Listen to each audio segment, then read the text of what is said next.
Dracula by Bram Stoker, 1897 edition. Read by Net Narrator. Chapter 1. Jonathan Harker's Journal. 3rd May, Bistritz. Left Munich at 8:35 p.m. on 1st May, arriving at Vienna early next morning. Should have arrived at 6:46, but train was an hour late. Budapest seems a wonderful place, from the glimpse which I got of it from the train, and the little I could walk through the streets. I feared to go very far from the station, as we had arrived late, and would start as near the correct time as possible. The impression I had was that we were leaving the west and entering the east, the most western of splendid bridges over the Danube, which is here of noble width and depth, took us among the traditions of Turkish rule. We left in pretty good time, and came after nightfall to Klausenburg. Here, I stopped for the night at the Hotel Royal. I had for dinner, or rather supper, a chicken done up some way with red pepper, which was very good but thirsty. Mem, get recipe for Mina. I asked the waiter, and he said it was called Paprika Hendel, and that, as it was a national dish, I should be able to get it anywhere along the Carpathians. I found my smattering of German very useful here. Indeed, I don't know how I should be able to get on without it. Having had some time at my disposal when in London, I had visited the British Museum, and made search among the books and maps in the library regarding Transylvania. It has struck me that some foreknowledge of the country could hardly fail to have some importance in dealing with a nobleman of that country. I find that the district he named is in the extreme east of the country, just on the borders of 3 states, Transylvania, Moldavia, and Bukovina, in the midst of the Carpathian Mountains, one of the wildest and least known portions of Europe. I was not able to light on any map or work, given the exact locality of the castle Dracula, as there are no maps of this country as yet to compare with our own Ordnance Survey maps. But I found that Bistritz, the post town named by Count Dracula, is a fairly well-known place. I shall enter here some of my notes, as they may refresh my memory when I talk over my travels with Mina. In the population of Transylvania, there are 4 distinct nationalities: Saxons in the south, and mixed with them the Wallachs, who are the descendants of the Dacians, Magyars in the west, and Zelskis in the east and north. I am going among the latter, who claim to be descended from Attila and the Huns. This may be so, for when the Magyars conquered the country in the 11th century, they found the Huns settled in it. I read that every known superstition in the world is gathered into the horseshoe of the Carpathians, as if it were the centre of some sort of imaginative whirlpool. If so, my stay may be very interesting. Mem, I must ask the Count all about them. I did not sleep well, though my bed was comfortable enough, for I had all sorts of queer dreams. There was a dog howling all night under my window, which may have had something to do with it, or it may have been the paprika, for I had to drink up all the water in my carafe, and was still thirsty. Towards morning I slept, and was wakened by the continuous knocking at my door, so I guess I must have been sleeping soundly then. I had for breakfast more paprika, and a sort of porridge of maize flour, which they said was mamaliga, and eggplant stuffed with forcemeat, a very excellent dish, which they called implatata. Mem, get recipe for this also.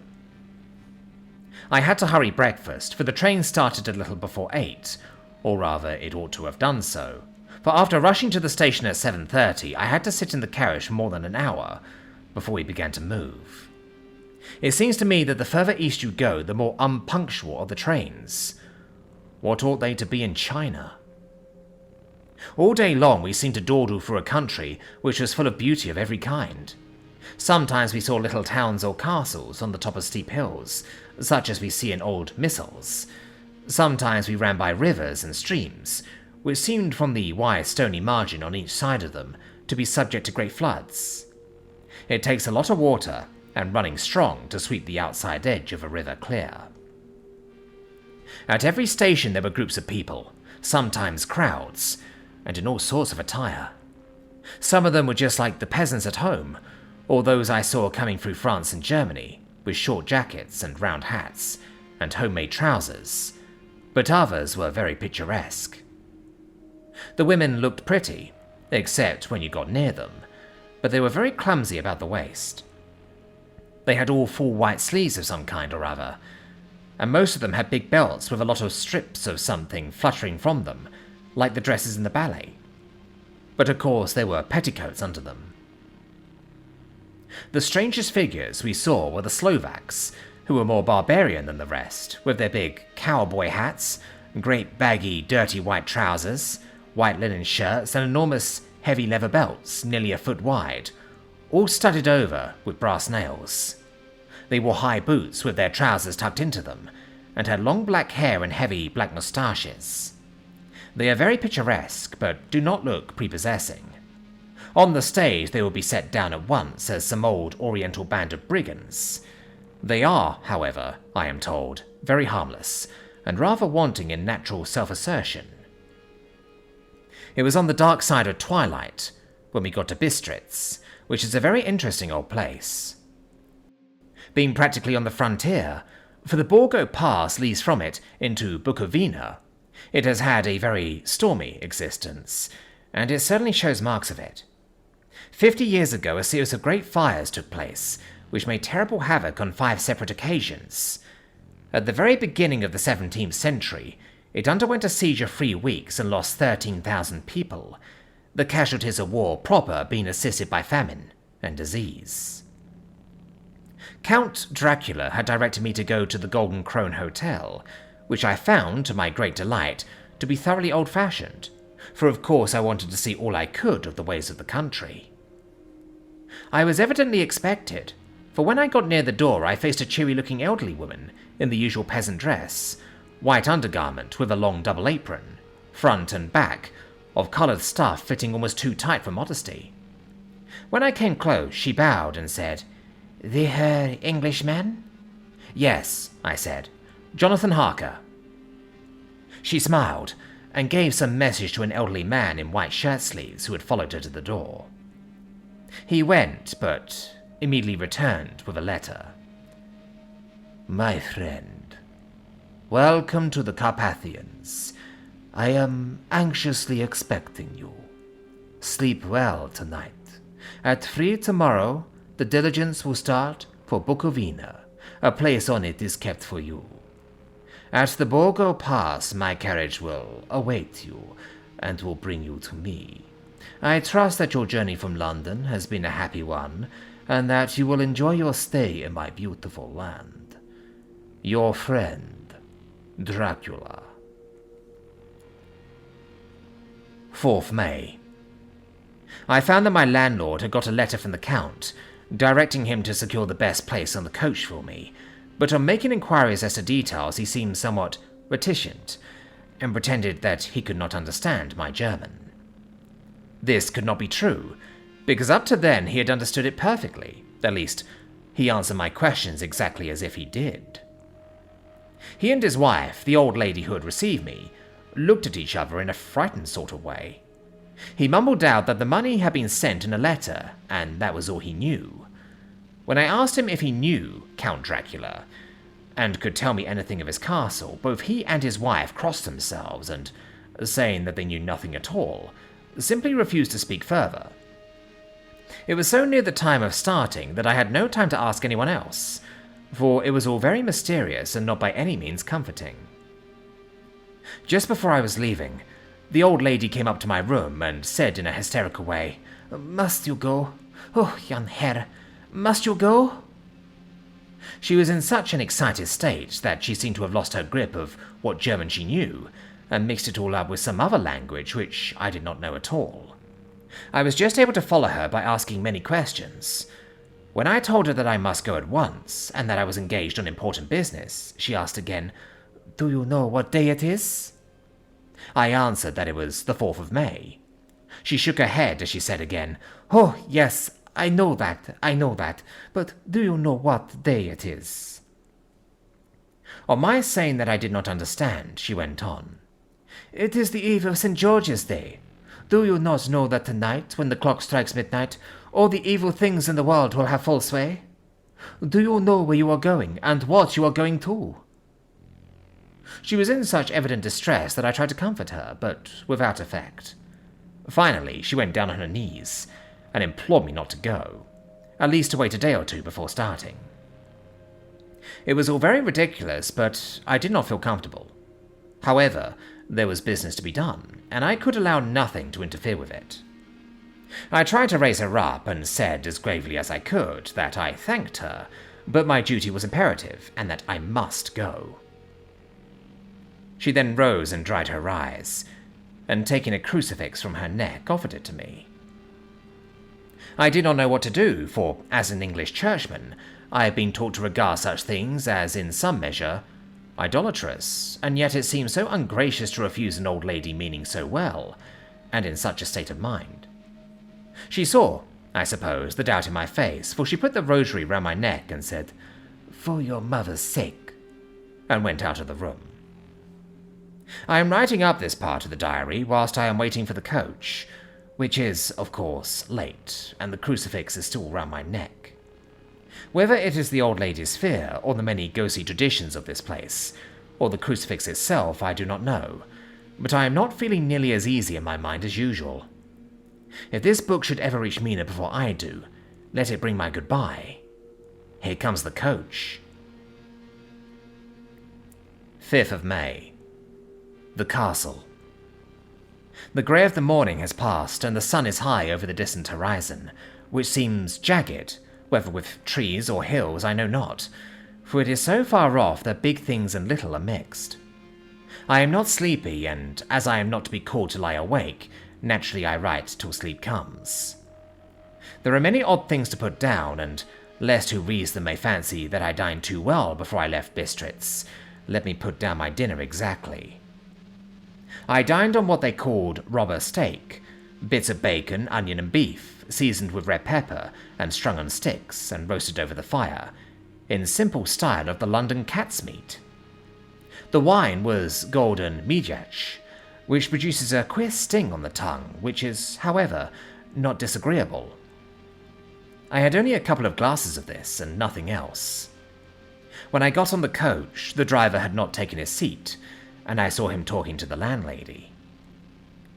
They were evidently talking of me, for every now and then they looked at me, and some of the people who were sitting on the bench outside the door came and listened, and then looked at me, most of them pityingly. I could hear a lot of words often repeated, queer words, for there were many nationalities in the crowd, so I quietly got my polyglot dictionary from my bag and looked them out.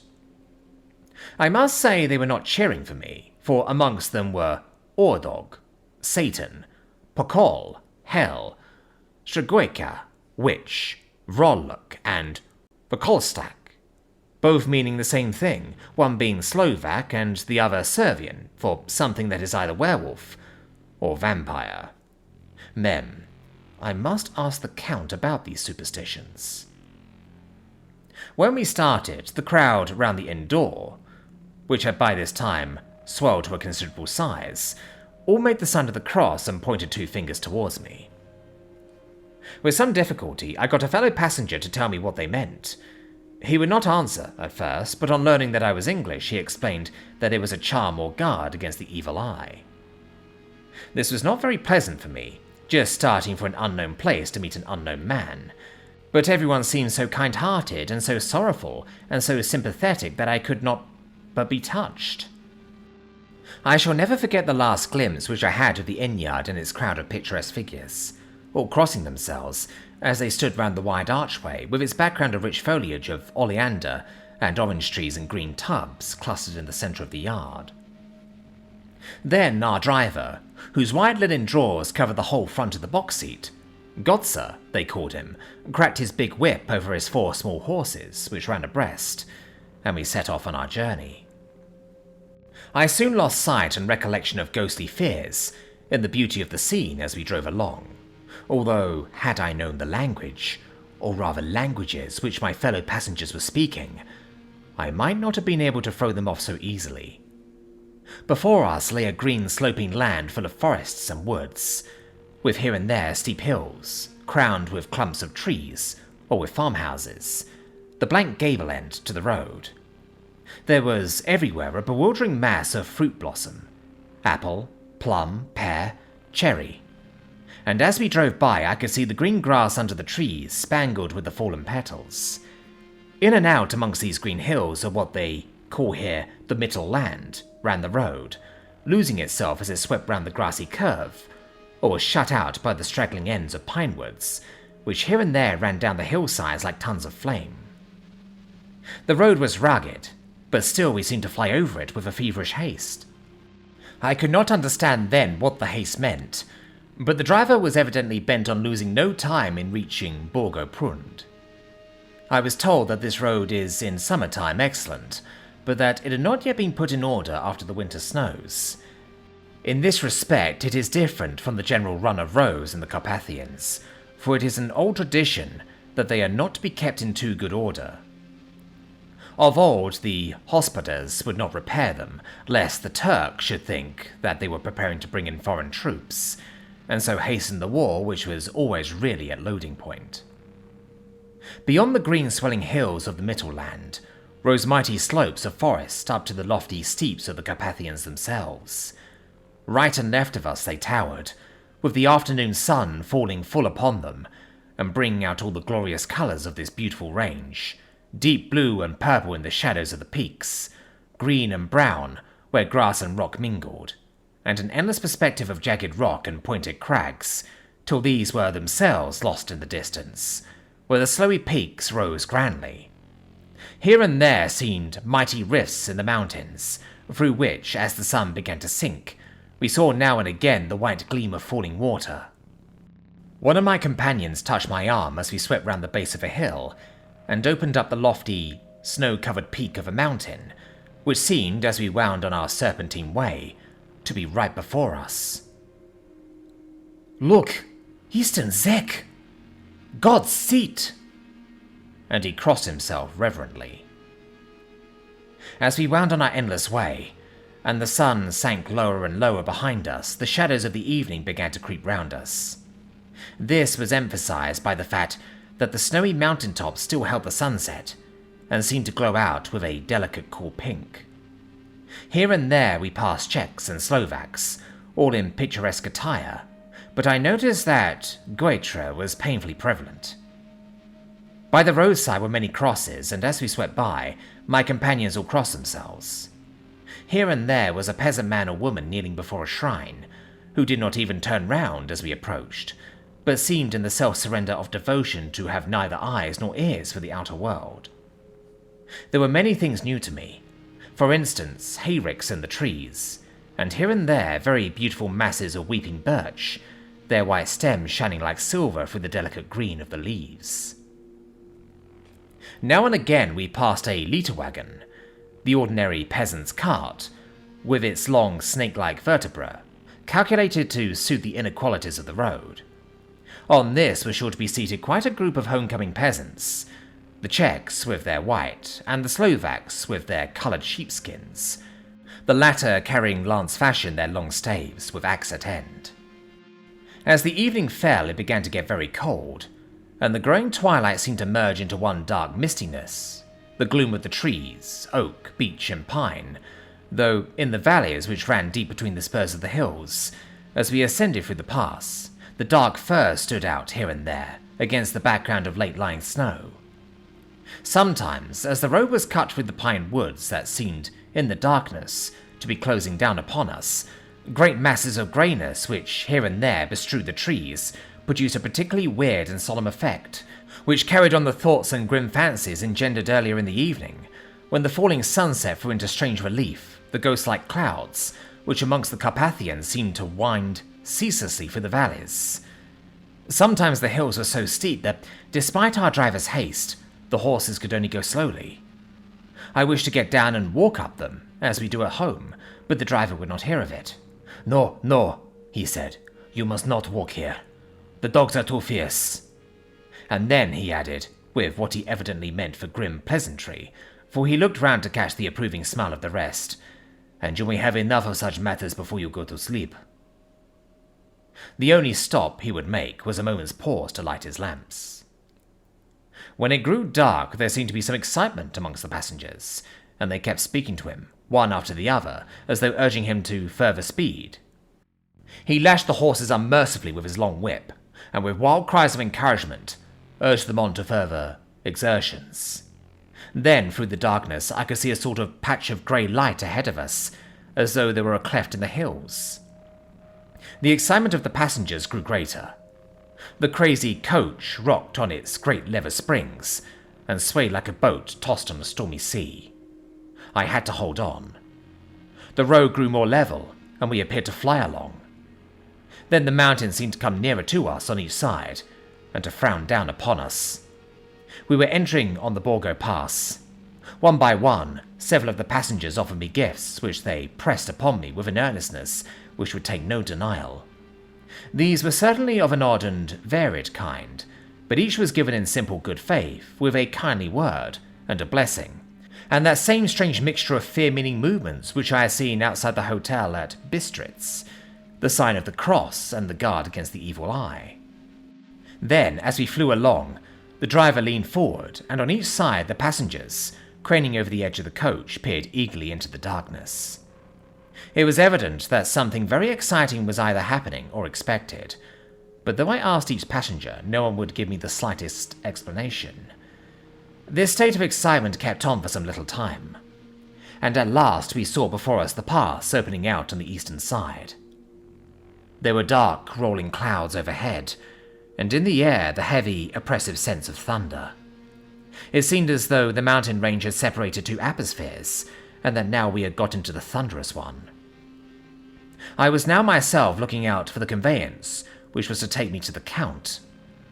Each moment I expected to see the glare of lamps through the blackness, but all was dark. The only light was the flickering rays of our own lamps, in which the steam from our hard-driven horses rose in a white cloud. We could see now the sandy road lying white before us, but there was on it no sign of a vehicle. The passengers drew back with a sigh of gladness, which seemed to mock my own disappointment. I was already thinking what I had best do, when the driver, looking at his watch, said to the others something which I could hardly hear. It was spoken so quietly, and in so low a tone, I thought it was an hour less than the time. Then, turning to me, he spoke in German worse than my own. "There is no carriage here. The Herr is not expected after all. He will now come on to Bukovina, and return tomorrow or the next day. Better the next day." Whilst he was speaking, the horses began to neigh and snort, and plunge wildly, so that the driver had to hold them up. Then, amongst a chorus of screams from the peasants, and a universal crossing of themselves, a caleche with 4 horses drove up behind us, overtook us, and drew up beside the coach. I could see from the flash of our lamps as the rays fell on them, that the horses were coal-black and splendid animals. They were driven by a tall man, with a long brown beard and a great black hat, which seemed to hide his face from us.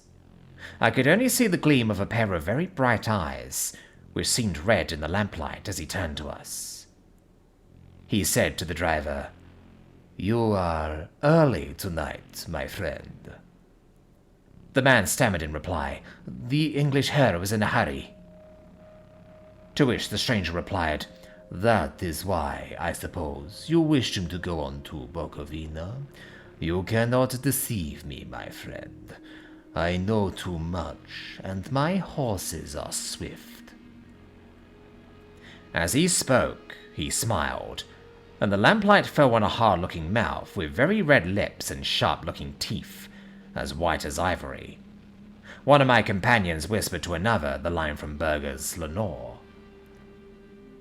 "Den die Toten reiten schnell," for the dead travel fast. The strange driver evidently heard the words, for he looked up with a gleaming smile.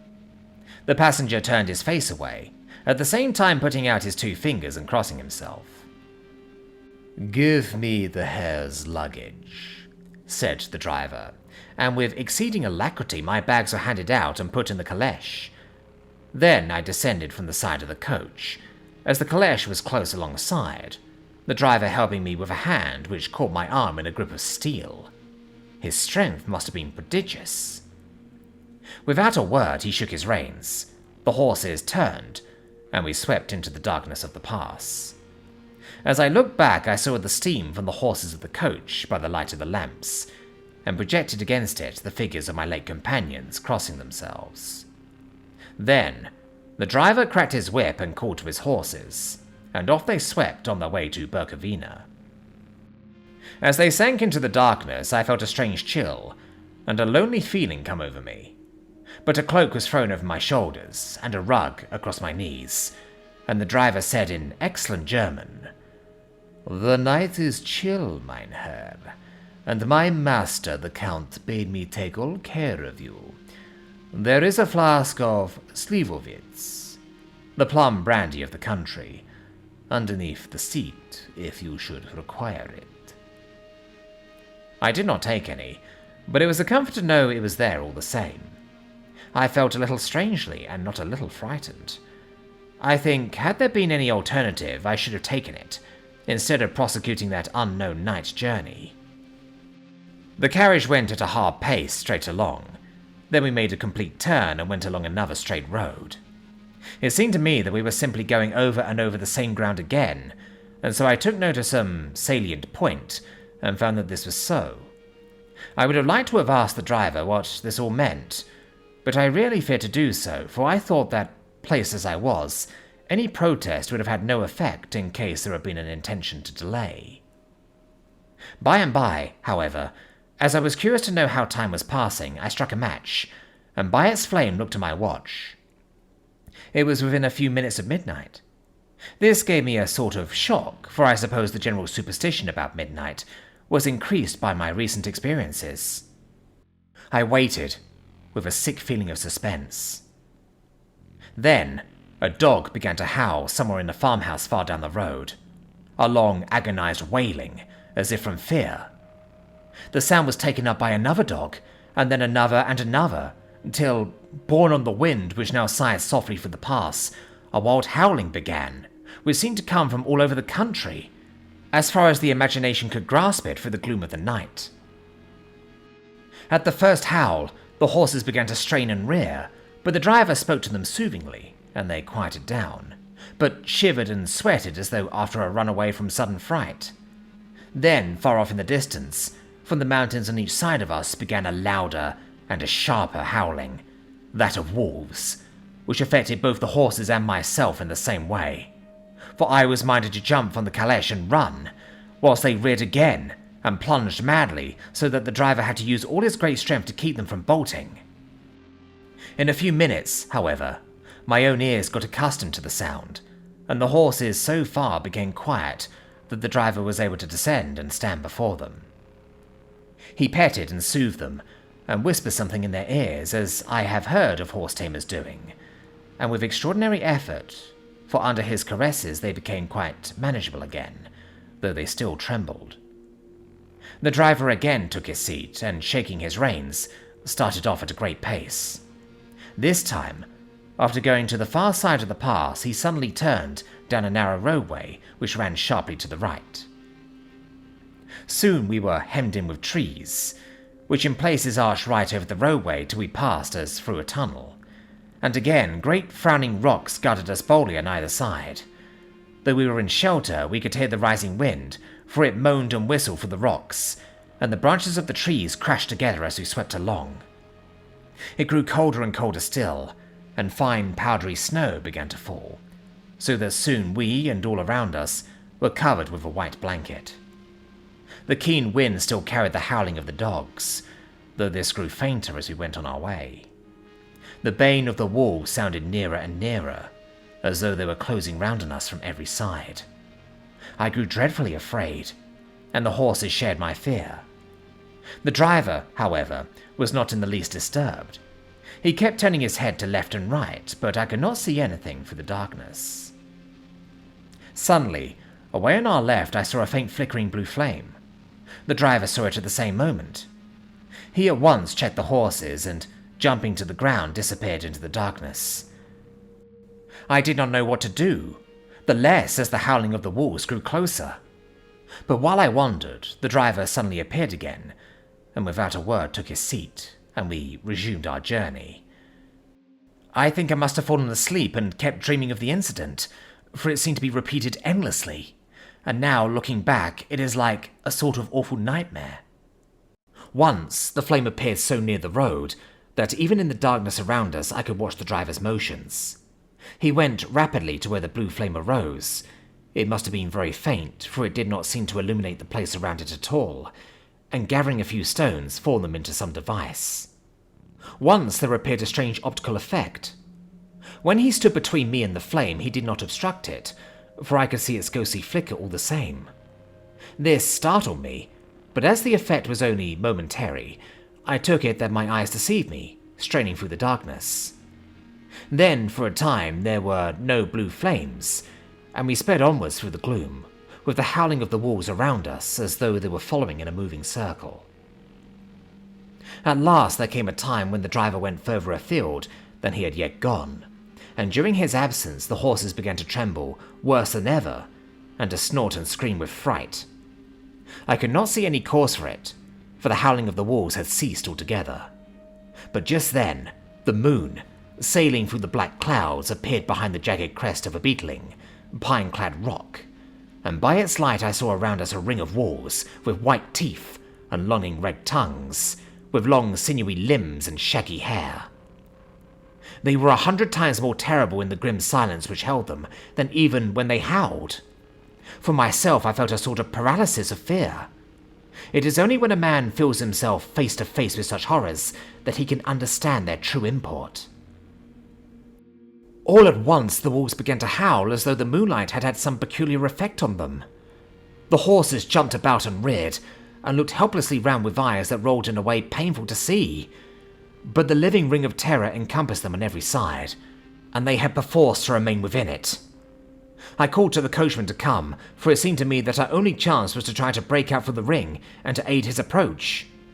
I shouted and beat the side of the caleche, hoping by the noise to scare the wolves from the side, so as to give him a chance of reaching the trap. How he came there, I know not, but I heard his voice raised in a tone of imperious command, and looking towards the sound saw him stand in the roadway. As he swept his long arms, as though brushing aside some implacable obstacle, the wolves fell back and back further still. Just then, a heavy cloud passed across the face of the moon, so that we were again in darkness. When I could see again, the driver was climbing into the caleche, and the wolves disappeared. This was all so strange and uncanny that a dreadful fear came upon me, and I was afraid to speak or move. The time seemed interminable as he swept on our way, now in almost complete darkness, for the rolling clouds obscured the moon. We kept on ascending, with occasional periods of quick descent, but in the main always ascending. Suddenly, I became conscious of the fact that the driver was in the act of pulling up the horses in the courtyard of a vast, ruined castle, from whose tall black windows came no ray of light, and whose broken battlements showed a jagged line against the sky. Chapter 2. Jonathan Harker's Journal continued. 5th May. I must have been asleep, for certainly if I had been fully awake, I must have noticed the approach of such a remarkable place. In the gloom, the courtyard looked of considerable size, and as several dark ways led from it under great round arches, it perhaps seemed bigger than it really is. I have not yet been able to see it by daylight. When the caleche stopped, the driver jumped down and held out his hand to assist me to alight. Again, I could not but notice his prodigious strength. His hand actually seemed like a steel vice that could have crushed mine if he had chosen.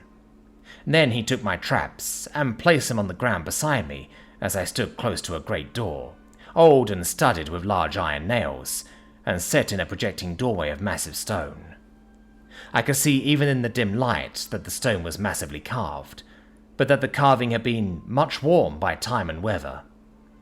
As I stood, the driver jumped again into his seat and shook the reins. The horses started forward, and trap and all disappeared down one of the dark openings. I stood in silence where I was, for I did not know what to do.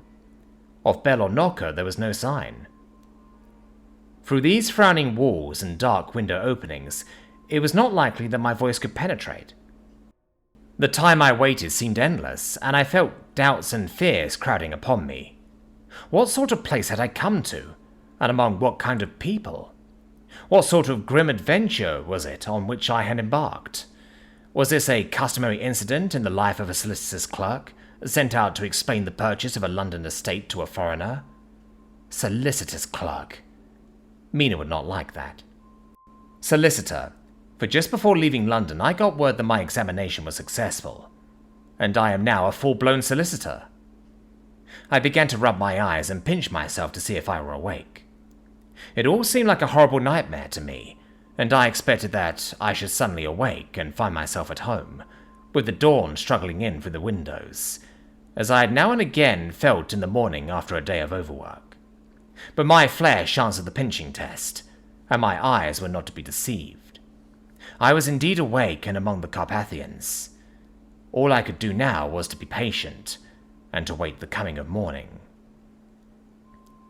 Just as I had come to this conclusion, I heard a heavy step approaching behind the great door, and saw through the chinks the gleam of a coming light. Then there was the sound of rattling chains, and the clanking of massive bolts drawn back. A key was turned with the loud grating noise of long disuse, and the great door swung back. Within stood a tall old man, clean-shaven save for a long white moustache, and clad in black from head to foot, without a single speck of colour about him anywhere. He held in his hand an antique silver lamp, in which the flame burned without a chimney or globe of any kind, throwing long quivering shadows as it flickered in the draught of the open door. The old man motioned me in with his right hand with a courtly gesture, saying in excellent English, but with a strange intonation, "Welcome to my house. Enter freely and of your own free will."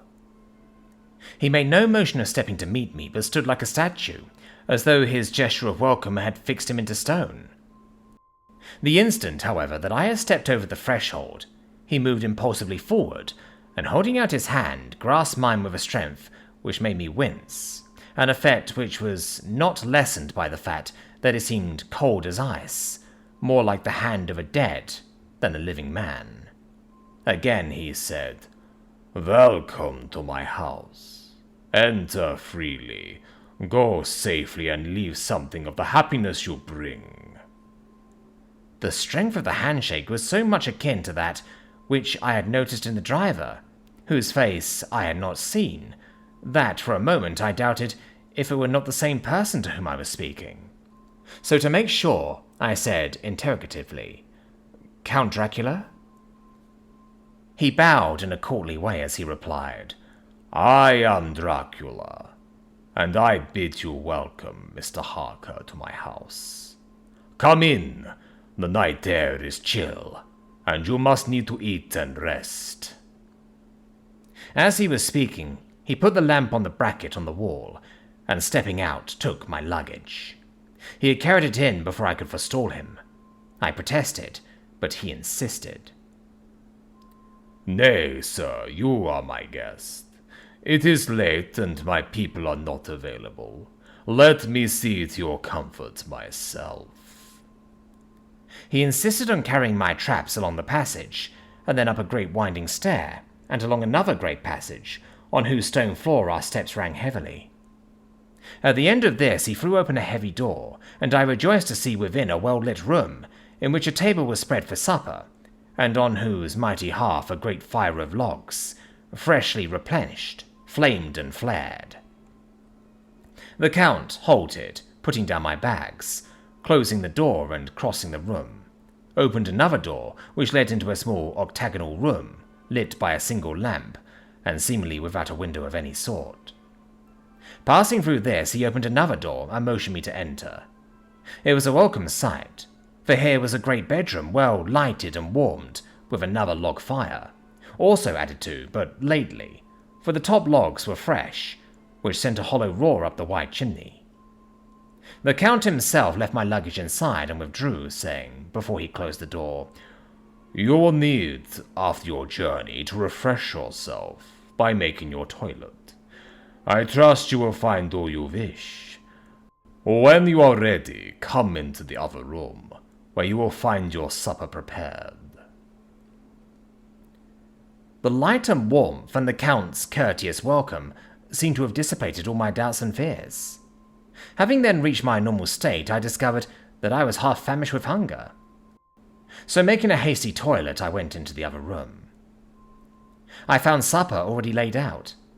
My host, who stood on one side of the great fireplace, leaning against the stonework, made a graceful wave of his hand to the table and said, "I pray you, be seated and sup how you please. You will, I trust, excuse me that I do not join you, but I have dined already, and I do not sup." I handed to him the sealed letter which Mr. Hawkins had entrusted to me. He opened it and read it gravely. Then, with a charming smile, he handed it to me to read. One passage of it, at least, gave me a thrill of pleasure. "I must regret that an attack of gout, from which malady I am a constant sufferer, forbids absolutely any travelling on my part for some time to come. But I am happy to say I can send a sufficient substitute, one in whom I have every possible confidence. He is a young man, full of energy and talent in his own way, and of a very faithful disposition. He is discreet and silent, and has grown into manhood in my service. He shall be ready to attend on you when you will during his stay, and shall take your instructions in all matters." The Count himself came forward and took off the cover of a dish, and I fell to at once on an excellent roast chicken. This, with some cheese and a salad, and a bottle of old Tokay, of which I had 2 glasses, was my supper. During the time I was eating it, the Count asked me many questions as to my journey, and I told him by degrees all I had experienced. By this time I had finished my supper, and by my host's desire, had drawn up a chair by the fire and begun to smoke a cigar which he offered me, at the same time excusing himself that he did not smoke. I had by now an opportunity of observing him, and found him of a very marked physiognomy. His face was a very strong aquiline, with high bridge of the thin nose and peculiarly arched nostrils, with lofty domed forehead, and hair growing scantily around the temples but profusely elsewhere. His eyebrows were very massive, almost meeting over the nose, and with bushy hair that seemed to curl in its own profusion. The mouth, so far as I could see it under the heavy moustache, was fixed and rather cruel-looking, with particularly sharp white teeth. These protruded over the lips, whose remarkable ruddiness showed astonishing vitality in a man of his years. For the rest, his ears were pale, and at the tops extremely pointed. The chin was broad and strong, and the cheeks firm through thin. The general effect was one of extraordinary pallor. Hitherto I had noticed the backs of his hands as they lay on his knees in the firelight, and they had seemed rather white and fine. But seeing them now close to me, I could not but notice that they were rather coarse, broad, with squat fingers. Strange to say, there were hairs in the centre of the palm. The nails were long and fine and cut to a sharp point. As the Count leaned over me and his hands touched me, I could not repress a shudder. It may have been that his breath was rank, but a horrible feeling of nausea came over me, which, do what I would, I could not conceal. The Count, evidently noticing it, drew back, and with a grim sort of smile, which showed more than he had yet done his protuberant teeth, sat himself down again on his own side of the fireplace. We were both silent for a while, and as I looked towards the window I saw the first dim streak of the coming dawn. There seemed a strange stillness over everything, but as I listened, I heard as if from down below in the valley the howling of many wolves. The Count's eyes gleamed, and he said, "Listen to them. The children of the night. What music they make."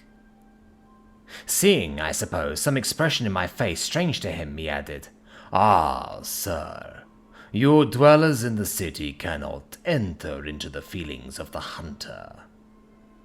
Then he rose and said, "But you must be tired. Your bedroom is all ready, and tomorrow you shall sleep as late as you will. I will have to be away till the afternoon, so sleep well and dream well." With a courteous bow, he opened for me himself the door to the octagonal room, and I entered my bedroom. I am all in a sea of wonders. I doubt, I fear, I think strange things which I dare not confess to my own soul. God keep me, if only for the sake of those dear to me.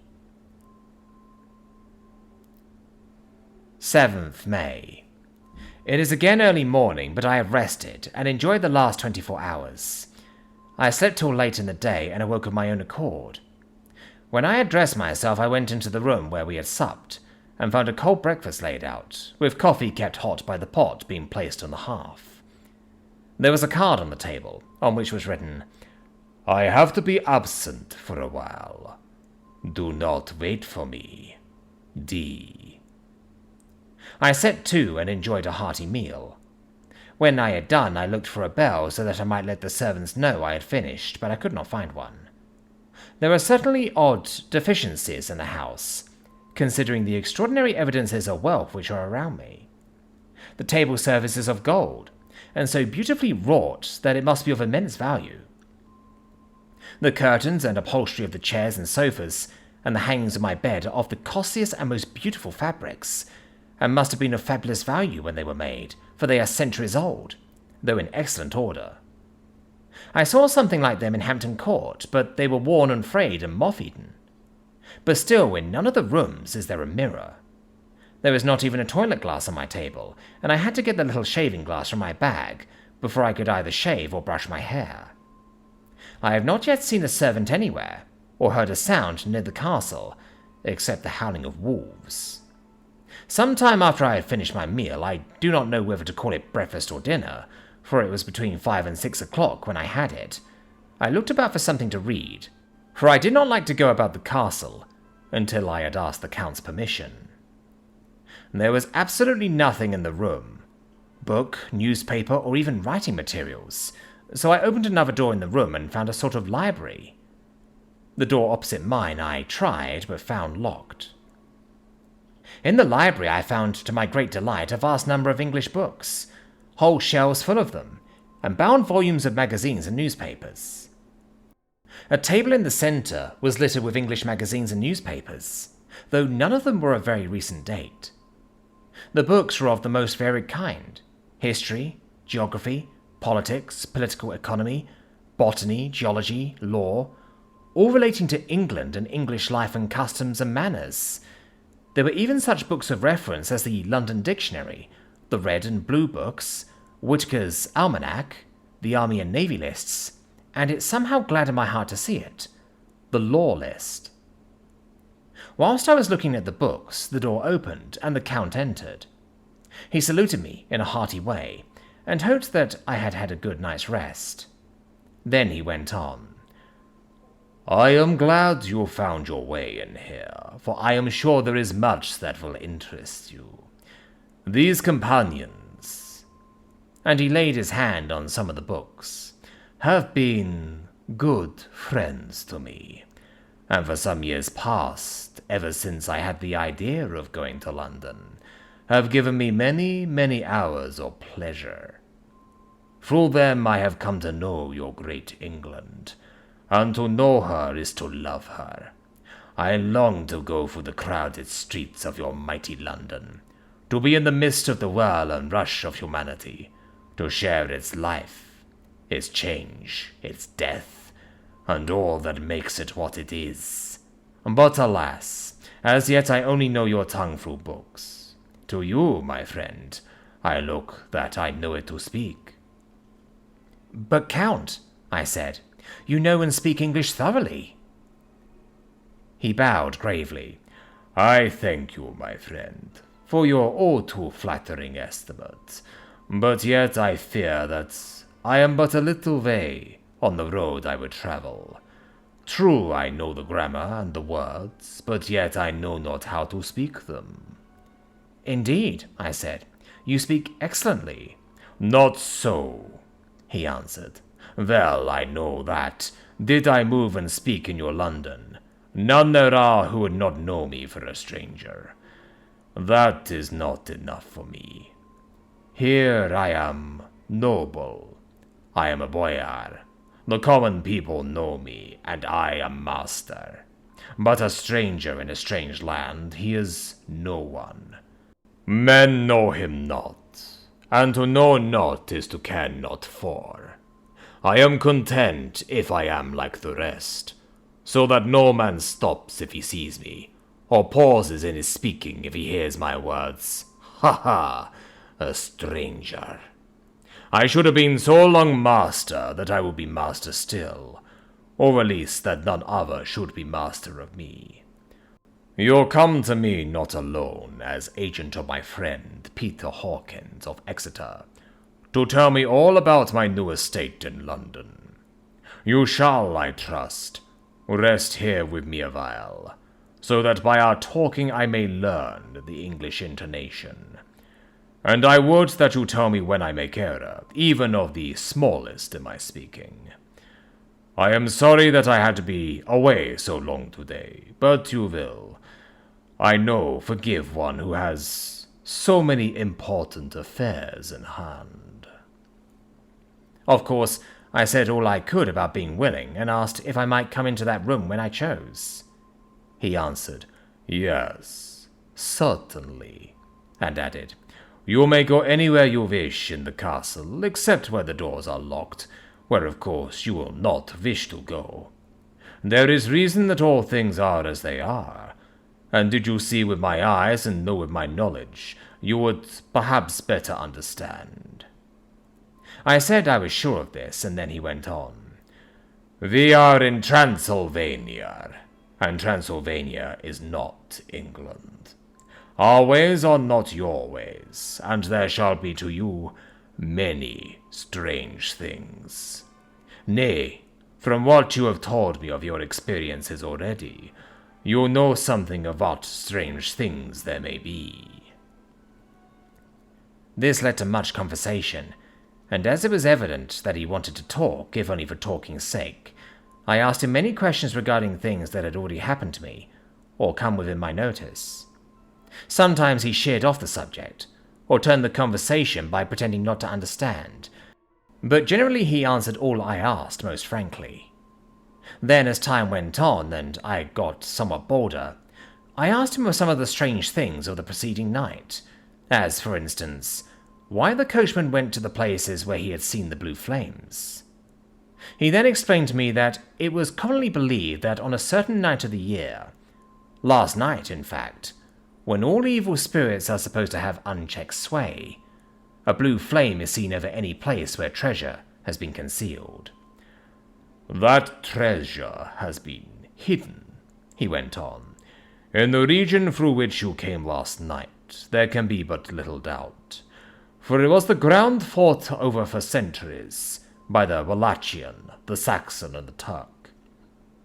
Why, there is hardly a foot of soil in all this region that has not been enriched by the blood of men, patriots or invaders. In the old days there were stirring times, when the Austrian and the Hungarian came up in hordes, and the patriots went out to meet them, men and women, the aged and the children too, and waited their coming on the rocks above the passes, that they might sweep destruction on them with their artificial avalanches. When the invader was triumphant, he found but little, for whatever there was had been sheltered in the friendly soil."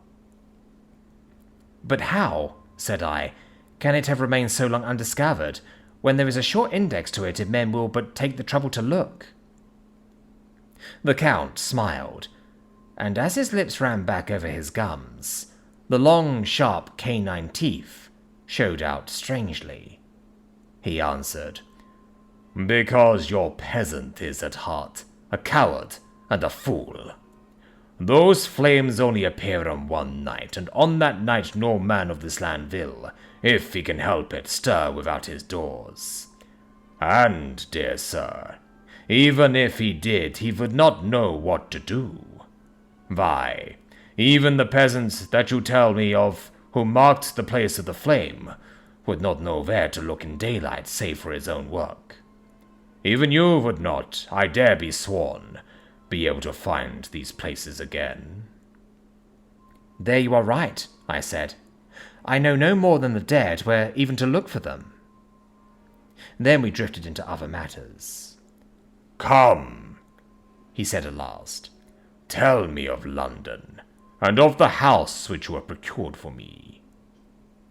With an apology for my remissness, I went into my own room to get the papers from my bag. Whilst I was placing them in order, I heard a rattling of china and silver in the next room, and as I passed through, noticed that the table had been cleared and the lamp lit, for it was by this time deep into the dark. The lamps were also lit in the study or library, and I found the Count lying on the sofa, reading, of all things in the world, an English Bradshaw's Guide. When I came in, he cleared the books and papers from the table, and with him I went into plans and deeds and figures of all sorts. He was interested in everything, and asked me a myriad of questions about the place and its surroundings. He clearly had studied beforehand all he could get on the subject of the neighbourhood, for he evidently at the end knew very much more than I did. When I remarked this, he answered, "Well, but, my friend, is it not needful that I should? When I go there I shall be all alone, and my friend Harker Jonathan, nay, pardon me, I fall into my country's habit of putting your patronymic first. My friend Jonathan Harker will not be by my side to correct and aid me. He will be in Exeter, miles away, probably working at papers of the law with my other friend, Peter Hawkins. So..." We went thoughtfully into the business of the purchase of the estate at Purfleet. When I had told him the facts and got his signature to the necessary papers, and had written a letter with them ready to post to Mr. Hawkins, he began to ask me how I had come across so suitable a place. I read to him the notes which I had made at the time, and which I inscribe here. At Purfleet, on a by-road, I came across just such a place as seemed to be required, and where was displayed a dilapidated notice that the place was for sale. It was surrounded by a high wall of ancient structure, built of heavy stones, and has not been repaired for a large number of years. The closed gates are of heavy old oak and iron, all eaten with rust. The estate is called Carfax, no doubt a corruption of the old Catrafas, as the house is four-sided, agreeing with the cardinal points of the compass. It contains in all some 20 acres, quite surrounded by the solid stone wall above mentioned. There are many trees on it, which make it in places gloomy, and there is a deep, dark-looking pond or small lake, evidently fed by some springs, as the water is clear and flows away in a fair-sized stream. The house is very large and of all periods back, I should say, to medieval times, for one part is of stone immensely thick, with only a few windows high up and heavily barred with iron. It looks like part of a keep, and is close to an old chapel or church. I could not enter it, as I had not the key of the door leading to it from the house, but I have taken with my Kodak views of it from various points. The house has been added to, but in a very straggling way, and I can only guess at the amount of ground it covers, which must be very great. There are but few houses close at hand, one being a very large house only recently added to and formed into a private lunatic asylum. It is not, however, visible from the grounds. When I had finished, he said, "I am glad that it is old and big. I myself am of an old family, and to live in the new house would kill me. A house cannot be made habitable in a day, and, after all, how few days go to make up a century. I rejoice also that there is a chapel of old times. We Transylvanian nobles love not to think that our bones may lie amongst the common dead. I seek not gaiety nor mirth. nor the bright voluptuousness of much sunshine and sparkling waters, which please the young and gay. I am no longer young, and my heart, through weary years of mourning over the dead, is not attuned to mirth. Moreover, the walls of my castle are broken.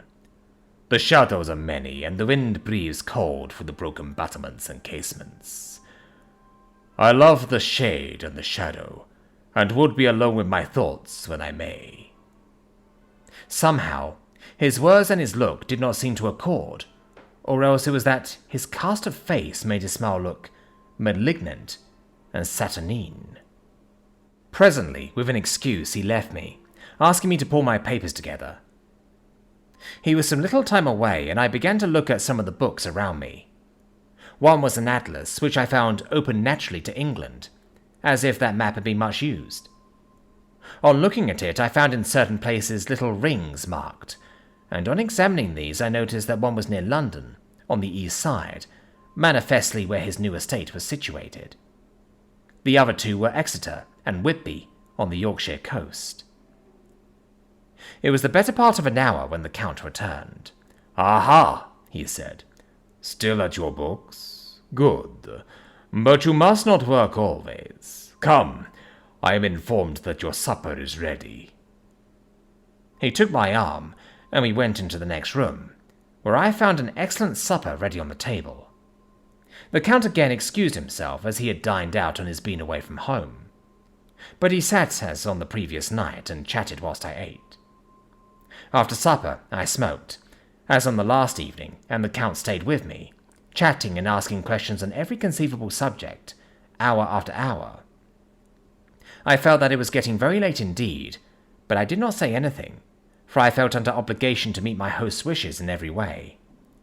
I was not sleepy, as the long sleep yesterday had fortified me, but I could not help experiencing that chill which comes over one at the coming of the dawn, which is like, in its way, the turn of the tide. They say that people who are near death die generally at the change to dawn, or at the turn of the tide. Anyone who has, when tired, and tired, as it were, to his post, experienced this change in the atmosphere can well believe it.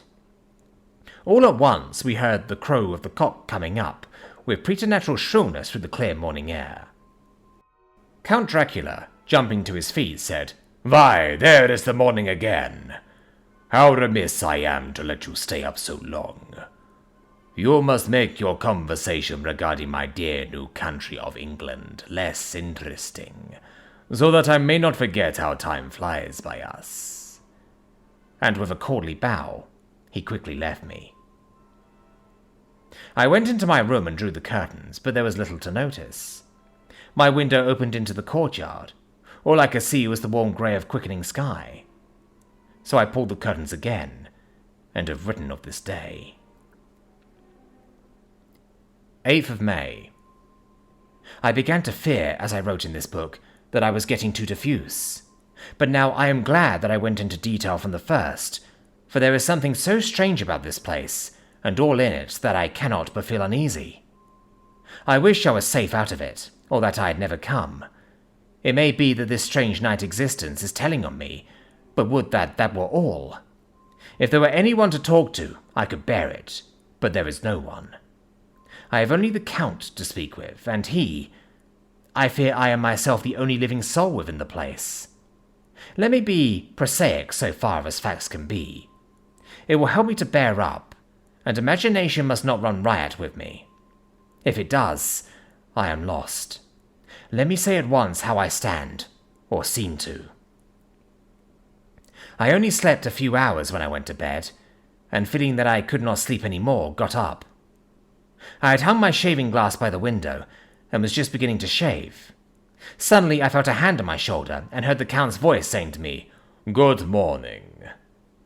I started, for it amazed me that I had not seen him, since the reflection of the glass covered the whole room behind me.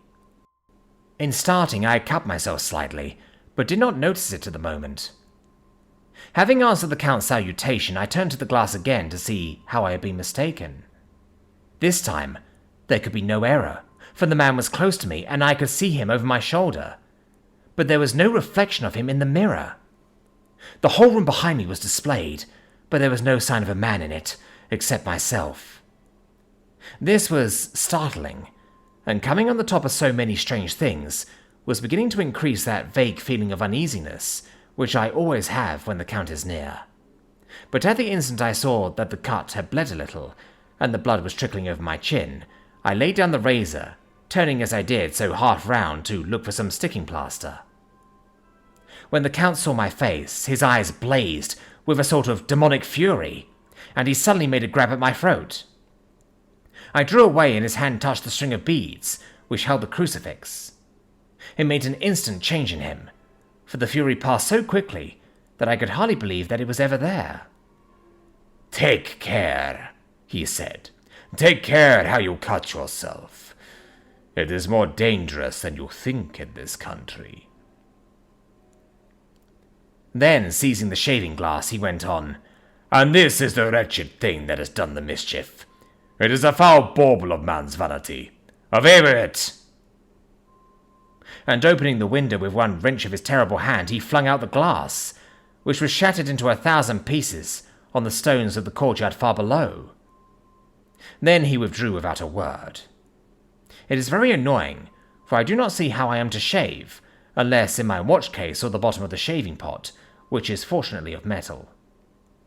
When I went into the dining room, breakfast was prepared, but I could not find the Count anywhere, so I breakfasted alone. It is strange that, as yet, I have not seen the Count eat or drink. He must be a very peculiar man. After breakfast, I did a little exploring in the castle. I went out on the stairs and found a room looking towards the south. The view was magnificent, and from where I stood, there was every opportunity of seeing it. The castle was on the very edge of a terrific precipice. A stone falling from the window would fall 1,000 feet without touching anything. As far as the eye can reach is a sea of green treetops, with occasionally a deep rift where there is a chasm. Here and there are silver threads, where the rivers wind in deep gorges through the forests. But I am not in heart to describe beauty, for when I had seen the view I explored further. Doors, doors, doors everywhere, and all locked and bolted. In no place save from the windows in the castle walls is there an available exit. The castle is a veritable prison, and I am a prisoner. Chapter 3. Jonathan Harker's journal continued. When I found that I was a prisoner, a sort of wild feeling came over me. I rushed up and down the stairs, trying every door and peering out of every window I could find, but after a little the conviction of my helplessness overpowered all other feelings. When I look back after a few hours, I think I must have been mad for the time, for I behaved much as a rat does in a trap. When, however, the conviction had come to me that I was helpless, I sat down quietly as I have ever done anything in my life, and began to think over what was best to be done. I am thinking still, and as yet have come to no definite conclusion. Of one thing only am I certain, that it is no use making my ideas known to the Count. He knows well that I am imprisoned, and as he has done it himself, and has doubtless his own motives for it, he would only deceive me if I trusted him fully with the facts. So far as I can see, my only plan will be to keep my knowledge and my fears to myself, and my eyes open. I am, I know, either being deceived like a baby by my own fears, or else I am in desperate straits, and if the latter be so, I need, and shall need, all my brains to get through. I had hardly come to this conclusion when I heard the great door below shut, and knew that the Count had returned. He did not come at once into the library, so I went cautiously to my own room and found him making the bed. This was odd, but only confirmed what I had all along thought, that there were no servants in the house. When later I saw him through the chink of the hinges of the door laying the table in the dining room, I was assured of it. For if he does himself all these menial offices, surely it is proof that there is no one else in the castle. It must have been the Count himself who was the driver of the coach that brought me here. This is a terrible thought, for if so, What does it mean that he could control the wolves, as he did, by only holding up his hand for silence? How was it that all the people at Bistritz and on the coach had some terrible fear for me? What meant the giving of the crucifix, of the garlic, of the wild rose, of the mountain ash? Bless that good, good woman who hung the crucifix round my neck, for it is a comfort and a strength to me whenever I touch it. It is odd that a thing which I have been taught to regard with disfavour and as idolatrous should be in a time of loneliness and trouble be of help. Is it that there is something in the essence of the thing itself, or that it is a medium, a tangible help, in conveying memories of sympathy and comfort? Sometime, if it may be, I must examine this matter and try to make up my mind about it. In the meantime, I must find out all I can about Count Dracula, as it may help me to understand. Tonight he may talk of himself, if I turn the conversation that way. I must be very careful, however, not to awake his suspicion. Midnight. I have had a long talk with the Count. I asked him a few questions on Transylvania history, and he warmed up to the subject wonderfully. In his speaking of things and people, and especially of battles, he spoke as if he had been present at them all. This he afterwards explained by saying that to a boyar, the pride of his house and name is his own pride, that their glory is his glory, that their fate is his fate. Whenever he spoke of his house, he always said we, and spoke almost in the plural, like a king speaking. I wish I could put down all he said exactly as he said it, for to me it was most fascinating. It seemed to have in it a whole history of the country. He grew excited as he spoke, and walked about the room pulling his great white moustache and grasping anything on which he laid his hands, as though he would crush it by main strength. One thing he said which I shall put down as nearly as I can, for it tells in its way the story of his race. We Skelties have a right to be proud, for in our veins flows the blood of many brave races who fought as the lion fights for lordship. Here in the whirlpool of European races, the Ogric tribe bore down from Iceland the fighting spirit which Thor and Odin gave them, which their berserkers displayed to such fell intent on the seaboards of Europe, aye, and of Asia and Africa too, until the peoples thought that the werewolves themselves had come. Here too, when they came, they found the Huns, whose warlike fury had swept the earth like a living flame, till the dying peoples held that in their veins ran the blood of those old witches, who, expelled from Scythia, had mated with the devils in the desert. Fools! Fools! What devil or what witch was ever so great as Attila, whose blood is in these veins? He held up his arms. Is it a wonder that we were a conquering race, that we were proud, that when the Magyar, the Lombard, the Avar, the Bulgar, or the Turk poured his thousands on our frontiers, we drove them back? Is it strange that when Arpad and his legions swept through the Hungarian fatherland, he found us here when he reached the frontier, that the Hon Foglalas was completed there, and when the Hungarian flood swept eastward, the Skellies were claimed as kindred by the victorious Magyars, and to us for centuries was trusted the guarding of the frontier of Tokiland. Aye, and more than that, endless duty of the frontier guard, for as the Turks say, water sleeps, and the enemy is sleepless. Who more gladly than we throughout the four nations received the bloody sword, or at its warlike call flocked quicker to the standard of the king? When was redeemed that great shame of my nation, the shame of Kasova, when the flags of the Wallach and the Magyar went down beneath the crescent? Who was it but one of my own race, who as Voivode crossed the Danube and beat the Turk on his own ground? This was a Dracula indeed. Woe was it that his own unworthy brother, when he had fallen, sold his people to the Turk, and brought the shame of slavery on them. Was it not this Dracula, indeed, who inspired that other of his race, who in a later age again and again brought his forces over the great river into Turkeyland, who, when he was beaten back, came again and again, though he had to come alone from the bloody field where his troops were being slaughtered, since he knew that he alone could ultimately triumph? They said that he thought only of himself. Bah!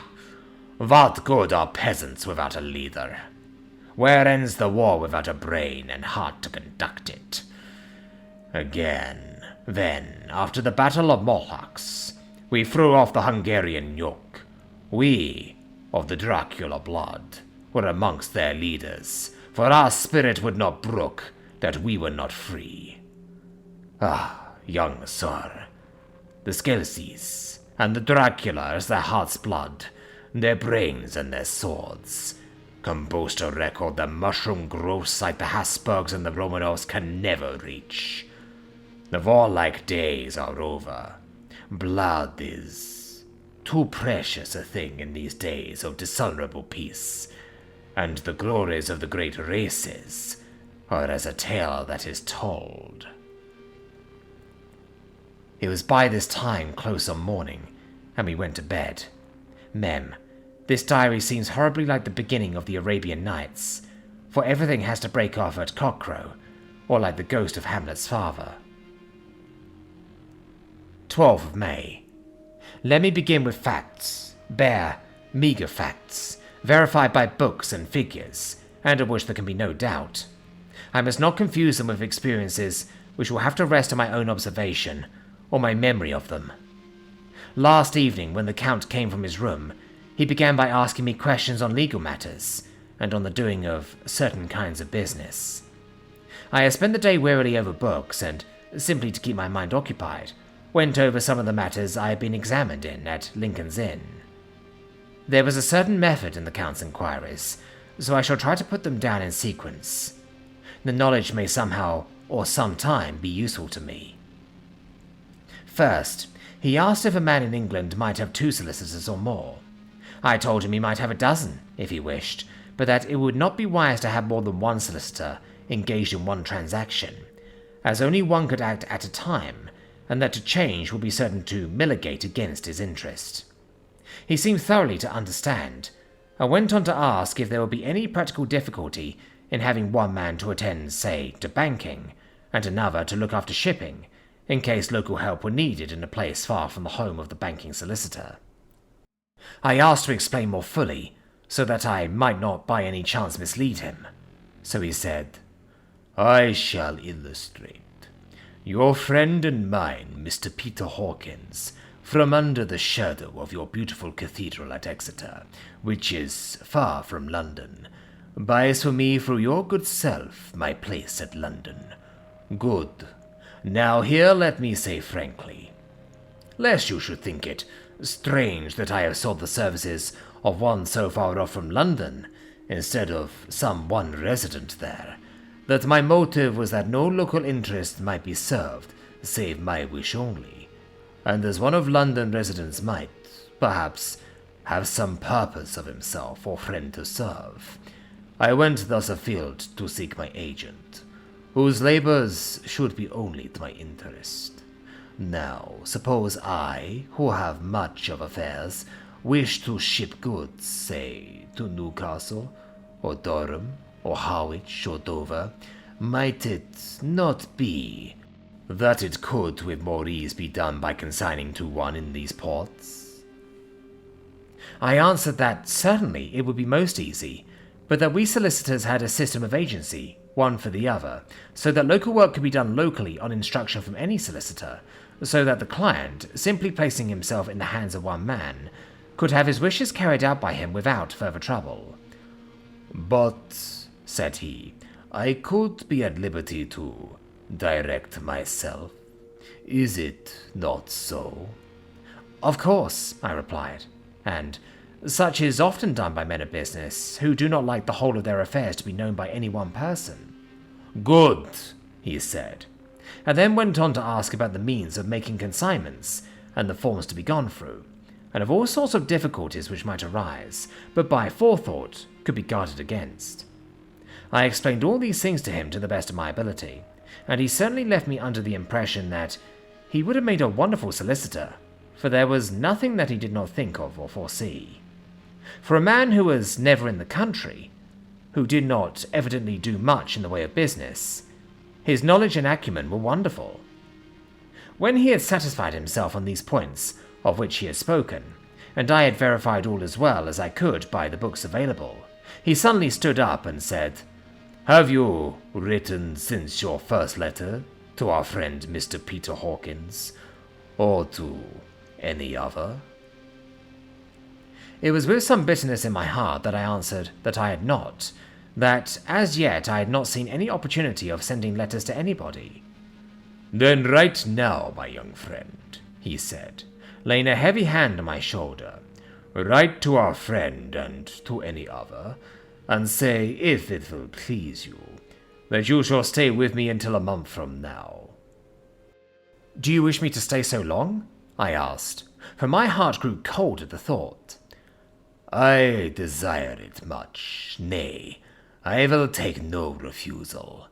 When your master, employer, what you will, engaged that someone should come on his behalf, it was understood that my needs only were to be consulted.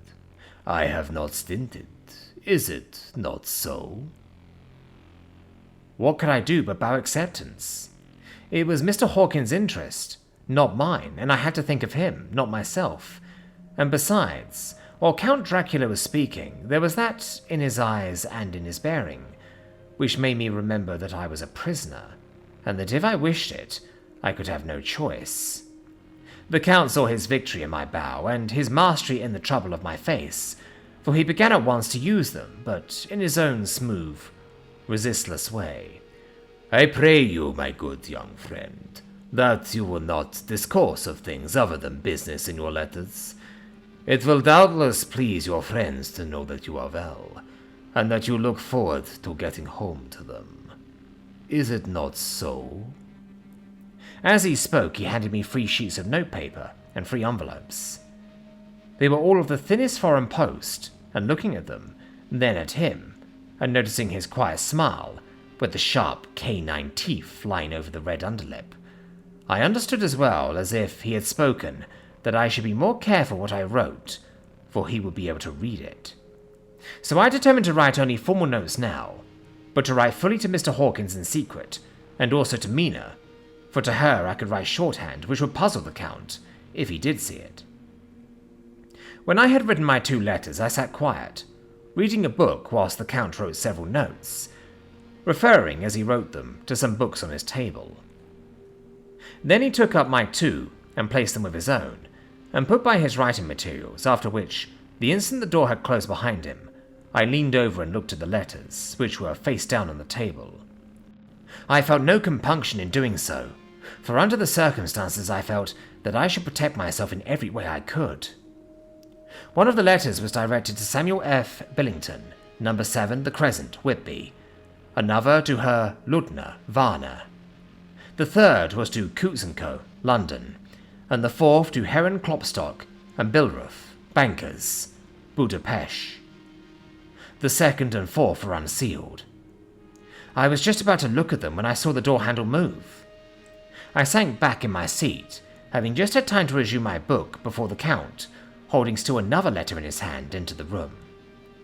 He took up the letters on the table and stamped them carefully, and then turning to me said, "I trust you will forgive me, but I have much work to do in private this evening. You will, I hope, find all things as you wish."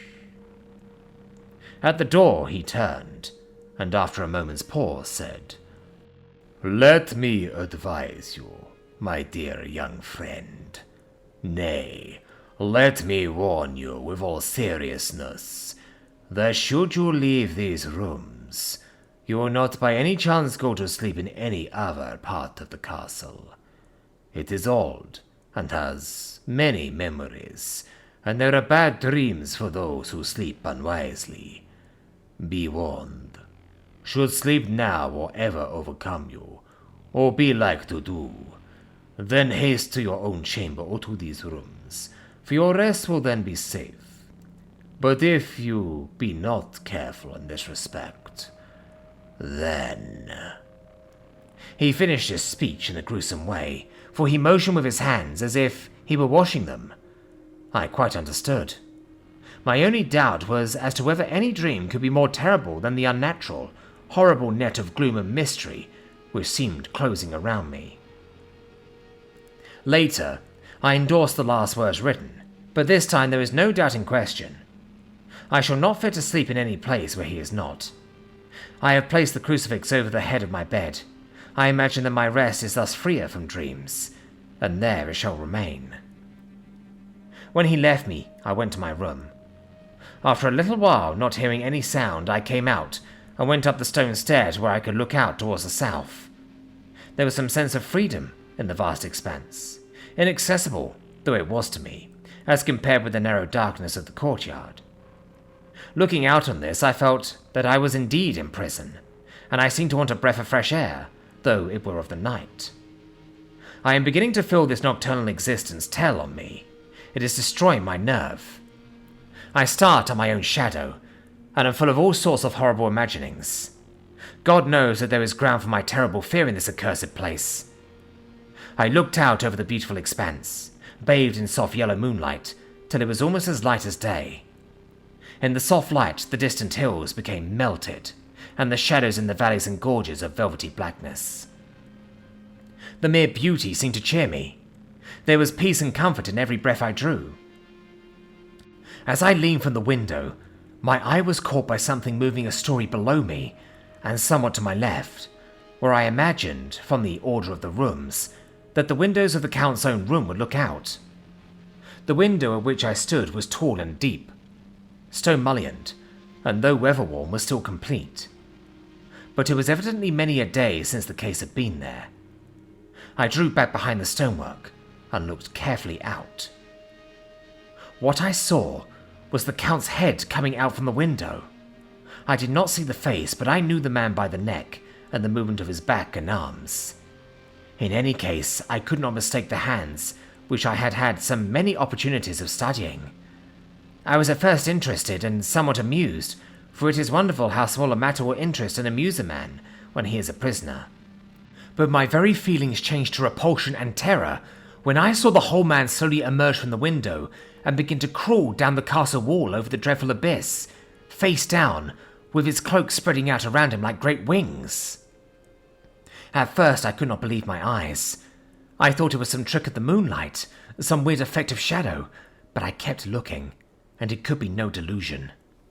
I saw the fingers and toes grasp the corners of the stones, worn clear of the mortar by the stress of years, and by thus using every projection and inequality, moved downwards with considerable speed, just as a lizard moves along a wall. What manner of man is this? Or what manner of creature is it in the semblance of man? I feel the dread of this horrible place overpowering me. I am in fear, in awful fear, and there is no escape for me. I am encompassed about with terrors that I dare not think of. 15th of May. Once more I have seen the Count go out in his lizard fashion. He moved downwards in a sidelong way, some 100 feet down, and a good deal to the left. He vanished into some hole or window. When his head had disappeared, I leaned out to try and see more, but without avail. The distance was too great to allow a proper angle of sight.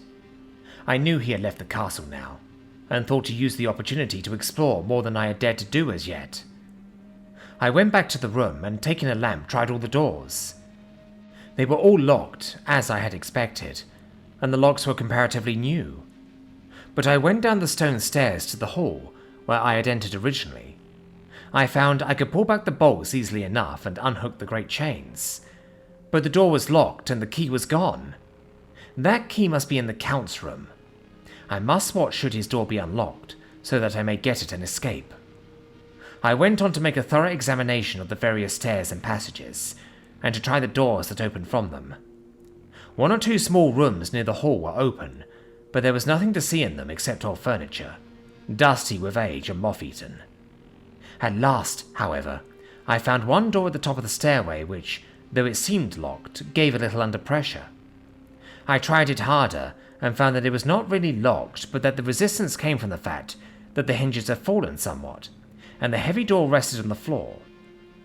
Here was an opportunity which I might not have again, so I exerted myself, and with many efforts forced it back so that I could enter. I was now in a wing of the castle further to the right than the rooms I knew, and a story lower down. From the windows I could see that the suite of rooms lay along to the south of the castle, the windows of the end room looking out both west and south. On the latter side, as well as to the former, there was a great precipice. The castle was built on the corner of a great rock, so that on 3 sides it was quite impregnable, and great windows were placed here where sling or bow or culverin could not reach, and consequently light and comfort, impossible to a position which had to be guarded, were secure. To the west was a great valley, and then, rising far away, great jagged mountain fastnesses, rising peak on peak, the sheer rock studded with mountain ash and thorn, whose roots clung in cracks and crevices and crannies of the stone. This was evidently the portion of the castle occupied by the ladies in bygone days, for the furniture had more an air of comfort than any I had seen.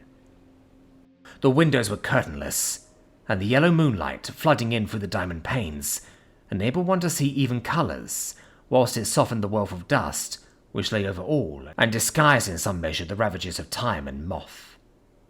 My lamp seemed to be of little effect in the brilliant moonlight, but I was glad to have it with me, for there was a dread loneliness in the place which chilled my heart and made my nerves tremble. Still, it was better than living alone in the rooms which I had come to hate from the presence of the Count, and after trying a little to school my nerves, I found a soft quietude come over me.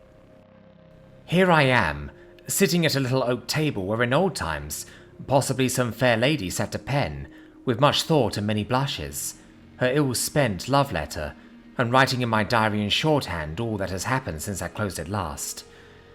It is the 19th century up to date with a vengeance, and yet, unless my senses deceive me, the old centuries had, and have, powers of their own which mere modernity cannot kill.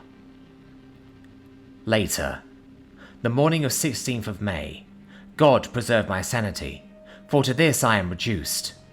Safety and the assurance of safety are things of the past. Whilst I live on here, there is but one thing to hope for, that I may not go mad, if, indeed, I be not mad already. If I be sane, then surely it is maddening to think that, of all the foul things that lurk in this hateful place, the Count is the least dreadful to me, that to him alone I can look for safety, even though this be only whilst I can serve his purpose. Great God! Merciful God, let me be calm, for out of that way lies madness indeed. I begin to get new lights on certain things which would puzzle me. Up to now I never quite knew what Shakespeare meant when he made Hamlet say, "My tablets! Quick, my tablets! 'Tis meet that I put it down," etc. For now, feeling as though my own brain were unhinged, or as if the shock had come which must end in its undoing, I turned to my diary for repose. The habit of entering accurately must help to soothe me. The Count's mysterious warning frightened me at the time. It frightens me more not when I think of it, for in the future he has a fearful hold upon me. I shall fear to doubt what he may say. When I had written in my diary, and had fortunately replaced the book and pen in my pocket, I felt sleepy. The Count's warning came into my mind, but I took pleasure in disobeying it. The sense of sleep was upon me, and with it the obstinacy which sleep brings as outrider. The soft moonlight soothed, and the wide expanse without gave a sense of freedom which refreshed me. I determined not to return tonight to the gloom-haunted rooms, but to sleep here, where, of old, ladies had sat and sung and lived sweet lives, whilst their gentle breasts were sad for their menfolk, away in the mist of remorseless wars. I drew a great couch out of its place near the corner, so that as I lay I could look at the lovely view to east and south, and unthinking of and uncaring for the dust, compose myself for sleep. I suppose I must have fallen asleep. I hope so, but I fear, for all that followed was startlingly real, So real that now, sitting here in the broad, full sunlight of the morning, I cannot in the least believe that it was all sleep. I was not alone. The room was the same, unchanged in any way since I came into it. I could see along the floor, in the brilliant moonlight, my own footsteps marked where I had disturbed the lone accumulation of dust. In the moonlight opposite me were 3 young women, ladies by their dress and manner. I thought at the time that I must be dreaming when I saw them. They threw no shadow on the floor. They came close to me, and looked at me for some time, and then whispered together. 2 were dark, and had high aquiline noses like the Count, and great dark piercing eyes that seemed to be almost red when contrasted with the pale yellow moon. The other was fair as can be, with great masses of golden hair and eyes like pale sapphires. I seemed somehow to know her face, and to know it in connection with some dreamy fear, but I could not recollect at the moment how or where. All 3 had brilliant white teeth that shone like pearls against the ruby of their voluptuous lips. There was something about them that made me uneasy, some longing and at the same time some deadly fear. I felt in my heart a wicked, burning desire that they would kiss me with those red lips. It is not good to note this down, lest someday you should meet Mina's eyes and cause her pain, but it is the truth. They whispered together, and then they all 3 laughed, such a silvery, musical laugh, but as hard as though the sound never could have come through the softness of human lips. It was like the intolerable, tingling sweetness of water glass when played on by a cunning hand. The fair girl shook her head coquettishly, and the other 2 urged her on. One said, "Go on. You are first, and we shall follow. Yours is the right to begin." The other added, "He is young and strong. There are kisses for us all." I lay quiet, looking out from under my eyelashes in an agony of delightful anticipation.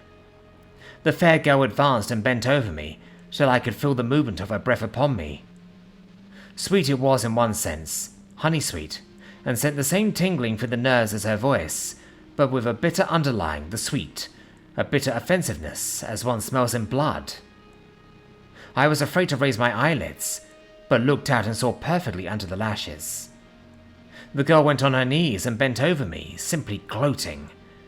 There was a deliberate voluptuousness which was both thrilling and repulsive, and as she arched her neck she actually licked her lips like an animal, till I could see in the moonlight the moisture shining on the scarlet lips, and on the red tongue as it lapped the white sharp teeth. Lower and lower went her head, as the lips went below the range of my mouth and chin, and seemed to fasten on my throat. Then she paused, and I could hear the churning sound of her tongue as it licked her teeth and lips, and I could feel the hot breath on my neck. Then the skin of my throat began to tingle, as one's flesh does when the hand that is to tickle it approaches nearer, nearer. I could feel the soft, shivering touch of the lips on the supersensitive skin of my throat, and the hard dents of 2 sharp teeth, just touching and pausing there. I closed my eyes in languorous ecstasy and waited with beating heart. But at that instant, another sensation swept through me, as quick as lightning. I was conscious of the presence of the Count, and of his being as if lapped in a storm of fury. As my eyes opened involuntarily, I saw his strong hand grasp the slender neck of the fair woman, and with giant's power draw it back. The blue eyes transformed with fury, the white teeth champing with rage, and the fair cheeks blazing red with passion. But the Count! Never did I imagine such wrath and fury, even to the demons of the pit. His eyes were positively blazing. The red light in them was lurid, as if the flames of hellfire blazed behind them. His face was deathly pale, and the lines of it were hard like drawn wires. The thick eyebrows that met over the nose now seemed like a heaving bar of white-hot metal. With a fierce sweep of his arm, he hurled the woman from him, and then motioned to the others, as though he were beating them back. It was the same imperious gesture that I had seen used to the wolves. In a voice which, though low and almost in a whisper, seemed to cut through the air and then ring in the room, he said, "How dare you touch him? Any of you? How dare you cast eyes on him when I had forbidden it? Back, I tell you all. This man belongs to me.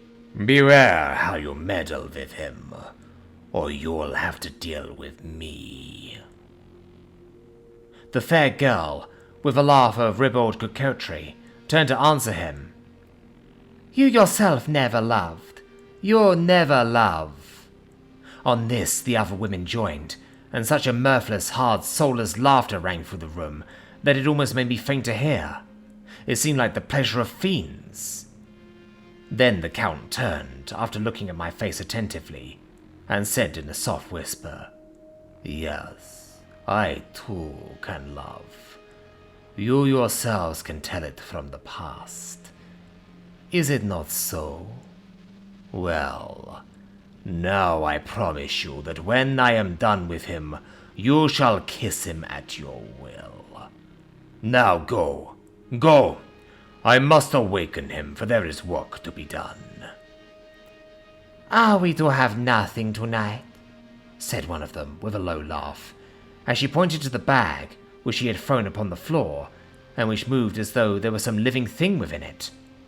For answer he nodded his head. One of the women jumped forward and opened it. If my ears did not deceive me, there was a gasp and a low wail, as of a half-smothered child. The women closed round, whilst I was aghast with horror. But as I looked, they disappeared, and with them the dreadful bag.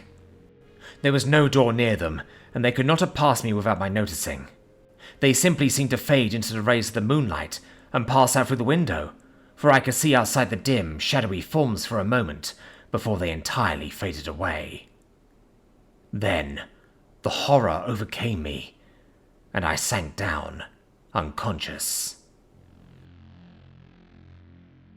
Chapter 4. Jonathan Harker's journal continued. I awoke in my own bed.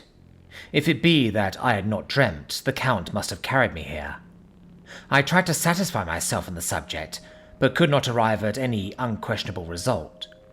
To be sure, there were certain small evidences, such as that my clothes were folded and laid by in a manner which was not my habit. My watch was still unwound, and I am rigorously accustomed to wind it the last thing before going to bed, and many such details.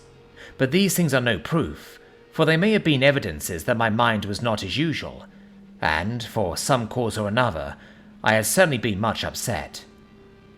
I must watch for proof. Of one thing I am glad. If it was the Count carried me here and undressed me, he must have been hurried in his task, for my pockets are intact. I am sure this diary would have been a mystery to him, which he would not have brooked. He would have taken or destroyed it. As I look round this room, although it has been to me so full of fear, it is now a sort of sanctuary, for nothing can be more dreadful than those awful women, who are, waiting to suck my blood. 18th of May. I have been down to look at that room again in daylight, for I must know the truth. When I got to the doorway at the top of the stairs, I found it closed. It had been so forcibly driven against the jamb that part of the woodwork was splintered. I could see that the bolt of the lock had not been shot, but the door is fastened from the inside. I fear it was no dream, and must act on this surmise. 19th of May. I am surely in the toils. Last night the Count asked me in the suavest tones to write 3 letters, one saying that my work here was nearly done, and that I should start for home within a few days, another that I was starting on the next morning from the time of the letter, and the third that I had left the castle and arrived at Bistritz. I would fain have rebelled, but felt that in the present state of things it would be madness to quarrel openly with the Count, whilst I am so absolutely in his power, and to refuse would be to excite his suspicion and to arouse his anger. He knows that I know too much, and that I must not live lest I be dangerous to him. My only chance is to prolong my opportunities. Something may occur which will give me a chance to escape. I saw in his eyes something of that gathering wrath which was manifest when he held that fair woman from him. He explained to me that posts were few and uncertain, and that my writing now would ensure ease of mind to my friends. And he assured me with so much impressiveness that he would countermand the latter letters, which would be held over at Bistritz until due time, in case chance would admit of my prolonging my stay, that to oppose him would have been to create new suspicion. I therefore pretended to fall in with his views, and asked him what dates I should put on the letters. He calculated a minute, and then said, "The first should be June 12th, the second June 19th, and the third June 29th. I know now the span of my life. God help me. 28th of May. There is a chance of escape, or at any rate of being able to send word home. A band of Sagani have come to the castle, and are encamped in the courtyard. These are gypsies. I have notes of them in my book. They are peculiar to this part of the world, though allied to the ordinary gypsies all the world over. There are thousands of them in Hungary and Transylvania, who are almost outside all law. They attach themselves as a rule to some great noble or boyar, and call themselves by his name. They are fearless and without religion, save superstition, and they talk only their own varieties of the Romany tongue. I shall write some letters home, and shall try to get them to have them posted. I have already spoken to them through my window to begin acquaintanceship. They took their hats off and made obeisance and many signs, which, however, I could not understand any more than I could their spoken language. I have written the letters. Mina's is in shorthand, and I simply asked Mr. Hawkins to communicate with her. To her I have explained my situation, but without the horrors which I may only surmise. It would shock and frighten her to death were I to expose my heart to her. Should the letters not carry, then the Count shall not yet know my secret, or the extent of my knowledge. I have given the letters. I threw them through the bars of my window with a gold piece, and made what signs I could to have them posted. The man who took them pressed them to his heart and bowed, and then put them in his cap. I could do no more. I stole back to the study, and began to read. As the Count did not come in, I have written here. The Count has come. He sat down beside me and said in his smoothest voice as he opened two letters, "The Zagani has given me these, of which, though I know not whence they came, I shall, of course, take care. See!" He must have looked at it. "One is from you, and to my friend Peter Hawkins. The other—" Here he caught sight of the strange symbols as he opened the envelope, and the dark look came onto his face, and his eyes blazed wickedly. "The other is a vile thing, an outrage upon friendship and hospitality. It is not signed.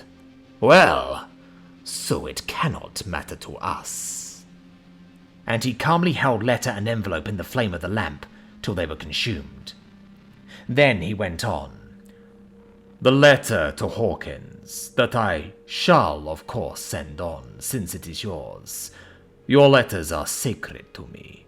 Your pardon, my friend, that unknowingly did I break the seal. Will you not cover it again?" He held out the letter to me, and with a courteous bow handed me a clean envelope. I could only redirect it and hand it to him in silence. When he went out of the room, I could hear the key turn softly. A minute later I went over and tried it, and the door was locked. When, an hour or two after, the Count came quietly into the room, his coming awakened me, for I had gone to sleep on the sofa. He was very courteous and very cheery in his manner, and seeing that I had been sleeping, he said, "So, my friend, you are tired. Get to bed. There is the surest rest. I may not have the pleasure of talk tonight, since there are many labors to me, but you will sleep, I pray." I passed to my room and went to bed, and, strange to say, slept without dreaming. Despair has its own calms. 31st of May. This morning when I woke, I thought I would provide myself with some papers and envelopes from my bag, and keep them in my pocket, so that I might write in case I should get an opportunity. But again, a surprise. Again, a shock. Every scrap of paper was gone, and with it all my notes, my memoranda, relating to railways and travel. My letter of credit, in fact all that might be useful to me, were I once outside the castle. I sat and pondered a while, and then some thought occurred to me, and I may search in my portmanteau and in the wardrobe where I had placed my clothes. The suit in which I had travelled was gone, and also my overcoat and rug. I could find no trace of them anywhere. This looked like some new scheme of villainy. 17th of June. This morning, as I was sitting on the edge of my bed cudgelling my brains, I heard without a crackling of whips and pounding and scraping of horses' feet up the rocky path beyond the courtyard. With joy I hurried to the window and saw drive into the yard 2 great litter wagons, each drawn by 8 sturdy horses, and at the head of each pair a Slovak with his wide hat, great nail-studded belt, dirty sheepskin, and high boots. They had also their long staves in hand. I ran to the door, intending to descend and try and join them through the main hall, as I thought that way might be open for them. Again, a shock. My door was fastened on the outside. Then I ran to the window and cried to them. They looked up at me stupidly and pointed, but just then the hetman of the Zagani came out, and seeing them pointing to my window, said something, at which they laughed. Henceforth, no effort of mine, no piteous cry or agonized entreaty would make them even look at me. They resolutely turned away. The litter wagons contained great square boxes with handles of thick rope. These were evidently empty by the ease with which the Slovaks handled them, and by their resonance as they were roughly moved. When they were all unloaded and packed in a great heap in one corner of the yard, the Slovaks were given some money by the Zagani, and spitting on it for luck, lazily went each to his horse's head. Shortly afterwards, I heard the crackling of their whips die away in the distance. 24th of June. Late night, the Count left me early, and locked himself into his own room.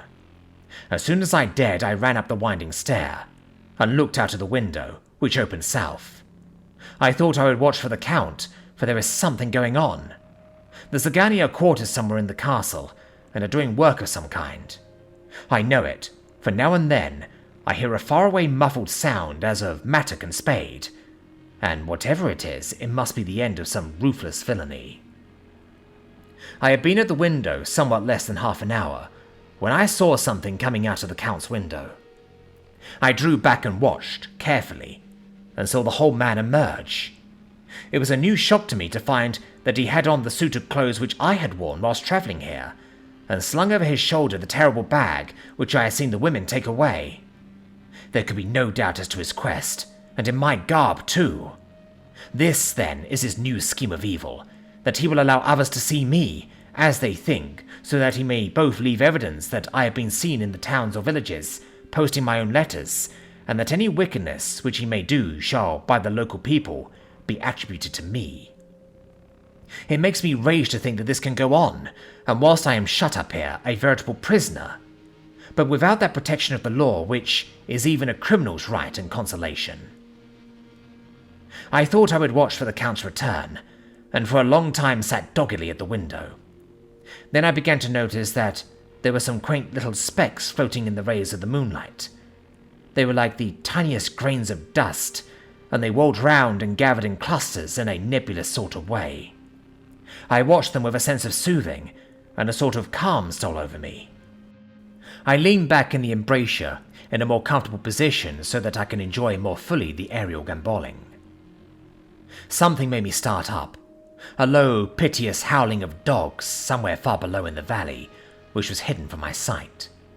Louder it seemed to ring in my ears, and the floating motes of dust to take new shapes to the sound as they danced in the moonlight. I felt myself struggling to awake to some call of my instincts. Nay, my very soul was struggling, and my half-remembered sensibilities were striving to answer the call. I was becoming hypnotized. Quicker and quicker danced the dust. The moonbeams seemed to quiver as they went by me into the massive gloom beyond. More and more they gathered, till they seemed to take dim phantom shapes. And then I started, broad awake and in full possession of my senses, and ran screaming from the place.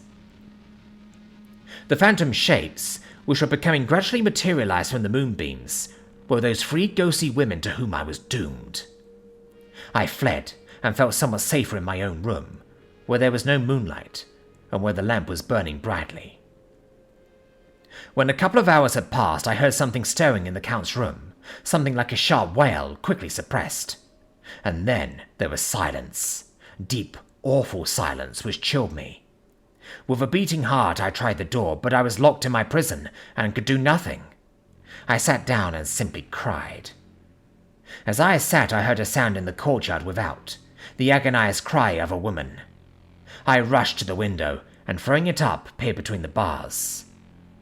There, indeed, was a woman with dishevelled hair, holding her hands over her heart as one distressed with running. She was leaning against the corner of the gateway. When she saw my face at the window, she threw herself forward and shouted in a voice laden with menace, "Monster! Give me my child!"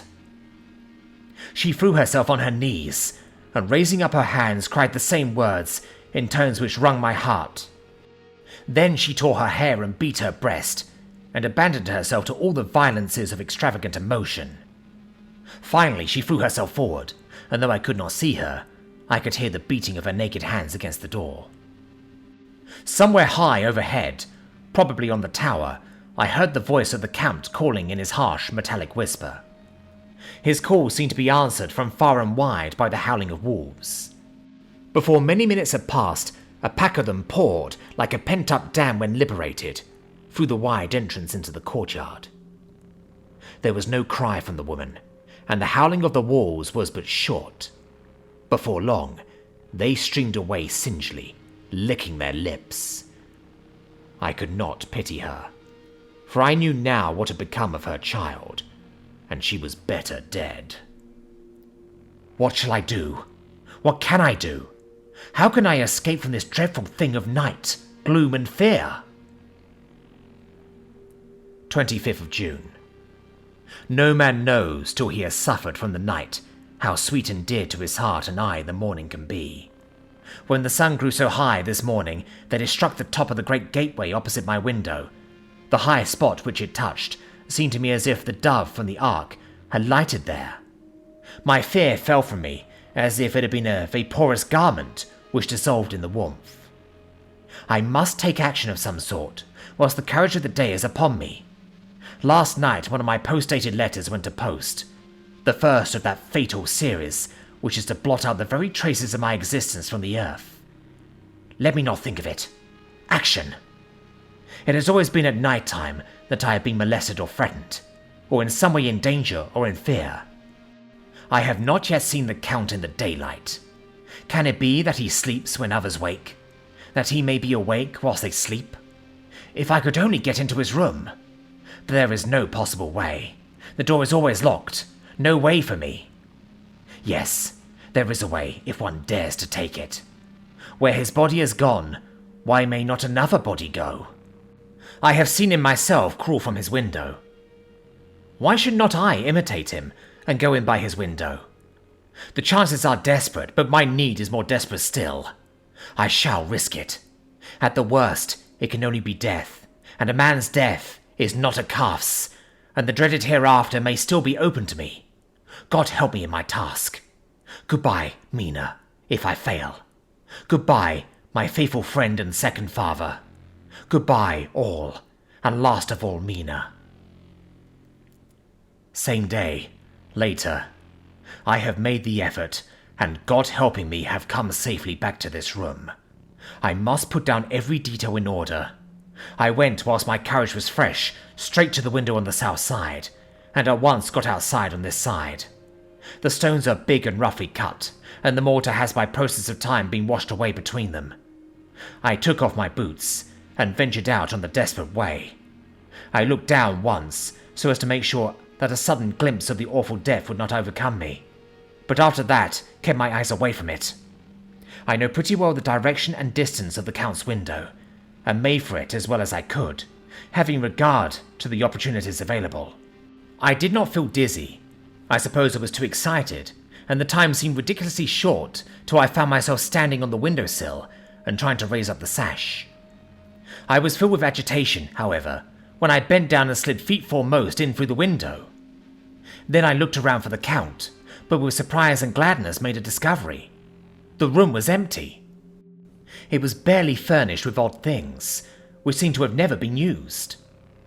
The furniture was something the same style as that in the south rooms, and was covered with dust. I looked for the key, but it was not in the lock, and I could not find it anywhere.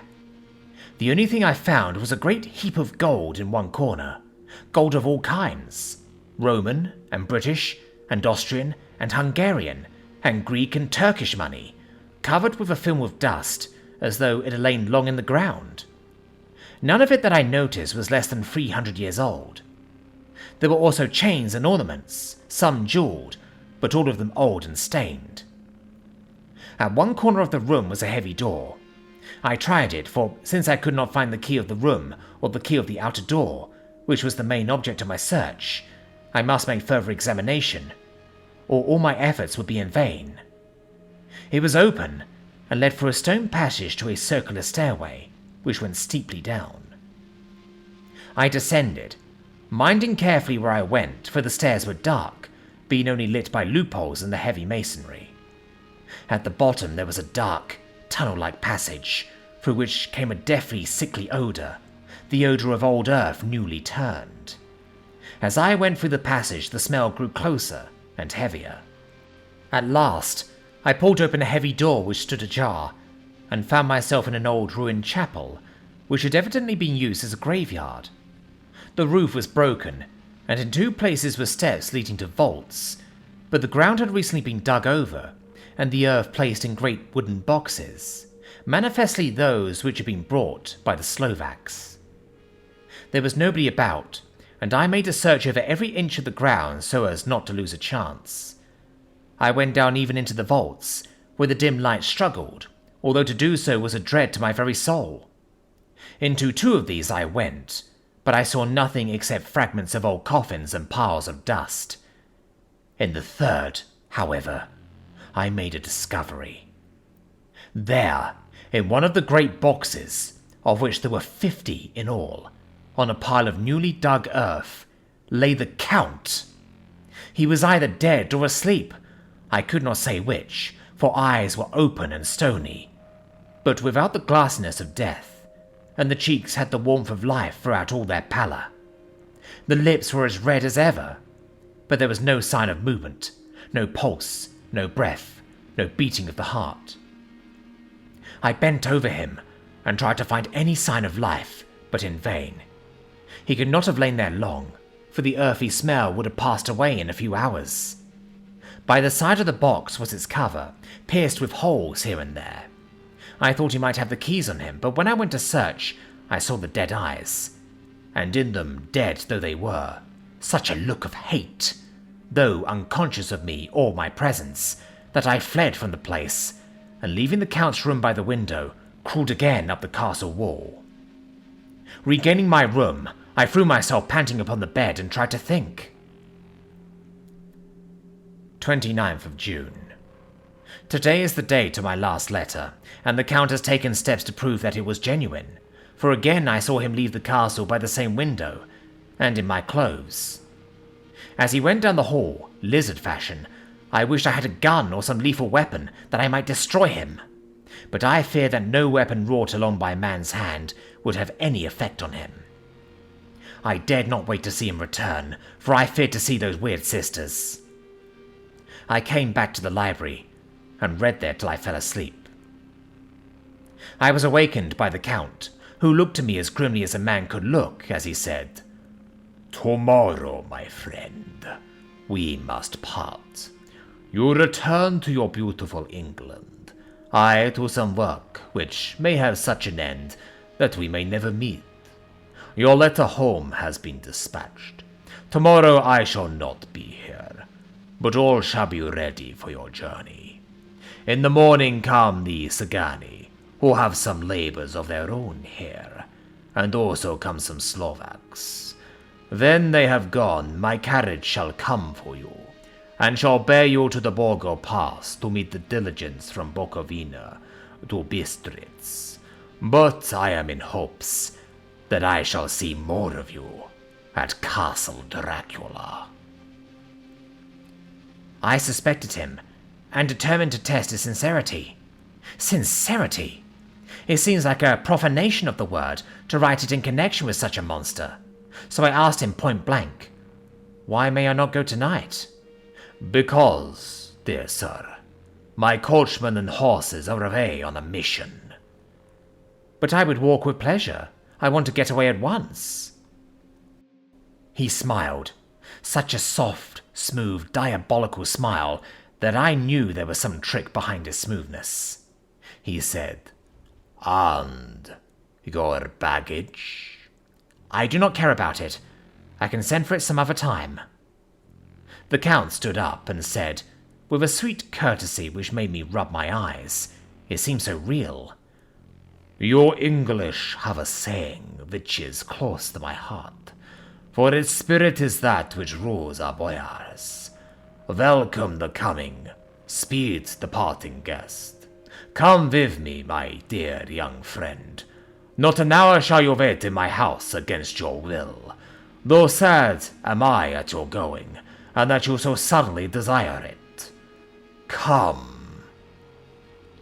With a stately gravity, he, with the lamp, preceded me down the stairs and along the hall. Suddenly he stopped. "Hark!" Close at hand came the howling of many wolves. It was almost as if the sound sprang up at the rising of his hand, just as the music of a great orchestra seems to leap under the baton of the conductor. After a pause of a moment, he proceeded in his stately way to the door, drew back the ponderous bolts, unhooked the heavy chains, and began to draw it open. To my intense astonishment, I saw that it was unlocked. Suspiciously, I looked all round but could see no key of any kind.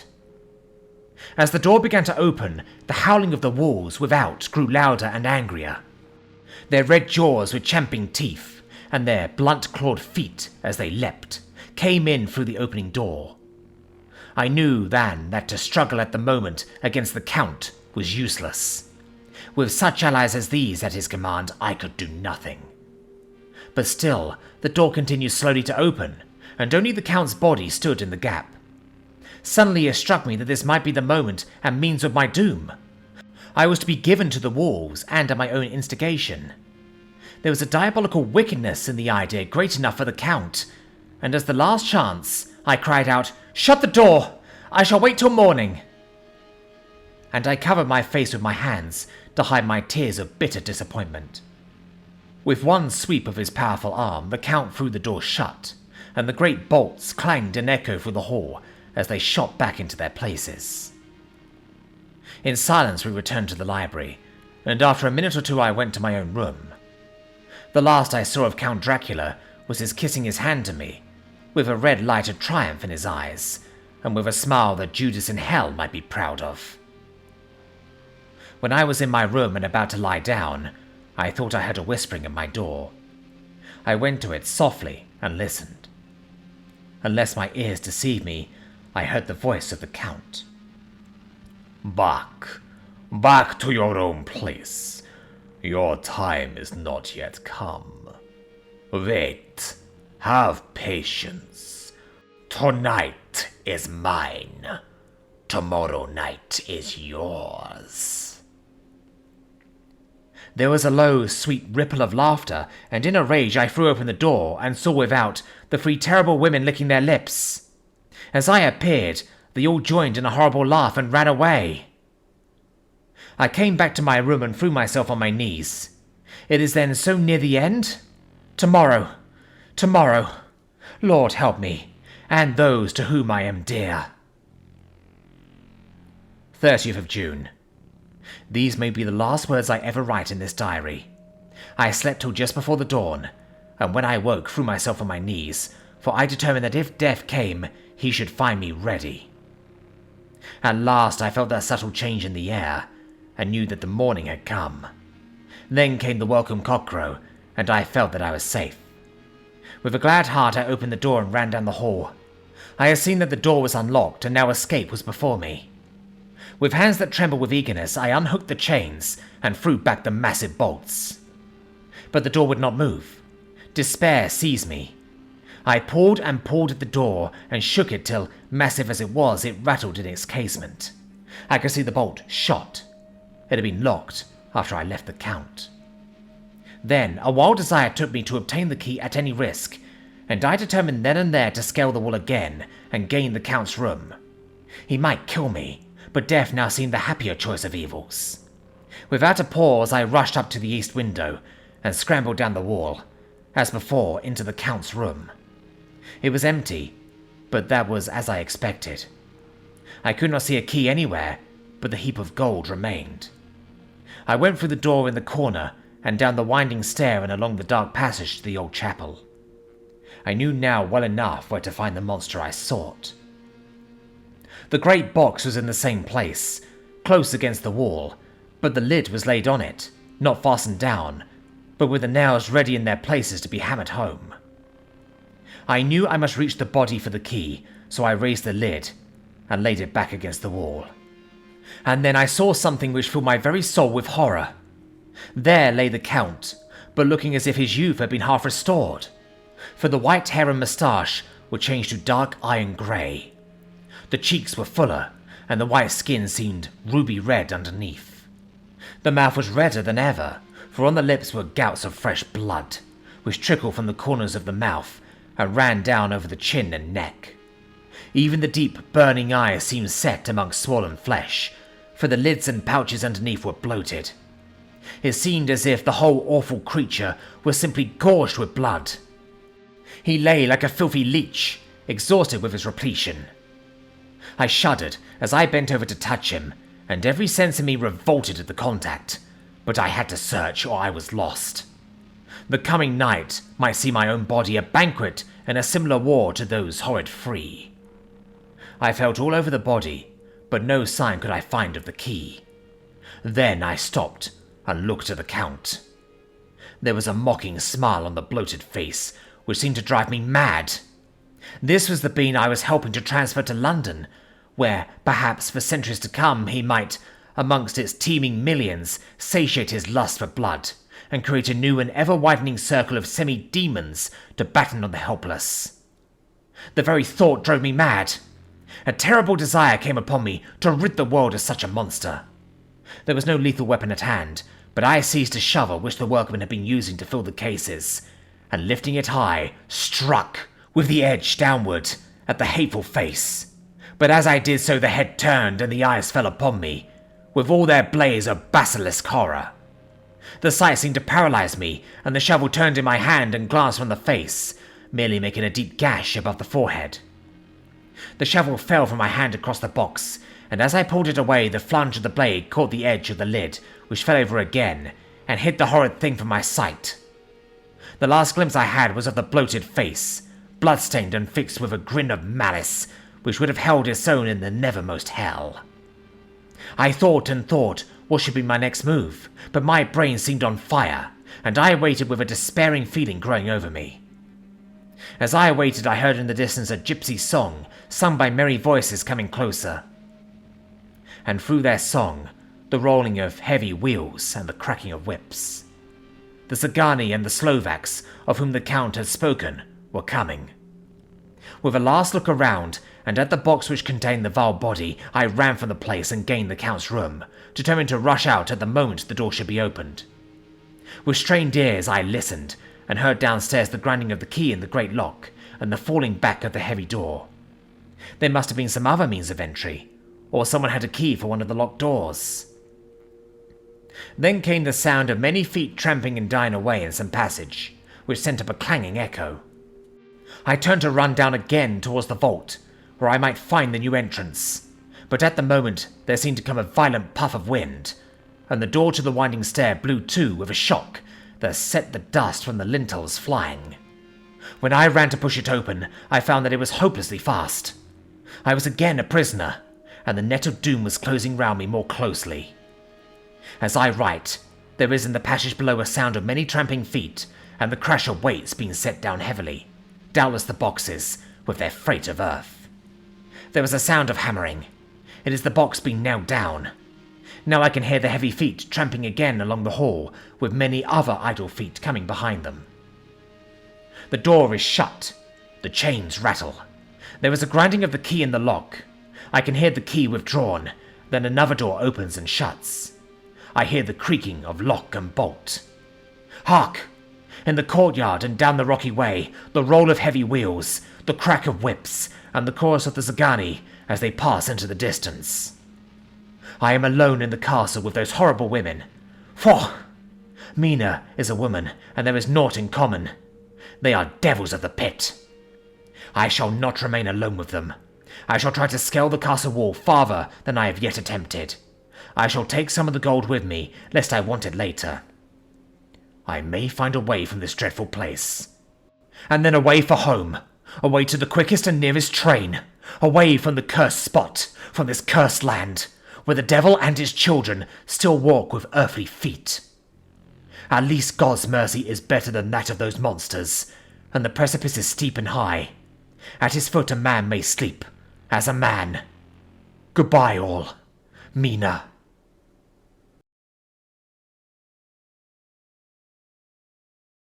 Chapter 5. Letter from Miss Mina Murray to Miss Lucy Westenra. 9th of May. My dearest Lucy, forgive my long delay in writing, but I have been simply overwhelmed with work. The life of an assistant schoolmistress is sometimes trying. I am longing to be with you, and by the sea, where we can talk together freely and build our castles in the air. I have been working very hard lately because I want to keep up with Jonathan's studies, and I have been practicing shorthand very assiduously. When we are married, I shall be able to be useful to Jonathan. And if I can stenograph well enough, I can take down what he wants to say in this way and write it out for him on the typewriter, at which also I am practicing very hard. He and I sometimes write letters in shorthand, and he is keeping a stenographic journal of his travels abroad. When I am with you, I shall keep a diary in the same way. I don't mean one of those 2 pages to the week with Sundays squeezed in the corner diaries, but a sort of journal which I can write in whenever I feel inclined. I do not suppose there will be much of interest to other people, but it is not intended for them. I may show it to Jonathan some day if there is in it anything worth sharing, but it is really an exercise book. I shall try to do what I see lady journalists do, interviewing and writing descriptions, and trying to remember conversations. I am told that, with a little practice, one can remember all that goes on or that one hears said during the day. However, we shall see. I will tell you of my little plans when we meet. I have just had a few hurried lines from Jonathan from Transylvania. He is well and will be returning in about a week. I am longing to hear all his news. It must be nice to see strange countries. I wonder if Jonathan and I, shall ever see them together. There is the 10 o'clock bell ringing. Goodbye. Your loving, Mina. Tell me all the news when you write. You have not told me anything for a long time. I hear rumours, and especially of a tall, handsome, curly-haired man. Letter. Lucy Westenra to Mina Murray. 17 Chatham Street. Wednesday. My dearest Mina, I must say you tax me very unfairly with being a bad correspondent. I wrote you twice since we parted, and your last letter was only your second. Besides, I have nothing to tell you. There is really nothing to interest you. Town is very pleasant just now, and we go a great deal to picture galleries and for walks and rides in the park. As to the tall, curly-haired man, I suppose it was the one who was with me at the last pop. Someone has evidently been telling tales. That was Mr. Holmwood. He often comes to see us, and he and Mamma get on very well together. They have so many things to talk about in common.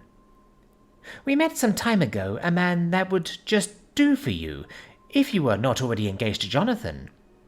He is an excellent party, being handsome, well off, and of good birth. He is a doctor and really clever. Just fancy. He is only 29, and he has an immense lunatic asylum all under his own care. Mr. Holmwood introduced him to me, and he called here to see us, and often comes now. I think he is one of the most resolute men I ever saw, and yet the most calm. He seems absolutely imperturbable. I can fancy what a wonderful power he must have over his patients. He has a curious habit of looking one straight in the face, as if trying to read one's thoughts. He tries this on very much with me, but I flatter myself he has got a tough nut to crack. I know that from my glass. Do you ever try to read your own face? I do, and I can tell you it is not a bad study, and gives you more trouble than you can well fancy if you have never tried it. He says that I afford him a curious psychological study, and I humbly think I do. I do not, as you know, take sufficient interest in dress to be able to describe the new fashions. Dress is a bore. That is slang again, but never mind. Arthur says that every day. There, it is all out, Mina. We have told all our secrets to each other since we were children. We have slept together and eaten together, and laughed and cried together. And now, though I have spoken, I would like to speak more. Oh, Mina, couldn't you guess? I love him. I am blushing as I write, for although I think he loves me, he has not told me so in words. But oh, Mina, I love him. I love him. There. That does me good. I wish I were with you, dear, sitting by the fire, undressing, as we used to sit, and I would try to tell you what I feel. I do not know how I am writing this even to you. I am afraid to stop, or I should tear up the letter, and I don't want to stop, for I do so want to tell you all. Let me hear from you at once, and tell me all that you think about it. Mina, pray for my happiness. Lucy. P.S. I need not tell you this is a secret. Good night again. L. Letter. Lucy Westenra to Mina Murray. 24th May. My dearest Mina, thanks and thanks and thanks again for your sweet letter. It was so nice to be able to tell you and have your sympathy. My dear, it never rains but it pours. How true the old proverbs are. Here am I, who shall be 20 in September, and yet I never had a proposal till today. Not a real proposal, and today I had 3. Just fancy. 3 proposals in one day. Isn't it awful? I feel sorry, really, and truly sorry for 2 of the poor fellows. Oh, Mina, I am so happy that I don't know what to do with myself. And 3 proposals. But for goodness sake, don't tell any of the girls, or they will be getting all sorts of extravagant ideas, and imagining themselves injured and slighted if in their very first day at home they did not get 6 at least. Some girls are so vain.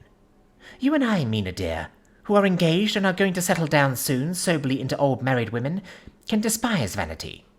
Well, I must tell you about the 3, but you must keep it a secret, dear, from everyone except, of course, Jonathan.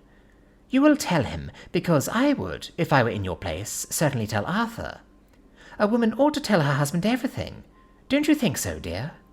And I must be fair. Men like women, certainly their wives, to be quite as fair as they are, and women, I am afraid, are not always quite as fair as they should be. Well, my dear, number 1 came just before lunch. I told you of him, Dr. John Seward, the lunatic asylum man, with the strong jaw and the good forehead. He was very cool outwardly, but was nervous all the same. He had evidently been schooling himself as to all sorts of little things, and remembered them, but he almost managed to sit down in his silk hat, which men don't generally do when they are cool, and then when he wanted to appear at ease, he kept playing with a lancet, in a way that made me nearly scream. He spoke to me, Mina, very straightforwardly.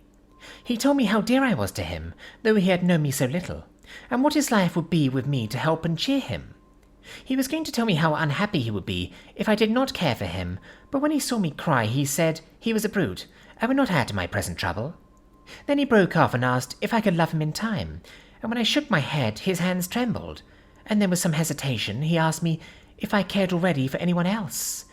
He put it very nicely, saying that he did not want to wring my confidence from me, but only to know, because if a woman's heart was free a man might have hope. And then, Mina, I felt a sort of duty to tell them that there was someone. I only told him that much, and then he stood up, and he looked very strong and very grave, as he took both my hands in his, and said he hoped I would be happy, and that if I ever wanted a friend, I must count him one of my best. Oh, Mina dear, I can't help crying, and you must excuse this letter being all blotted.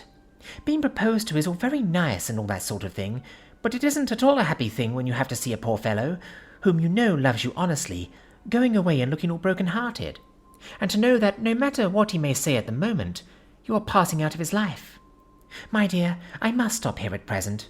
I feel so miserable, though I am so happy. Evening. Arthur has just gone, and I feel in better spirits than when I left off, so I can go on telling you about the day. Well, my dear, number 2 came after lunch. He is such a nice fellow, an American from Texas, and he looks so young and so fresh that it seems almost impossible that he has been to so many places and has such adventures. I sympathize with poor Desdemona when she had such a stream poured in her ear, even by a black man. I suppose that we women are such cowards that we think a man will save us from fears, and we marry him. I know now what I would do if I were a man and wanted to make a girl love me.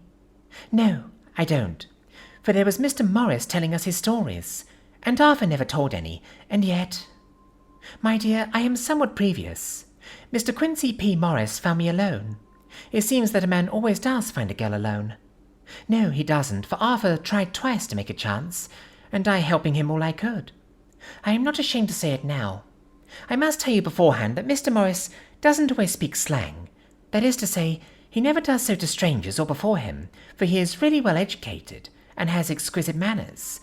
But he found out that it amused me to hear him talk American slang, and whenever I was present, and there was no one to be shocked, he said such funny things. I am afraid, my dear, he has to invent it all, for it fits exactly into whatever else he has to say. But this is a way slang has. I do not know myself if I shall ever speak slang. I do not know if Arthur likes it, as I have never heard him use any as yet.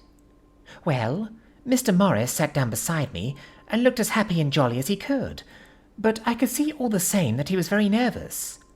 He took my hand in his and said ever so sweetly, Miss Lucy, I know I ain't good enough to regulate the fixins of your little shoes, but I guess if you wait till you find a man, that is, you will go join them 7 young women with the lamps when you quit. Won't you just hitch up alongside of me and let us go down the long road together, driving in double harness? Well, he did look so good-humoured and so jolly that it didn't seem half so hard to refuse him as it did poor Dr. Seward. So I said, as lightly as I could, that I did not know anything of hitching, and that I wasn't broken to harness at all yet. Then he said that he had spoken in a light manner, and he hoped that, if he had made a mistake in doing so on so grave, so momentous an occasion for him, I would forgive him. He really did look serious when he was saying it, and I couldn't help feeling a sort of exultation that he was number 2 in one day. And then, my dear, before I could say a word, he began pouring out a perfect torrent of love-making, laying his very heart and soul at my feet. He looked so earnest over it that I shall never again think that a man must be playful always, and never earnest, because he is merry at times. I suppose he saw something in my face which checked him, for he suddenly stopped, and said with a sort of manly fervour that I could have loved him for if I had been free. Lucy, you are an honest-hearted girl, I know. I should not be here speaking to you as I am now if I did not believe you clean grit, right through to the very depths of your soul. Tell me, like one good fellow to another, is there anyone else that you care for? And if there is, I'll never trouble you a hair's breadth again, but will be, if you will let me, a very faithful friend. My dear Mina, why are men so noble when we women are so little worthy of them? Here was I almost making fun of this great-hearted, true gentleman. I burst into tears. I am afraid, my dear, you will think this is a very sloppy letter in more ways than one, and I really felt very badly. Why can't the little girl marry 3 men, or as many as want her, and save all this trouble? But this is heresy, and I must not say it. I am glad to say that, though I was crying, I was able to look into Mr. Morris's brave eyes, and I told him out straight. Yes, there is someone I love, though he has not told me yet that he even loves me. I was right to speak to him so frankly, for quite a light came into his face, and he put out both his hands and took mine. I think I put them into his, and said in a hearty way, That's my brave girl. It's better worth being late for a chance of winning you than being in time for any other girl in the world. Don't cry, my dear. If it's for me, I'm a hard nut to crack, and I take it standing up. If that other fellow doesn't know his happiness, well, he'd better look for it soon, or he'll have to deal with me. Little girl, your honesty and pluck have made me a friend, and that's rarer than a lover. It's more selfish anyhow. My dear, I'm gonna have a pretty lonely walk between this and Kingdom Come. Won't you give me one kiss? It'll be something to keep off the darkness now and then. You can, you know, if you like, for that other good fellow, or you could not love him. Hasn't spoken yet. That quite won me, Mina, for it was brave and sweet of him, and noble too. To a rival, wasn't it? And he so sad, so I leant over and kissed him. He stood up with my 2 hands in his, and he looked down into my face. I am afraid I was blushing very much. He said, "Little girl, I hold your hand, and you've kissed me, and if these things don't make us friends, nothing ever will. Thank you for your sweet honesty to me, and goodbye." He wrung my hand, and taking up his hat, went straight out of the room without looking back, without a tear or a quiver or a pause, and I am crying like a baby. Oh, why must a man like that be made unhappy when there are lots of girls about who would worship the very ground he trod on? I know I would if I were free, only I don't want to be free. My dear, this quite upset me, and I feel I cannot write of happiness just at once, after telling you of it, and I don't wish to tell of the number 3 until it can be all happy. Ever your loving, Lucy. P.S. Oh, about number 3. I didn't tell you of number 3, need I? Besides, it was all so confused. It seemed only a moment from his coming into the room till both his arms were round me, and he was kissing me. I am very, very happy, and I don't know what I have done to deserve it. I must only try in the future to show that I am not ungrateful to God for all his goodness to me in sending to me such a lover, such a husband, and such a friend. Goodbye. Dr. Seward's Diary, kept in phonograph. 25th May. Ebb-tide and appetite today. Cannot eat, cannot rest, so diary instead. Since my rebuff of yesterday, I have a sort of empty feeling. Nothing in the world seems of sufficient importance to be worth the doing. As I knew that the only cure for this sort of thing was work, I went amongst the patients. I picked out one who has afforded me a study of much interest. He is so quaint that I am determined to understand him as well as I can. Today I seem to get nearer than ever before to the heart of his mystery. I questioned him more fully than I had ever done, with a view to making myself master of the facts of his hallucination. In my manner of doing it there was, I now see, something of cruelty. I seemed to wish to keep him to the point of his madness, a thing which I avoid with the patients as I would the mouth of hell. Mem. Under what circumstances would I not avoid the pit of hell? Omnia Rome venalia sunt. Hell has its price. If there be anything behind this instinct, it will be valuable to trace it afterwards accurately, so I had better commence to do so. Therefore, R. M. Renfield, age 59, sanguine temperament, great physical strength, morbidly excitable, periods of gloom, ending in some fixed idea which I cannot make out. I presume that the sanguine temperament itself and the disturbing influence end in a mentally accomplished finish, a possibly dangerous man. Probably dangerous if unselfish. In selfish men, caution is as secure an armor for their foes as for themselves. What I think of on this point is, when self is the fixed point, the centripetal force is balanced with the centrifugal.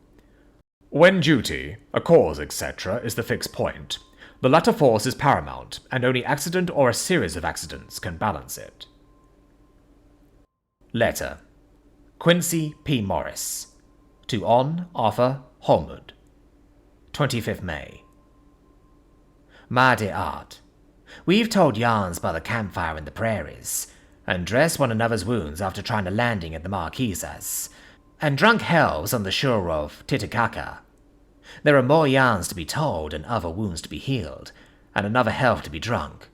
Won't you let this be at my campfire tomorrow night? I have no hesitation in asking you, as I know a certain lady is engaged to a certain dinner party, and that you are free. There will only be one other, our old pal of the career, Jack Seward. He's coming too, and we both want to mingle our weeps over the wine cup, and to drink a health with all our hearts to the happiest man in all the wide world, who has won the noblest heart that God has made, and best worth winning. We promise you a hearty welcome, and a loving greeting, as a health as true as your own right hand. We shall both swear to leave you at home if you drink too deep to a certain pair of eyes. Come. Yours, as ever and always, Quincy P. Morris. Telegram from Arthur Holmwood to Quincy P. Morris. 26th May. Count me in every time. I bear messages which will make both your ears tingle. Art. Chapter 6. Mina Murray's Journal. 24th July, Whitby. Lucy met me at the station, looking sweeter and lovelier than ever, and we drove up to the house at the Crescent in which they have rooms. This is a lovely place. The little river, the Esk, runs through a deep valley, which broadens out as it comes near the harbour. A great viaduct runs across, with high piers, through which the view seems somehow further away than it really is. The valley is beautifully green, and it is so steep that when you are on the high land on either side, you look right across it, unless you are near enough to see down. The houses of the old town, the side away from us, are all red-roofed and seem piled up one over the other anyhow, like the pictures we see of Nuremberg. Right over the town is the ruin of Whitby Abbey, which was sacked by the Danes, and which is the scene of part of Marmion, where the girl was built up in the wall. It is a most noble ruin of immense size, and full of beautiful and romantic bits. There is a legend that a white lady is seen in one of the windows. Between it and the town there is another church, the parish one, round which is a big graveyard, all full of tombstones. This is, to my mind, the nicest spot in Whitby, for it lies right over the town, and has a full view of the harbour, and all up the bay to where the headland called Kettleness stretches out into the sea.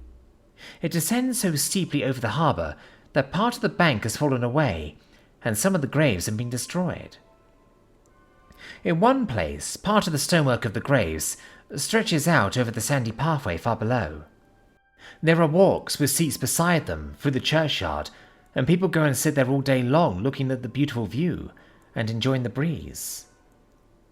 I shall come and sit here often myself and work. Indeed, I am writing now, with my book on my knee, and listening to the talk of 3 old men who are sitting beside me. They seem to do nothing all day but sit here and talk. The harbour lies below me, with, on the far side, one long granite wall stretching out into the sea, with a curve outwards at the end of it, in the middle of which is a lighthouse. A heavy sea-wall runs along outside of it. On the near side, the sea-wall makes an elbow crooked inversely, and its end too has a lighthouse. Between the 2 piers, there is a narrow opening into the harbour, which then suddenly widens. It is nice at high water, but when the tide is out it shoals away to nothing, and there is merely the stream of the Esk running between banks of sand, with rocks here and there.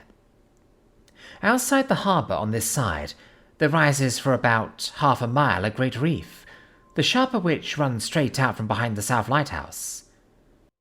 At the end of it is a buoy with a bell, which swings in bad weather, and sends in a mournful sound on the wind.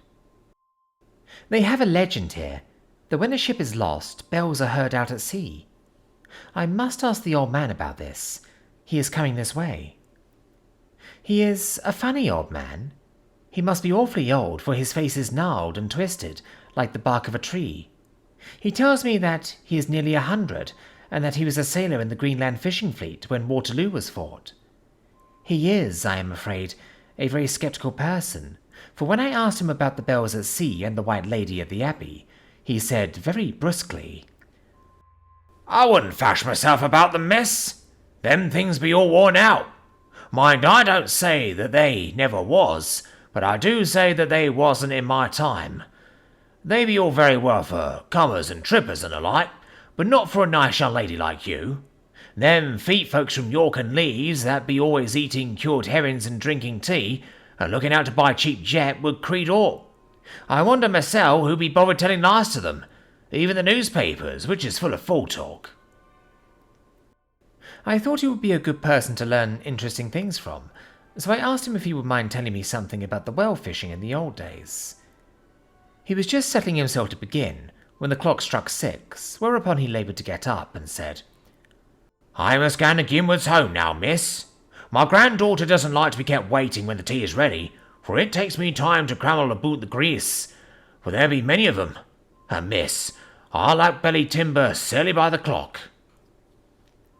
He hobbled away, and I could see him hurrying, as well as he could, down the steps. The steps are a great feature on the place. They lead from the town to the church. There are hundreds of them.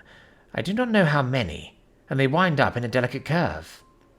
The slope is so gentle that a horse could easily walk up and down them. I think they must originally have had something to do with the abbey. I shall go home too. Lucy went out visiting with her mother, and as they were only duty calls, I did not go. 1st of August. I came up here an hour ago with Lucy, and we had a most interesting talk with my old friend and the 2 others who always come and join him. He is evidently the Sir Oracle of them, and I should think must have been in his time a most dictatorial person. He will not admit anything, and down-faces everybody. If he can't out-argue them, he bullies them, and then takes their silence for agreement with his views. Lucy was looking sweetly pretty in her white lawn frock. She has got a beautiful colour since she has been here. I noticed that the old men did not lose any time in coming and sitting near her when we sat down. She is so sweet with old people. I think they all fell in love with her on the spot. Even my old man succumbed and did not contradict her, but gave me double share instead. I got him on the subject of the legends, and he went off at once into a sort of sermon. I must try to remember it and put it down. "It be all fool talk, lock, stock and barrel. That's what it be and nowt else. These bands of moss and balgos and barguess and boogers and all and meant them is only fit to send bands and dizzy women to beltering. They be nowt but air plebs. They and all grims and signs and warnings be all invented by parsons and ilsome boat bodies and railway towers to skeer and scum as halfing, and to get folks to do something that they don't other inclined to. It makes me hurtful to think of them. Why, it's them that, not content with printing lies on paper and preaching them out of pulpits, does want to be cutting them on the tombstones. Look here all around you in what hate you will. All them steens, holding up their heads as well as they can out of their pride, is a can, simply tumbling down with the weight of the lies wrote in them. Here lies the body, or sacred to the memory wrote in all of them, and yet in nigh half of them there bean't no bodies at all, and the memories of them bean't cared a pinch of snuff about, much less sacred. Lies all of them, nothing but lies of one kind or another.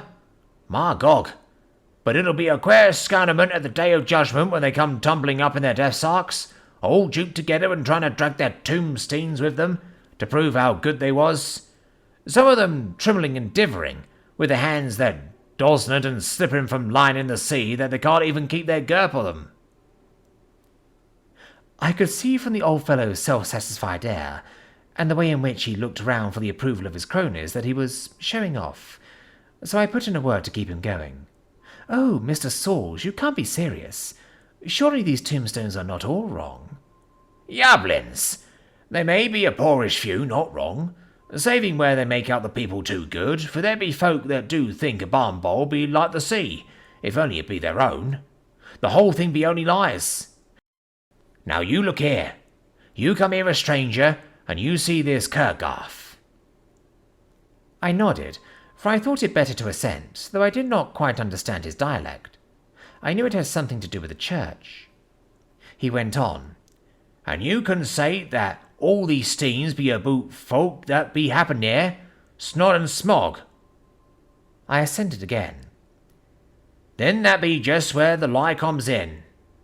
Why, there be scores of these lay-beds that be tomb as old Dunn's back a box on Friday night." He nudged one of his companions, and they all laughed. "And my gog, how could they be otherwise? Look at that one, the aftest about the beer bank. Read it."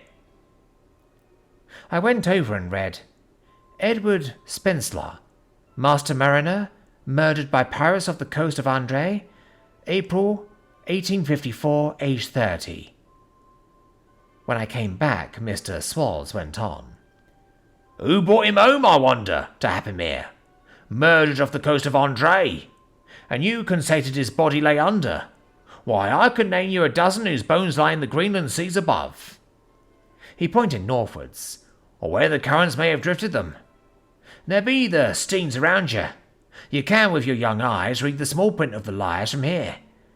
This, Brainweight Flowery, I know his father, lost in the lively off Greenland in 20, or Andrew Woodhouse, drowned in the same seas in 1777, or John Paxton, drowned off Cape Farewell a year later, or old John Rawlings, whose grandfather sailed with me, drowned in the Gulf of Finland in 50. Do you think that all these men will have to make a rush to Whitby when the trumpet sounds? I have me Ephraims about it. I tell you, that when they got here they'd be jobbing and jostling one another that way, that it'd be like a fight up on the ice in the old days, when we'd be at one another from daylight to dusk, and trying to tie up our cuts by the Aurora Borealis. This was evidently local pleasantry, for the old man cackled over it, and his cronies joined in with gusto. But, I said, surely you are not quite correct, for you start on the assumption that all the poor people, or their spirits, will have to take their tombstones with them on the Day of Judgment. Do you think that will be really necessary? Well, what else be they tombstones for? Answer me that, miss.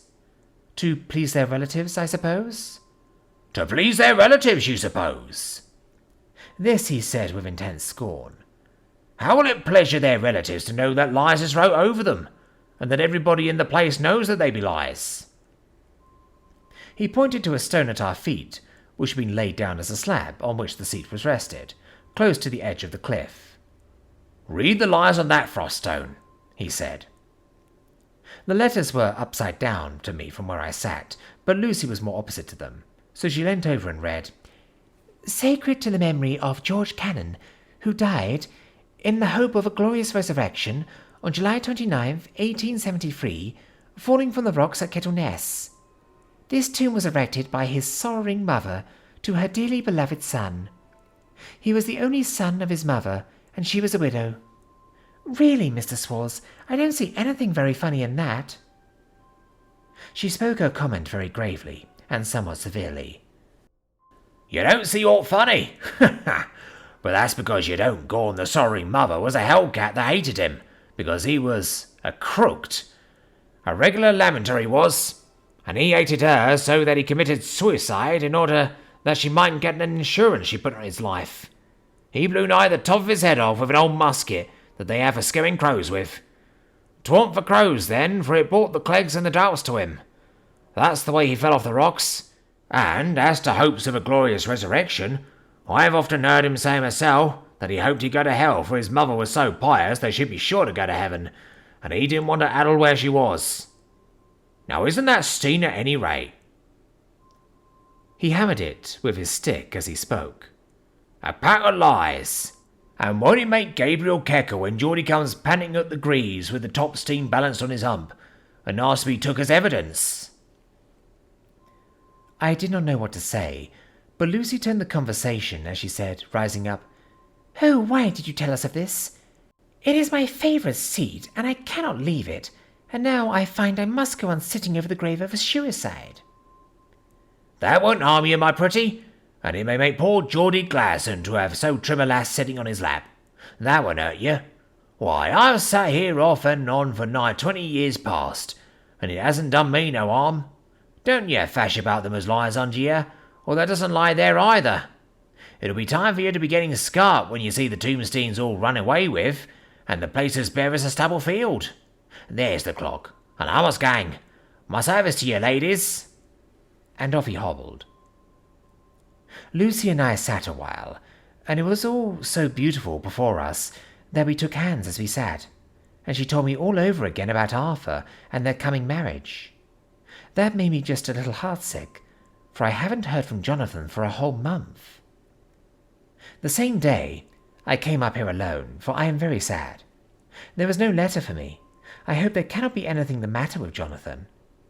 The clock has just struck 9. I see the lights scattered all over the town, sometimes in rows where the streets are, and sometimes singly. They run right up the Esk and die away in the curve of the valley. To my left, the view is cut off by a black line of roof of the old house next to the abbey.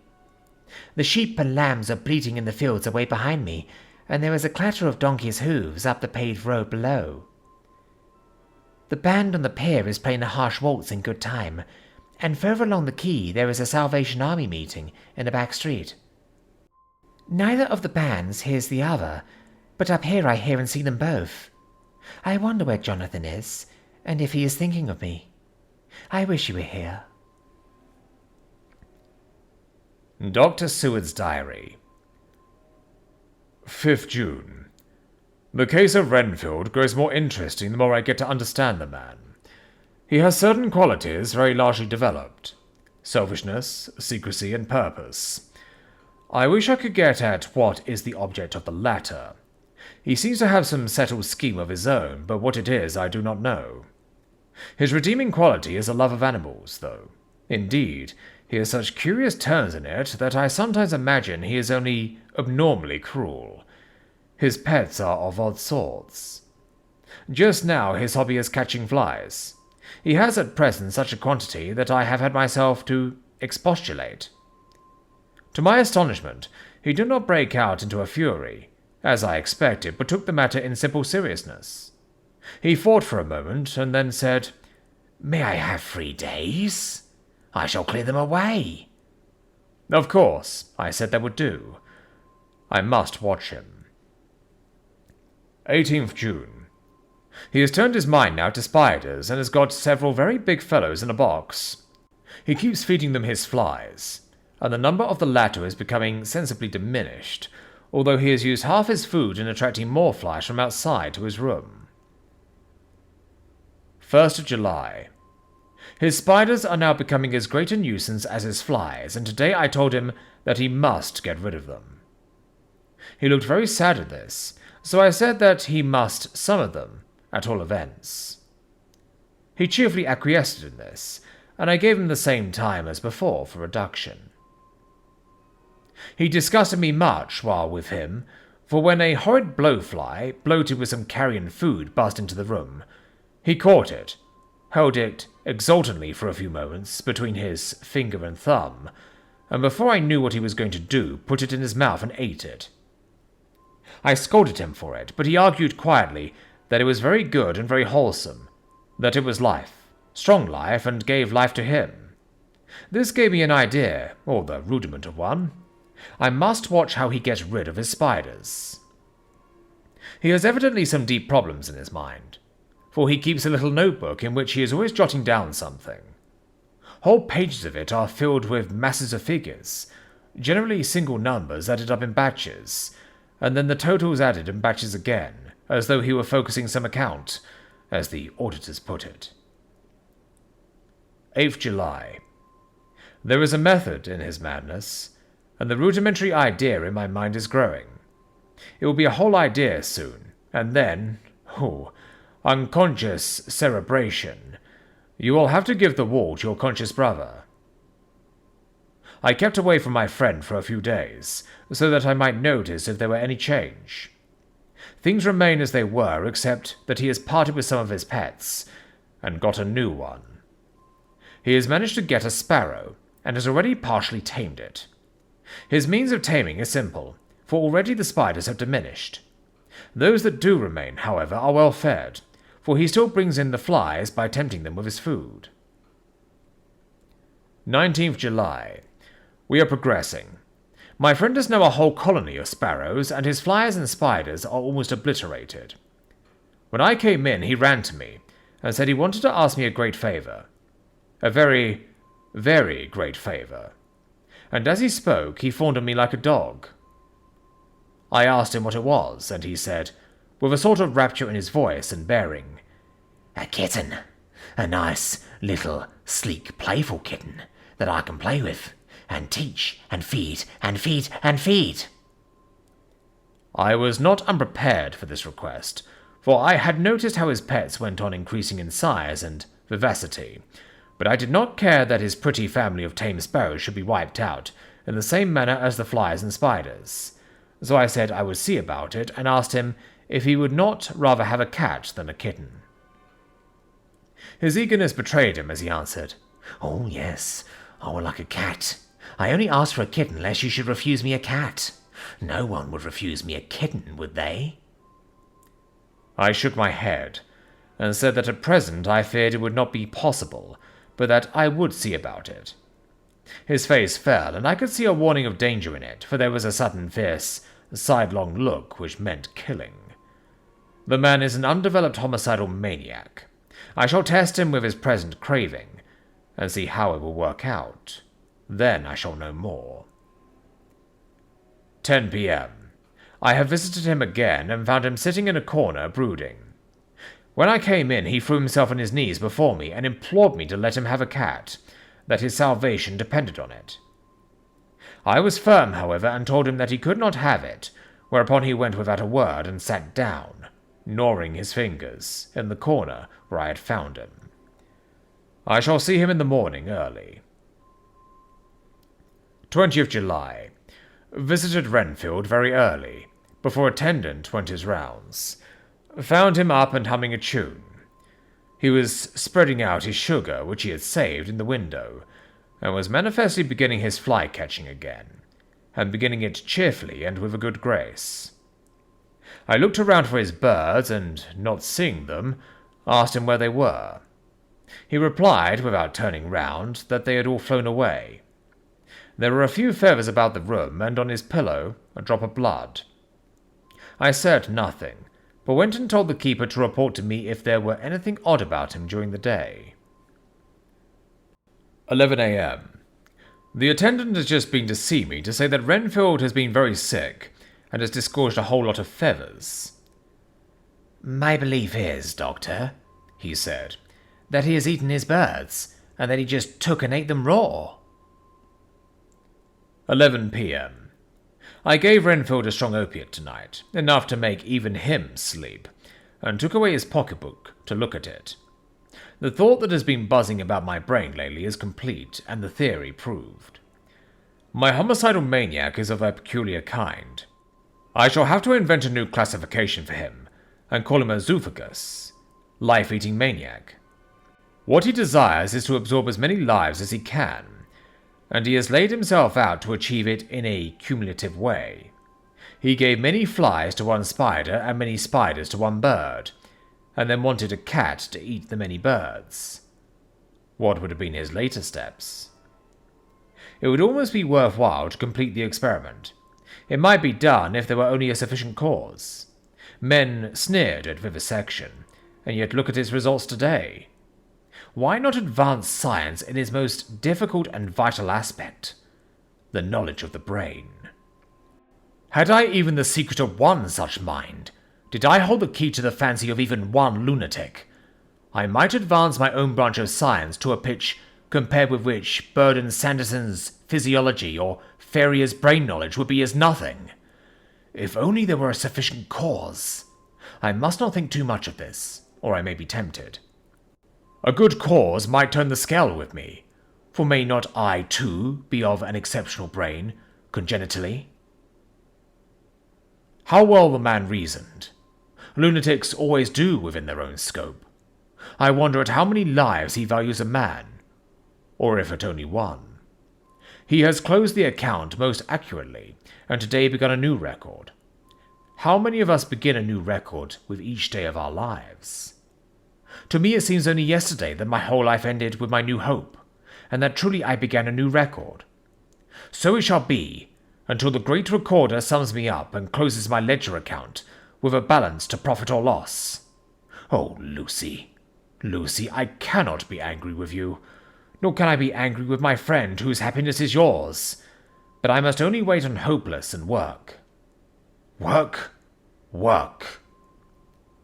If I could have as strong a cause as my poor mad friend there, a good, unselfish cause to make me work, that would be indeed happiness. Mina Murray's Journal. 26th July. I am anxious, and it soothes me to express myself here. It is like whispering to oneself and listening at the same time. And there is also something about the shorthand symbols that makes it different from writing. I am unhappy about Lucy and about Jonathan. I had not heard from Jonathan for some time and was very concerned, but yesterday dear Mr. Hawkins, who is always so kind, sent me a letter from him. I had written asking him if he had heard, and he said the enclosed had just been received. It is only a line dated from Castle Dracula, and says that he is just starting for home. That is not like Jonathan. I do not understand it, and it makes me uneasy. Then, too, Lucy, although she is so well, has lately taken to her old habit of walking in her sleep. Her mother has spoken to me about it, and we have decided that I am to lock the door of our room every night. Mrs. Westenra has got an idea that sleepwalkers always go out on roofs of houses and along the edges of cliffs, and then get suddenly wakened and fall over with a despairing cry that echoes all over the place. Poor dear!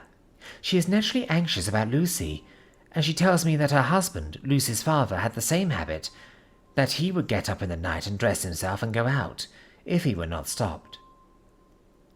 Lucy is to be married in the autumn, and she is already planning out her dresses and how her house is to be arranged.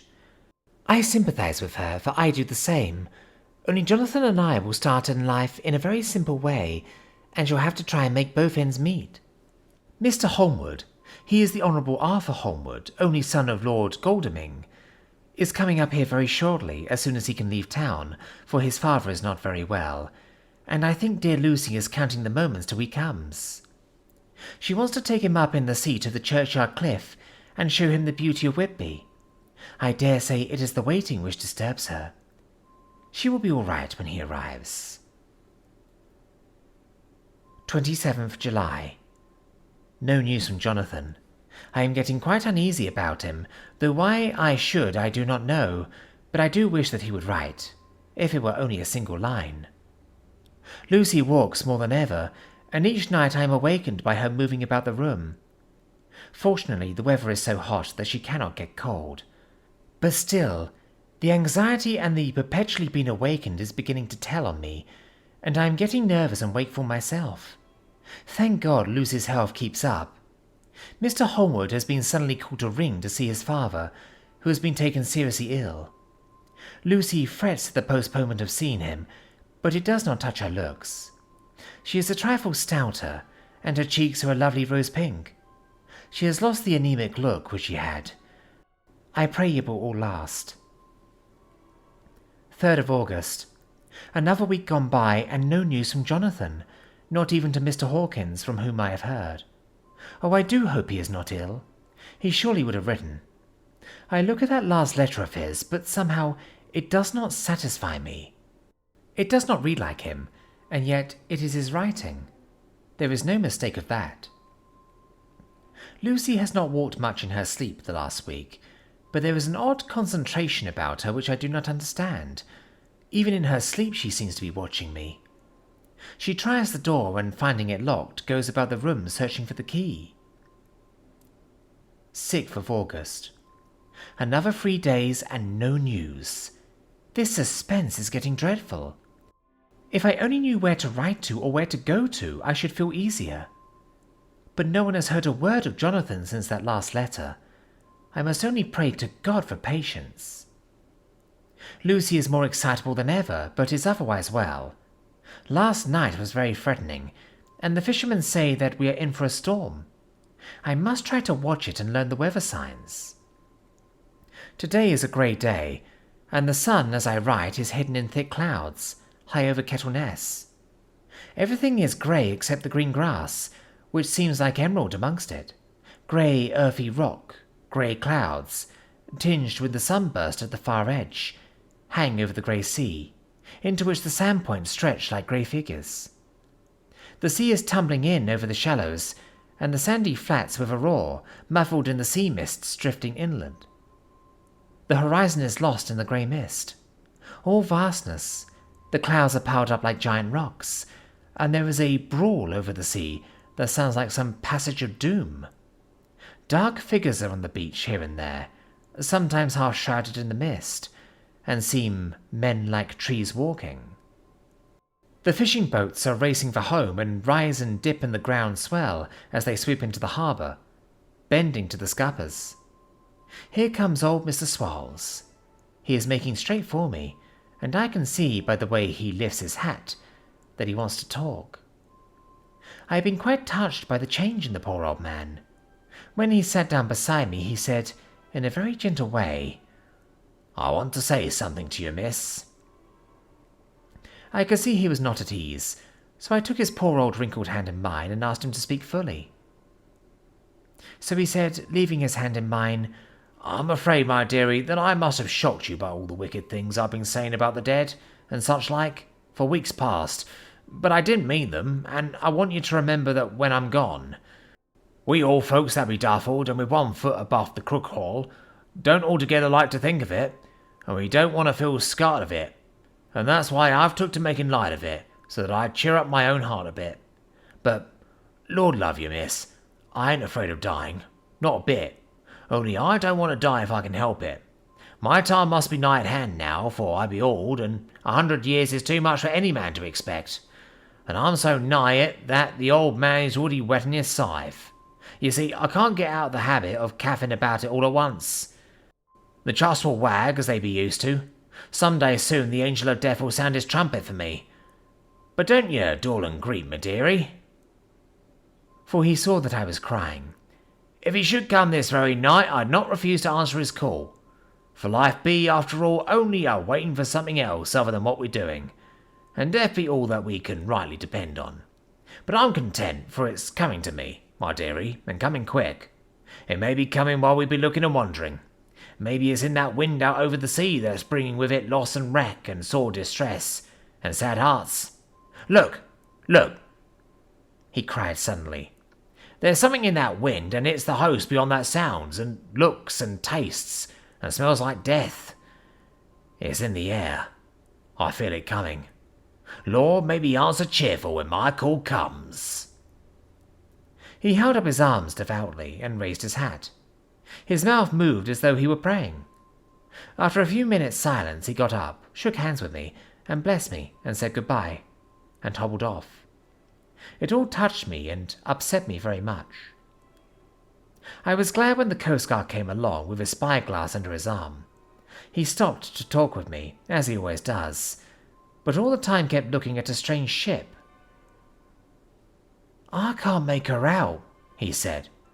"She's a Russian by the look of it, but she's knocking about in the queerest way.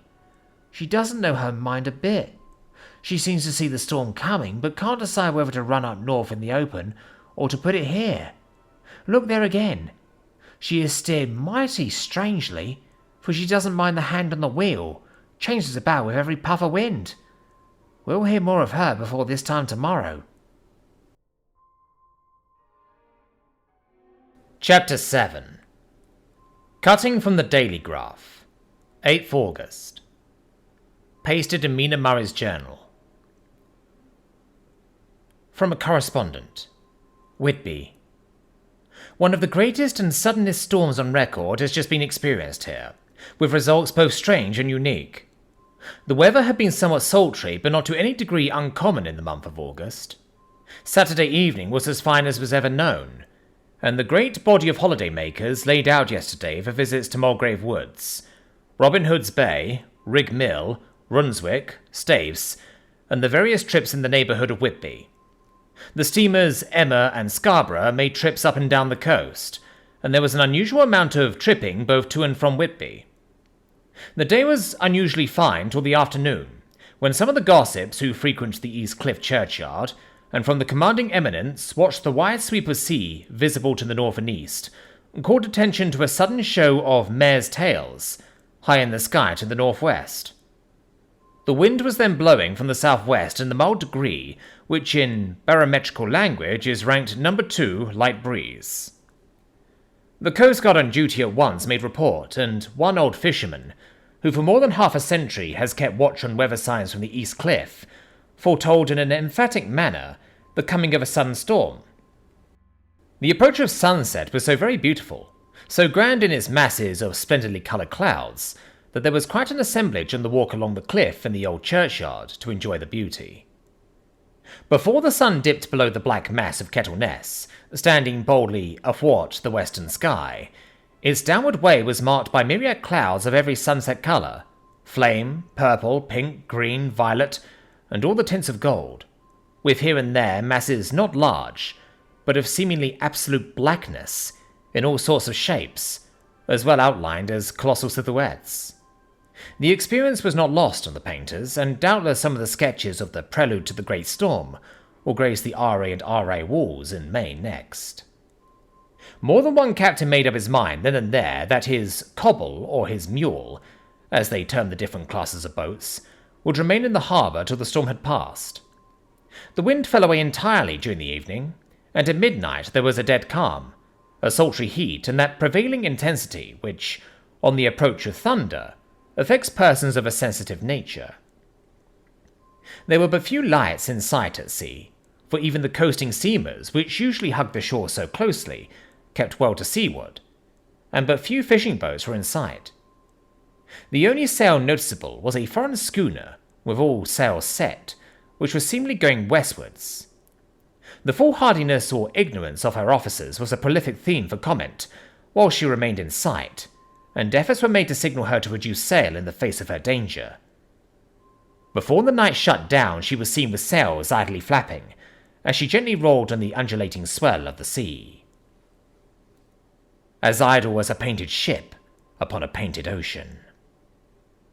Shortly before 10 o'clock, the stillness of the air grew quite oppressive, and the silence was so marked that the bleating of a sheep inland or the barking of a dog in the town was distinctly heard, and the band on the pier, with its lively French air, was like a discord in the great harmony of nature's silence.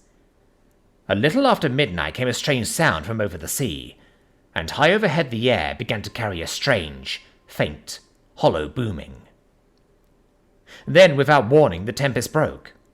With a rapidity which, at the time, seemed incredible, and even afterwards is impossible to realize, the whole aspect of nature at once became convulsed. The waves rose in growing fury, each overtopping its fellow, till in a very few minutes, the lately glassy sea was like a roaring and devouring monster. White-crested waves beat madly on the level sands, and rushed up the shelving cliffs.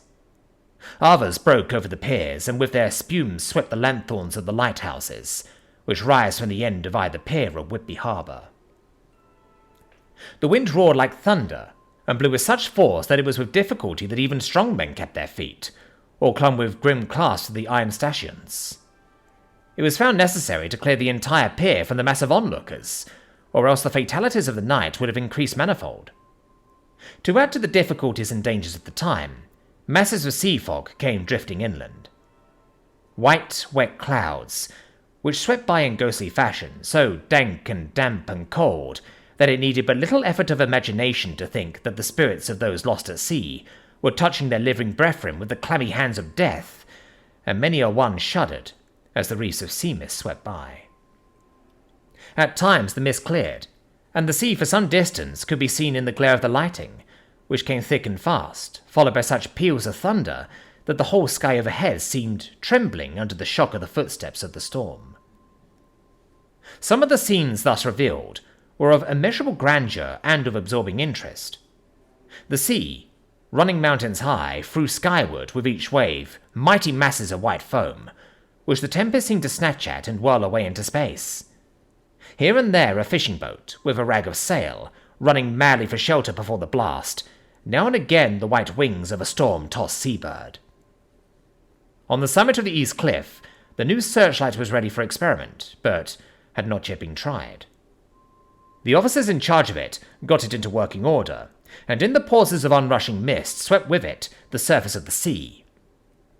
Once or twice its surface was most effective, as when a fishing boat, with gunwale under water, rushed into the harbour, able, by the guidance of the sheltering light, to avoid the danger of dashing against the piers. As each boat achieved the safety of the port, there was a shout of joy from the mass of people on the shore, a shout which, for a moment, seemed to cleave the gale, and was then swept away in its rush. Before long, the searchlight discovered some distance away a schooner with all sails set, apparently the same vessel which had been noticed earlier in the evening. The wind had by this time backed to the east, and there was a shudder amongst the watchers on the cliff, as they realized the terrible danger in which she now was. Between her and the port lay the great flat reef on which so many good ships have from time to time suffered, and, with the wind blowing from its present quarter, it would be quite impossible that she should fetch the entrance of the harbour.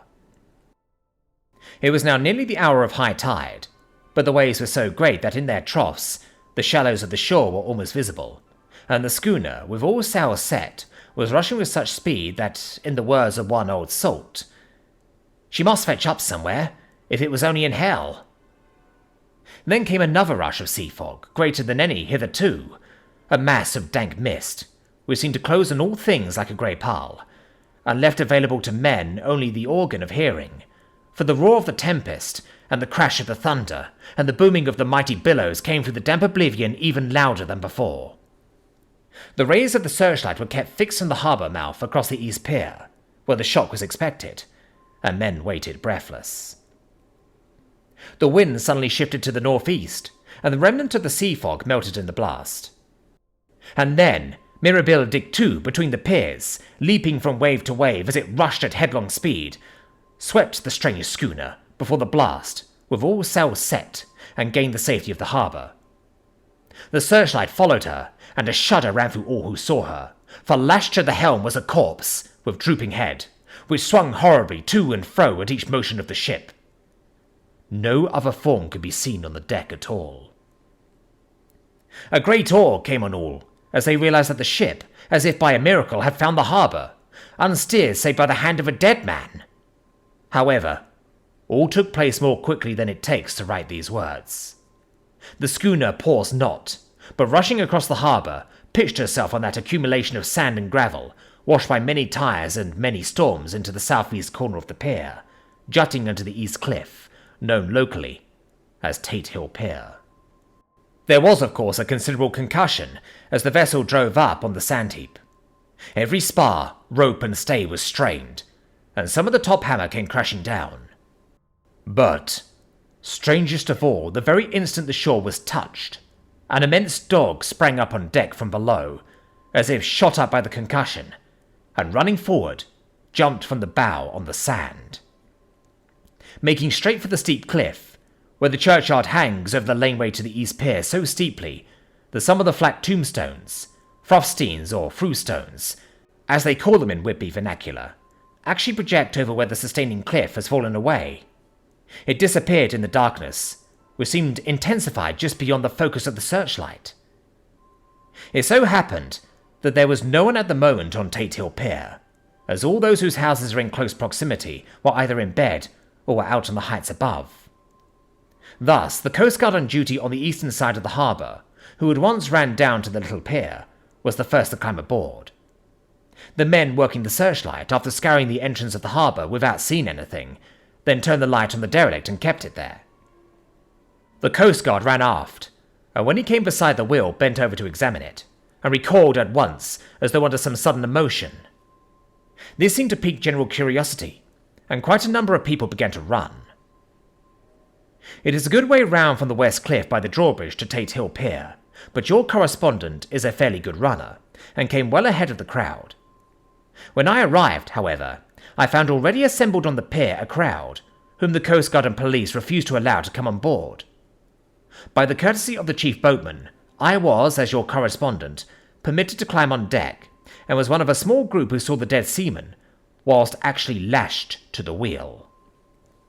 It was no wonder that the Coast Guard was surprised, or even awed, for not often can such a sight have been seen. The man was simply fastened by his hands, tied one over the other to a spoke of the wheel.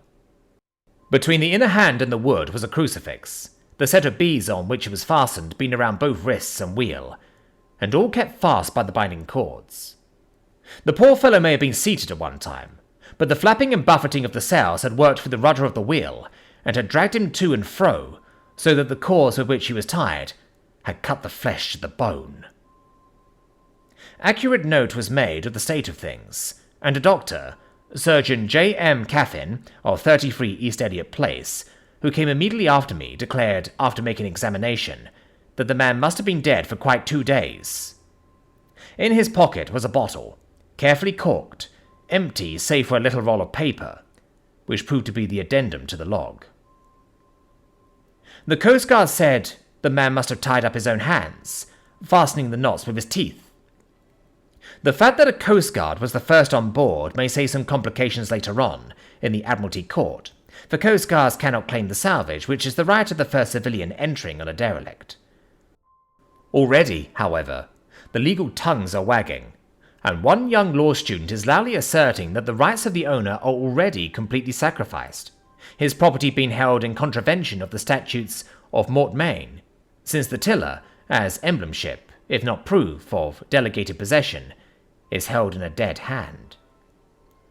It is needless to say that the dead steersman has been reverently removed from the place where he held his honourable watch and ward till death, a steadfastness as noble as that of the young Casabianca, and placed in the mortuary to await inquest.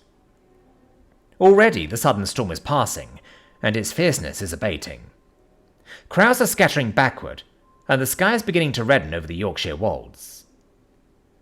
I shall send in time for your next issue further details of the derelict ship, which found her way so miraculously into harbour in the storm. 9th of August. The sequel to the strange arrival of the derelict in the storm last night is almost more startling than the thing itself. It turns out that the schooner is Russian from Varna and is called the Demeter.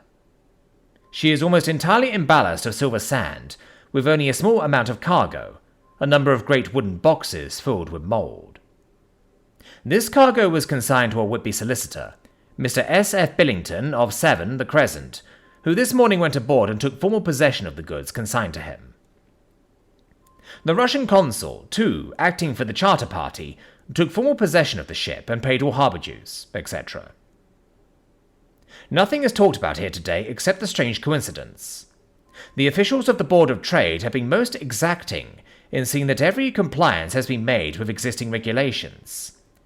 As the matter is to be a 9 days' wonder, they are evidently determined that there shall be no cause of other complaint. A good deal of interest was abroad concerning the dog which landed when the ship struck, and more than a few members of the SPCA, which is very strong in Whitby, have tried to befriend the animal. To the general disappointment, however, it was not to be found. It seems to have disappeared entirely from the town. It may be that it was frightened and made its way onto the moors, where it is still hiding in terror. There are some who look with dread on such a possibility, lest later on it should in itself become a danger, for it is evidently a fierce brute. Early this morning a large dog, a half-bred mastiff belonging to a coal merchant close to Tate Hill Pier, was found dead in the roadway opposite its master's yard.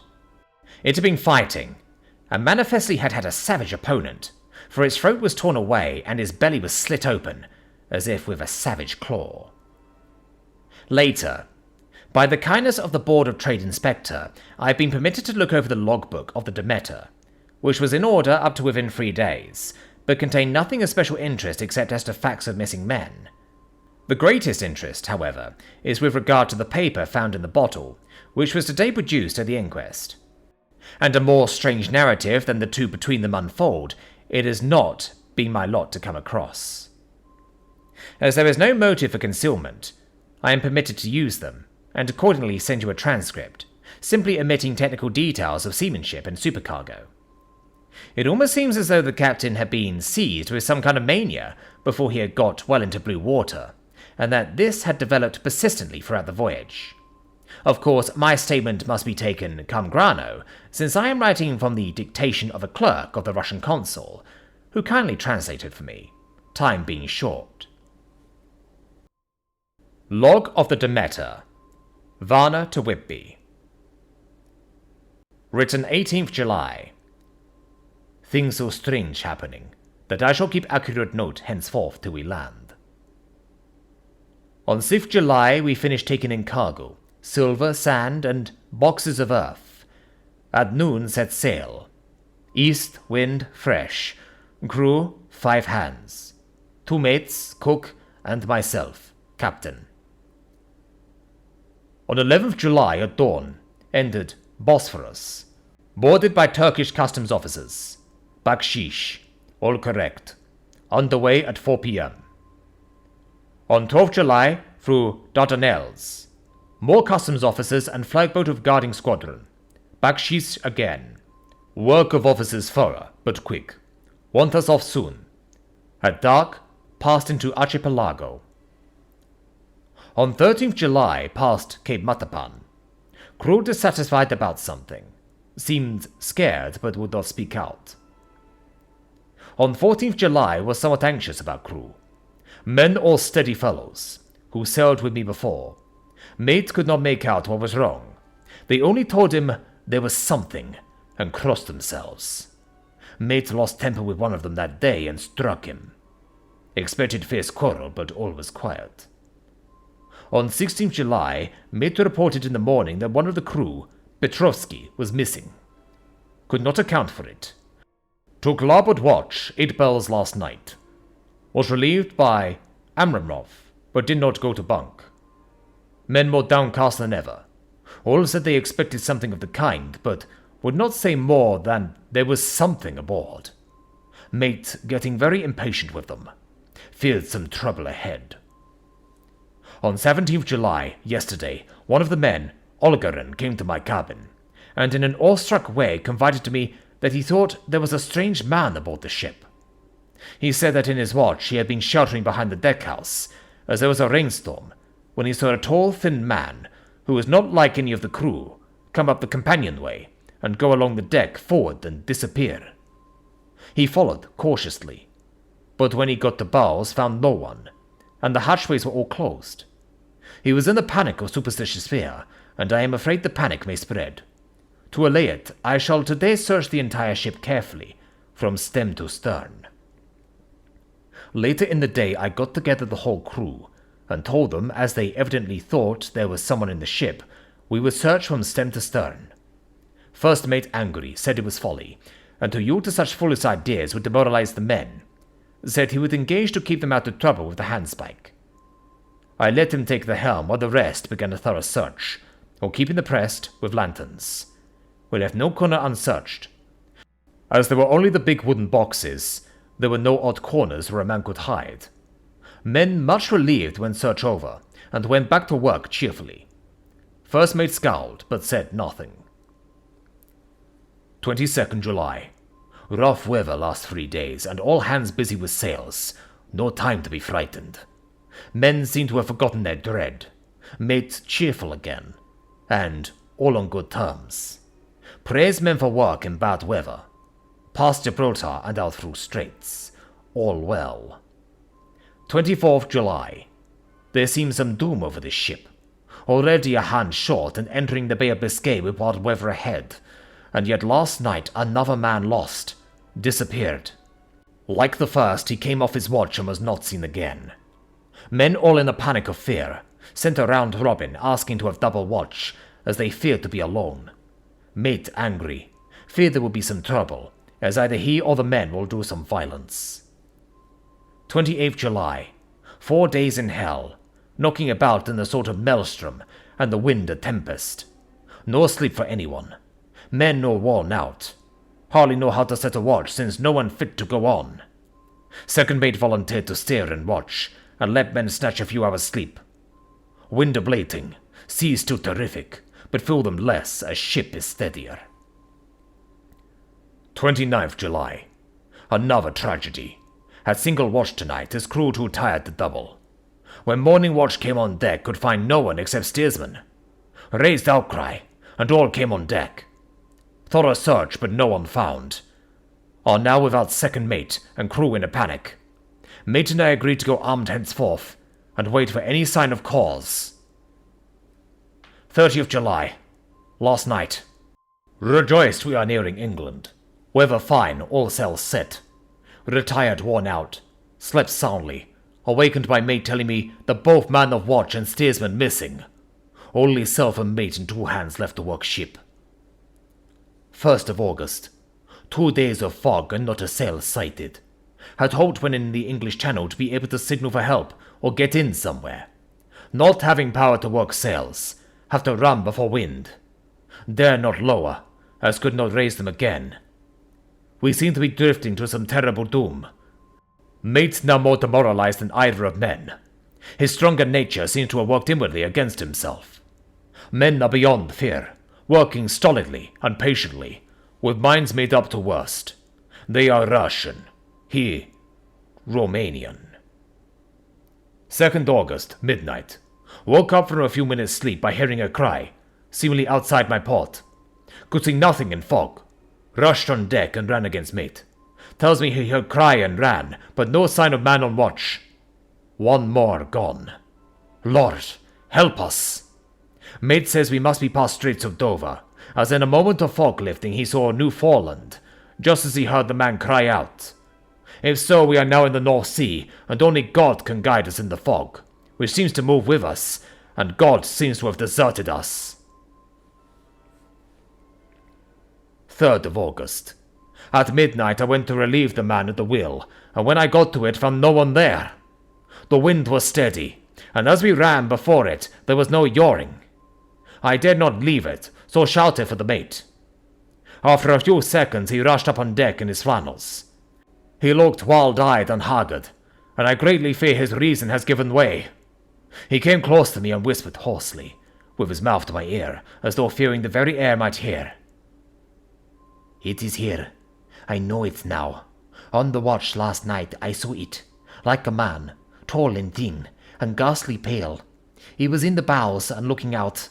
I crept behind it, and gave it my knife, but the knife went through it, empty as the air." And as he spoke he took the knife and drove it savagely into space. Then he went on. "But it is here, and I'll find it. It is in the hold, perhaps in one of those boxes. I'll unscrew them one by one and see. You work the helm." And, with a warning look and his finger on his lip, he went below. There was springing up a choppy wind, and I could not leave the helm. I saw him come out on deck again with a tool chest and lantern, and go down the forward hatchway.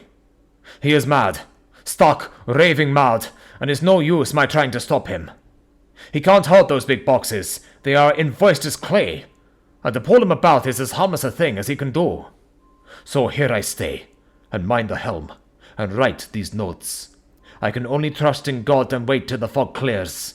Then, if I can't steer to any harbour with the wind that is, I shall cut down sails, and lie by, and signal for help. It is nearly all over now. Just as I was beginning to hope that the mate would come out calmer, for I heard him knocking away at something in the hold, and work is good for him, there came up the hatchway a sudden, startled scream, which made my blood run cold, and up on the deck he came, as if shot from a gun, a raging madman with his eyes rolling and his face convulsed with fear. "Save me! Save me!" he cried, and then looked around on the blanket of fog. His horror turned to despair, and in a steady voice he said, "You had better come too, Captain, before it is too late. He is there. I know the secret now. The sea will save me from him, and it is all that is left." Before I could say a word or move forward to seize him, he sprang on the bulwark and deliberately threw himself into the sea. I suppose I know the secret too, now. It was this madman who had got rid of the men one by one, and now he has followed them himself. God help me! How am I to account for all these horrors when I get to port? When I get to port, will that ever be? 4th of August. Still fog, which the sunrise cannot pierce. I know there is a sunrise because I am a sailor. Why else I know not. I dared not go below. I dared not leave the helm, so here all night I stayed, and in the dimness of the night I saw it. Him. God forgive me, but the mate was right to jump overboard. It was better to die like a man, to die like a sailor in blue water.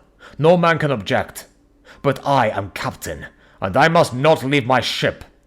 But I shall baffle this fiend or monster, for I shall tie my hands to the wheel when my strength begins to fail, and along with them I shall tie that which it, dare not touch. And then, come good wind or foul, I shall save my soul, and my honor as a captain.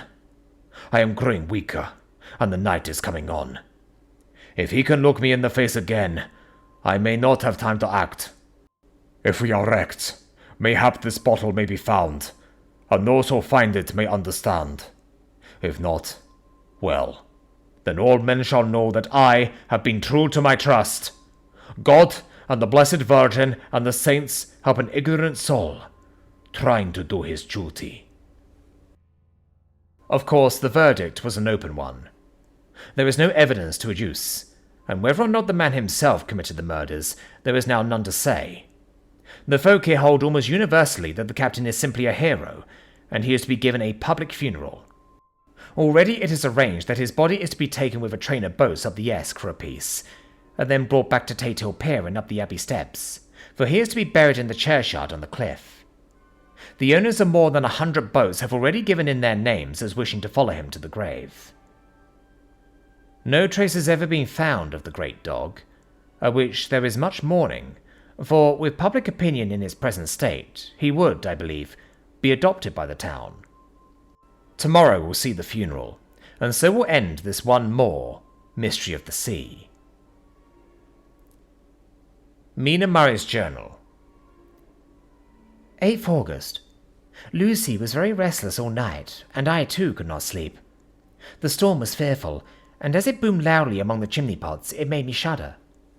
When a sharp puff came, it seemed to be like a distant gun. Strangely enough, Lucy did not wake, but she got up twice and dressed herself. Fortunately, each time I awoke in time, and managed to undress her without waking her, and got her back to bed. It is a very strange thing, this sleepwalking, for as soon as her will is thwarted in any physical way, her intention, if there be any, disappears, and she yields herself almost exactly to the routine of her life. Early in the morning we both got up and went down to the harbour to see if anything had happened in the night. There were very few people about, and though the sun was bright, and the air clear and fresh, the big, grim-looking waves that seemed dark themselves, because the foam that topped them was like snow, forced themselves in through the mouth of the harbour, like a bullying man going through a crowd. Somehow I felt glad that Jonathan was not on the sea last night, but on land. But, oh, is he on land or sea? Where is he, and how? I am getting fearfully anxious about him. If I only knew what to do, and could do anything. 10th of August. The funeral of the poor sea captain today was most touching. Every boat in the harbour seemed to be there, and the coffin was carried by captains all the way from Tate Pier up to the churchyard. Lucy came with me, and we went early to our old seat, whilst the cortege of boats went up the river to the viaduct and came down again. We had a lovely view, and saw the procession nearly all the way. The poor fellow was laid to rest near our seat, so that we stood on it, when the time came and saw everything. Poor Lucy seemed much upset. She was restless and uneasy all the time, and I cannot but think that her dreaming at night is telling on her. She is quite odd in one thing. She will not admit to me that there is any cause for restlessness, or if there be, she does not understand it herself. There is an additional cause in that poor Mr. Swalls was found dead this morning on our seat, his neck being broken. He had evidently, as the doctor said, fallen back in the seat in some sort of fright, for there was a look of fear and horror on his face that the men said made them shudder. Poor dear old man! Lucy is so sweet and sensitive that she feels influences more acutely than other people do. Just now she was quite upset by a little thing which I did not much heed, though I am myself very fond of animals. One of the men who came up here often to look for the boats was followed by his dog. The dog is always with him. They are both quiet persons, and I never saw the man angry, nor heard the dog bark. During the service the dog would not come to his master, who was on the seat with us, but kept a few yards off, barking and howling. His master spoke to it gently, and then harshly, and then angrily, but it would neither come nor cease to make a noise. It was in a fury, with his eyes savage, and all his hair bristling out like a cat's tail when puss is on the warpath. Finally the man too got angry, and jumped down and kicked the dog, and then took it by the scruff of the neck, and half dragged and half threw it on the tombstone on which the seat is fixed. The moment it touched the stone, the poor thing began to tremble.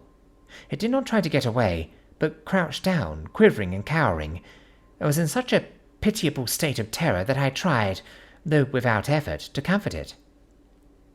Lucy was full of pity too, but she did not attempt to touch the dog, but looked at it in an agonized sort of way.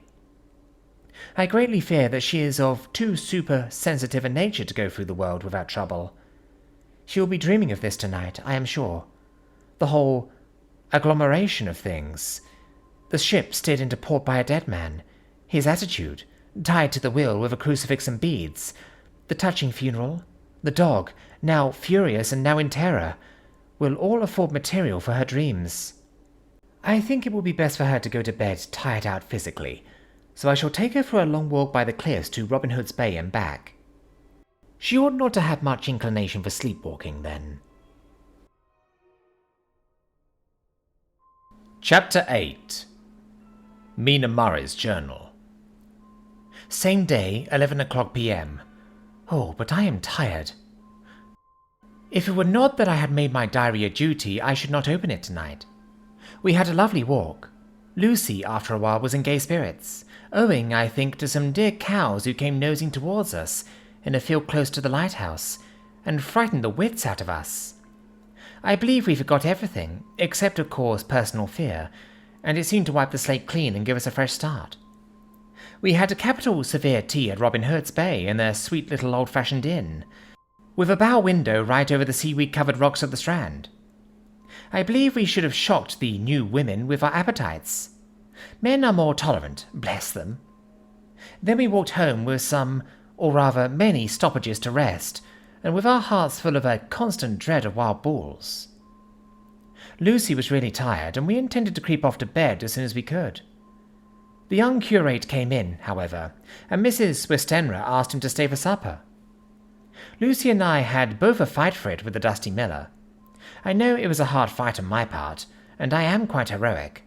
I think that someday the bishops must get together and see about breeding up a new class of curates, who don't take supper, no matter how hard they may be pressed to, and who will know when girls are tired. Lucy is asleep and breathing softly. She has more colour in her cheeks than usual, and looks, oh so sweet. If Mr. Holmwood fell in love with her, seeing her only in the drawing-room, I wonder what he would say if he saw her now. Some of the new women writers will some day start an idea that men and women should be allowed to see each other asleep before proposing or accepting. But I suppose the new women won't condescend in future to accept. She will do the proposing herself, and a nice job she will make of it too. There's some consolation in that. I am so happy tonight because dear Lucy seems better. I really believe she has turned the corner, and that we are over her troubles with dreaming. I should be quite happy if I only knew if Jonathan...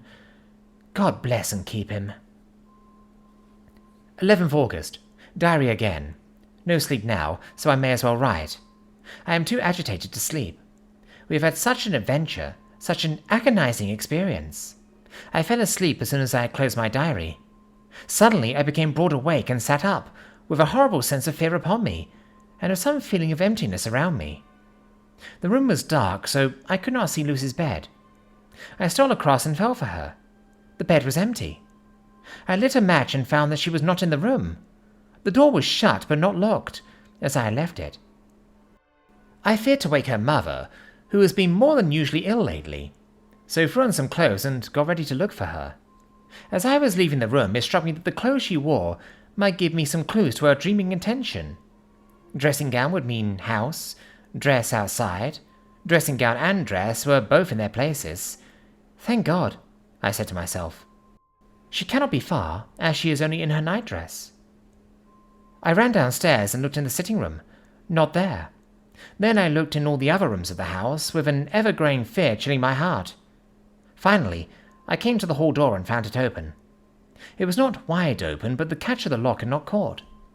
The people of the house are careful to lock the door every night, so I feared that Lucy must have gone out as she was. There was no time to think of what might happen. A vague, overmastering fear obscured all details. I took a big, heavy shawl and ran out. The clock was striking 1 as I was in the crescent, but there was not a soul in sight. I ran along the north terrace but could see no sign of the white figure which I expected. At the edge of the west cliff above the pier, I looked across the harbour to the east cliff, in the hope or fear, I don't know which, of seeing Lucy in our favourite seat. There was a bright full moon, with heavy black driving clouds which threw the whole scene into a fleeting diorama of light and shade as they sailed across. For a moment or two I could see nothing, as the shadow of a cloud obscured St. Mary's Church and all around it. Then, as the cloud passed, I could see the ruins of the abbey coming into view, and as the edge of a narrow band of light as sharp as a sword cut moved along, The church and courtyard became gradually visible. Whatever my expectation was, it was not disappointed, for there, on our favourite seat, the silver light of the moon struck a half-reclining figure, snowy white. The coming of the cloud was too quick for me to see much, for shadow shut down on light almost immediately, but it seemed to me as though something dark stood behind the seat, where the white figure shone, and bent over it. What it was, whether man or beast, I could not tell.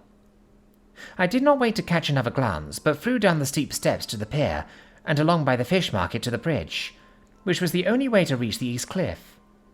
The town seemed as dead, for not a soul did I see. I rejoiced that it was so, for I wanted no witness of poor Lucy's condition. The time and distance seemed endless, and my knees trembled, and my breath came laboured, as I toiled up the endless steps to the abbey. I must have gone fast, and yet it seemed to me as if my feet were weighted with lead, and as though every joint in my body were rusty. When I got almost to the top, I could see the seat and the white figure, for I was now close enough to distinguish it, even through the spells of shadow. There was undoubtedly something long and black, bending over the half-reclining white figure. I called in fright, "Lucy! Lucy!" And something raised a head, and from where I was I could see a white face and red gleaming eyes. Lucy did not answer, and I ran on to the entrance of the churchyard. As I entered, the church was between me and the seat, and for a minute or so I lost sight of her. When I came in view again, the cloud had passed, and the moonlight struck so brilliantly that I could see Lucy half reclining with her head lying over the back of the seat. She was quite alone, and there was not a sign of any living thing about. When I bent over her, I could see that she was still asleep.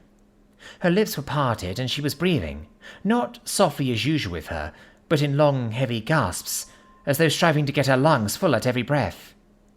As I came close, she put up her hand in her sleep, and pulled the collar of her nightdress close around her, as though she felt the cold.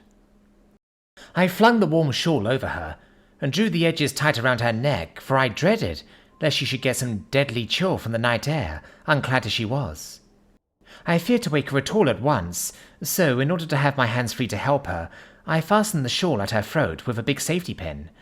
But I must have been clumsy in my anxiety and pinched or pricked her with it, for by and by, when her breathing became quieter, she put her hand to her throat again and moaned. When I had her carefully wrapped up, I put my shoes on her feet, and then began very gently to wake her.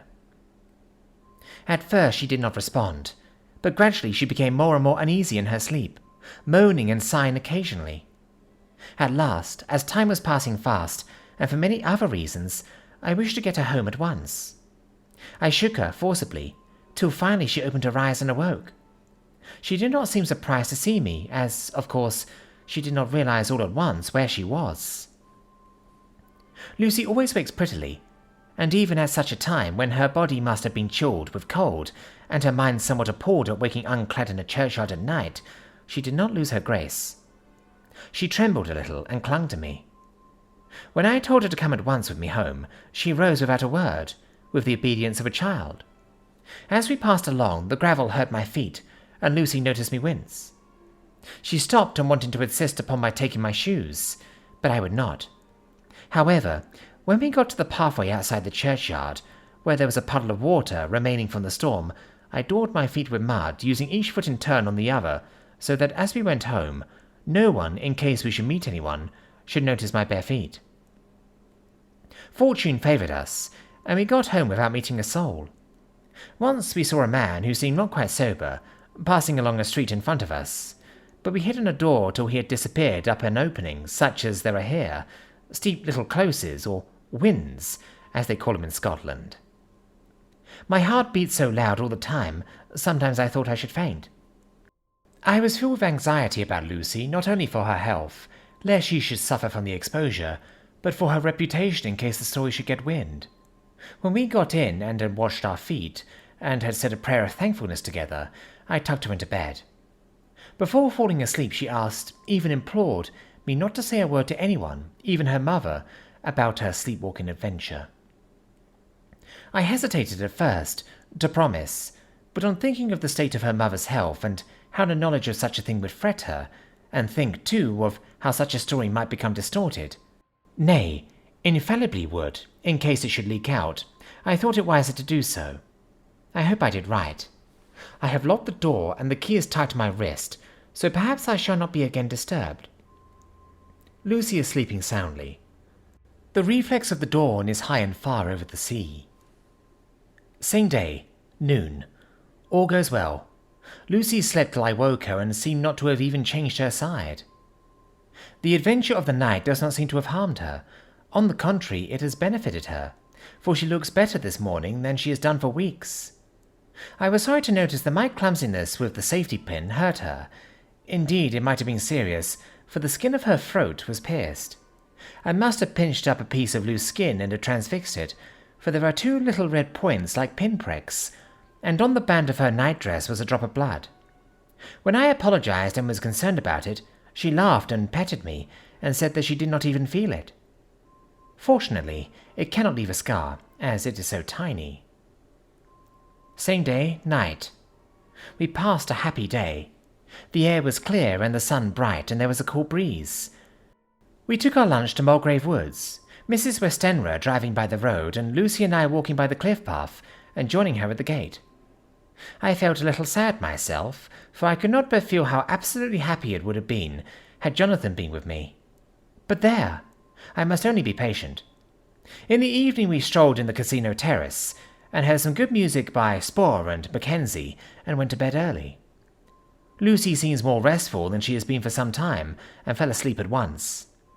I shall lock the door and secure the key the same as before, though I do not expect any trouble tonight. 12th of August. My expectations were wrong, for twice during the night I was wakened by Lucy trying to get out. She seemed, even in her sleep, to be a little impatient in finding the door shut, and went back to bed under a sort of protest. I woke with the dawn and heard the birds chirping outside of the window. Lucy woke too, and I was glad to see was even better than on the previous morning. All her old gaiety of manner seemed to have come back, and she came and snuggled in beside me and told me all about Arthur. I told her how anxious I was about Jonathan, and then she tried to comfort me. Well, she succeeded somewhat, for though sympathy can't alter facts, it can make them more bearable. 13th of August. Another quiet day, and to bed with the key on my wrist as before. Again I woke in the night and found Lucy sitting up in bed, still asleep, pointing to the window. I got up quietly and, pulling aside the blind, looked out. It was brilliant moonlight, and the soft effect of the light over the sea and sky, merged together in one great silent mystery, was beautiful beyond words. Between me and the moonlight flitted a great bat, coming and going in great whirling circles. Once or twice it came quite close, but was, I suppose, frightened at seeing me, and flitted away across the harbour towards the Abbey. When I came back from the window, Lucy had laid down again, and was sleeping peacefully. She did not stir again all night. 14th August. On the East Cliff, reading and writing all day. Lucy seems to have become as much in love with the spot as I am, and it is hard to get her away from it when it is time to come home for lunch or tea or dinner. This afternoon she made a funny remark. We were coming home for dinner and had come to the top of the steps up from the West Pier and stopped to look at the view, as we generally do. The setting sun, low down in the sky, was just dropping behind Kettleness. The red light was thrown over on the East Cliff and the old Abbey, and seemed to bathe everything in a beautiful rosy glow. We were silent for a while, and suddenly Lucy murmured as if to herself, "His red eyes again. They are just the same." It was such an odd expression, coming apropos of nothing, that it quite startled me. I slewed round a little, so as to see Lucy well without seeming to stare at her, and saw that she was in a half-dreamy state, with an odd look on her face that I could not quite make out, so I said nothing, but followed her eyes. She appeared to be looking over at our own seat, whereon was a dark figure seated alone. I was quite a little startled myself, for it seemed for an instant as if the stranger had great eyes like burning flames, but a second look dispelled the illusion. The red sunlight was shining on the windows of St. Mary's Church behind our seat, and as the sun dipped, there was just sufficient change in the refraction and reflection to make it appear as if the light moved. I called Lucy's attention to the peculiar effect, and she became herself with a start, but she looked sad all the same. It may have been that she was thinking of that terrible night up there. We never refer to it, so I said nothing, and we went home to dinner. Lucy had a headache and went early to bed. I saw her asleep and went out for a little stroll myself. I walked along the cliffs to the westward and was full of sweet sadness, for I was thinking of Jonathan.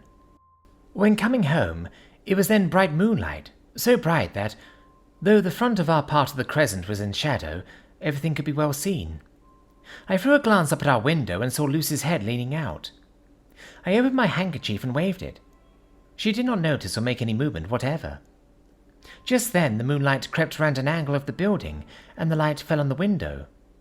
There, distinctly, was Lucy with her head lying up against the side of the window-sill, and her eyes shut. She was fast asleep, and by her, seated on the window-sill, was something that looked like a good-sized bird. I was afraid she might get a chill, so I ran upstairs, but as I came into the room she was moving back to her bed, fast asleep and breathing heavily. She was holding her hand to her throat, as though to protect it from the cold. I did not wake her, but tucked her up warmly. I have taken care that the door is locked and the window securely fastened.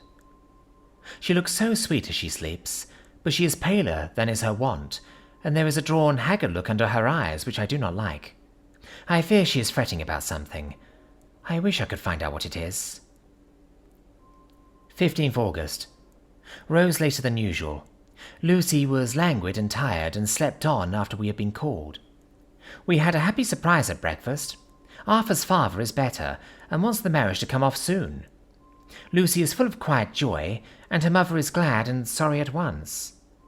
Later on in the day she told me the cause. She is grieved to lose Lucy as her very own, but she is rejoiced that she is soon to have someone to protect her. Poor dear sweet lady. She confided to me that she has got her death warrant. She has not told Lucy, and made me promise secrecy. Her doctor told her that within a few months, at most, she must die, for her heart is weakening. At any time, even now, a sudden shock would be almost sure to kill her. We were wise to keep from her the affair of the dreadful night of Lucy's sleepwalking. 17th August. No diary for 2 whole days. I have not had the heart to write. Some sort of shadowy pall seems to be coming over our happiness. No news from Jonathan, and Lucy seems to be growing weaker, whilst her mother's hours are numbering to a close. I do not understand Lucy's fading away, as she is doing. She eats well and sleeps well, and enjoys the fresh air, but all the time the roses in her cheeks are fading, and she gets weaker and more languid day by day. At night I hear her gasping as if for air. I keep the key of our door always fastened to my wrist at night, but she gets up and walks about the room, and sits at the open window. Last night I found her leaning out when I woke up, and when I tried to wake her I could not. She was in a faint. When I managed to restore her, she was weak as water, and cried silently between long painful struggles for breath. When I asked her how she came to be at the window, she shook her head and turned away. I trust her feeling ill may not be from that unlucky prick of the safety pin. I looked at her throat just now as she lay asleep, and the tiny wounds seemed not to have healed. They are still open, and, if anything, larger than before, and the edges of them are faintly white. They are like little white dots with red centres. Unless they heal within a day or 2, I shall insist on the doctor seeing about them. Letter. Samuel F. Billington and Son, Solicitors Whitby, to Messrs. Carter, Patterson & Co., London. 17th August. Dear Sirs, herewith please receive invoice of goods sent by Great Northern Railway. Same are to be delivered at Carfax, near Purfleet, immediately on receipt at Goods Station King's Cross. The house is at present empty, but enclosed please find keys, all of which are labelled. You will please deposit the boxes, 50 in number, which form the consignment, in the partially ruined building forming part of the house and marked A on rough diagrams enclosed. Your agent will easily recognize the locality, as it is the ancient chapel of the mansion. The goods leave by the train at 9:30 tonight, and will be due at King's Cross at 4:30 tomorrow afternoon.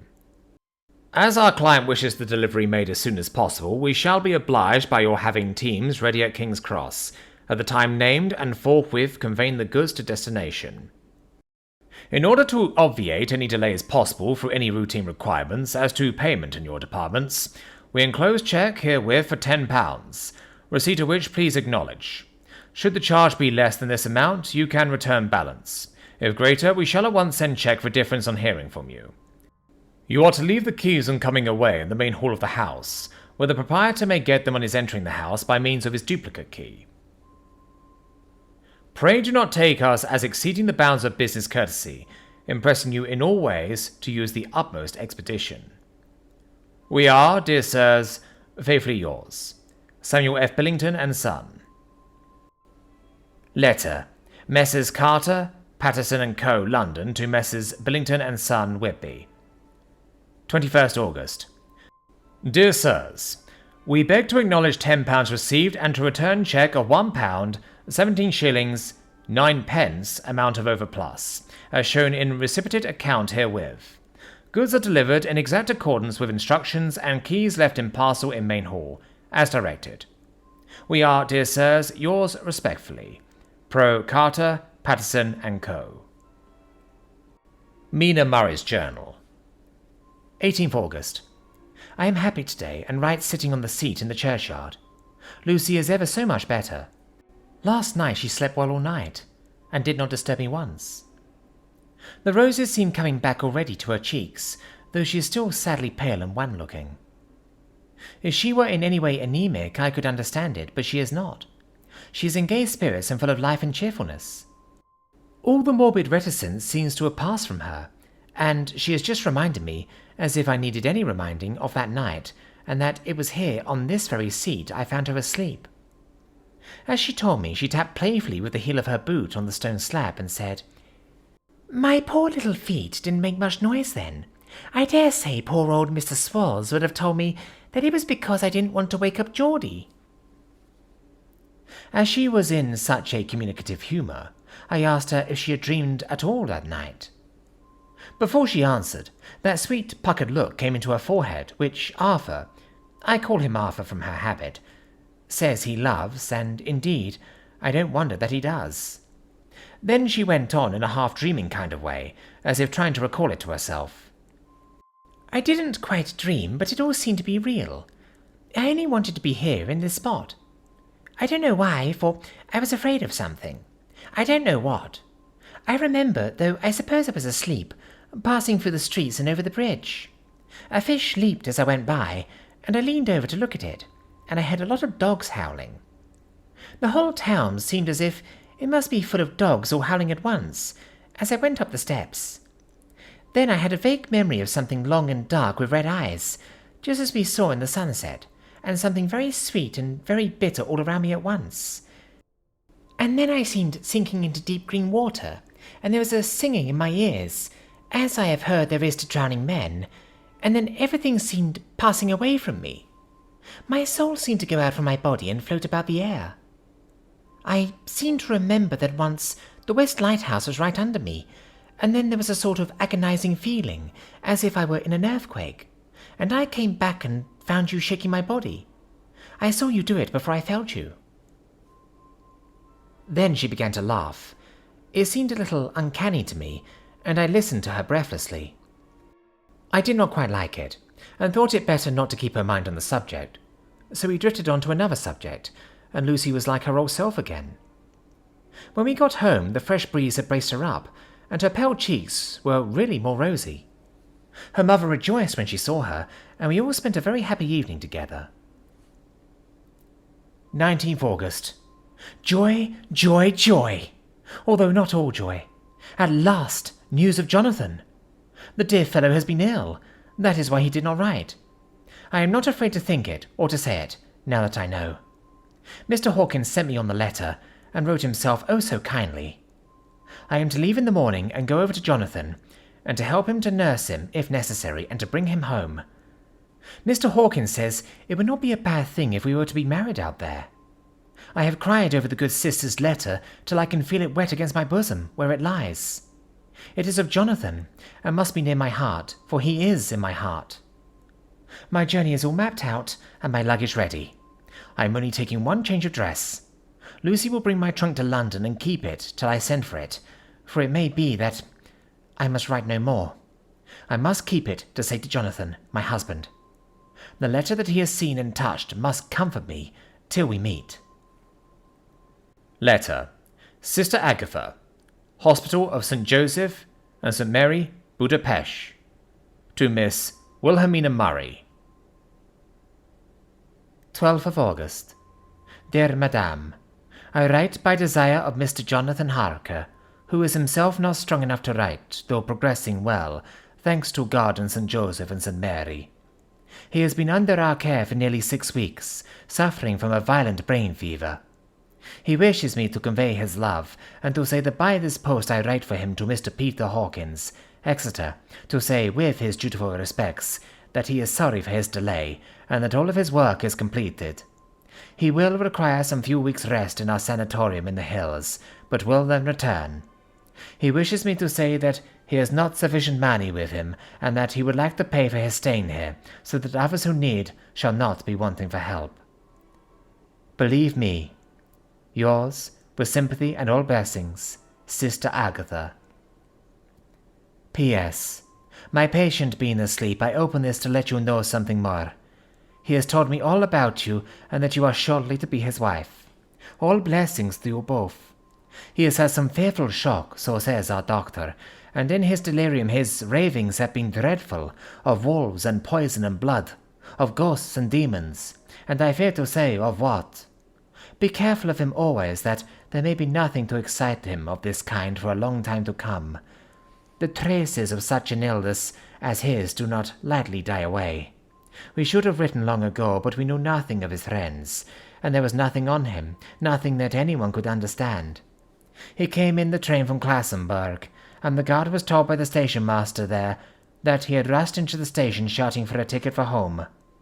Seeing from his violent demeanour that he was English, they gave him a ticket for the furthest station on the way thither that the train reached. Be assured that he is well cared for. He has won our hearts by his sweetness and gentleness. He is truly getting on well, and I have no doubt will in a few weeks be all himself. But be careful of him for safety's sake. There are, I pray God and St. Joseph and St. Mary, many, many happy years for you both. Dr. Seward's Diary. 19th August. Strange and sudden change in Renfield last night. About 8 o'clock he began to get excited and sniff about as a dog does when setting. The attendant was struck by his manner, and knowing my interest in him, encouraged him to talk. He is usually respectful to the attendant and at times servile, but tonight, the man tells me, he was quite haughty. Would not condescend to talk with him at all. All he would say was, "I don't want to talk to you. You don't count now. The master is at hand." The attendant thinks it is some form of religious mania which has seized him. If so, we must look out for squalls, for a strong man with homicidal and religious mania at once might be dangerous. The combination is a dreadful one. At 9 o'clock I visited him myself. His attitude to me was the same as that to the attendant. In his sublime self-feeling, the difference between myself and the attendant seemed to him as nothing. It looks like religious mania, and he will soon think that he himself is God. These infinitesimal distinctions between man and man are too paltry for an omnipotent being. How these madmen give themselves away! The real God taketh heed lest the sparrow fall. But the God created from human vanity sees no difference between an eagle and a sparrow. Oh, if men only knew. For half an hour or more, Renfield kept getting excited in greater and greater degree. I did not pretend to be watching him, but I kept strict observation all the same. All at once that shifty look came into his eyes, which we always see when a madman has seized an idea, and with it the shifty movement of the head and back, which asylum attendants come to know so well. He became quite quiet, and went and sat on the edge of his bed resignedly, and looked into space with lackluster eyes. I thought I would find out if his apathy were real or only assumed, and try to lead him to talk of his pets, a theme which has never failed to excite his attention. At first he made no reply, but at length said testily, "Bother them all. I don't care a pin about them." "What?" I said. "You don't mean to tell me you don't care about spiders?" Spiders at present are his hobby, and the notebook is filling up with columns of small figures. To this he answered enigmatically, The bride maidens rejoice the eyes that wait the coming of the bride. But when the bride draweth nigh, then the maidens shine not to the eyes that are filled.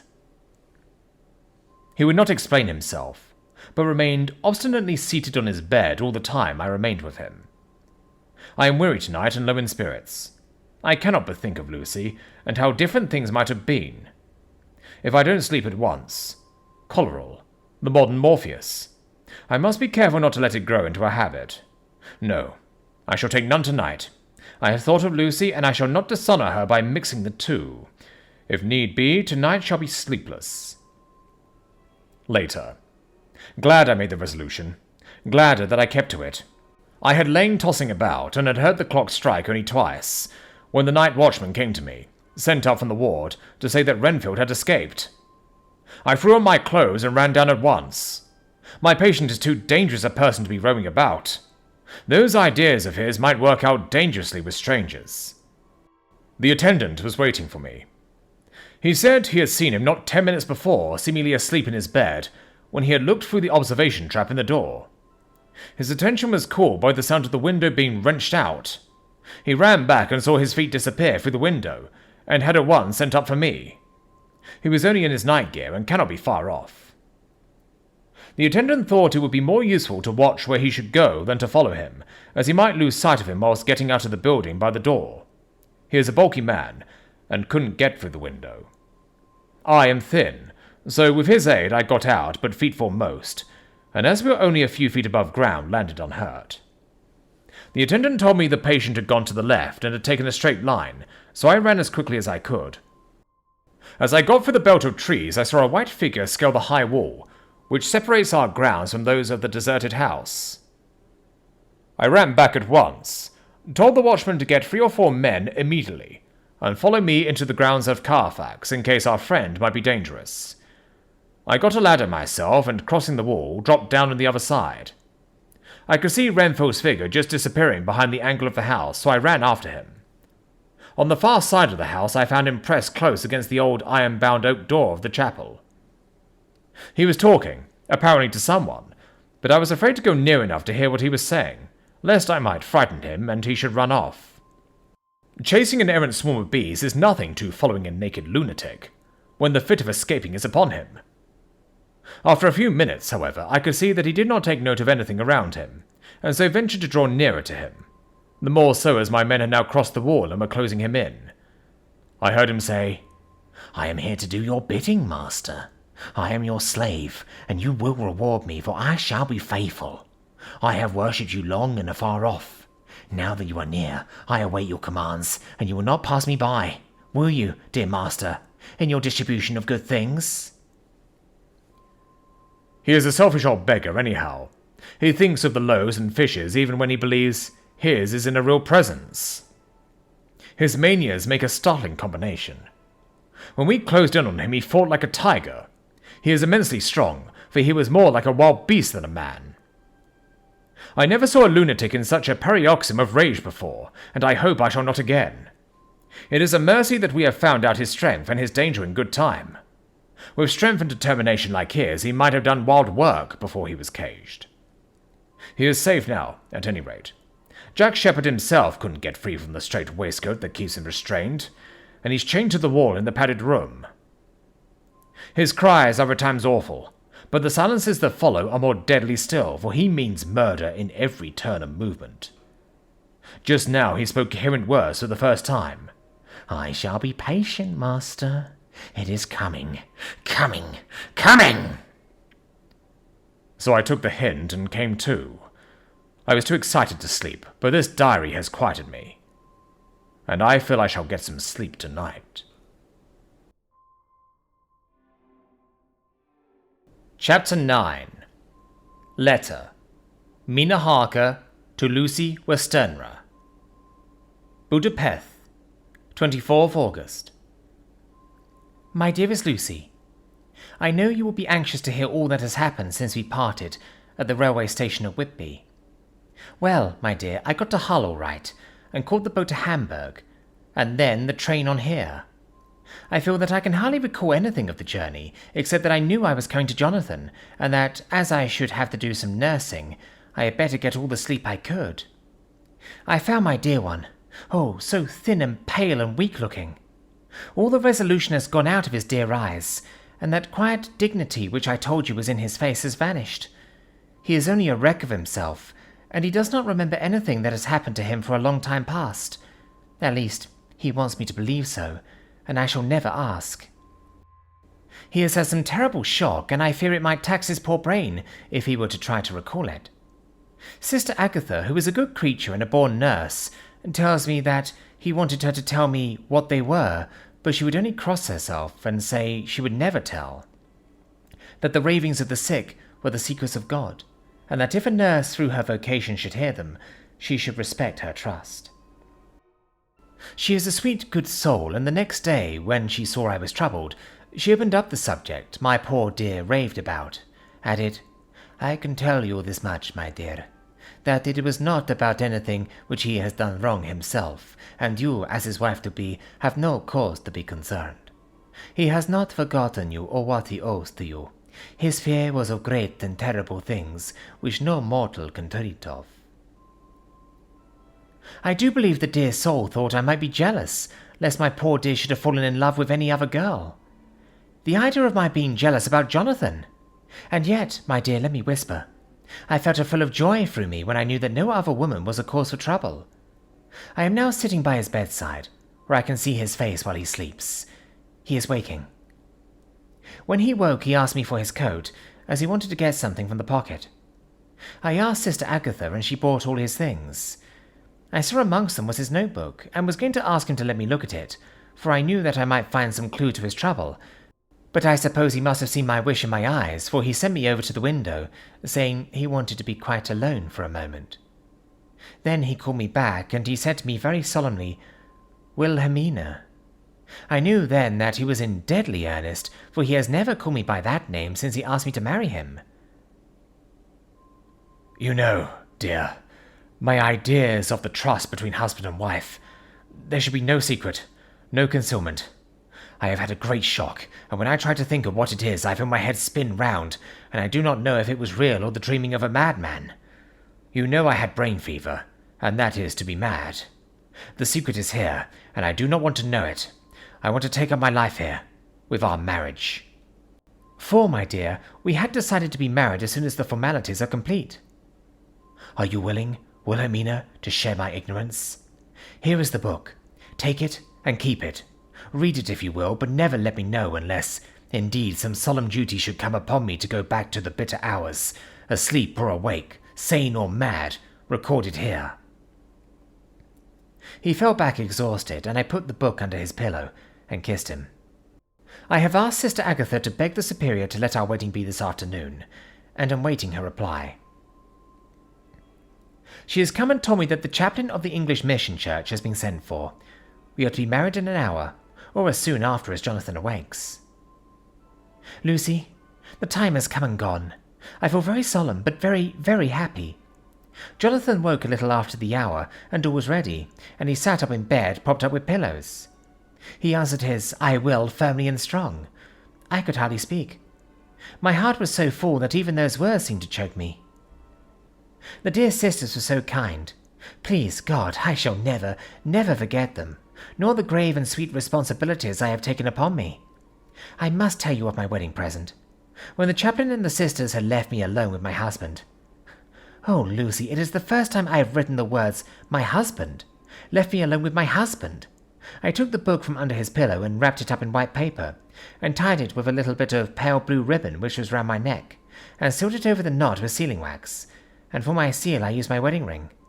Then I kissed it and showed it to my husband, and told him that I would keep it so, and then it would be an outward and visible sign for us all our lives that we trusted each other, that I would never open it unless it were for his own dear sake, or for the sake of some stern duty. Then he took my hand in his, and oh, Lucy, it was the first time he took his wife's hand, and said that it was the dearest thing in all the wide world, and that he would go through all the past again to win it if need be. The poor dear meant to have said a part of the past, but he cannot think of time yet, and I shall not wonder if, at first, he mixes up not only the month, but the year. Well, my dear, what could I say? I could only tell him that I was the happiest woman in all the wide world, and that I had nothing to give him except myself, my life and my trust, and that with these went my love and duty for all the days of my life. And, my dear, when he kissed me, and drew me to him with his poor weak hands, it was like a solemn pledge between us. Lucy, dear, do you know why I tell you all this? It is not only because it is all sweet to me, but because you have been and are very dear to me. It was my privilege to be your friend and guide when you came from the schoolroom to prepare for the world of life. I want to see you now, and with the eyes of a very happy wife, whither duty has led me, so that in your own married life you too may be all happy, as I am. My dear, please, Almighty God, your life may be all it promises, a long day of sunshine with no harsh wind, no forgetting duty, no distrust.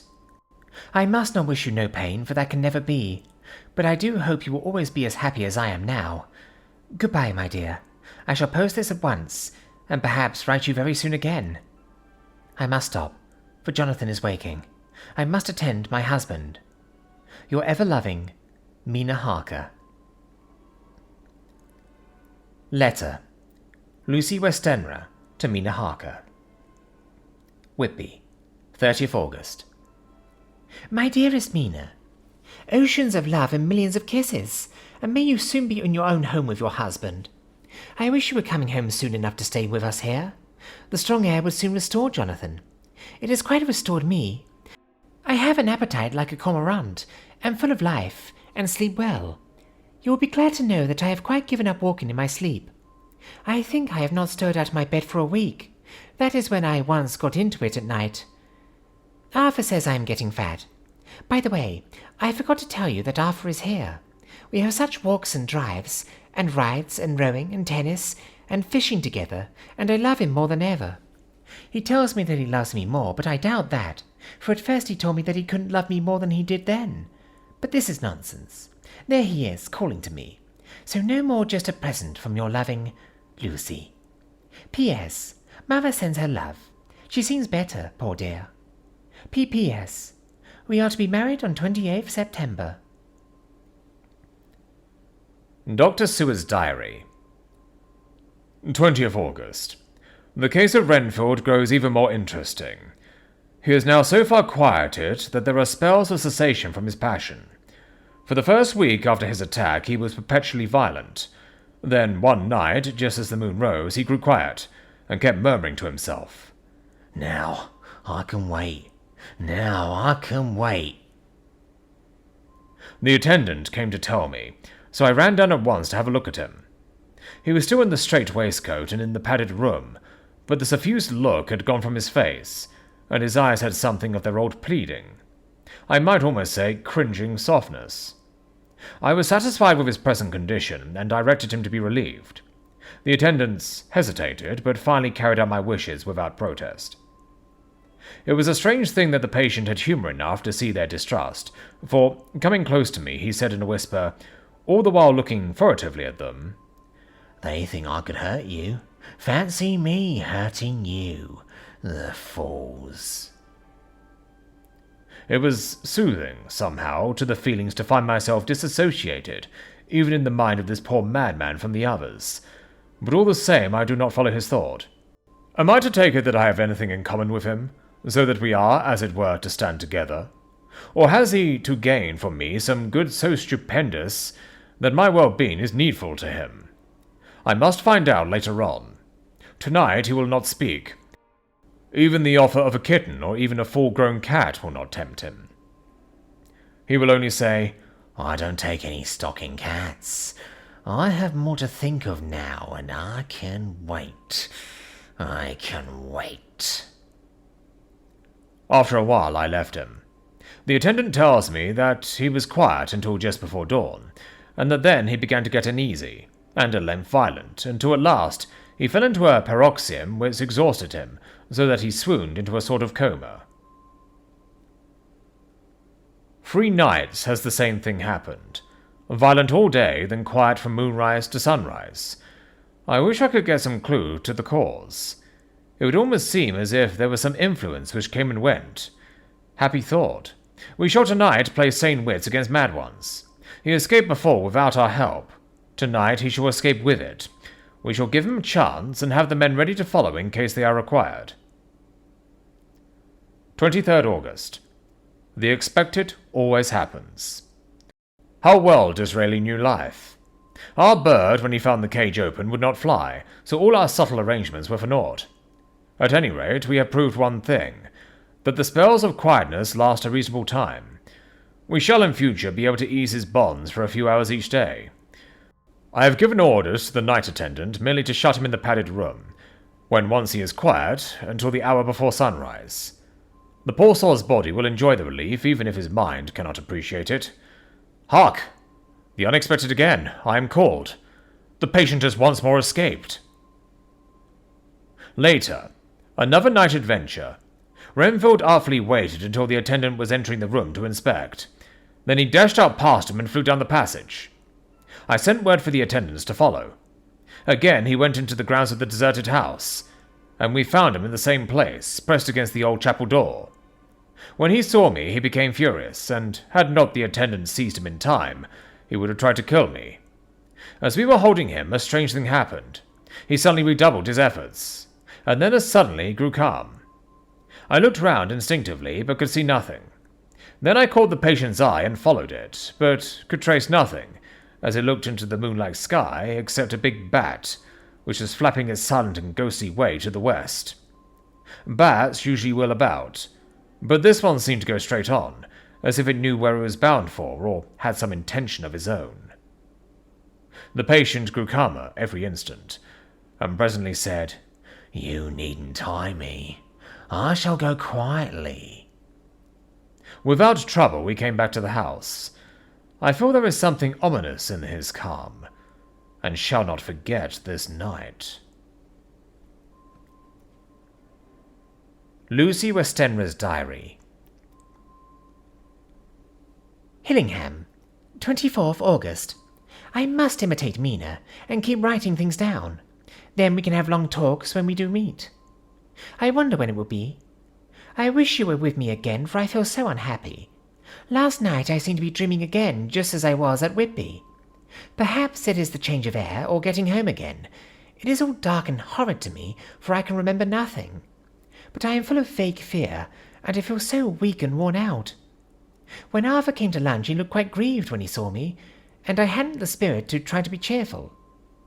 I wonder if I could sleep in Mother's room tonight. I shall make an excuse to try. 25th August. Another bad night. Mother did not seem to take to my proposal. She seems not too well herself, and doubtless she fears to worry me. I tried to keep awake and succeeded for a while, but when the clock struck 12 it waked me from a doze, so I must have been falling asleep. There was a sort of scratching or flapping at the window, but I did not mind it, and as I remember no more, I suppose I must have fallen asleep. More bad dreams. I wish I could remember them. This morning I am horribly weak. My face is ghastly pale and my throat pains me. It must be something wrong with my lungs, for I don't seem to be getting air enough. I shall try to cheer up when Arthur comes, or else I know he will be miserable to see me so. Letter. Arthur to Dr. Seward. Albemarle Hotel, 31st August. My dear Jack, I want you to do me a favour. Lucy is ill. That is, she has no special disease, but she looks awful, and is getting worse every day.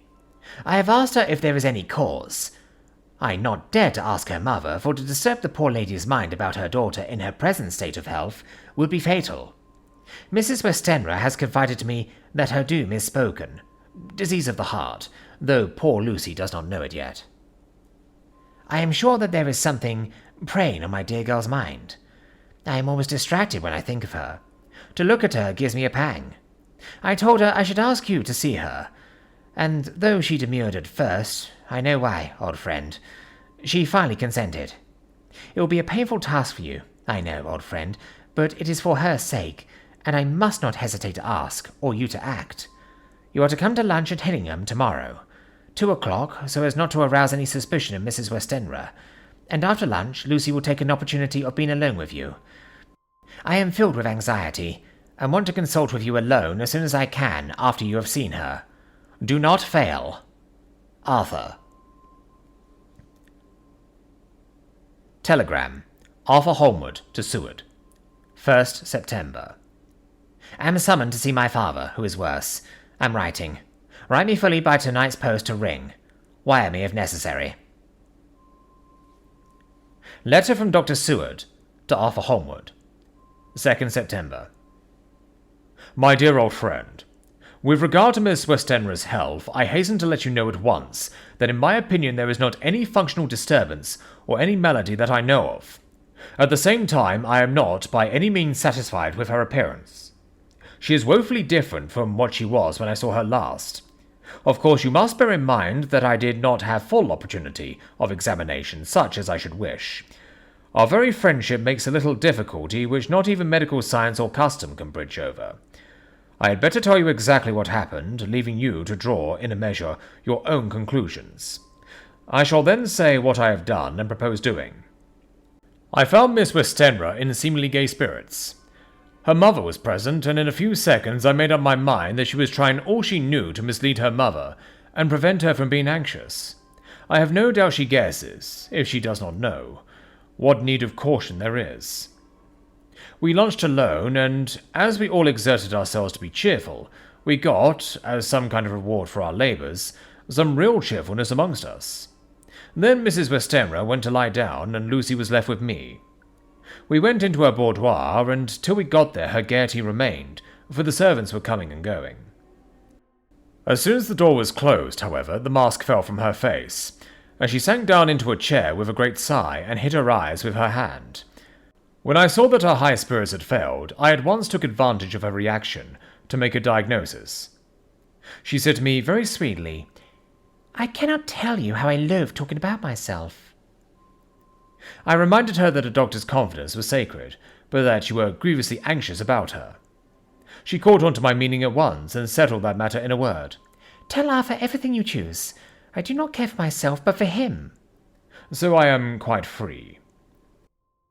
I could easily see that she was somewhat bloodless, but I could not see the usual anemic signs, and by the chance, I was able to test the actual quality of her blood, for in opening a window which was stiff, a cork gave way, and she cut her hand slightly with broken glass. It was a slight matter in itself, but it gave me an evident chance, and I secured a few drops of the blood and have analysed them. The qualitative analysis give a quite normal condition, and shows, I should infer, in itself a vigorous state of health. In other physical matters I was quite satisfied that there is no need for anxiety, but as there must be a cause somewhere, I have come to the conclusion that it must be something mental. She complains of difficulty breathing satisfactorily at times, and of heavy, lethargic sleep, with dreams that frighten her, but regarding which she can remember nothing. She says that as a child she used to walk in her sleep, and that when in Whitby the habit came back, and that once she walked out in the night and went to East Cliff, where Miss Murray found her. But she assures me that, of late, the habit has not returned. I am in doubt, and so have done the best thing I know of. I have written to my old friend and master, Professor Van Helsing of Amsterdam, who knows as much about obscure diseases as anyone in the world. I have asked him to come over, and as you told me that all things were to be at your charge, I have mentioned to him who you are and your relations to Miss Westenra. This, my dear fellow, is in obedience to your wishes, for I am only too proud and happy to do anything I can for her. Van Helsing would, I know, do anything for me for a personal reason, so no matter on what grounds he comes, we must accept his wishes. He is a seemingly arbitrary man. This is because he knows what he is talking about better than anyone else. He is a philosopher and a metaphysician, and one of the most advanced scientists of his day, and he has, I believe, an absolutely open mind.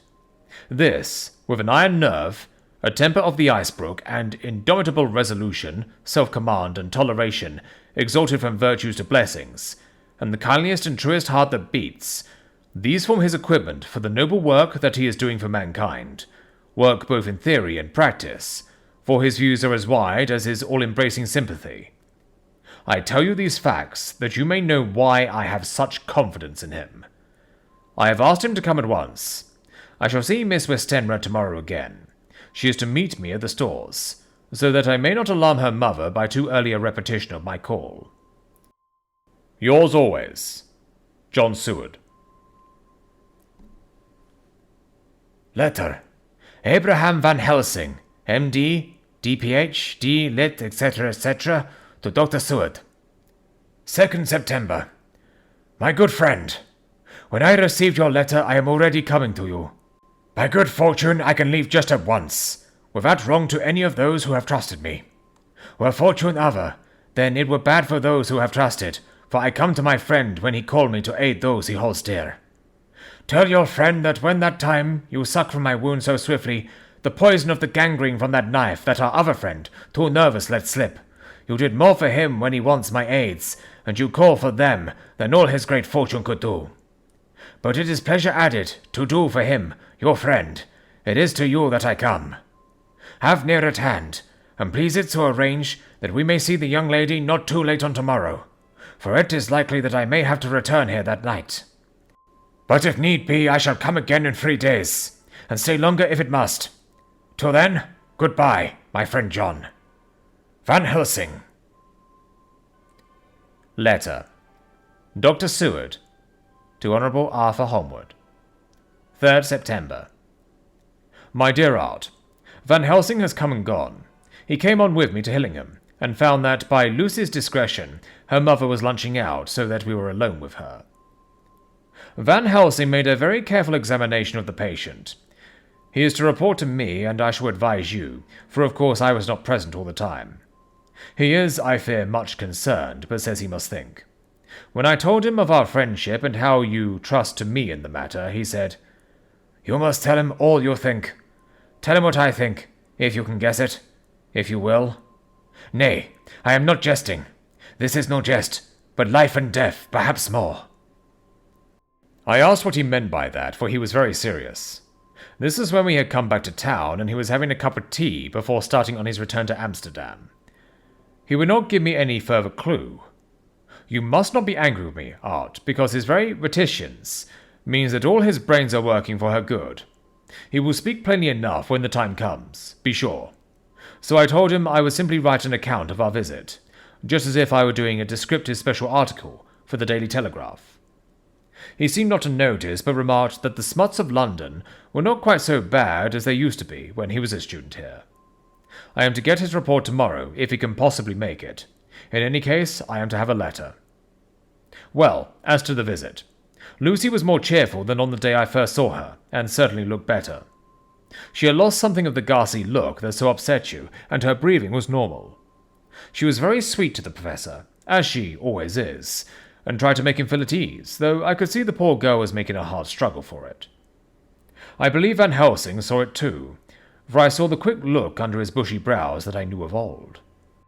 Then he began to chat of all things except ourselves and diseases, and with such an infinite geniality that I could see poor Lucy's pretense of animation merge into reality.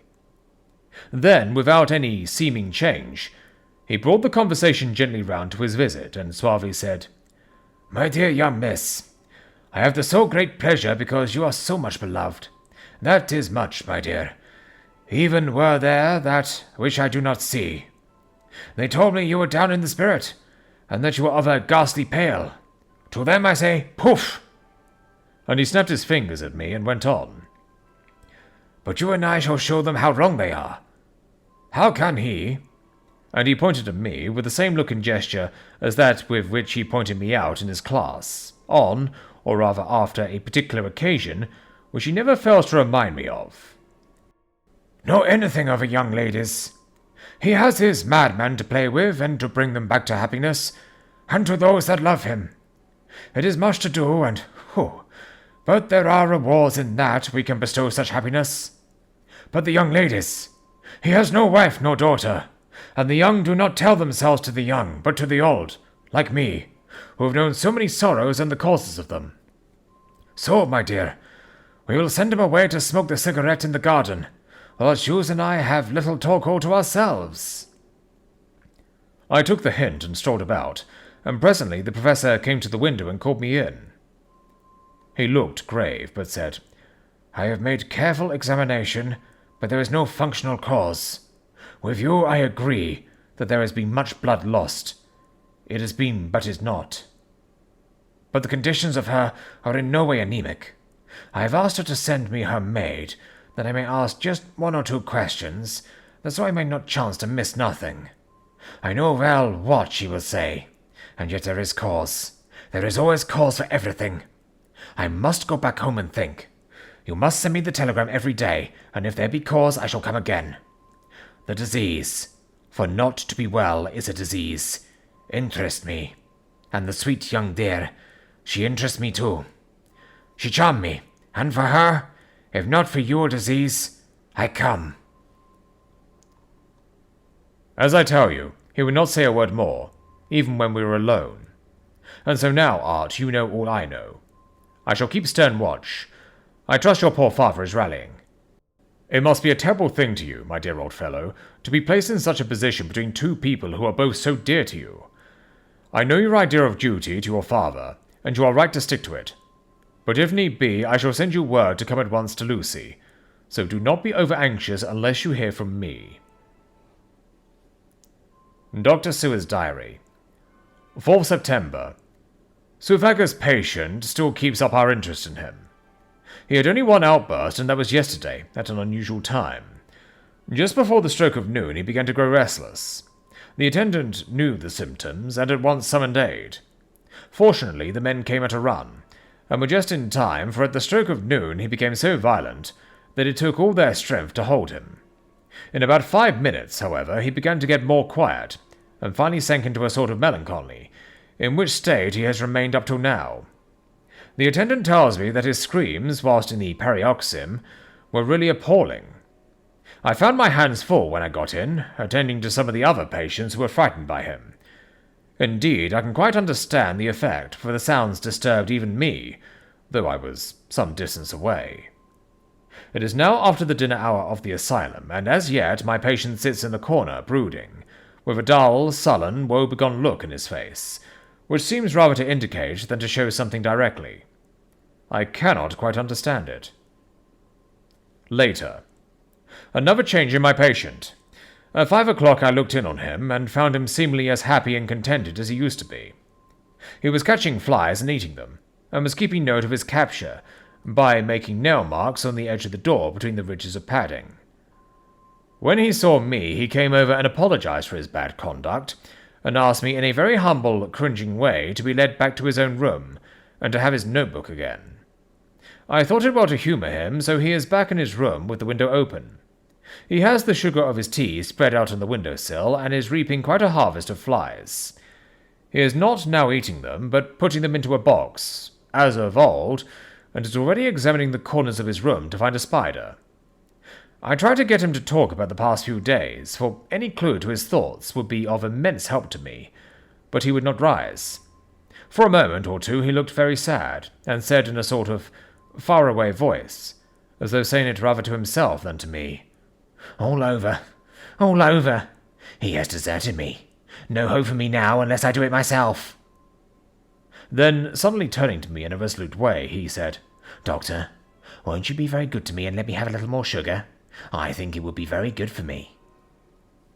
"And the flies?" I said. "Yes, the flies like it too, and I like the flies. Therefore I like it." And there are people who know so little as to think that madmen do not argue. I procured him a double supply and left him as happy a man as, I suppose, any in the world. I wish I could fathom his mind. Midnight. Another change in him. I had been to see Miss Westenra, whom I found much better, and had just returned and was standing at our own gate looking at the sunset, when once more I heard him yelling. As his room is on this side of the house, I could hear it better than in the morning. It was a shock to me to turn from the wonderful smoky beauty of a sunset over London, with its lurid lights and inky shadows, and all the marvellous tints that come on foul clouds even as on foul water, and to realize all the grim sternness of my own cold stone building, with its wealth of breathing misery, and my own desolate heart to endure it all. I reached him just as the sun was going down, and from his window saw the red disk sink. As it sank, he became less and less frenzied, and just as it dipped, he slid from the hands that held him, an inert mass on the floor. It is wonderful, however, what intellectual recuperative power lunatics have, for within a few minutes he stood up quite calmly and looked around him. I signalled to the attendants not to hold him, for I was anxious to see what he would do. He went straight over to the window and brushed out the crumbs of sugar. Then he took his flyer box and emptied it outside and threw away the box. Then he shut the window and, crossing over, sat down on his bed. All this surprised me, so I asked him, "Are you going to keep flies any more?" "No," said he. "I am sick of all that rubbish." He certainly is a wonderfully interesting study. I wish I could get some glimpse of his mind or of the cause of his sudden passion. Stop. There may be a clue after all. If we can find why today his paroxysms came on at high noon and at sunset, can it be that there is a malign influence of the sun, at periods which affects certain natures, as at times the moon does others? We shall see. Telegram. Seward, London, to Van Helsing, Amsterdam. 4th September. Patient still better today. Telegram. Seward, London, to Van Helsing, Amsterdam. 5th September. Patient greatly improved. Good appetite, sleeps naturally. Good spirits. Colour coming back. Telegram. Seward, London, to Van Helsing, Amsterdam. 6th September. Terrible change for the worse. Come at once. Do not lose an hour. I hold over telegram to Holmwood till I have seen you.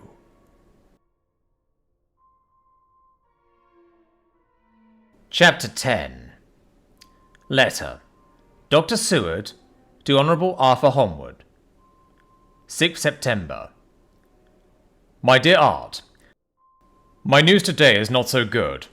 Lucy this morning has gone back a bit. There is, however, one good thing which has arisen from it. Mrs. Westenra was naturally anxious concerning Lucy, and has consulted me professionally about her. I took advantage of the opportunity, and told her that my old master, Van Helsing, the great specialist, was coming to stay with me, and that I would put her in his charge conjointly with myself. So now we can come and go without alarming her unduly, for a shock to her would mean sudden death, and this, in Lucy's weak condition, might be disastrous to her. We are hedged in with difficulties, all of us, my poor fellow, but please God, we shall come through them all right. If any need, I shall write, so that if you do not hear from me, take it for granted that I am simply waiting for news. In haste. Yours ever, John Seward. Dr. Seward's Diary. 7th September. The first thing Van Helsing said to me when we met at Liverpool Street was, "Have you said anything to our young friend?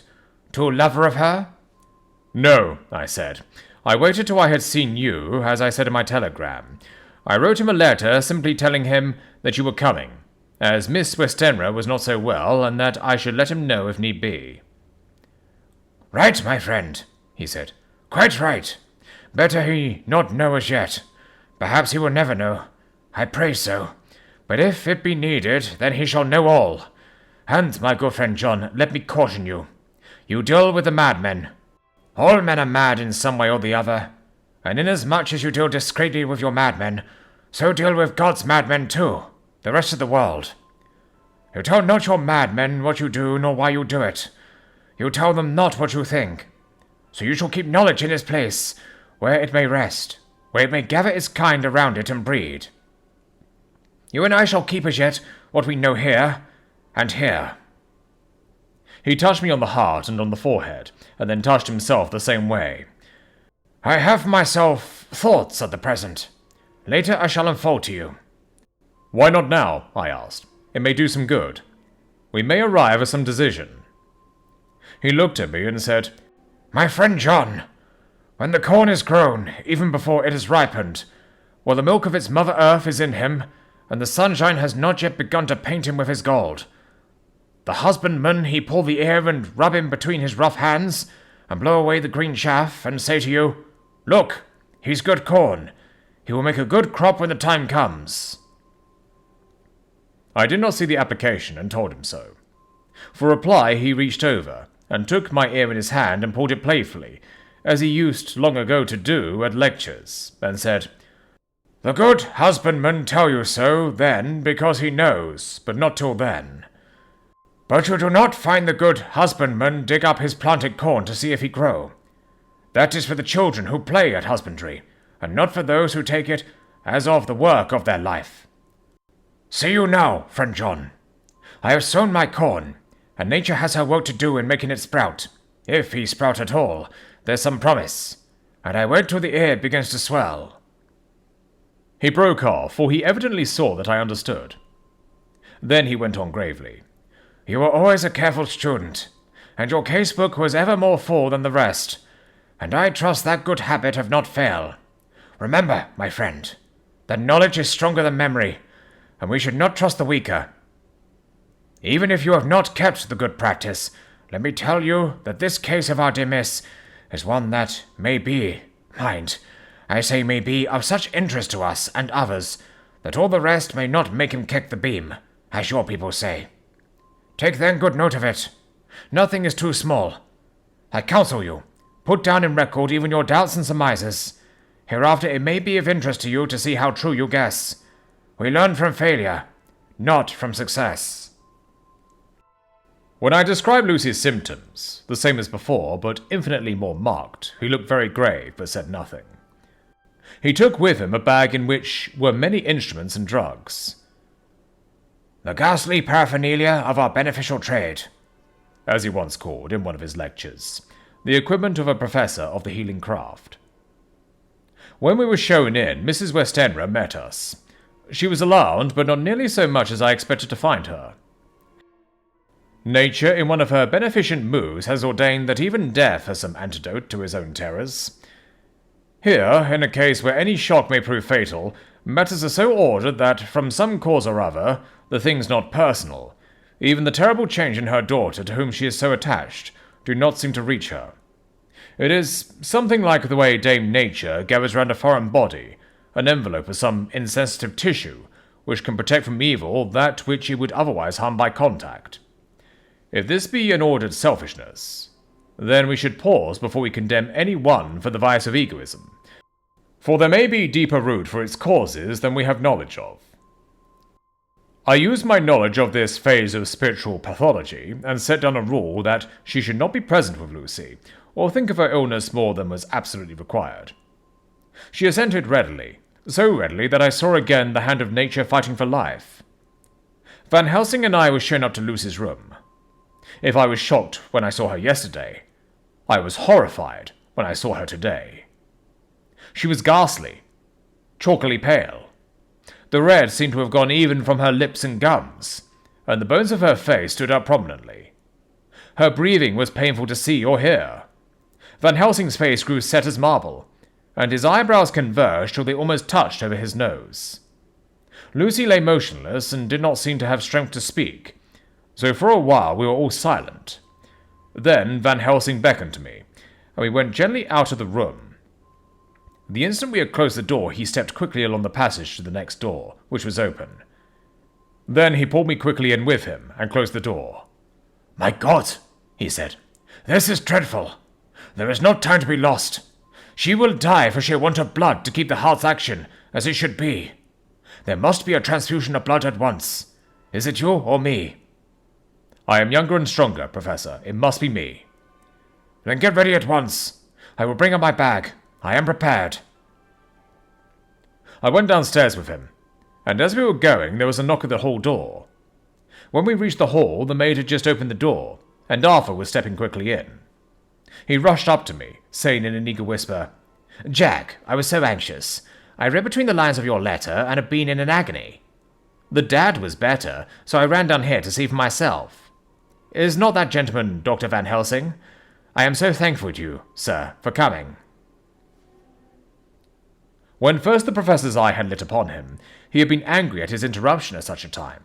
But now, as he took in his stalwart proportions and recognized the strong young manhood which seemed to emanate from him, his eyes gleamed. Without pause, he said to him as he held out his hand, Sir, you have come in time. You are the lover of our dear miss. She is bad. Very, very bad. Nay, my child, do not go like that. For he suddenly grew pale, and sat down in a chair, almost fainting. You are to help her. You can do more than any that live, and your courage is your best help. What can I do? Asked Arthur hoarsely. Tell me, and I shall do it. My life is hers, and I would give the last drop of blood in my body for her. The Professor has a strongly humorous side, and I could, from old knowledge, detect a trace of his origin in his answer. My young sir, I do not ask so much as that. Not the last. What shall I do? There was fire in his eyes, and his open nostrils quivered with intent. Van Helsing slapped him on the shoulder. "Come," he said. "You are a man, and it is a man we want. You are better than me, better than my friend John." Arthur looked bewildered, and the Professor went on by explaining in a kindly way. "Young Miss is bad, very bad. She wants blood, and blood she must have or die. My friend John and I have consulted, and we are about to perform what we call transfusion of blood, to transfer from full veins of one to the empty veins which pine for him. John must give his blood, as he is the more young and strong than me." Here Arthur took my hand and wrung it hard in silence. "But now you are here. You are more good than us, old or young, who toil much in the world of thought. Our nerves are not so calm, and our blood so bright than yours." Arthur turned to him and said, "If you only knew how gladly I would die for her, you would understand." He stopped with a sort of choke in his voice. "Good boy," said Van Helsing. "In the not so far off, you will be happy that you have done all for her you love. Come now and be silent. You shall kiss her once before it is done, but then you must go, and you must leave at my sign. Say no word to Madame. You know how it is with her. There must be no shock. Any knowledge of this would be one. Come." We all went up to Lucy's room. Arthur, by direction, remained outside. Lucy turned her head and looked at us, but said nothing. She was not asleep, but she was simply too weak to make the effort. Her eyes spoke to us. That was all. Van Helsing took some things from his bag and laid them on a little table out of sight. Then he mixed a narcotic, and coming over to the bed, said cheerily, "Now, little miss, here is your medicine. Drink it off like a good child. See, I lift you so that to swallow is easy. Yes." She had made the effort with success. It astonished me how long the drug took to act. This, in fact, marked the extent of her weakness. The time seemed endless until sleep began to flicker in her eyelids. At last, however, the narcotic began to manifest its potency, and she fell into a deep sleep. When the Professor was satisfied, he called Arthur into the room, and bade him strip off his coat.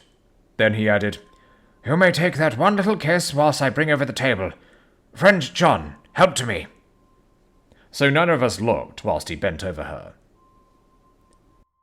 Van Helsing, turning to me, said, "He is so young and strong, and of blood so pure that we need not defibrillate it." Then with swiftness, but with absolute method, Van Helsing performed the operation. As the transfusion went on, something like life seemed to come back to poor Lucy's cheeks, and through Arthur's growing pallor, the joy of his face seemed absolutely to shine. After a bit, I began to grow anxious, for the loss of blood was telling on Arthur, strong man as he was. It gave me an idea of what a terrible strain Lucy's sister must have undergone, that what weakened Arthur only partially restored her. But the Professor's face was set, and he stood watch in hand, and with his eyes fixed now on the patient and now on Arthur. I could hear my own heartbeat. Presently, he said in a soft voice, "Do not stir an instant. It is enough. You attend him. I will look to her." When all was over, I could see how much Arthur was weakened. I dressed the wound and took his arm to bring him away, when Van Helsing spoke without turning round. The man seems to have eyes in the back of his head.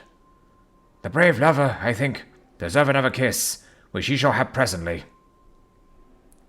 And as he had now finished his operation, he adjusted the pillow to the patient's head. As he did so, the narrow black velvet band, which she seems always to wear round her throat, buckled with an old diamond buckle, which her lover had given her, was dragged a little up, and showed a red mark on her throat. Arthur did not notice it, but I could hear the deep hiss of indrawn breath, which is one of Van Helsing's ways of betraying emotion. He said nothing at the moment, but turned to me, saying, Now take our brave young lover, give him of the port wine, and let him lie down a while. He must then go home and rest, sleep much and eat much, that he may be recruited of what he has so given to his love. He must not stay here. Hold a moment. I may take it, sir, that you are anxious of result. Then bring it with you, that in all ways the operation is successful. You have saved her life this time, and you can go home and rest easy in mind, that all that can be is. I shall tell her all when she is well. She shall love you none the less for what you have done. Goodbye. When Arthur had gone, I went back to the room. Lucy was sleeping gently, but her breathing was stronger. I could see the counterpane move as her breast heaved. By the bedside sat Van Helsing, looking at her intently. The velvet band again covered the red mark. I asked the professor in a whisper, "What do you make of that mark on her throat?" What do you make of it? "I have not examined it yet," I answered, and then and there proceeded to loose the band. Just over the external jugular vein there were 2 punctures, not large but not wholesome looking. There was no sign of disease, but the edges were white and worn-looking, as if by some trituration. It had once occurred to me that this wound, or whatever it was, might be the means of that manifest loss of blood, but I abandoned the idea as soon as it formed, for such a thing could not be. The whole bed would have been drenched to a scarlet with the blood, which the girl must have lost to leave such a pallor as she had before the transfusion. Well? Said Van Helsing. Well, said I can make nothing of it. The professor stood up. I must go back to Amsterdam tonight, he said. There are books and things there which I want. You must remain here all night, and you must not let your sight pass from her. Shall I have a nurse? I asked. We are the best nurses, you and I. You keep watch all night. See that she is well fed, and that nothing disturbs her. You must not sleep all the night. Later on we can sleep, you and I. I shall be back as soon as possible. And then we may begin. May begin, I said. What on earth do you mean? We shall see, he answered as he hurried out. He came back a moment later and put his head inside the door and said with a warning finger held up, Remember, she is your charge. If you leave her and Humber fall, you shall not sleep easy hereafter. Dr. Seward's diary continued. 8th September. I sat up all night with Lucy. The opiate worked itself off towards dusk, and she waked naturally. She looked a different being from what she had been before the operation. Her spirits even were good, and she was full of a happy vivacity, but I could see evidences of the absolute prostration which she had undergone. When I told Mrs. Westenra that Dr. Van Helsing had directed that I should sit up with her, she almost pooh-poohed the idea, pointing out her daughter's renewed strength and excellent spirits. I was firm, however, and made preparations for my long vigil. When her maid had prepared her for the night, I came in, having in the meantime had supper, and took a seat by the bedside. She did not in any way make objection, but looked at me gratefully whenever I caught her eye. After a long spell, she seemed sinking off to sleep, but with an effort seemed to pull herself together and shook it off. It was apparent that she did not want to sleep, so I tackled the subject at once. You do not want to sleep? No, I am afraid. Afraid to go to sleep? Why so? It is the boon we all crave for. Not if you were like me. If sleep was to you a presage of horror. A presage of horror? What on earth do you mean? I don't know. Oh, I don't know. And that is what is so terrible. All this weakness comes to me in sleep, and I dread the very thought. But, my dear girl, you may sleep tonight. I am here watching you, and can promise that nothing will happen. I can trust you, she said.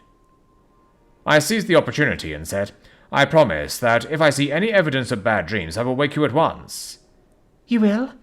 Oh, will you really? How good you are to me. Then I will sleep. And almost at the word, she gave a deep sigh of relief and sank back, asleep. All night long I watched by her. She never stirred, but slept on and on in a deep, tranquil, life-giving, health-giving sleep. Her lips were slightly parted, and her breast rose and fell with the regularity of a pendulum. There was a smile on her face, and it was evident that no bad dreams had come to disturb her peace of mind. In the early morning her maid came, and I left her in her care and took myself back home, for I was anxious about many things. I sent a short wire to Van Helsing and to Arthur, telling them of the excellent result of the operation. My own work, with its manifold arrears, took me all day to clear off. It was dark when I was able to inquire about my Zoophagus patient. The report was good. He had been quite quiet for the past day and night. A telegram came from Van Helsing at Amsterdam whilst I was at dinner, suggesting that I should be at Hillingham tonight, as it might be well to be at hand, and stating that he was leaving by the night mail and would join me early in the morning. 9th September. I was pretty tired and worn out when I got to Hillingham. For 2 nights I had hardly had a wink of sleep, and my brain was beginning to feel that numbness, which marks cerebral exhaustion. Lucy was up and in cheerful spirits. When she shook hands with me, she looked sharply at my face and said, "No sitting up tonight for you. You are worn out. I am quite well again. Indeed I am, and if there is to be any sitting up, it is I who will sit up with you." I would not argue the point, but went and had my supper. Lucy came with me, and, enlivened by her charming presence, I made an excellent meal, and had a couple of glasses of the more than excellent port. Then Lucy took me upstairs and showed me a room next her own, where a cosy fire was burning. "Now," she said, "you must stay here. I shall leave this door open and my door too.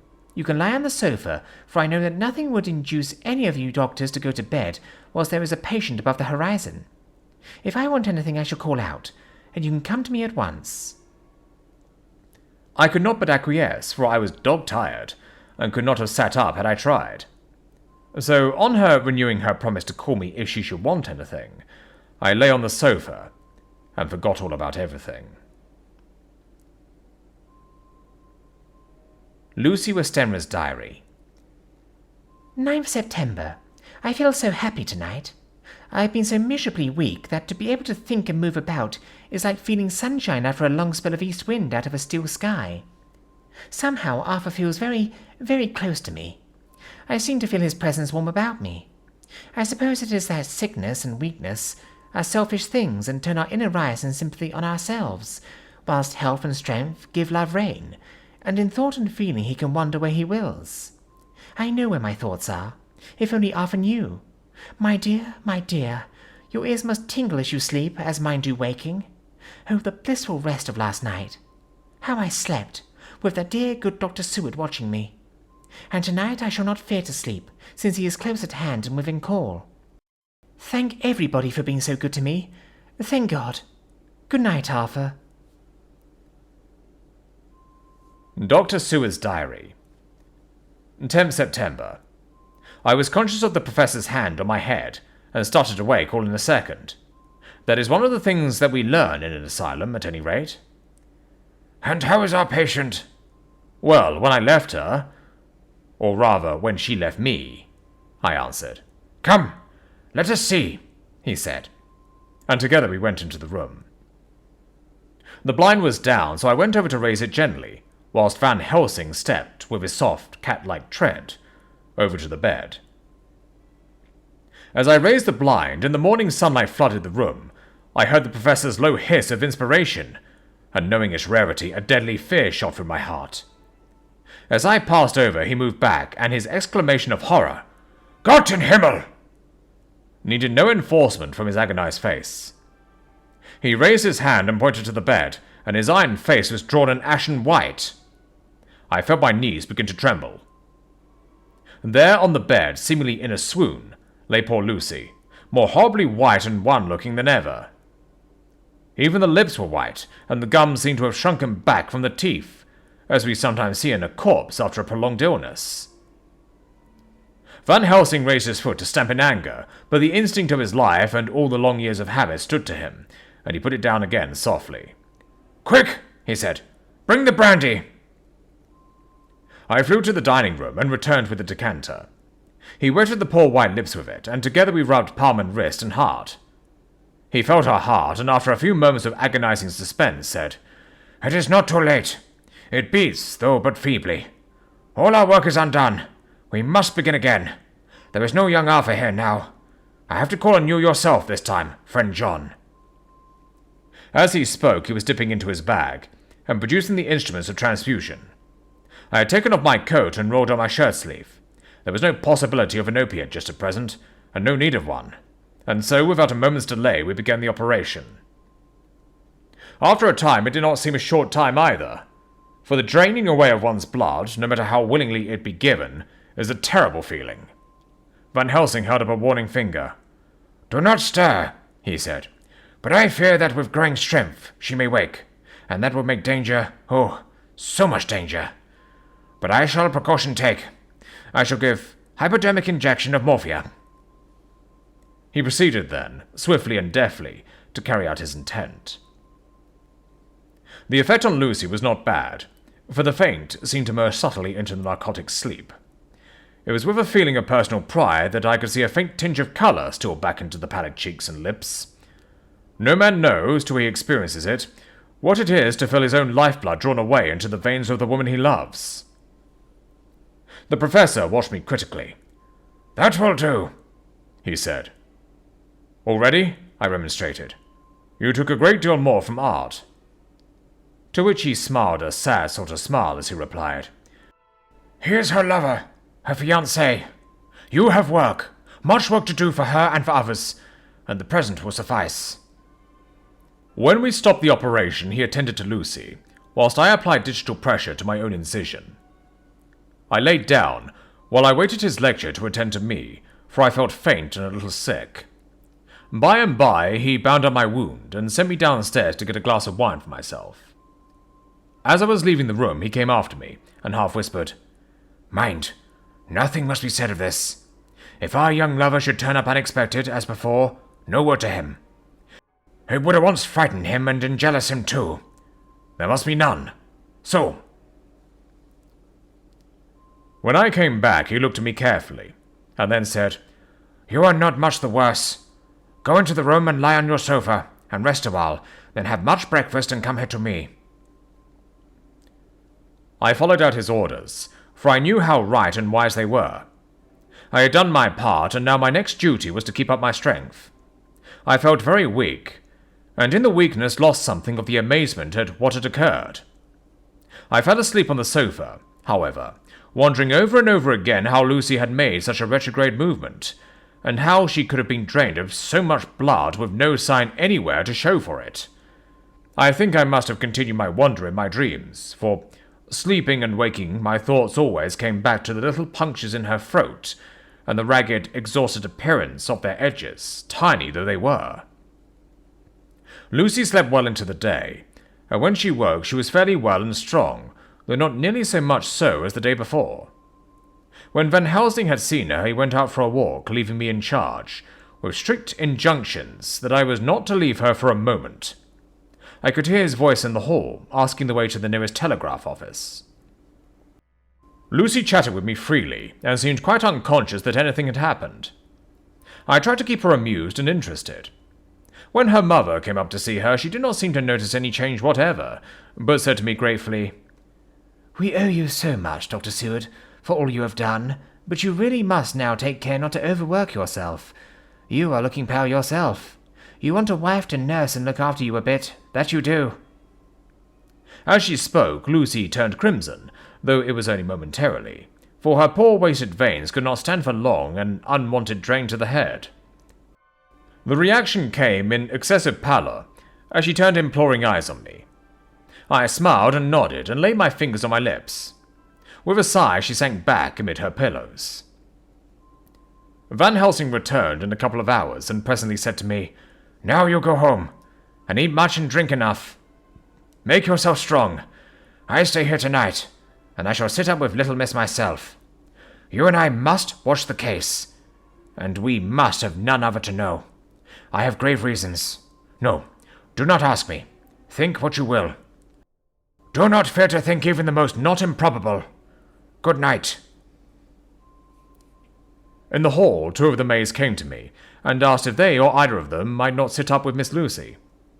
They implored me to let them, and when I said it was Dr. Van Helsing's wish that either he or I should sit up, they asked me quite piteously to intercede with the foreign gentleman. I was much touched by their kindness. Perhaps it is because I am weak at present, and perhaps because it was on Lucy's account that their devotion was manifested. For over and over again have I seen similar instances of women's kindness. I got back here in time for a late dinner, went my rounds, all well, and set this down whilst waiting for sleep. It is coming. 11th September. This afternoon I went over to Hillingham. Found Van Helsing in excellent spirits and Lucy much better. Shortly after I had arrived, a big parcel from abroad came for the Professor. He opened it with much impressment, assumed, of course, and showed a great bundle of white flowers. "These are for you, Miss Lucy," he said. For me? Oh, Dr. Van Helsing. "Yes, my dear, but not for you to play with. These are medicines." Here Lucy made a wary face. "Nay, but they are not to take in a decoration or in nauseous form, so you need not snub that so charming nose, or I shall point out to my friend Arthur what woes he may have to endure in seeing so much beauty that he so loves, so much distort. Ha ha, my pretty miss, that bring the so nice nose all straight again. This is medicinal, but you do not know how. I put him in your window, I make pretty wreath, and hang him round your neck so you sleep well. Oh yes, they, like the lotus flower, make your trouble forgotten. He smells so like the waters of Lethe, and of that fountain of youth that the conquistadors sought for in the Floridas, and find him all too late." Whilst he was speaking, Lucy had been examining the flowers and smelling them. Now she threw them down, saying with half laughter and half disgust, Oh, Professor, I believe you are only putting up a joke on me. Why, these flowers are only common garlic. To my surprise, Van Helsing rose up and said with all his sternness, his iron jaw set and his bushy eyebrows meeting, "No trifling with me. I never jest. There is grim purpose in what I do, and I warn you that you do not thwart me. Take care, for the sake of others, if not for your own." Then, seeing poor Lucy scared, as she might well be, he went on more gently. "Oh, little miss, my dear, do not fear me. I only do for your good, but there is much virtue to you in those so common flowers. See, I place them myself in your room. I make myself the wreath that you are to wear. But hush, no telling to others that make so inquisitive questions. We must obey, and silence is a part of obedience, and obedience is to bring you strong and well into loving arms that wait for you. Now, sit still a while. Come with me, friend John, and you shall help me deck the room with my garlic, which is all the way from Haarlem, where my friend Vanderpoel raised herb in his glass houses all the year. I had to telegraph yesterday, or they would not have been here." We went into the room, taking the flowers with us. The Professor's actions were certainly odd and not to be found in any pharmacopoeia that I ever heard of. First, he fastened up the windows and lashed them securely. Next, taking a handful of the flowers, he rubbed them all over the sashes, as though to ensure that every whiff of air that might get in would be laden with the garlic smell. Then, with the wisp, he rubbed all over the jamb at the door, above, below, and at each side, and round the fireplace in the same way. It all seemed grotesque to me, and presently I said, "Well, Professor, I know you always have a reason for what you do, but this certainly puzzles me. It is well we have no septic here, or he would say that you were working some spell to keep out an evil spirit." "Perhaps I am," he answered quietly, as he began to make the wreath which Lucy was to wear round her neck. We then waited, whilst Lucy made her toilet for the night. When she was in bed, he came in himself, fixed the wreath of garlic round her neck.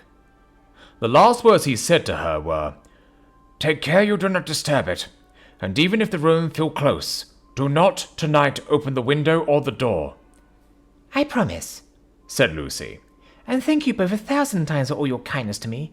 Oh, what have I done to be blessed with such friends? As we left the house in my fly, which was waiting, Van Helsing said, "Tonight I can sleep in peace, and sleep I want. 2 nights of travel, much reading in the day between, and much anxiety on the day to follow, and a night to sit up without to wink. Tomorrow in the morning early you call for me, and we come together to see our pretty miss. So much more strong for my spell which I have work. Ho, ho!" He seemed so confident that I, remembering my own confidence 2 nights before, and with the baneful result, felt awe and vague terror. It must have been my weakness that made me hesitate to tell it to my friend, but I felt it all the more, like unshed tears. Chapter 11. Lucy Westenra's Diary. 12 September. How good they all are to me. I quite love that dear Dr. Van Helsing. I wonder why he was so anxious about these flowers. He positively frightened me, he was so fierce. And yet he must have been right, for I feel comfort from them already. Somehow I do not dread being alone tonight, and I can go to sleep without fear. I shall not mind any flapping outside the window. Oh, the terrible struggle that I have had against sleep so often of late. The pain of sleeplessness, or the pain of the fear of sleep, and with such unknown horrors as it has for me. How blessed are some people whose lives have no fears, no dreads, to whom sleep is a blessing that comes nightly and brings nothing but sweet dreams. Well, here I am tonight, hoping for sleep, and lying like Ophelia in the play, with virgin krantz and maiden strawments. I never liked garlic before, but tonight it is delightful. There is peace in its smell. I feel sleep coming already. Good night, everybody. Dr. Seward's Diary. 13th September. Called at the Berkeley and found Van Helsing, as usual, up to time. The carriage ordered from the hotel was waiting. The professor took his bag, which he always brings with him now. Let all be put down exactly. Van Helsing and I arrived at Hillingham at 8 o'clock. It was a lovely morning. The bright sunshine and all the fresh feeling of early autumn seemed like the completion of nature's annual work. The leaves were turning to all kinds of beautiful colours, but had not yet begun to drop from the trees. When we entered, we met Mrs. Westenra coming out of the morning room. She is always an early riser. She greeted us warmly and said, You will be glad to know that Lucy is better. The dear child is still asleep. I lit into her room and saw her, but did not go in, lest I should disturb her. The professor smiled and looked quite jubilant. He rubbed his hands together and said, "Ha ha! I thought I had diagnosed the case. My treatment is working." To which she replied, You must not take all the credit to yourself, Doctor. Lucy's state this morning is due in part to me. "How do you mean, ma'am?" asked the professor. Well, I was anxious about the dear child in the night, and went into her room. She was sleeping soundly, so soundly that even my coming did not wake her. But the room was awfully stuffy. There were a lot of those horrible, strong-smelling flowers about everywhere, and she actually had a bunch of them round her neck. I feared that the heavy odour would be too much for the dear child in her weak state, so I took them all away and opened a bit of the window to let in a little fresh air. You will be pleased with her, I am sure. She moved off into her boudoir, where she usually breakfasted early. As she had spoken, I watched the professor's face and saw it turn ashen grey. He had been able to retain his self-command whilst the poor lady was present, for he knew her state and how mischievous a shock would be. He actually smiled on her as he held open the door for her to pass into her room.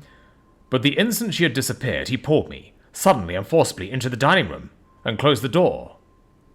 Then, for the first time in my life, I saw Van Helsing break down. He raised his hands over his head in a sort of mute despair, and then beat his palms together in a helpless way. Finally, he sat down on a chair and, putting his hands before his face, began to sob, with loud, dry sobs that seemed to come from the very racking of his heart. Then he raised his arms again, as though appealing to the whole universe. "God, God, God!" he said. "What have we done? What has this poor thing done, that we are so sore beset? Is there fate amongst us still, sent down from the pagan world of old, that such things must be, and in such way? This poor mother, all unknowing, and for all the best as she think, does such thing as lose her daughter body and soul, and we must not tell her. We must not even warn her, or she die, then both die. Oh, how we are beset! How are all the powers of the devils against us?" Suddenly he jumped to his feet. "Come!" he said. "Come! We must see and act. Devils or no devils, or all the devils at once, it matters not. We must fight him all the same." He went to the hall door for his bag, and together we went up to Lucy's room. Once again I drew up the blind, whilst Van Helsing went towards the bed. This time he did not start as he looked on the poor face with the same awful waxen pallor as before. He wore a look of stern sadness and infinite pity. "As I expected," he murmured, with that hissing inspiration of his which meant so much. Without a word he went and locked the door, and then began to set out on the little table the instruments for yet another operation of transfusion of blood. I had long ago recognized the necessity, and begun to take off my coat, but he stopped me with a warning hand. "No," he said. "Today you must operate. I shall provide. You are weakened already." As he spoke, he took off his coat and rolled up his shirt sleeve. Again the operation. Again the narcotic. Again some return of colour to the ashy cheeks, and the regular breathing of healthy sleep. This time I watched, whilst Van Helsing recruited himself, and rested. Presently, he took an opportunity of telling Mrs. Westenera that she must not remove anything from Lucy's room without consulting him, that the flowers were of medicinal value, and that the breathing of their odour was a part of the system of cure. Then he took over the care of the case himself, saying that he would watch this night and the next, and would send me word when to come. After another hour, Lucy waked from her sleep, fresh and bright, and seemingly not much the worse for her terrible ordeal. What does it all mean?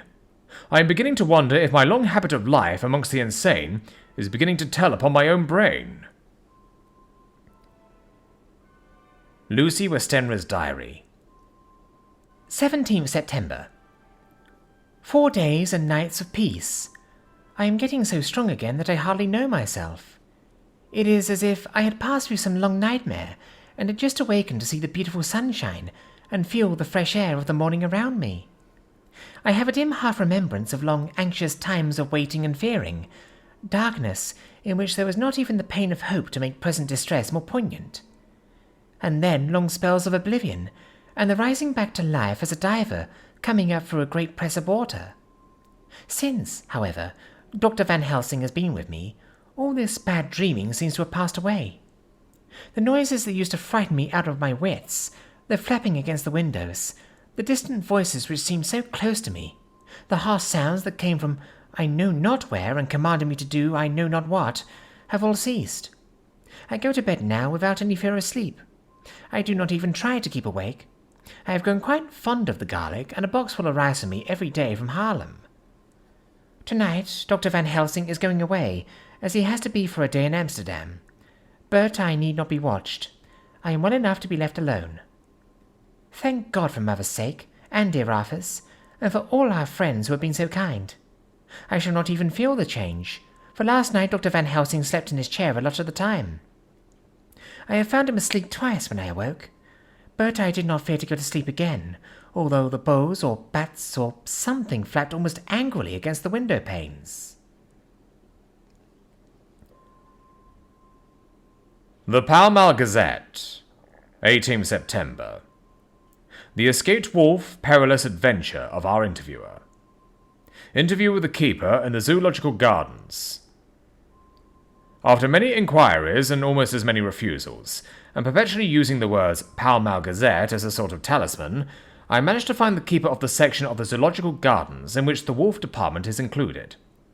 Thomas Builder lives in one of the cottages in the enclosure behind the elephant house, and was just sitting down to his tea when I found him. Thomas and his wife are hospitable folk, elderly and without children, and if the specimen I enjoyed of their hospitality be of the average kind, their lives must be pretty comfortable. The keeper would not enter on what he called business until the supper was over, and we were all satisfied. Then, when the table was cleared, he had lit his pipe and said, "Now, sir, you can go on and ask me what you want. You'll excuse me refusing to talk of professional subjects after meals. I gives the wolves and the jackals and the hyenas in all our section their tea before I begins to ask them questions." "How do you mean, ask them questions?" I queried, wishful to get him into a talkative humour. "Hitting of them over the head with a pole is one way.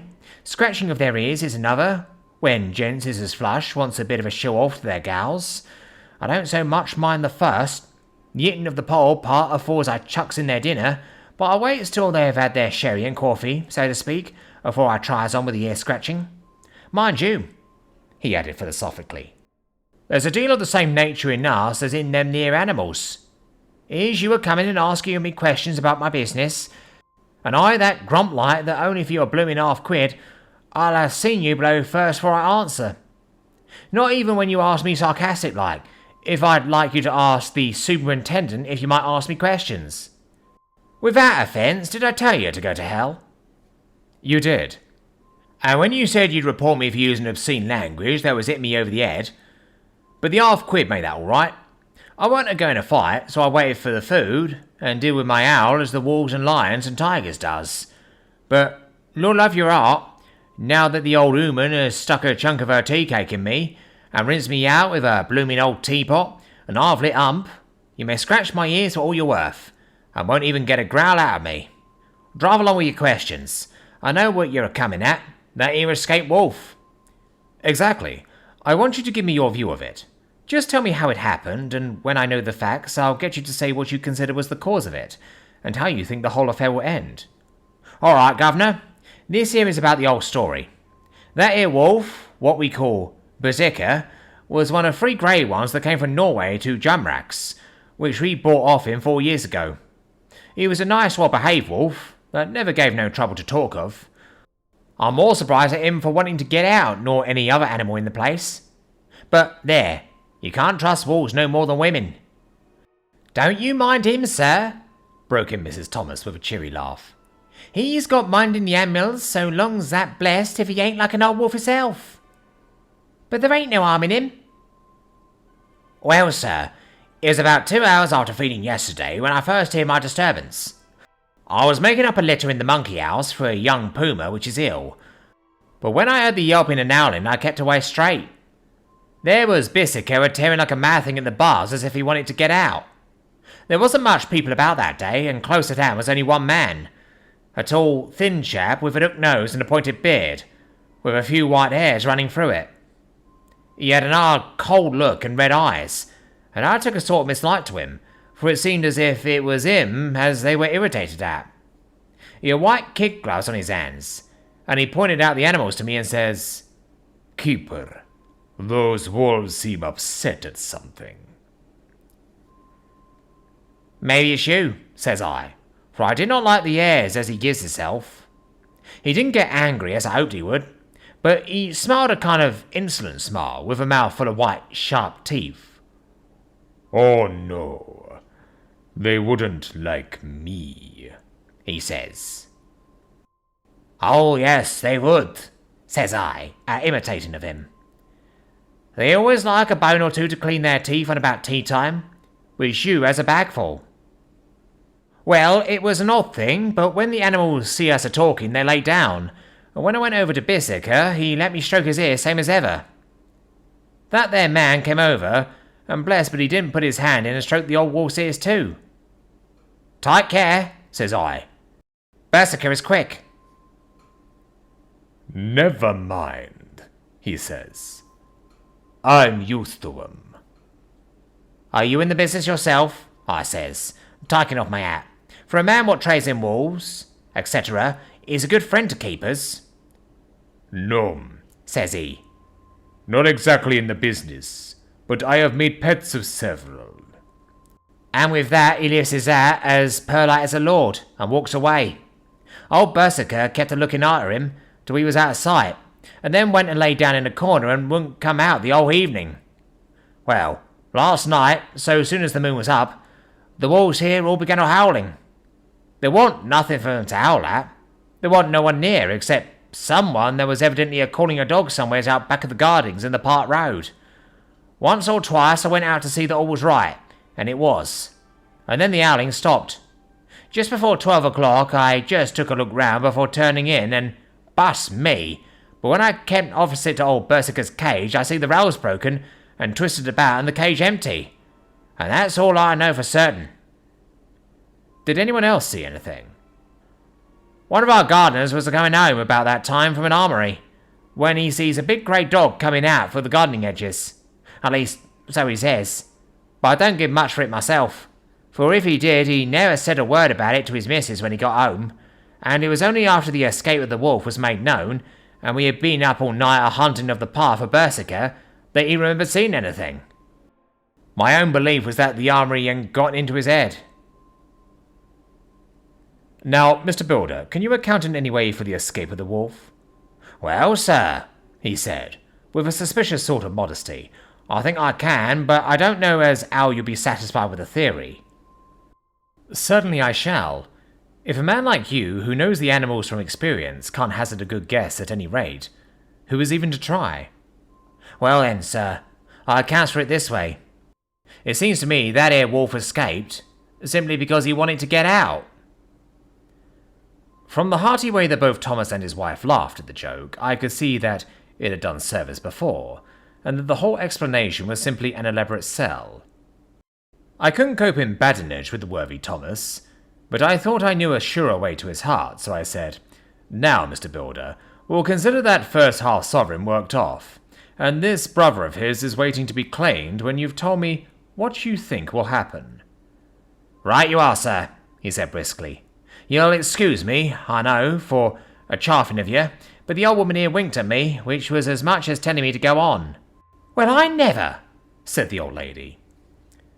My opinion is this. That here wolf is a hiding of somewheres. The gardener what didn't remember said he was half galloping northward faster than a horse could go, but I don't believe him.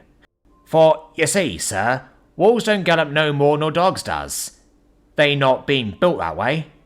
Wolves is fine things in a storybook, and I dessay when they gets in packs and does be shiving something that's more afeard than they is, they can make a devil of a noise and chop it up, whatever it is.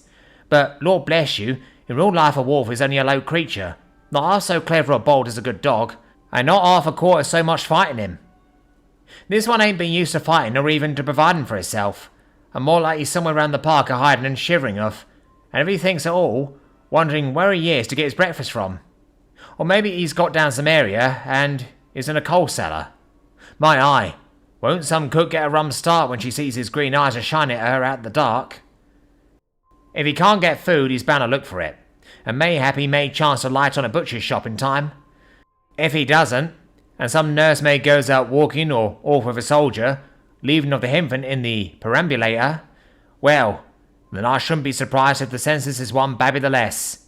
That's all.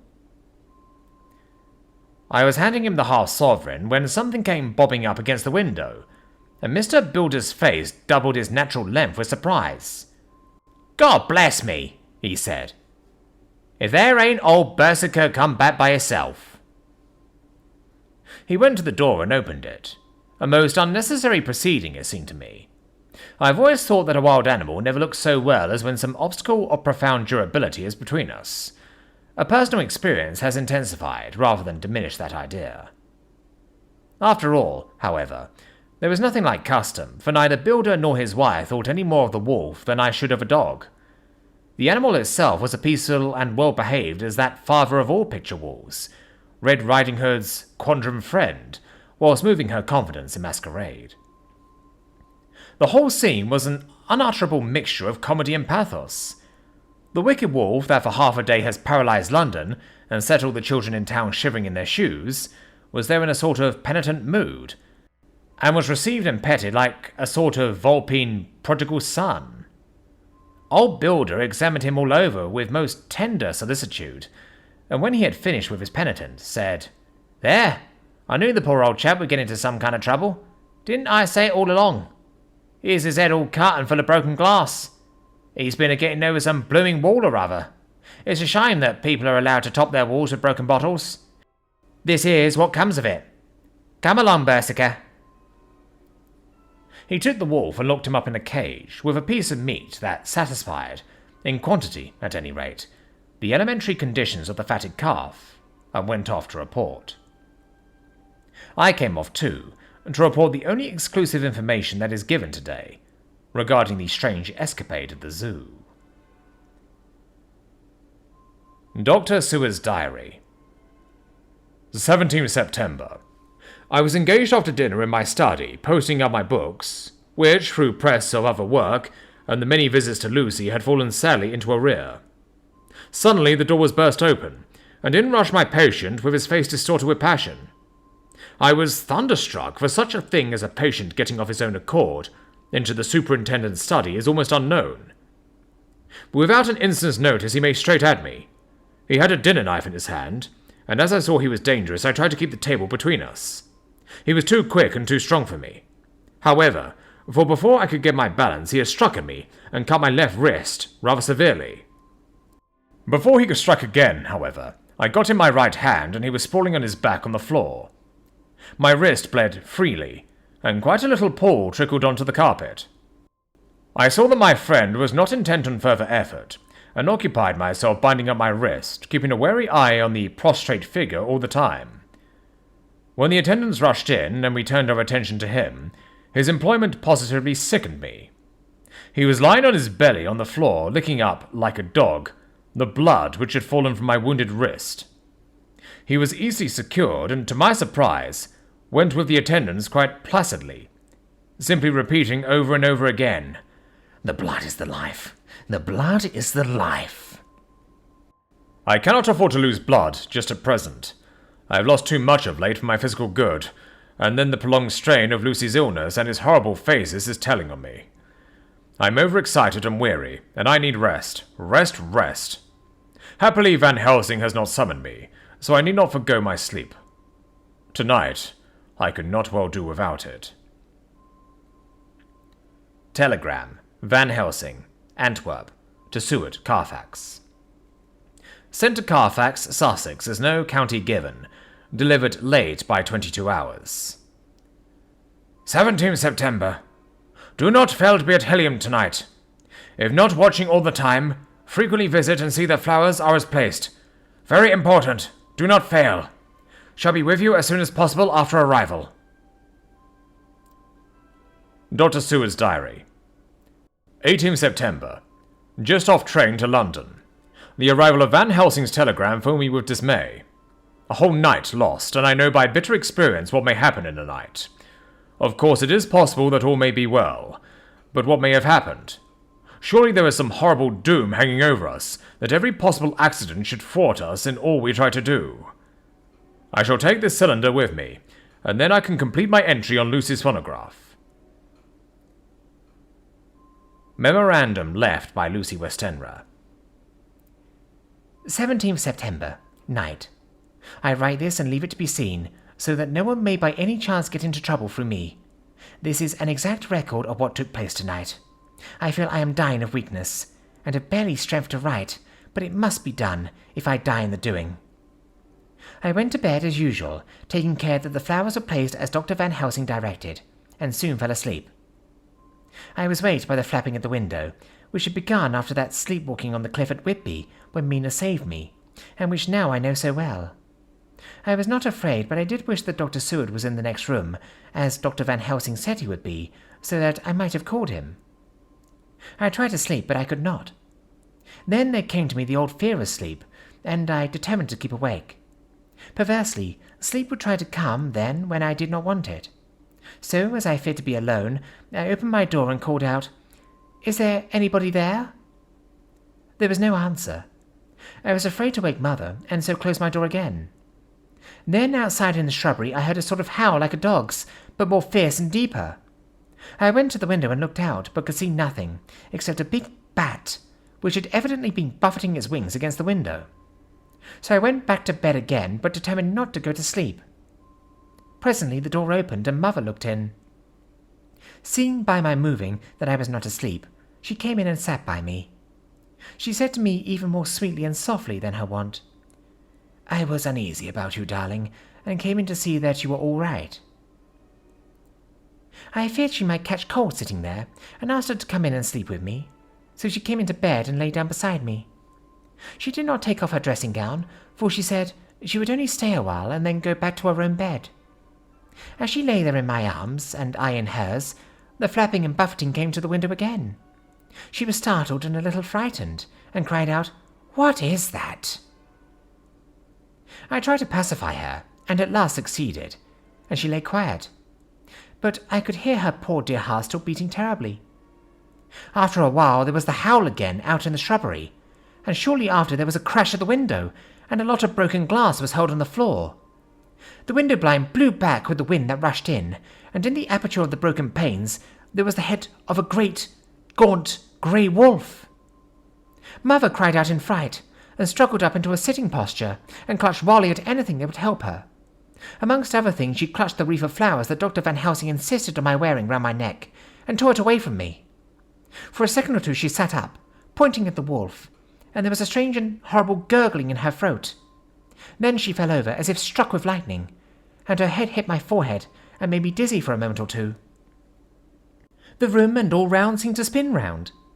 I kept my eyes fixed on the window, but the wolf drew his head back, and a whole myriad of little specks seemed to come blowing in through the broken window, and wheeling and circling round, like the pillar of dust that travellers describe when there was a simoon in the desert.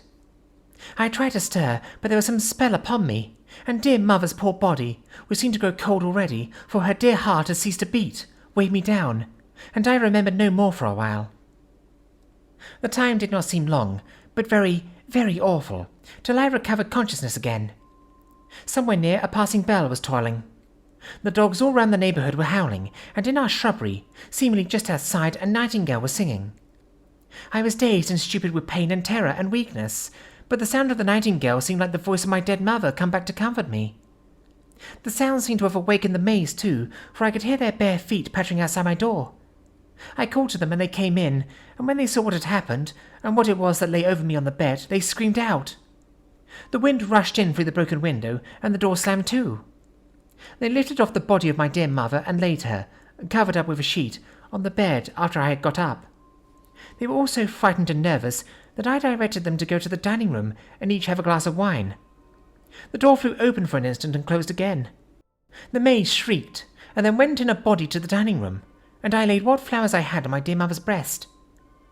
When they were there, I remembered what Dr. Van Helsing had told me, but I didn't like to remove them, and besides, I would have some of the servants to sit up with me now. I was surprised that the maids did not come back. I called them, but got no answer, so I went to the dining room to look for them. My heart sank when I saw what had happened. The all four lay helpless on the floor, breathing heavily. The decanter of sherry was on the table, half full, but there was a queer acrid smell about. I was suspicious, and examined the decanter. It smelt of laudanum, and looking on the sideboard I found that the bottle which Mother's doctor uses for her— did use— was empty. What am I to do? What am I to do? I am back in the room with Mother. I cannot leave her, and I am alone, save for the sleeping servants, whom someone has drugged. Alone with the dead. I dare not go out, for I can hear the low howl of the wolf through the broken window. The air seems full of specks, floating and circling in the draught from the window, and the lights burn blue and dim. What am I to do? God shield me from harm this night. I shall hide this paper in my breast, where they shall find it when they come to lay me out. My dear mother gone. It is time that I go, too. Goodbye, dear Arthur, for if I should not survive this night— God keep you, dear, and God help me. Chapter 12. Dr. Seward's Diary. 18th September. I drove at once to Hillingham and arrived early. Keeping my cab at the gate, I went up the avenue alone. I knocked gently and rang as quietly as possible, for I feared to disturb Lucy or her mother, and hoped to only bring a servant to the door. After a while, finding no response, I knocked and rang again. Still no answer. I cursed the laziness of the servants that they should lie abed at such an hour, for it was now 10 o'clock, and so rang and knocked again, but more impatiently, but still without response. Hitherto I had blamed only the servants, but now a terrible fear began to assail me. Was this desolation but another link in the chain of doom, which seemed drawing tight round us? Was it indeed a house of death to which I had come, too late? I know that minutes, even seconds of delay might mean hours of danger to Lucy, if she had had again one of those frightful relapses, and I went round the house to try if I could find by chance an entry anywhere. I could find no means of ingress. Every window and door was fastened and locked, and I returned baffled to the porch. As I did so, I heard the rapid pit-pat of a swiftly driven horse's feet. They stopped at the gate, and a few seconds later I met Van Helsing running up the avenue. When he saw me, he gasped out, "Then it was you, and just arrived. How is she? Are we too late?" Did you not get my telegram?" I answered as quickly and coherently as I could that I had only got his telegram early in the morning, and had not a minute in coming here, and that I could not make anyone in the house hear me. He paused and raised his hat as he said solemnly, "Then I fear we are too late. God's will be done." With his usual recuperative energy, he went on, "Come, if there be no way open to get in, we must make one. Time is all in all to us now." We went round to the back of the house, where there was a kitchen window. The professor took a small surgical saw from his case, and handing it to me, pointed to the iron bars which guarded the window. I attacked them at once, and had very soon cut through 3 of them. Then, with a long, thin knife, we pushed back the fastening of the sashes and opened the window. I helped the professor in and followed him. There was no one in the kitchen nor in the servants' rooms, which were close at hand. We tried all the rooms as we went along, and in the dining room, dimly lit by rays of light through the shutters, found 4 servant women lying on the floor. There was no need to think them dead, for their stertorous breathing and the acrid smell of laudanum in the room left no doubt as to their condition. Van Helsing and I looked at each other, and as we moved away, he said, "We can attend to them later." Then we ascended to Lucy's room. For an instant or two, we paused at the door to listen, but there was no sound that we could hear. With white faces and trembling hands, we opened the door gently and entered the room. How shall I describe what we saw? On the bed lay 2 women, Lucy and her mother. The latter lay farthest in, and she was covered with a white sheet, the edge of which had been blown back by the draught through the broken window, showing the drawn white face with a look of terror fixed upon it. By her side lay Lucy, with face white and still more drawn. The flowers which had been round her neck we found upon her mother's bosom, and her throat was bare, showing the 2 little wounds which we had noticed before, but looking horribly white and mangled. Without a word, the professor bent over the bed. His head was touching poor Lucy's breast. Then he gave a quick turn of his head, as of one who listens, and leaping to his feet, he cried out to me, "It is not yet too late! Quick! Quick! Bring the brandy!" I flew downstairs and returned with it, taking care to smell and taste it, lest it too were drugged, like the decanter of sherry which I found on the table. The maids were still breathing, but more restlessly, and I fancied that the narcotic was wearing off. I did not stay to make sure, but returned to Van Helsing. He rubbed the brandy, as on another occasion, on her lips and gums, and on her wrists and the palms of her hands. He said to me, "I can do this. All that can be at the present. You go wake those maids. Flick them in the face with a wet towel, and flick them hard.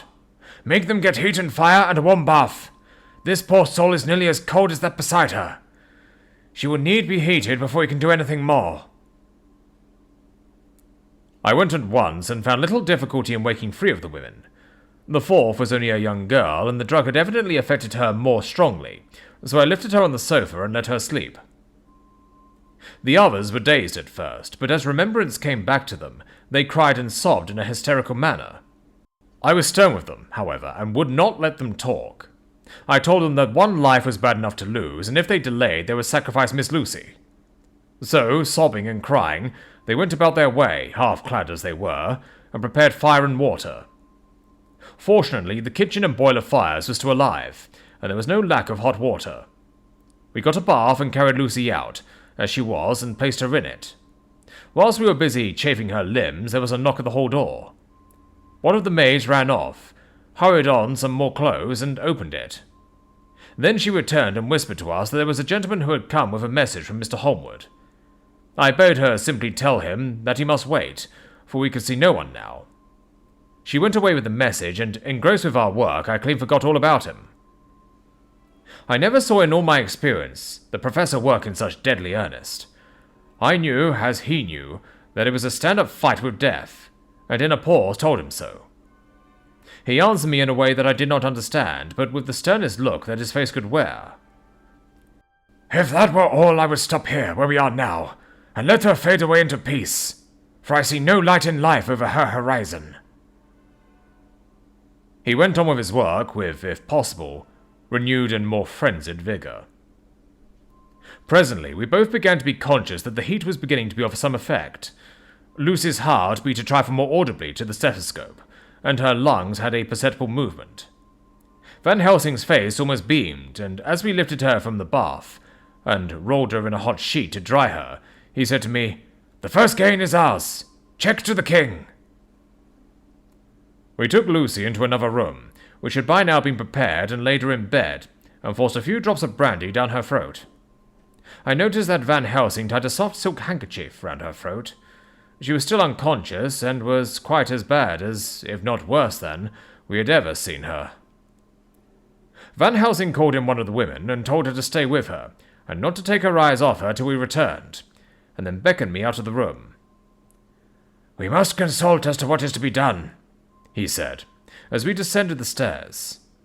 In the hall he opened the dining room door, and we passed in, he closing the door carefully behind him.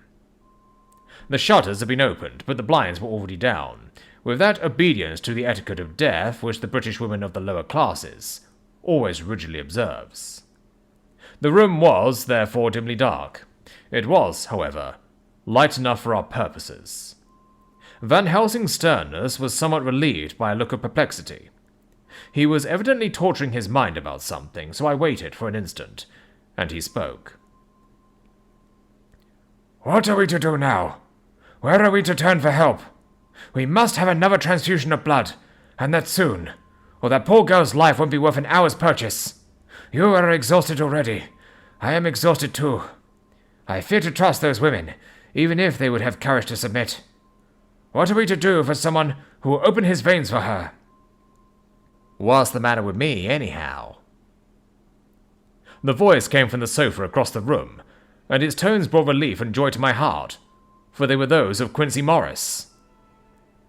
Van Helsing started angrily at the first sound, but his face softened and a glad look came into his eyes as I cried out, "Quincy Morris!" and rushed towards him with outstretched hands. "What brought you here?" I cried as our hands met. "I guess art is the cause." He handed me a telegram. "Have not heard from Seward for 3 days, and am terribly anxious. Cannot leave. Father still in same condition. Send me word how Lucy is. Do not delay. Holmwood." "I think I came just in the nick of time. You know you have only to tell me what to do." Van Helsing strode forward and took his hand, looking him straight in the eyes as he said, "A brave man's blood is the best thing on this earth when a woman is in trouble. You're a man and no mistake. Well, the devil may work against us for all he's worth, but God sends us men where we want them." Once more we went through that ghastly operation. I had not the heart to go through with the details. Lucy had got a terrible shock, and it told on her more than before, for though plenty of blood went into her veins, her body did not respond to the treatment as well as on the other occasions. Lucy had got a terrible shock, and it told on her more than before, for though plenty of blood went into her veins, her body did not respond to the treatment as well as on the other occasions. Her struggle back into life was something frightful to see and hear. However, the action of both heart and lungs improved, and Van Helsing made a subcutaneous injection of morphia, as before, and with good effect. Her faint became a profound slumber.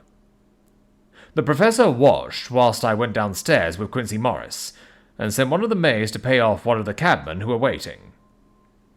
I left Quincy lying down after having a glass of wine, and told the cook to get ready a good breakfast. Then a thought struck me, and I went back to the room where Lucy now was. When I came softly in, I found Van Helsing with a sheet or two of notepaper in his hand. He had evidently read it and was thinking it over as he sat with his hand to his brow. There was a look of grim satisfaction in his face, as of one who has had a doubt solved. He handed me the paper, saying only, "It dropped from Lucy's breast when we carried her to the bath." When I had read it, I stood looking at the professor, and after a pause asked him, "In God's name, what does it all mean? Was she or is she mad? Or what sort of horrible danger is it?" I was so bewildered that I did not know what to say more. Van Helsing put out his hand and took the paper, saying, "Do not trouble about it now. Forget it for the present. You shall know and understand it all in good time, but it will be later. And now, what is it that you came to me to say?" This brought me back to fact, and I was all myself again. I came to speak about the certificate of death. If we do not act properly and wisely, there may be an inquest, and that paper would have to be produced. I am in hopes that we need have no inquest, for if we had, it would surely kill poor Lucy, if nothing else did. I know, and you know, and the other doctor who attended her knows, that Mrs. Westenra had disease of the heart, and we can certify that she died of it. Let us fill up the certificate at once, and I shall take it myself to the registrar, and go on to the undertaker. Good, oh my friend John. Well thought of. Truly, Miss Lucy, if she be sad in the foes that beset her, is at least happy in the friends that love her. 1, 2, 3, all open their veins for her, besides one old man. And yes, I know, friend John, I am not blind. I love you all the more for it. Now go! In the hall I met Quincy Morris with a telegram for Arthur, telling him that Mrs. Westenra was dead, that Lucy also had been ill, but was now going on better, and that Van Helsing and I were with her. I told him where I was going, and he hurried me out, but as I was going said, "When you come back, Jack, may I have 2 words with you all to ourselves?" I nodded in reply and went out. I found no difficulty about the registration, and arranged with the local undertaker to come up in the evening, to measure for the coffin and to make arrangements. When I got back, Quincy was waiting for me. I told him I would see him as soon as I knew about Lucy, and went up to her room. She was still sleeping, and the professor seemingly had not moved from his seat at her side. From his putting his finger to his lips, I gathered that he expected her to wake before long, and was afraid of forestalling nature. So I went down to Quincy and took him into the breakfast room, where the blinds were not drawn down, and which was a little more cheerful, or rather, less cheerless than the other rooms. When we were alone, he said to me, "Jack Tshirt, I don't want to shove myself in anywhere where I've no right to be, but this is no ordinary case. You know I love that girl and wanted to marry her, but although that's all past and gone, I can't help feeling anxious about her all the same. What is it that's wrong with her? The Dutchman, and a fine old fellow he is, I can see that, said that time you 2 came into the room that you must have another transfusion of blood, and that both you and he were exhausted. Now I know well that you medical men speak in camera, and that a man must not expect to know what they can sort about in private. But this is no common matter, and whatever it is, I have done my part. Is that not so?" "That's so," I said, and he went on. "I take it that both you and Van Helsing have done already what I did today. Is not that so?" "That's so." "And I guess I was in it too. When I saw him 4 days ago down at his own place, he looked queer. I have not seen anything pulled down so quick since I was on the Pampas and had a mare that I was fond of go to grass all in the night. One of those big bears that they call vampires had got at her in the night, and what with his gorge and the vein left open, there wasn't enough blood in her to let her stand up, and I had to put a bullet through her as she lay. Jack, if you may tell me without betraying confidence, Arthur was the first, is not that so?" As he spoke, the poor fellow looked terribly anxious. He was in a torture of suspense regarding the woman he loved, and his utter ignorance of the terrible mystery which seemed to surround her intensified his pain. His very heart was bleeding, and it took all the manhood of him, and there was a royal lot of it too, to keep him from breaking down. I paused before answering, for I felt that I must not betray anything which the professor wished kept secret, but already he knew so much, and guessed so much, that there could be no reason for not answering, so I answered in the same phrase. "That's so." "And how long has this been going on?"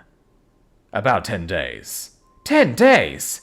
Then I guess, Jack Tshirt, that poor pretty creature that we all love had put into her veins within that time the blood of 4 strong men. Man alive, her whole body wouldn't hold it." Then, coming close to me, he spoke in a fierce half-whisper. "What took it out?" I shook my head. "That," I said, "is the crux. Van Helsing is simply frantic about it, and I am at my wit's end. I can't even hazard a guess. There has been a series of little circumstances which have been thrown out all our calculations as to Lucy being properly watched, but these shall not occur again. Here we stay until all be well. or ill. Quincy held out his hand. "Count me in," he said. "You and the Dutchman will tell me what to do, and I'll do it." When she woke late in the afternoon, Lucy's first movement was to feel in her breast and, to my surprise, produce the paper which Van Helsing had given me to read. The careful professor had replaced it where it had come from, lest on waking she should be alarmed. Her eyes then lit on Van Helsing and on me too, and gladdened. Then she looked round the room, and seeing where she was, shuddered. She gave a loud cry, and put her poor thin hands before her pale face. We both understood what was meant, that she had realized to the full her mother's death, so we tried what we could to comfort her. Doubtless sympathy eased her somewhat, but she was very low in thought and spirit, and wept silently and weakly for a long time. We told her that either or both of us would now remain with her all the time, and that seemed to comfort her. Towards dusk she fell into a doze. Here a very odd thing occurred. While still asleep, she took the paper from her breast and tore it in two. Van Helsing stepped over and took the pieces from her. All the same, however, she went on with the action of tearing, as though the material was still in her hands.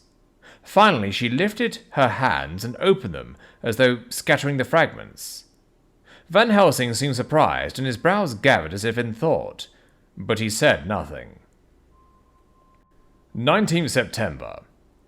All last night she slept fitfully, being always afraid to sleep, and something weaker when she woke from it. The professor and I took in turns to watch, and we never left her for a moment unattended. Quincy Morris said nothing about his intention, but I knew that all night long he patrolled round and round the house.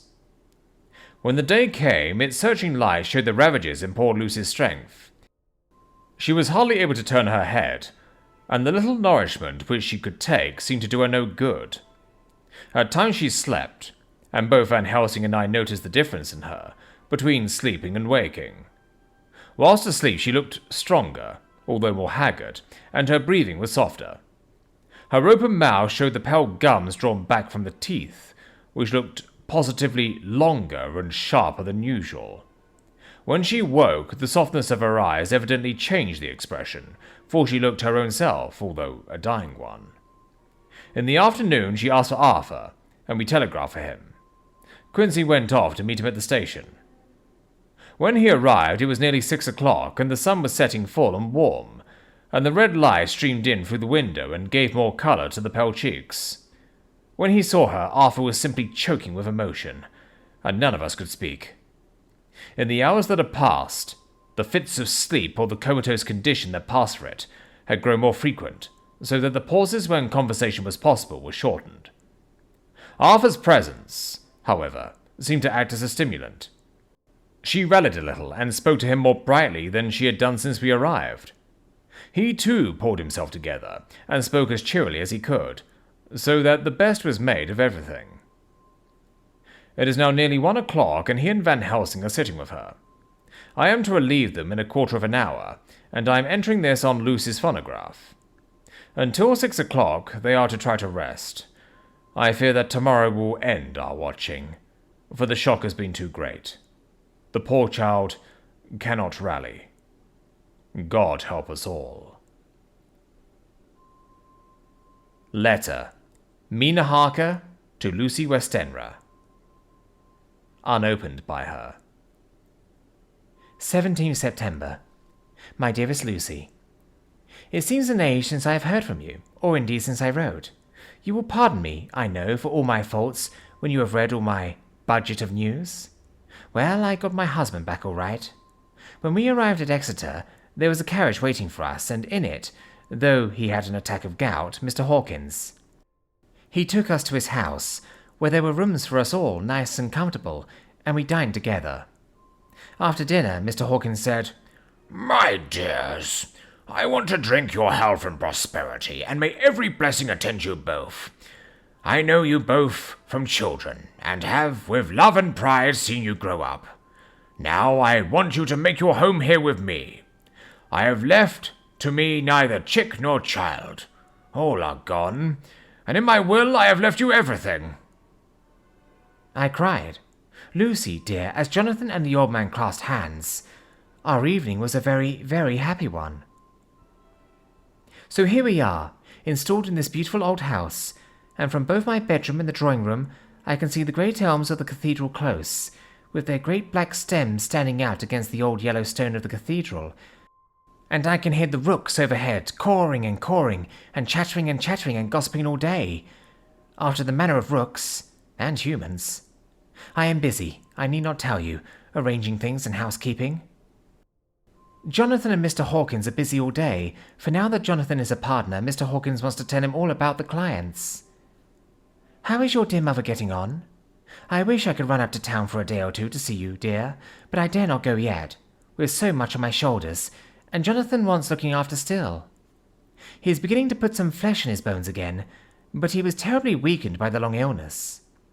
Even now he sometimes starts out of his sleep in a sudden way, and awakes all trembling, until I can coax him back to his usual placidity.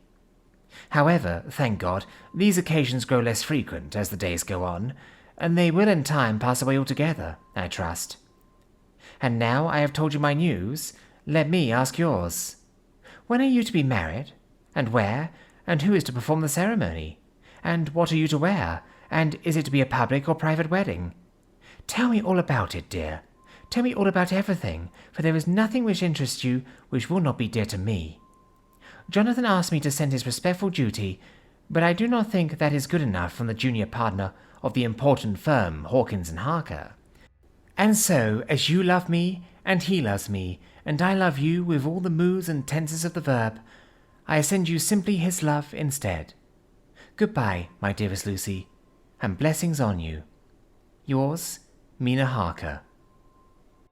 Report from Patrick Hennessy, MD, MRC, SLK, QCPI, etc., etc., to John Seward, MD. 20th September. My dear Sir, in accordance with your wishes, I enclose a report of the conditions of everything left in my charge. With regard to patient Renfield, there is more to say. He has had another outbreak which might have had a dreadful ending, but which, as it fortunately happened, was unattended with any unhappy results.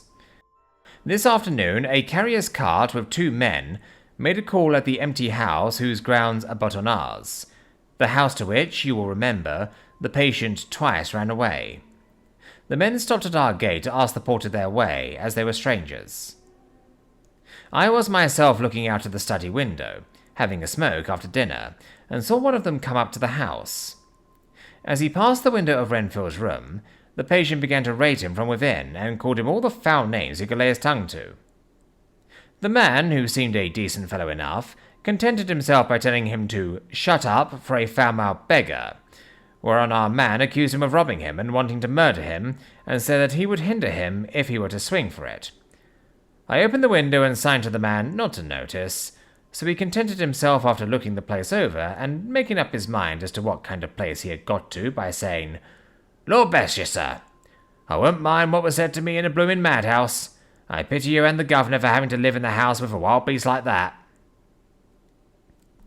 Then he asked his way civilly enough, and I told him where the gate of the empty house was. He went away, followed by threats and curses and revilings from our man. I went down to see if I could make out any cause for his anger, since he is usually such a well-behaved man, and except his violent fits, nothing of the kind had ever occurred. I found him, to my astonishment, quite composed and most genial in his manner. I tried to get him to talk of the incident, but he blandly asked me questions as to what I meant, and led me to believe that he was completely oblivious of the affair. It was, I am sorry to say, however, only another instance of his cunning, for within half an hour I heard of him again. This time he had broken out through the window of his room and was running down the avenue. I called to the attendants to follow me, and ran after him, for I feared he was intent on some mischief. My fear was justified when I saw the same cart which had passed before coming down the road, having on it some great wooden boxes. The men were wiping their foreheads and were flushed in the face, as if with violent exercise. Before I could get up to him, the patient rushed at them, and putting one of them off the cart, began to knock his head against the ground. If I had not seized him just at the moment, I believe he would have killed the man there and then. The other fellow jumped down and struck him over the head with the butt end of his heavy whip. It was a horrible blow, but he did not seem to mind it, but seized him also, and struggle with the three of us, putting us to and fro as if we were kittens. You know I am no lightweight, and the others were both burly men. At first he was silent in his fighting, but as we began to master him and the attendants were putting a straight waistcoat on him, he began to shout, "I'll frustrate them. They shan't rob me. They shan't murder me by inches. I'll fight for my lord and master." And all sorts of similar incoherent ravings. It was with very considerable difficulty that they got him back to the house and put him in the padded room. One of the attendants, Hardy, had a finger broken. However, I set it all right and he is going on well. The two carriers were at first loud in their threats of actions for damages, and promised to rain all the penalties of the law on us. Their threats were, however, mingled with some sort of indirect apology for the defeat of the two of them by a feeble madman. They said that if it had not been for the way their strength had been spent in carrying and raising the heavy boxes to the cart, they would have made short work of him. They gave as another reason for their defeat the extraordinary state of drought to which they had been reduced by the dusty nature of their occupation and the reprehensible distance from the scene of their labours, of any place of public entertainment. I quite understood their drift, and after a stiff glass of strong grog, or rather more of the same, and with each a sovereign in hand, they made light of the attack, and swore that they would encounter a worse madman any day for the pleasure of meeting so blooming good a bloke as your correspondent.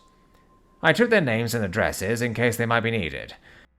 They are as follows: Jack Smollett of Dudding's Rents, King George's Road, Great Walworth, and Thomas Snelling, Peter Farley's Row, Guide Court, Bethnal Green. They are both in the employment of Harris & Sons, Moving and Shipment Company, Orange Masters Yard, Soho. I shall report to you any matter of interest occurring here, and shall wire you at once if there is anything of importance. Believe me, dear sir, yours faithfully, Patrick Hennessy. Letter. Mina Harker to Lucy Westenra. Unopened by her. 18th September. My dearest Lucy, such a sad blow has befallen us. Mr. Hawkins has died very suddenly. Some may not think it so sad for us, but we have both come to so love him that it really seems as though we had lost a father. I never knew either father or mother, so that the dear old man's death is a real blow to me. Jonathan is greatly distressed. It is not only that he feels sorrow, deep sorrow, for the dear good man who has befriended him all his life, and now at the end has treated him like his own son and left him a fortune, which to people of our modest bringing up is wealth beyond the dream of avarice. But Jonathan feels it on another account. He says the amount of responsibility which it puts upon him makes him nervous. He begins to doubt himself. I try to cheer him up, and my belief in him helps him to have a belief in himself, but it is here that the grave shock that he experienced tells upon him the most. Oh, it is too hard that a sweet, simple, noble, strong nature such as his, a nature which enabled him, by our dear good friend's aid, to rise from clerk to master in a few years, should be so injured that the very essence of its strength is gone. Forgive me, dear, if I worry you with my troubles in the midst of your own happiness. But Lucy, dear, I must tell someone, for the strain of keeping up a brave and cheerful appearance to Jonathan tries me, and I have no one here that I can confide in. I dread coming up to London, as we must do that day after tomorrow, for poor Mr. Hawkins left in his will that he was to be buried in the grave of his father. As there are no relations at all, Jonathan will have to be chief mourner. I shall try to run over to see you, dearest, if only for a few minutes. Forgive me for troubling you. With all blessings, your loving, Mina Harker. Dr. Seward's Diary. 20th September. Only resolution and habit can let me make an entry tonight. I am too miserable, too low-spirited, too sick of the world and all in it, including life itself, that I would not care if I heard this moment the flapping of the wings of the angel of death. And he has been flapping those grim wings to some purpose of late. Lucy's mother, and Arthur's father, and now... Let me get on with my work. I duly relieved Van Helsing in his watch over Lucy. We wanted Arthur to go to rest also, but he refused at first. It was only when I told him that we should want him to help us during the day, and that we must not all break down for want of rest, lest Lucy should suffer, that he agreed to go. Van Helsing was very kind to him. "Come, my child," he said. "Come with me. You are sick and weak, and have had much sorrow and much mental pain, as well as that tax on your strength that we know of. You must not be alone, for to be alone is to be full of fears and alarms. Come to the drawing room, where there is a big fire and there are 2 sofas. You shall lie on one and I on the other, and our sympathy will be comfort to each other, even though we do not speak, and even if we sleep." Arthur went off with him, casting back a longing look on Lucy's face, which lay in her pillow, almost whiter than the lawn. She lay quite still, and I looked around the room to see that all was as it should be. I could see that the Professor had carried out in this room, as in the other, his purpose of using the garlic. The whole of the window sashes reeked with it, and round Lucy's neck, over the silk handkerchief, which Van Helsing made her keep on, was a rough chaplet of the same odorous flowers. Lucy was breathing somewhat stertorously, and her face was at its worst, for the open mouth showed the pale gums. Her teeth, in the dim, uncertain light, seemed longer and sharper than they had been in the morning. In particular, by some trick of the light, the canine teeth looked longer and sharper than the rest. I sat down beside her, and presently she moved uneasily. At the same moment, there came a sort of dull flapping or buffeting at the window. I went over to it, softly, and peeped out by the corner of the blind. There was a full moonlight, and I could see that the noise was made by a great bat, which wheeled around, doubtless attracted by the light, although so dim, and every now and again struck the window with its wings.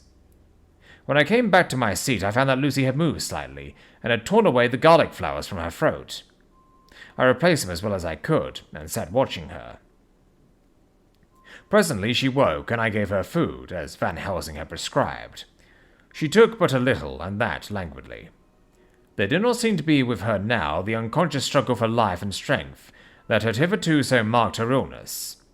It struck me as curious that the moment she became conscious, she pressed the garlic flowers close to her. It was certainly odd that, whenever she got into that lethargic state, with the stertorous breathing, she put the flowers from her, but that when she waked, she clutched them close. There was no possibility of making any mistake about this, for in the long hours that followed, she had many spells of sleeping and waking, and repeated both actions many times. At 6 o'clock Van Helsing came to relieve me. Arthur had then fallen into a doze, and he mercifully let him sleep on. When he saw Lucy's face, I could hear the hissing indraw of breath, and he said to me in a sharp whisper, "Draw up the blind! I want light!" Then he bent down, and with his face almost touching Lucy's, examined her carefully. He removed the flowers and lifted the silk handkerchief from her throat. As he did, he started back, and I could hear his ejaculation, "Mein Gott!" as it was smothered in his throat. I bent over and looked too, and as I noticed, some queer chill came over me. The wounds on the throat had absolutely disappeared. For fully 5 minutes, Van Helsing stood looking at her, with his face at his sternest. Then he turned to me and said calmly, "She is dying. It will not be long now. It will be much different, mark me, whether she dies conscious or in her sleep. Wake that poor boy, and let him come and see the last. He trusts us, and we have promised him." I went to the dining room and waked him. He was dazed for a moment, but when he saw the sunlight streaming in through the edges of the shutters, he thought he was late and expressed his fear. I assured him that Lucy was still asleep, but told him as gently as I could that both Van Helsing and I feared that the end was near. He covered his face with his hands and slid down on his knees by the sofa, where he remained, perhaps a minute, with his head buried, praying, whilst his shoulders shook with grief. I took him by the hand and raised him up. "Come," I said, "my dear old fellow, summon all your fortitude. It will be best and easiest for her." When we came into Lucy's room, I could see that Van Helsing had, with his usual forethought, been putting matters straight and making everything look as pleasing as possible. He had even brushed Lucy's hair so that it lay on the pillow in its usual sunny ripples. When we came into the room, she opened her eyes and seeing him whisper softly, "Arthur, oh my love, I am so glad you have come." He was stooping to kiss her when Van Helsing motioned him back. "No," he whispered. "Not yet. Hold her hand. It will comfort her more." So Arthur took her hand and knelt beside her, and she looked her best, with all the soft lines matching the angelic beauty of her eyes. Then, gradually, her eyes closed and she sank to sleep. For a little bit her breast heaved softly, and her breath came and went like a tired child's. And then, insensibly, there came the strange change which I had noticed in the night. Her breathing grew stertorous, the mouth opened, and the pale gums, drawn back, made the teeth look longer and sharper than ever. In a sort of sleep-waking, vague, unconscious way, she opened her eyes, which were now dull and hard at once, and said in a soft, voluptuous voice, such as I had never heard from her lips, "Arthur, oh, my love, I am so glad you have come. Kiss me." Arthur bent eagerly over to kiss her, but at that instant Van Helsing, who, like me, had been startled by her voice, swooped upon him, and catching him by the neck with both hands, dragged him back with a fury of strength which I never thought he could have possessed, and actually hurled him almost across the room. "Not on your life," he said, "and not for your living soul and hers." And he stood between them like a lion at bay. Arthur was so taken aback that he did not for a moment know what to do or say, and before any impulse of violence could seize him, he realized the place and the occasion, and stood silent, waiting.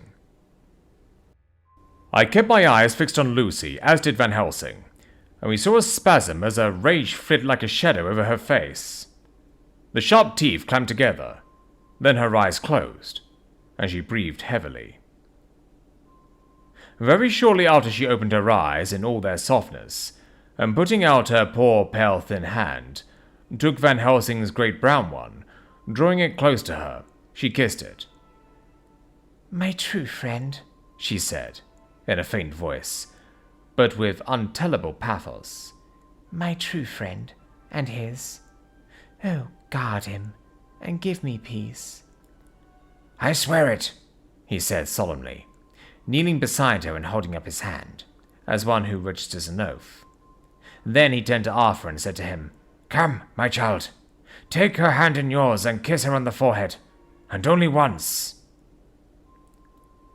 Their eyes met instead of their lips, and so they parted. Lucy's eyes closed, and Van Helsing, who had been watching closely, took Arthur's arm and drew him away. And then Lucy's breathing became stertorous again, and all at once it ceased. "It is all over," said Van Helsing. "She is dead." I took Arthur by the arm and led him away to the drawing-room, where he sat down and covered his face with his hands, sobbing in a way that nearly broke me down to see. I went back to the room and found Van Helsing looking at poor Lucy, and his face was sterner than ever. Some change had come over her body. Death had given back part of her beauty, for her brow and cheeks had recovered some of their flowing lines. Even the lips had lost their deadly pallor. It was as if the blood, no longer needed for the working of the heart, had gone to make the harshness of death as little rude as might be. "We thought her dying while she slept, and sleeping when she died." I stood beside Van Helsing and said, "Ah, well, poor girl. There is peace for her at last. It is the end." He turned to me and said with grave solemnity, "Not so. Alas, not so. It is only the beginning." When I asked him what he meant, he only shook his head and answered, "We can do nothing as yet. Wait and see."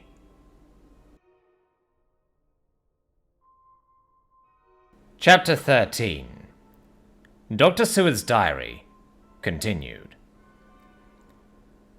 The funeral was arranged for the next succeeding day, so that Lucy and her mother might be buried together.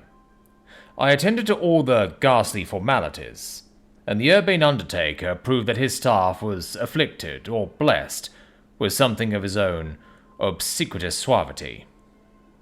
Even the women who performed the last offices for the dead remarked to me, in a confidential, brother-professional way, when she had come out from the death chamber. "She makes a very beautiful corpse, sir. It's quite a privilege to attend on her. It's not too much to say that she will do credit to our establishment." I noticed that Van Helsing never kept far away. This was possible from the disordered state of things in the household. There were no relatives at hand, and as Arthur had to be back the next day to attend at his father's funeral, we were unable to notify anyone who should have been bidden. Under the circumstances, Van Helsing and I took it upon ourselves to examine papers, etc. He insisted upon looking over Lucy's papers himself. I asked him why, for I feel that he, being a foreigner, might not be quite aware of English legal requirements, so might, in ignorance, make some unnecessary trouble. He answered me, I know. You forget that I am a lawyer as well as a doctor. But this is not altogether for the law. You knew that, when you avoided the coroner. I have more than him to avoid. There may be papers more, such as this." As he spoke, he took from his pocketbook the memorandum which had been in Lucy's breast, and which she had torn in her sleep. "When you find anything of the solicitor who is for the late Mrs. Westenra, seal all her papers and write him tonight. For me, I watch here in the room and in Miss Lucy's old room all night, and I myself search for what may be. It is not well that her very thoughts go into the hands of strangers." I went on with my part of the work, and in another half hour had found the name and address of Mrs. Westenra's solicitor, and had written to him. All the poor lady's papers were in order. Explicit directions regarding the place of burial were given. I had hardly sealed the letter when, to my surprise, Van Helsing walked into the room, saying, "Can I help you, friend John? I am free, and if I may, my service is to you." "Have you got what you look for?" I asked. To which he replied, "I did not look for any specific thing. I only hope to find, and find I have, all that there was. Only some letters and a few memoranda, and a diary new begun. But I have them here, and we shall for the present say nothing of them. I shall see that poor lad tomorrow evening, and with his sanction, I shall use some." When we had finished the work in hand, he said to me, "And now, friend John, I think we may to bed. We want sleep, both you and I, and rest to recuperate. Tomorrow we shall have much to do, but for the tonight there is no need of us, alas." Before turning in, we went to look at poor Lucy. The undertaker had certainly done his work well, for the room was turned into a small chapelle ardente. There was a wilderness of beautiful white flowers, and death was made as little repulsive as might be. The end of the winding sheet was laid over the face. When the professor bent over and turned it gently back, we both stared at the beauty before us, the tall wax candle showing a sufficient light to note it well. All Lucy's loveliness had come back to her in death, and the hours that had passed, instead of leaving traces of decay's effacing fingers, had but restored the beauty of life, till positively I could not believe my eyes that I was looking at a corpse. The professor looked sternly grave. He had not loved her as I had, and there was no need for tears in his eyes. He said to me, "Remain till I return," and left the room. He came back with a handful of wild garlic from the box waiting in the hall, but which had not been opened, and placed the flowers amongst the others on and around the bed.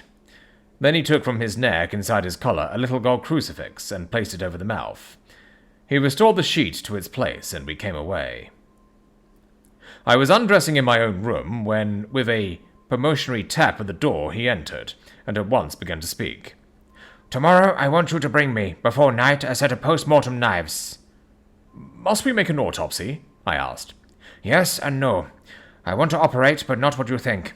Let me tell you now, but not a word to another. I want to cut off her head and take out her heart. Ah, you a surgeon and so shocked.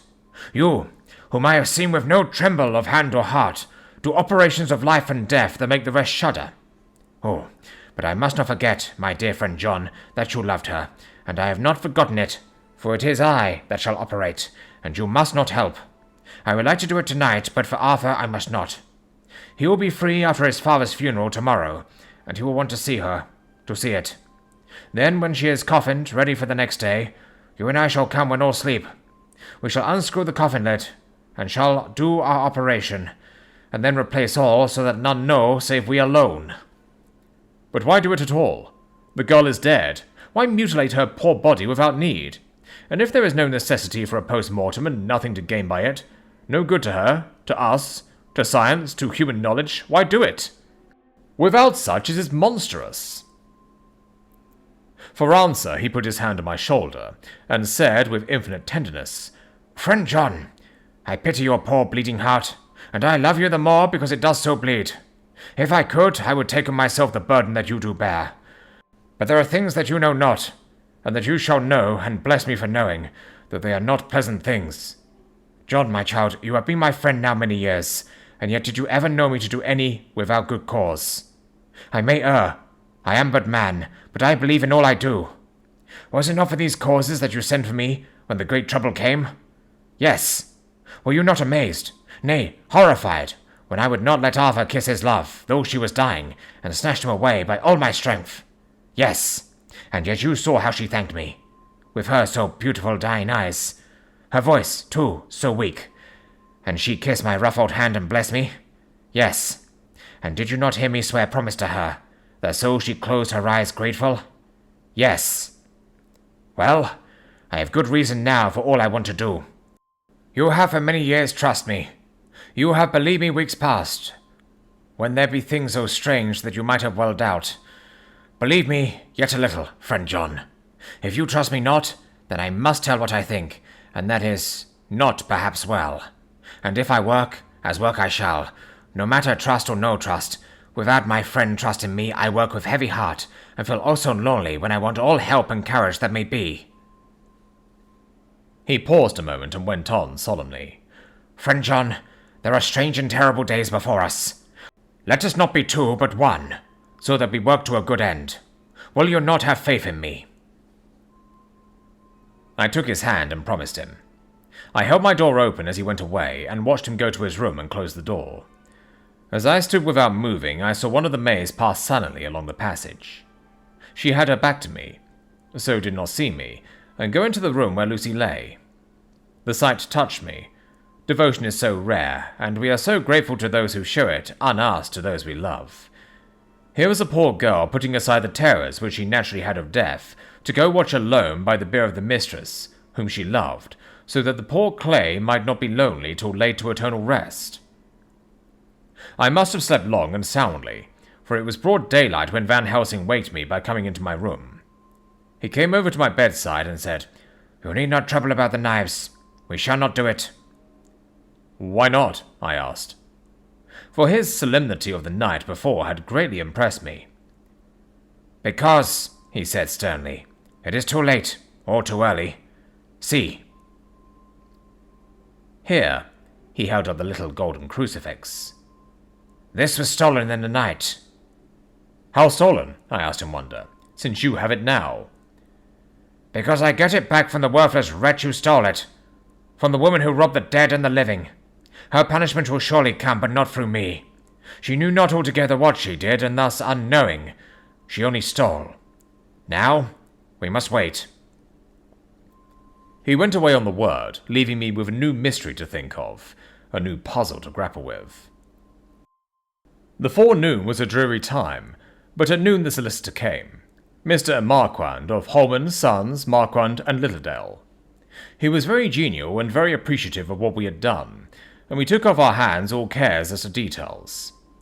During lunch he told us that Mrs. Westenra had for some time expected sudden death from her heart, and had put her affairs in absolute order. He informed us that, with the exception of a certain entailed property of Lucy's father, which now, in default of direct issue, went back to a distant branch of the family, the whole estate, real and personal, was left absolutely to Arthur Holmwood. When he had told us so much, he went on.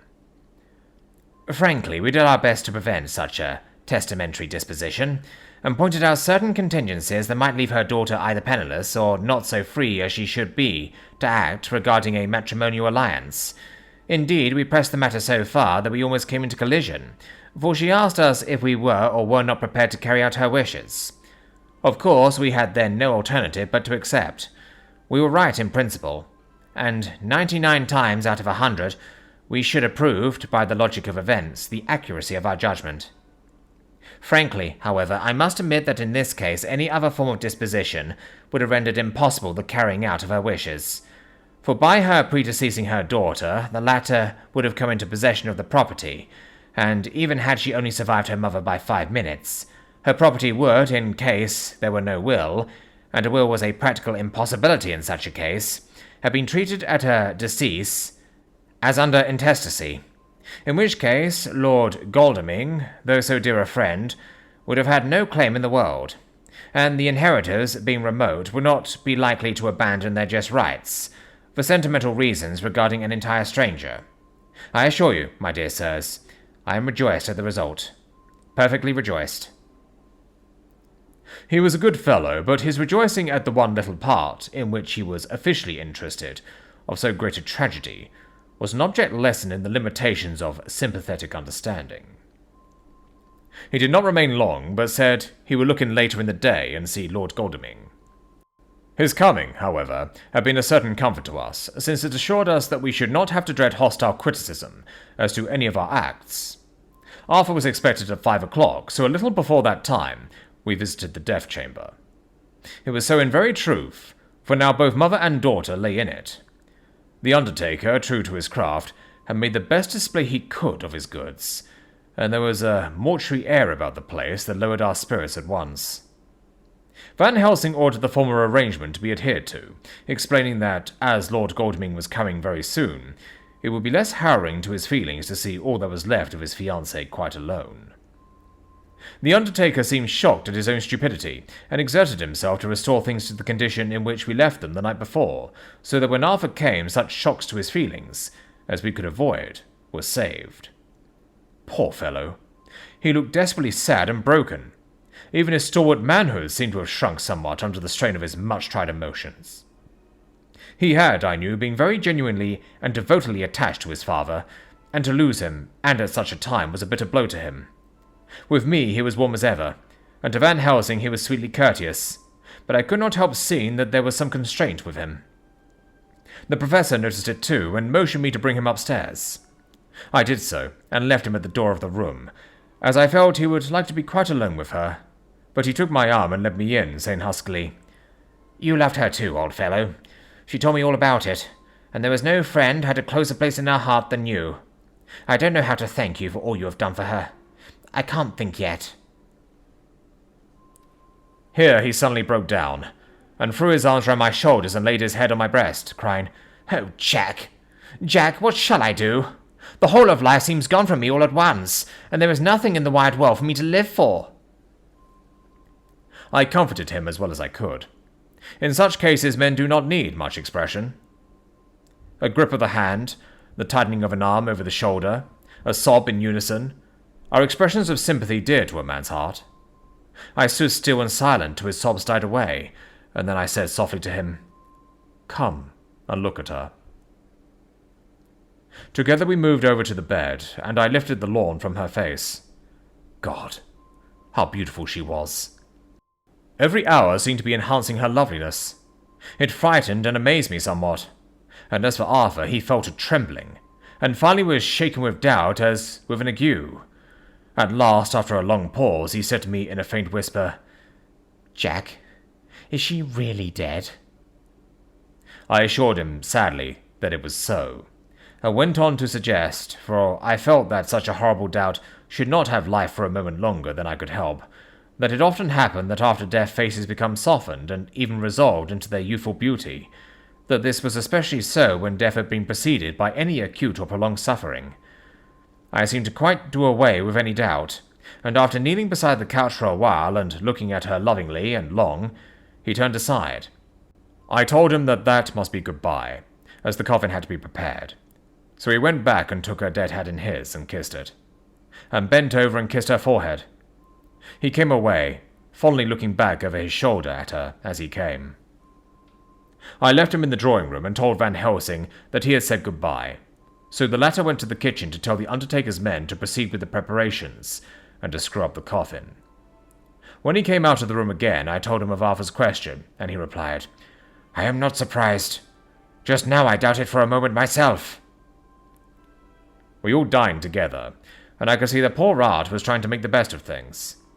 Van Helsing had been silent all dinner time, but when we had lit our cigars, he said, "Lord—" But Arthur interrupted him. No, not that, for God's sake. Not yet, at any rate. Forgive me, sir, I did not mean to speak offensively. It is only because my loss is so recent."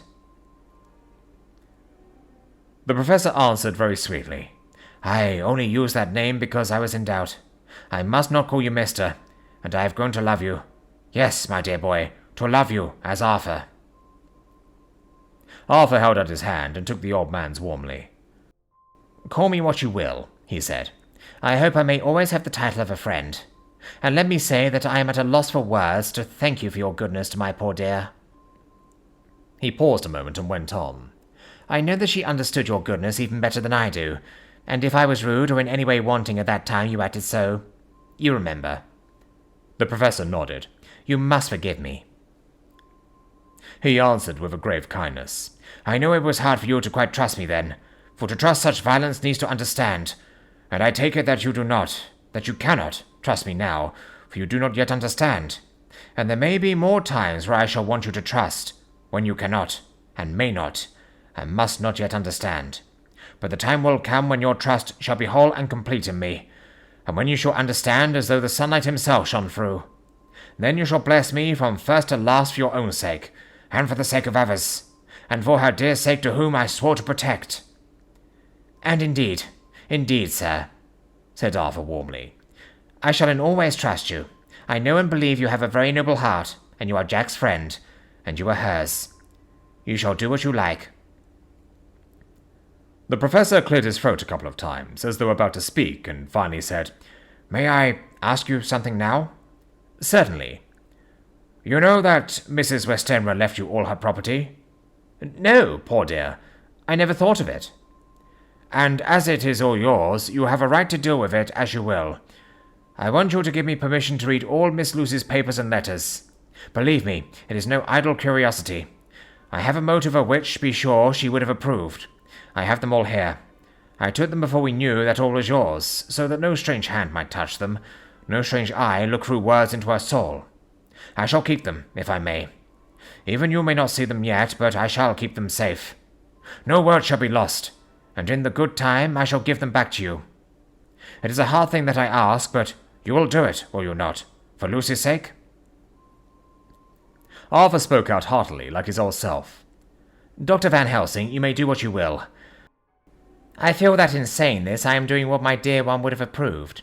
I shall not trouble you with questions till the time comes."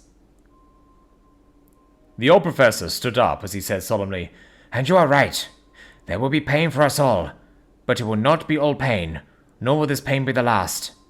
We and you too, you most of all, dear boy, will have to pass through the bitter water before we reach the sweet. But we must be brave of heart and unselfish, and do our duty, and all will be well." I slept on the sofa in Arthur's room that night. Van Helsing did not go to bed at all. He went to and fro as if patrolling the house, and was never out of sight of the room where Lucy lay in her coffin, strewn with the wild garlic flowers, which sent through the odour of lily and rose, a heavy, overpowering smell into the night. Mina Harker's Journal. 22nd September. In the train to Exeter. Jonathan sleeping. It seems only yesterday that the last entry was made, and yet how much between then, in Whitby, and all the world before me, Jonathan away, and no news of him, and now married to Jonathan. Jonathan a solicitor, a partner, rich, master of his business, Mr. Hawkins dead and buried, and Jonathan with another attack that may harm him. Some day he may ask me about it. Down it all goes. I am rusty in my shorthand. See what unexpected prosperity does for us, so it may be as well to freshen it up again with an exercise anyhow.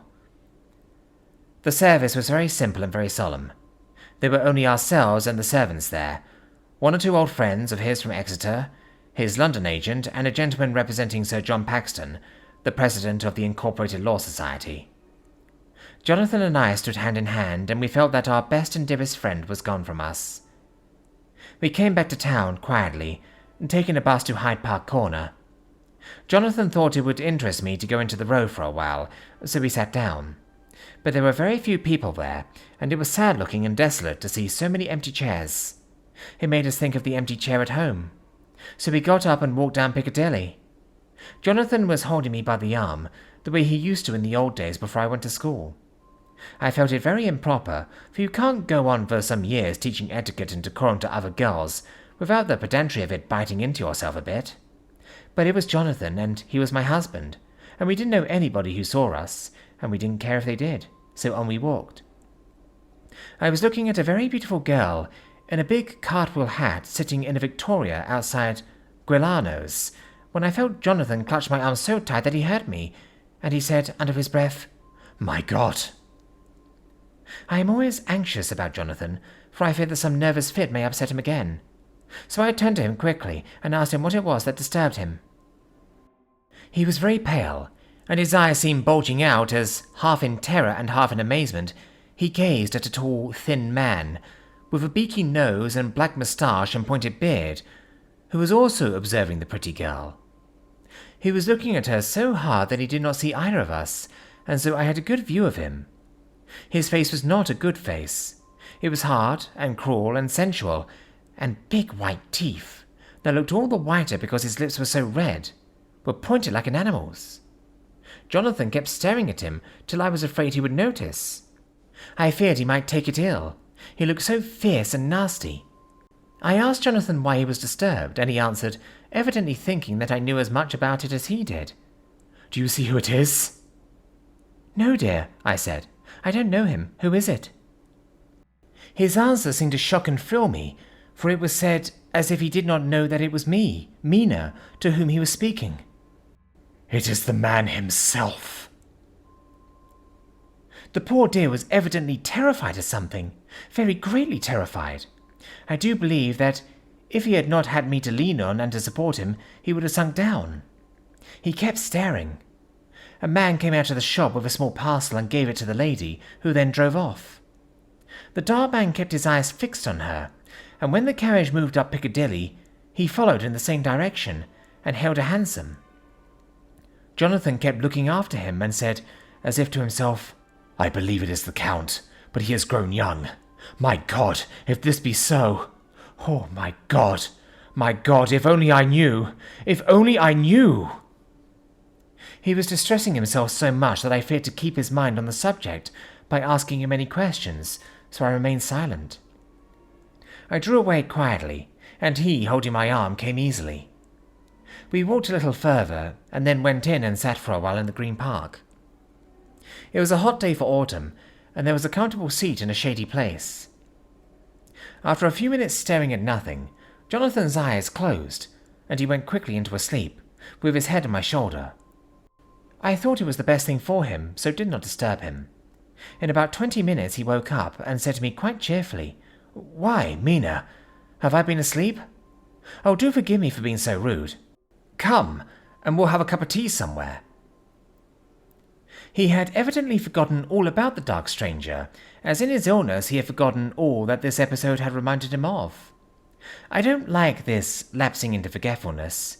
It may make or continue some injury to the brain. I must not ask him, for fear I should do more harm than good, but I must somehow learn the facts of his journey abroad. The time has come, I fear, when I must open the parcel and know what is written. Oh, Jonathan, you will, I know, forgive me if I do wrong, but it is for your own dear sake.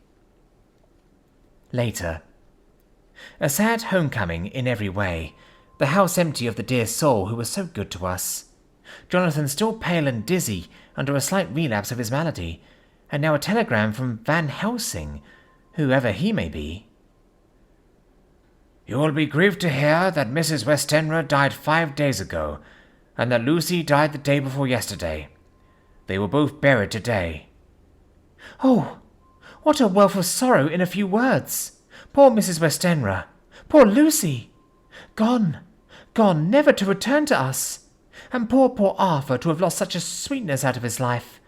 God help us all to bear our troubles.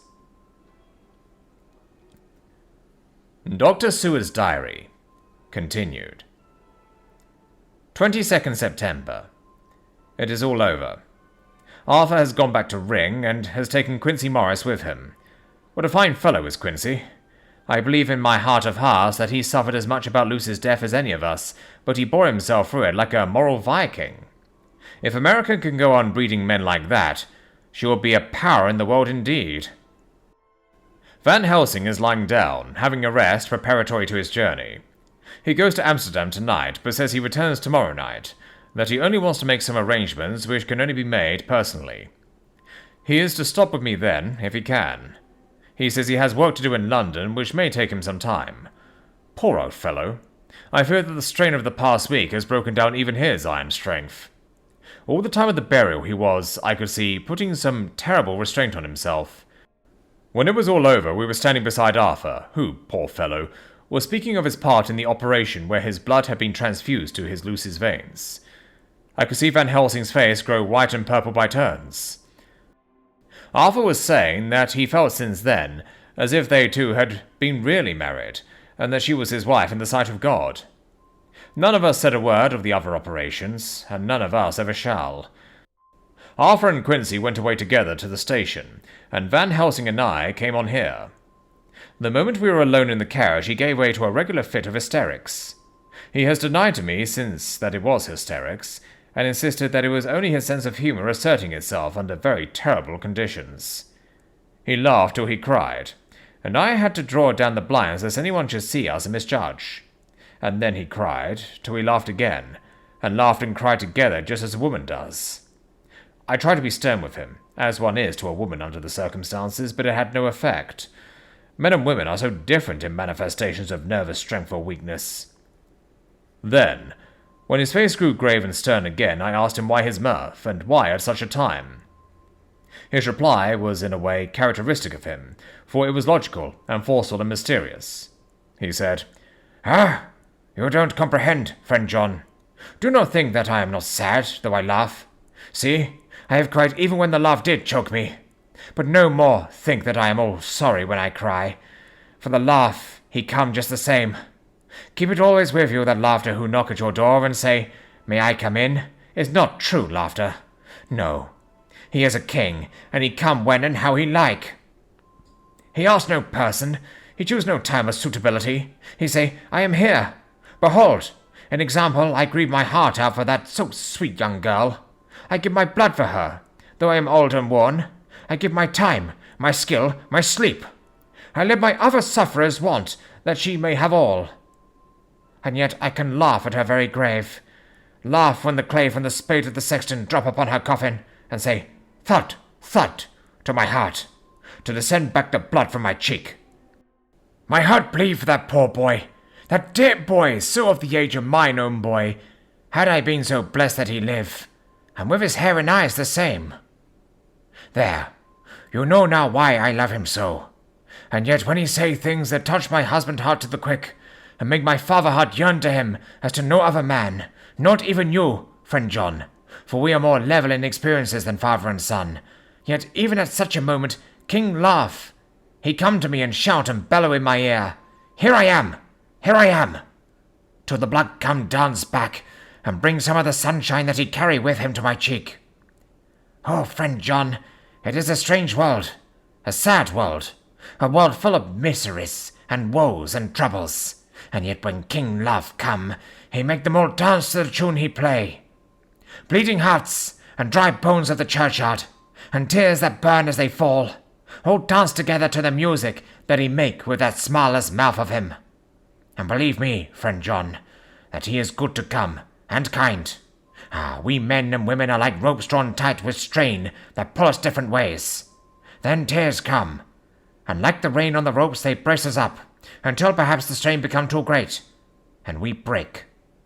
But King Laugh he come like the sunshine, and he ease off the strain again, and we bear to go on with our labour, what it may be.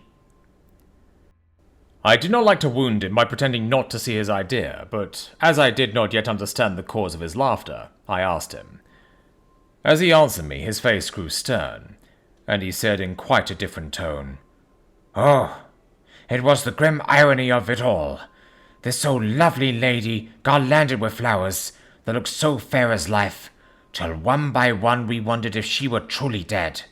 She laid in that so fine marble house, in that lonely churchyard, where rest so many of her kin, laid there with the mother who loved her, and whom she loved, and that sacred bell going toll, toll, toll, so sad and slow, and those holy men, with the white garments of the angel, pretending to read books, and yet all the time their eyes never on the page, and all of us with the bowed head. And all for what? She is dead, so, is it not? Well, for the life of me, Professor, I said, I can't see anything to laugh at in all that. Why, your expression makes it a harder puzzle than before. But even if the burial service was comic, what about poor Art and his trouble? Why, his heart was simply breaking. Just so. Said he not that the transfusion of his blood to her veins had made her truly his bride? Yes, and it was a sweet and comforting idea for him. Quite so. But there was a difficulty, friend John. If so, then what about the others? Then this so sweet maid is a palandrist, and me with my poor wife dead to me, but alive by Christ's law, though no wits, all gone, even I, who am faithful husband to this now no wife, am bigamist. I don't see where the joke comes in there either, I said, and I did not feel particularly pleased with him for saying such things. He laid his hand on my arm and said, Friend John, forgive me if I pain. I showed not my feeling to others when it would wound, but only to you, my old friend, whom I can trust. If you could have looked into my heart then, when I want to laugh, if you could have done so when the laugh arrived, if you could do so now, when King Laugh have pack up his crown, and all that is to him, for he go far, far away from me, and for a long, long time, maybe you would perhaps pity me the most of all. I was touched by the tenderness of his tone and asked why. Because I know.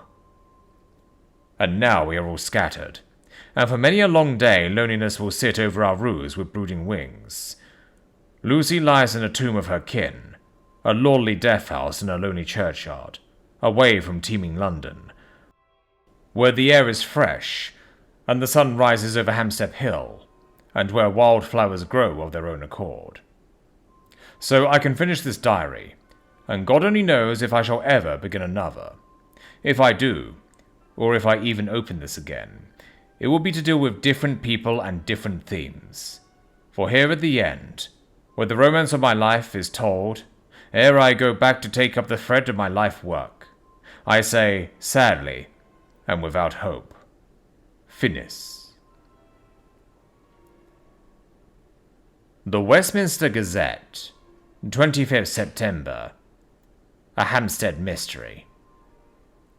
The neighbourhood of Hampstead is just at present exercised with a series of events which seem to run on lines parallel to those of what was known to the writers of headlines as the Kensington Horror, or the Stabbing Woman, or the Woman in Black. During the past 2 or 3 days, several cases have occurred of young children straying from home, or neglecting to return from their playing on the heath. In all these cases, the children were too young to give any properly intelligible account of themselves, but the consensus of their excuses is that they had been with a bloofer lady. It has always been late in the evening when they have been missed, and on 2 occasions the children have not been found until early in the following morning. It is generally supposed in the neighbourhood that, as the first child missed gave as his reason for being away that a bloofer lady had asked him to come for a walk, the others have picked up the phrase and used it as occasion served. This is the more natural, as the favourite game of the little ones at present is luring each other away by wiles. A correspondent writes us that to see some of the tiny tots pretending to be the bloofer lady is supremely funny. Some of our caricaturists might, he says, take a lesson in the irony of grotesque by comparing the reality and the picture. It is only in accordance with general principles of human nature that the bloofer lady should be the popular role at these al fresco performances. Our correspondent naively says that even Ellen Terry could not be so winningly attractive as some of these grubby-faced little children pretend, and even imagine themselves to be. There is, however, possibly a serious side to the question, For some of the children, indeed all who have been missed at night, have been slightly torn or wounded in the throat. The wounds seem such as might be made by a rat or a small dog, and although of not much importance individually, would tend to show that whatever animal inflicts them has a system or method of its own. The police of the division have been instructed to keep a sharp lookout for strange children, especially when very young, in and around Hampstead Heath, and for any stray dog which may be about. The Westminster Gazette, 25th September, Extra Special. The Hampstead Horror. Another child injured. The Bloofer Lady. We have just received intelligence that another child, missed last night, was only discovered late in the morning under a furze bush at the Shooter's Hill side of Hampstead Heath, which is perhaps less frequented than the other parts. It has the same tiny wound in the throat, as has been noticed in other cases. It was terribly weak and looked quite emaciated.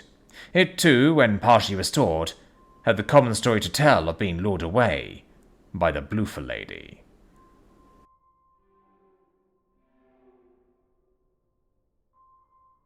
Chapter 14. Mina Harker's Journal. 23rd September. Jonathan is better after a bad night.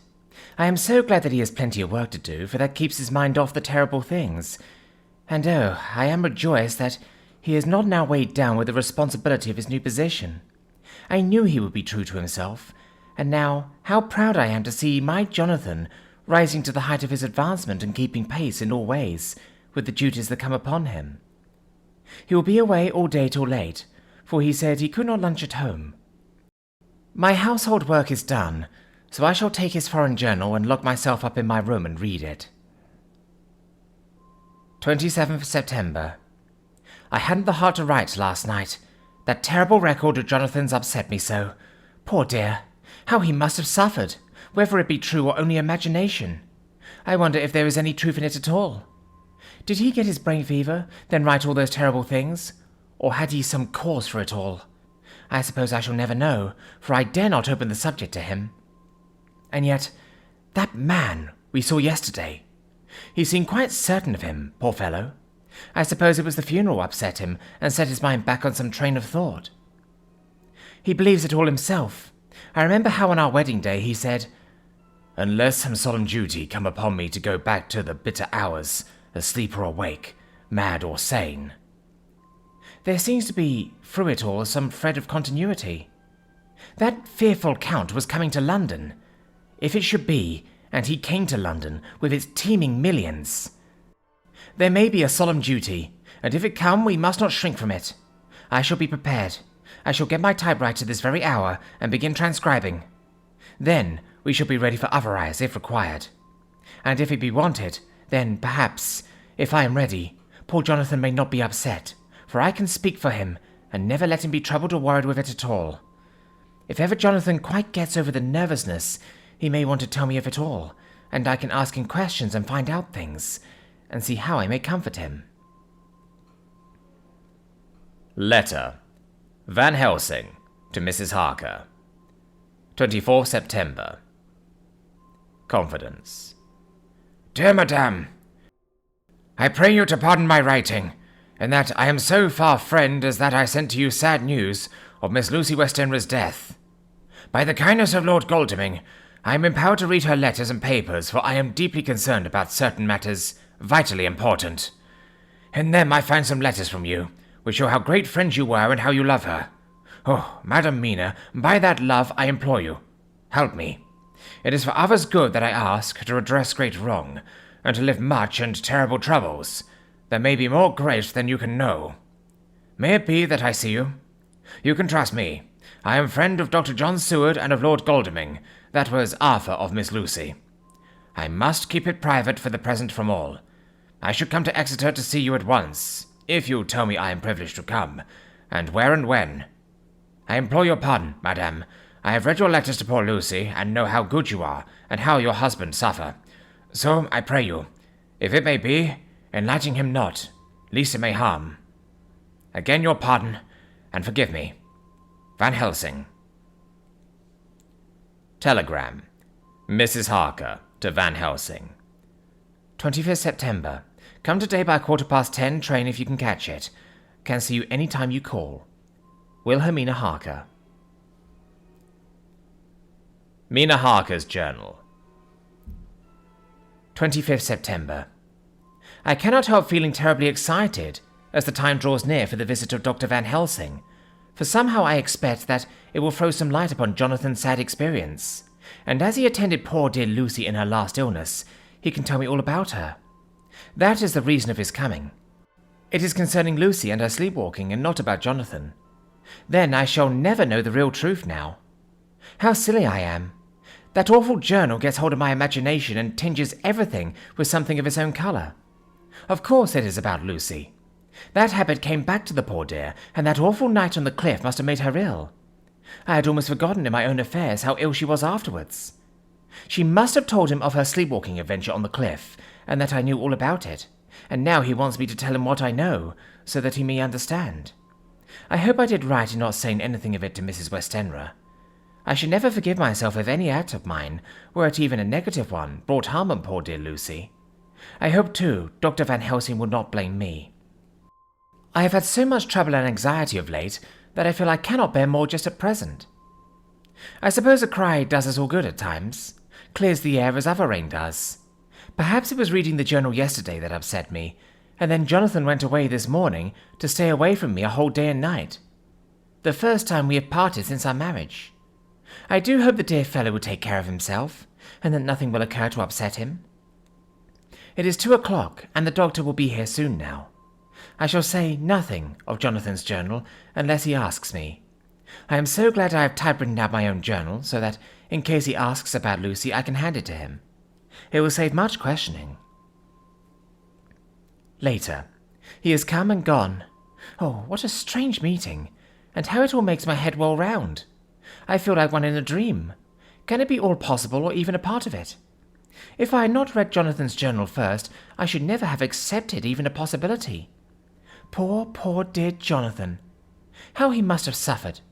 Please, the good God, all this may not upset him again. I shall try to save him from it. But it may be even a consolation and a help to him, terrible though it be, and awful in its consequences, to know for certain that his eyes and ears and brain did not deceive him, and that it is all true. It may be that it is the doubt which haunts him, that when the doubt is removed, no matter which, waking or dreaming, may prove the truth, he'll be more satisfied and better able to bear the shock. Dr. Van Helsing must be a good man, as well as a clever one if he is Arthur's friend and Dr. Seward's, and if they brought him all the way from Holland to look after Lucy, I feel, from having seen him, that he is good and kind and of a noble nature. When he comes tomorrow, I shall ask him about Jonathan, and then, please God, all this sorrow and anxiety may lead to a good end. I used to think I would like to practice interviewing. Jonathan's friend on the Exeter News told him that memory is everything in such work, that you must be able to put down exactly almost every word spoken, even if you had to refine some of it afterwards. Here was a rare interview. I shall try to record it in verbatim. It was 2:30 when the knock came. I took my courage à deux mains and waited. In a few minutes Mary opened the door and announced, "Dr. Van Helsing." I rose and bowed, and he came towards me, a man of medium weight, strongly built, with his shoulders set back over a broad deep chest, and a neck well balanced on the trunk, as the head is on the neck. The poise of the head strikes me at once as indicative of thought and power. The head is noble, well-sized, broad, and large behind the ears. The face, clean-shaven, shows a hard, square chin, a large, resolute, mobile mouth, a good-sized nose, rather straight, but with quick, sensitive nostrils, that seem to broaden as the big, bushy brows come down and the mouth tightens. The forehead is broad and fine, rising at first almost straight and then slopping back above two bumps or ridges wide apart. Such a forehead that the reddish hair cannot possibly tumble over it, but falls naturally back and to the sides. Big, dark blue eyes are set widely apart, and are quick and tender or stern with the man's moods. He said to me, "Mrs. Harker, is it not?" I bowed assent. "That was Miss Mina Murray?" Again I assented. "It is Mina Murray that I came to see, that was friend of that poor dear child, Lucy Westenra. Madam Mina, it is on account of the dead that I come. Sir, I said, you could have no better claim on me than that you are a friend and helper of Lucy Westenra. And I held out my hand. He took it and said tenderly, Oh, Madam Mina, I know that the friend of that poor little girl must be good, but I had yet to learn. He finished his speech with a courtly bow. I asked him what it was that he wanted to see me about, so he at once began. I have read your letters to Miss Lucy. Forgive me, but I had to begin to inquire somewhere, and there was none to ask. I know that you were with her at Whitby. She sometimes kept a diary. You need not look surprised, Madam Mina. It was begun after you had left, and was an imitation of you, and in that diary she traces by inference certain things, to a sleepwalking in which she puts down that you saved her. In great perplexity, then, I come to you, and ask you out of your so much kindness to tell me all of it that you can remember. I can tell you, I think, Dr. Van Helsing, all about it. Ah, then you have good memory for facts, for details. It is not always so with young ladies. No, Doctor, but I wrote it down all the time. I can show it to you if you like. Oh, Madam Mina, I will be grateful. You will do me much favour. I could not resist the temptation of mystifying him a bit. I suppose it is some taste of the original apple that remains still in our mouths, so I handed him the shorthand diary. He took it with a grateful bow and said, May I read it? If you wish, I answered, as demurely as I could. He opened it, and for an instant his face fell. Then he stood up and bowed. Oh, you so clever woman, he said. I knew long that Mr. Jonathan was a man of much thankfulness, but see, his wife have all the good things. And will you not so much honour me, as so help me as to read it for me? Alas, I know not the shorthand. By this time my little joke was over, and I was almost ashamed, so I took the typewritten copy from my work-basket and handed it to him. Forgive me, I said. I could not help it, but I have been thinking that it was of dear Lucy that you wished to ask, and so that you might not have time to wait, not on my account, but because I know your time must be precious, I have written it out on the typewriter for you. He took it, and his eyes glistened. You are so good, he said. And may I read it now? I may want to ask you some things when I have read. By all means, I said. Read it over whilst I order lunch, and then you can ask me questions whilst we eat. He bowed and settled himself in a chair with his back to the light, and became so absorbed in the papers, whilst I went to see after lunch, chiefly in order that he might not be disturbed. When I came back, I found him walking hurriedly up and down the room, his face all ablaze with excitement. He rushed up to me and took me by both hands. Oh, Madam Mina, he said. How can I say what I owe to you? This paper is a sunshine. It opens the gate to me. I am dazed. I am dazzled with so much light, and yet clouds roll in behind the light every time. But that you do not, cannot comprehend. Oh, but I am grateful to you, you so clever woman, Madame. He said this very solemnly. If ever Abraham Van Helsing can do anything for you or yours, I trust you will let me know. It will be pleasure and delight if I may serve you as a friend, but all I have ever learned, all I can ever do, shall be for you and those you love. There are darknesses in life, and there are lights. You are one of the lights. You will have a happy life and a good life, and your husband will be blessed in you. But, Doctor, you praise me too much, and you do not know me. Not know you? I, who am old, and who have studied all my life men and women. I, who have made my specialty the brain, and all that belongs to him, and all that follow from him. And I have read your diary that you have so goodly written for me, and which breathes out truth in every line. I, who have read your so sweet letter to poor Lucy of your marriage and your trust, not know you? Oh, Madam Mina, good women tell all their lives, and by day and by hour and by minute, such things that angels can read. And we men who wish to know have in us something of angels' eyes. Your husband is noble nature, and you are noble too, for you trust, and trust cannot be where there is mean nature. And your husband, tell me of him. Is he quite well? Is all that fever gone, and is he strong and hearty?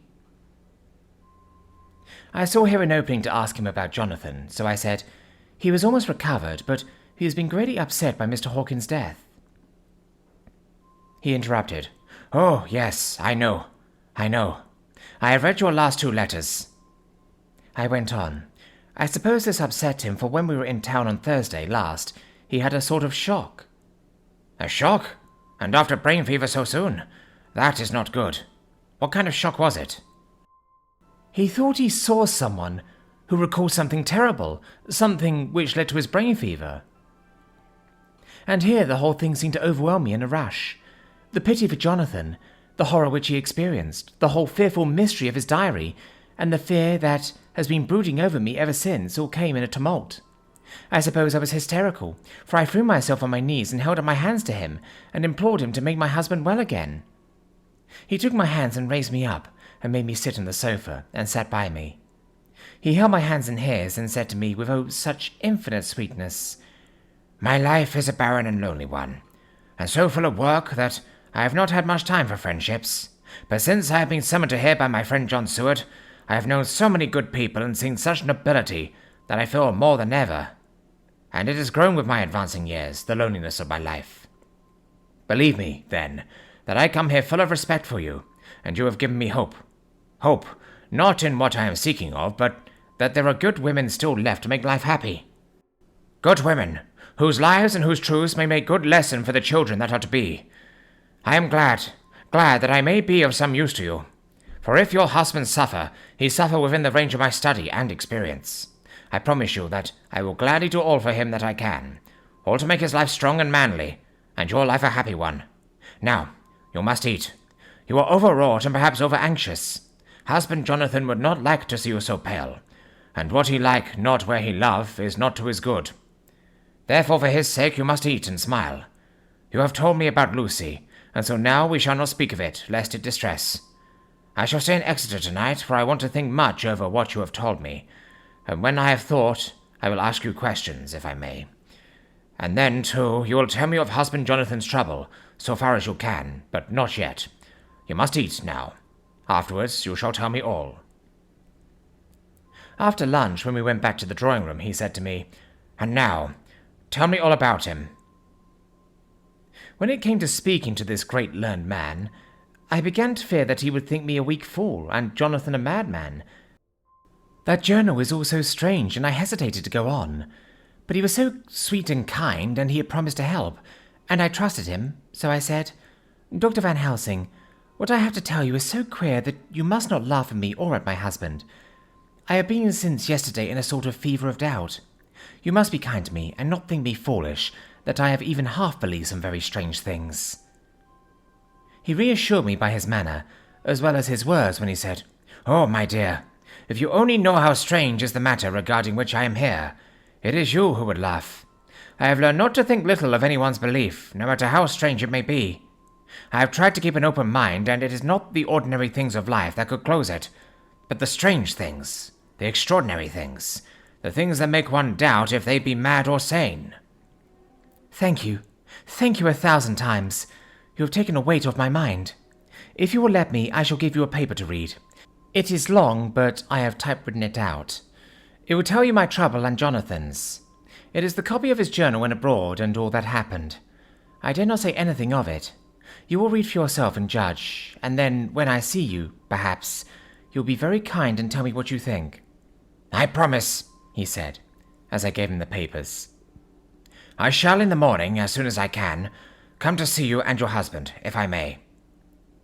"Jonathan will be here at 11:30, and you must come to lunch with us and see him then. You could catch the quick 3:34 train, which will leave you at Paddington before 8. He was surprised at my knowledge of the trains offhand, but he does not know that I have made up all the trains to and from Exeter, so that I may help Jonathan in case he is in a hurry. So he took the papers with him and went away, and I sat here thinking I don't know what. Letter by hand. Van Helsing to Mrs. Harker. 25th September, 6 o'clock. Dear Madam Mina, I have read your husband's so wonderful diary. You may sleep without doubt. Strange and terrible as it is true. I will pledge my life on it. It may be worse for others, but for him and you there is no dread. He is a noble fellow, and let me tell you from experience of men, That one who would do as he did in going down that wall and to that room, aye, and going a second time, is not one to be injured in permanence by a shock. His brain and his heart are all right. This I swear before I have even seen him, so be at rest. I shall have much to ask him of other things. I am blessed that today I come to see you, for I have learned all at once so much that again I am dazzled more than ever, and I must think. Yours, the most faithful, Abraham Van Helsing. Letter. Mrs. Harker to Van Helsing. 25th September, 6:30 p.m. My dear Dr. Van Helsing, 1,000 thanks for your kind letter, which has taken a great weight off my mind. And yet, if it be true, what terrible things there are in the world, and what an awful thing if that man, that monster, be really in London. I fear to think. I have this moment, whilst writing, had a wire from Jonathan, saying that he leaves by the 6:25 tonight from Lawrencetown, and will be here at 10:18, so that I shall have no fear tonight. Will you, therefore, instead of lunching with us, please come to breakfast at 8 o'clock, if this be not too early for you? You can get away, if you are in a hurry, by the 10:30 train, which will bring you to Paddington by 2:35. Do not answer this, as I shall take it that, if I do not hear, you will come to breakfast. Believe me, your faithful and grateful friend, Mina Harker. Jonathan Harker's Journal. 26 September. I thought never to write in this diary again, but the time has come. When I got home last night, Mina had supper ready, and when we had supped, she told me of Van Helsing's visit, and of her having given him the 2 diaries copied out, and of how anxious she has been about me. She showed me in the doctor's letter that all I wrote down was true. It seems to have made a new man of me. It was the doubt as to the reality of the whole thing that knocked me over. I felt impotent, and in the dark, and distrustful. But now that I know, I am not afraid, even of the Count. He has succeeded after all, then, in his design in getting to London, and it was he I saw. He has got younger, and how? Van Helsing is the man to unmask him and hunt him out, if he is anything like what Mina says. We sat late and talked it over. Mina is dressing, and I shall call at the hotel in a few minutes and bring him over. He was, I think, surprised to see me. When I came into the room where he was and introduced myself, he took me by the shoulder and turned my face round to the light and said, after a sharp scrutiny, "But Madam Mina told me you were ill, and that you had had a shock." It was so funny to hear my wife called Madam Mina by this kindly, strong-faced old man. I smiled and said, "I was ill. I have had a shock, but you have cured me already." "And how?" "By your letter to Mina last night. I was in doubt, and then everything took a hue of unreality. And I did not know what to trust, even with the evidence of my own senses. Not knowing what to trust, I did not know what to do, and so had only to keep on working in what had hitherto been the groove of my life. The groove ceased to avail me, and I mistrusted myself. Doctor, you don't know what it is to doubt everything, even yourself. No, you don't. You couldn't with eyebrows like yours." He seemed pleased and laughed as he said, "So, you are a physiognomist. I learn more here with each hour. I am with so much pleasure coming to you to breakfast, and, oh, sir, you will pardon praise from an old man, but you are blessed in your wife." I would listen to him go on praising Mina for a day, so I simply nodded and stood silent. "She is one of God's women, fashioned by his own hand to show us men and other women that there is a heaven where we can enter, and that his light can be here on earth. So true, so sweet, so noble, so little an egotist, and that, let me tell you, is much in this age, so sceptical and selfish. And you, sir, I have read all the letters to poor Miss Lucy, and some of them speak of you, so I know you since some days from the knowing of others, but I have not seen your true self since last night. You will give me your hand, will you not? And let us be friends for all our lives." We shook hands, and he was so earnest and so kind that it made me quite choky. "And now," he said, "may I ask you for some more help? I have a great task to do, and at the beginning it is to know. You can help me here. Can you tell me what went before your going to Transylvania? Later on I may ask more help, and of a different kind, but at first, this will do." "Look here, sir," I said. "Does what you have to do concern the Count?" "It does," he said solemnly. "Then I am with you heart and soul. As you go by the 10:30 train, you will not have time to read them, but I shall get the bundle of papers. You can take them with you and read them in the train." After breakfast, I saw him to the station. When we were parting, he said, "Perhaps you will come to town if I send for you, and take Madam Mina too?" "We shall both come when you will," I said. I got him the morning papers, then the London papers of the previous night, and while we were talking at the carriage window, waiting for the train to start, he was turning them over. His eye suddenly seemed to catch something in one of them. The Westminster Gazette. I knew it by the colour, and he got quite white. He read something intently, groaning to himself. Mein Gott! Mein Gott! So soon! So soon! I do not think he remembered me at the moment. Just then the whistle blew, and the train moved off. This recalled him to himself, and he leaned out of the window and waved his hand, calling out, "Love to Madam Mina! I shall write so soon as ever I can."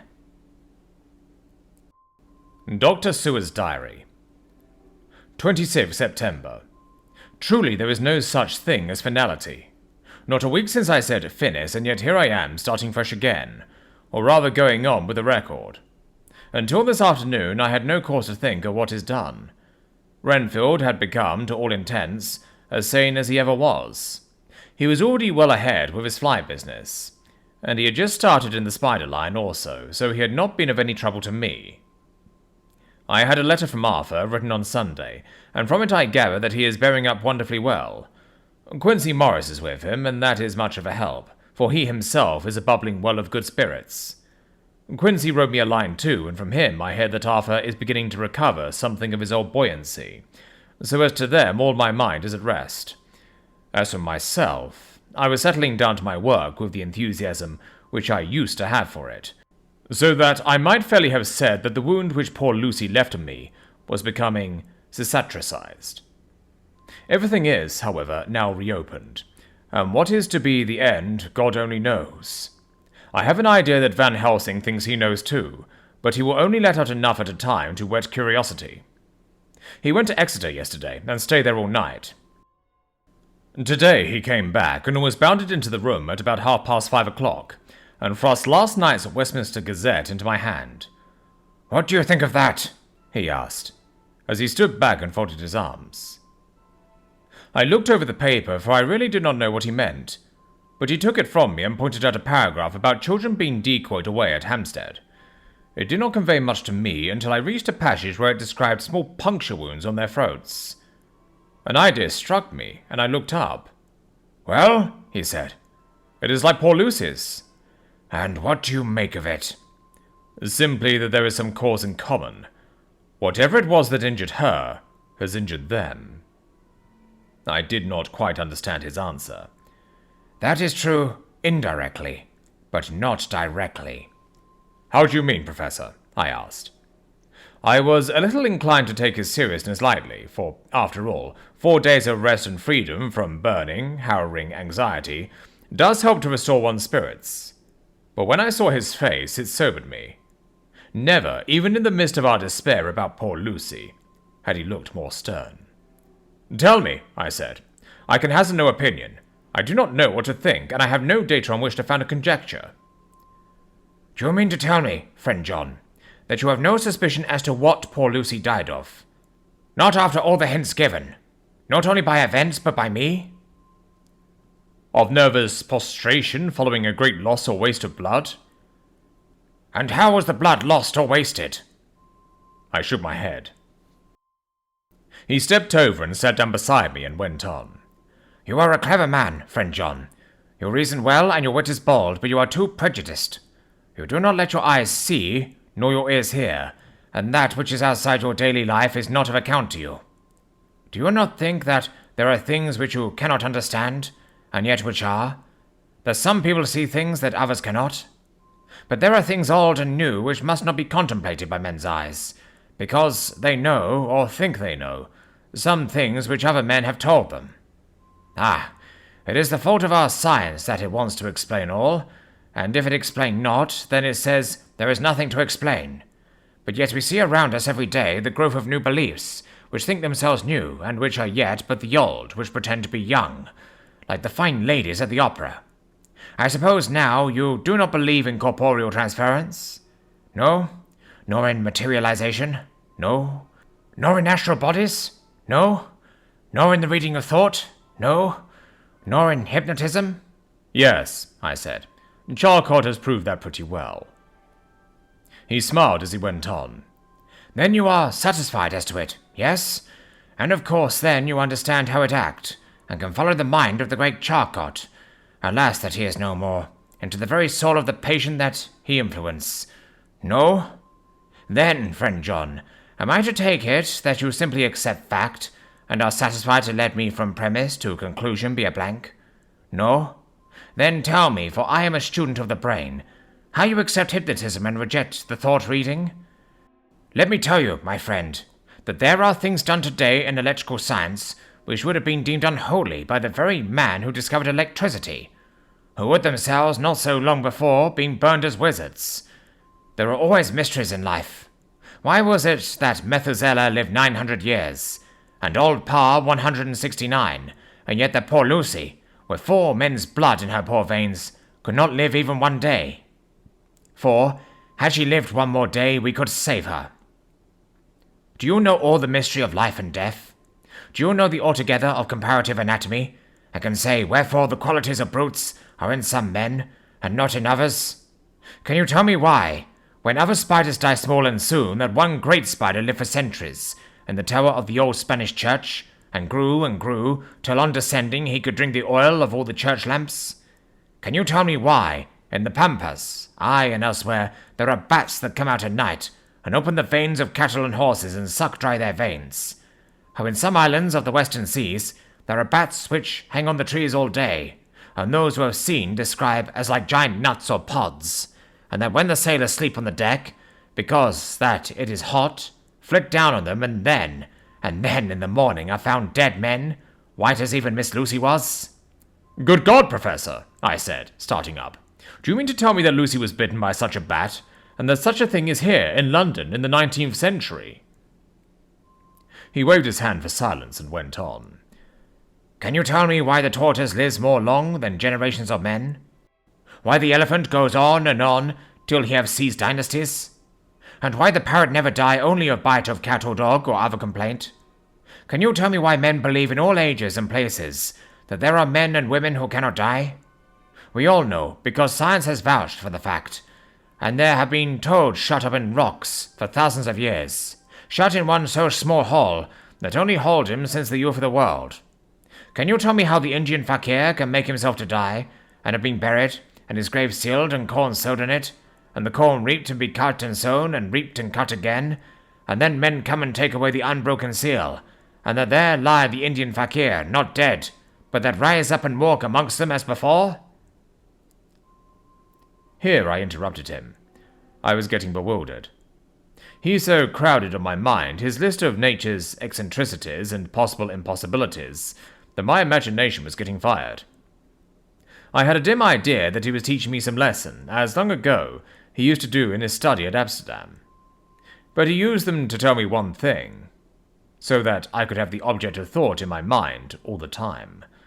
But now I was without his help, yet I wanted to follow him, so I said, Professor, let me be your pet student again. Tell me the thesis so that I may apply your knowledge as you go on. At present I am going in my mind from point to point as a madman, and not a sane one, follows an idea.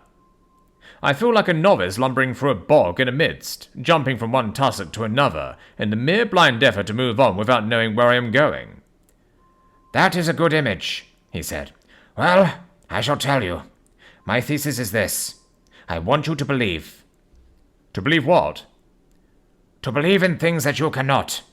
Let me illustrate. I heard once of an American who so defined faith, that faculty which enables us to believe things which we know to be untrue. For one, I follow that man. He meant that we shall have an open mind and not let a little bit of truth check the rush of the big truth, like a small rock does a railway track. We get the small truth first. Good. We keep him, and we value him. But all the same, we must not let him think himself all the truth in the universe. Then you want me not to let some previous conviction inure the receptivity of my mind, with regard to some strange matter? Do I read your lesson right? Ah, you are my favorite pupil still. It is worth to teach you. Now that you are willing to understand, you have taken the first step to understand. You think then that those so small holes in the children's throats were made by the same that made the holes in Miss Lucy? I suppose so.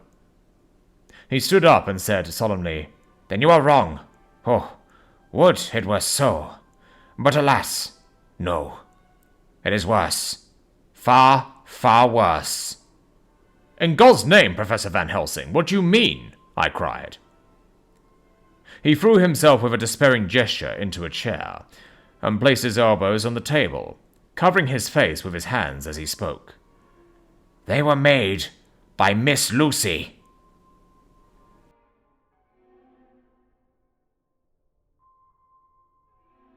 Chapter 15. Dr. Seward's Diary. Continued. For a while, sheer anger mastered me. It was as if he had, during her life, struck Lucy on the face.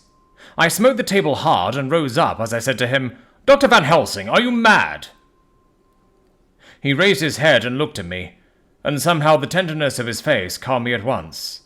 Would I were, he said. Manners were easy to bear compared with truth like this. Oh, my friend, why, think you, did I go so far round? Why take so long to tell so simple a thing? Was it because I hate you and have hated you all my life? Was it because I wished to give you pain? Was it that I wanted, now so late, revenge for that time when you saved my life, and from a fearful death? Ah, no. Forgive me, said I. He went on. My friend, it was because I wished to be gentle in the breaking to you, for I know you have loved that so sweet lady. But even yet I do not expect you to believe. It is so hard to accept at once any abstract truth, that we may doubt such to be possible, when we have always believed the no of it. It is more hard still to accept so sad a concrete truth, and of such a one as Miss Lucy.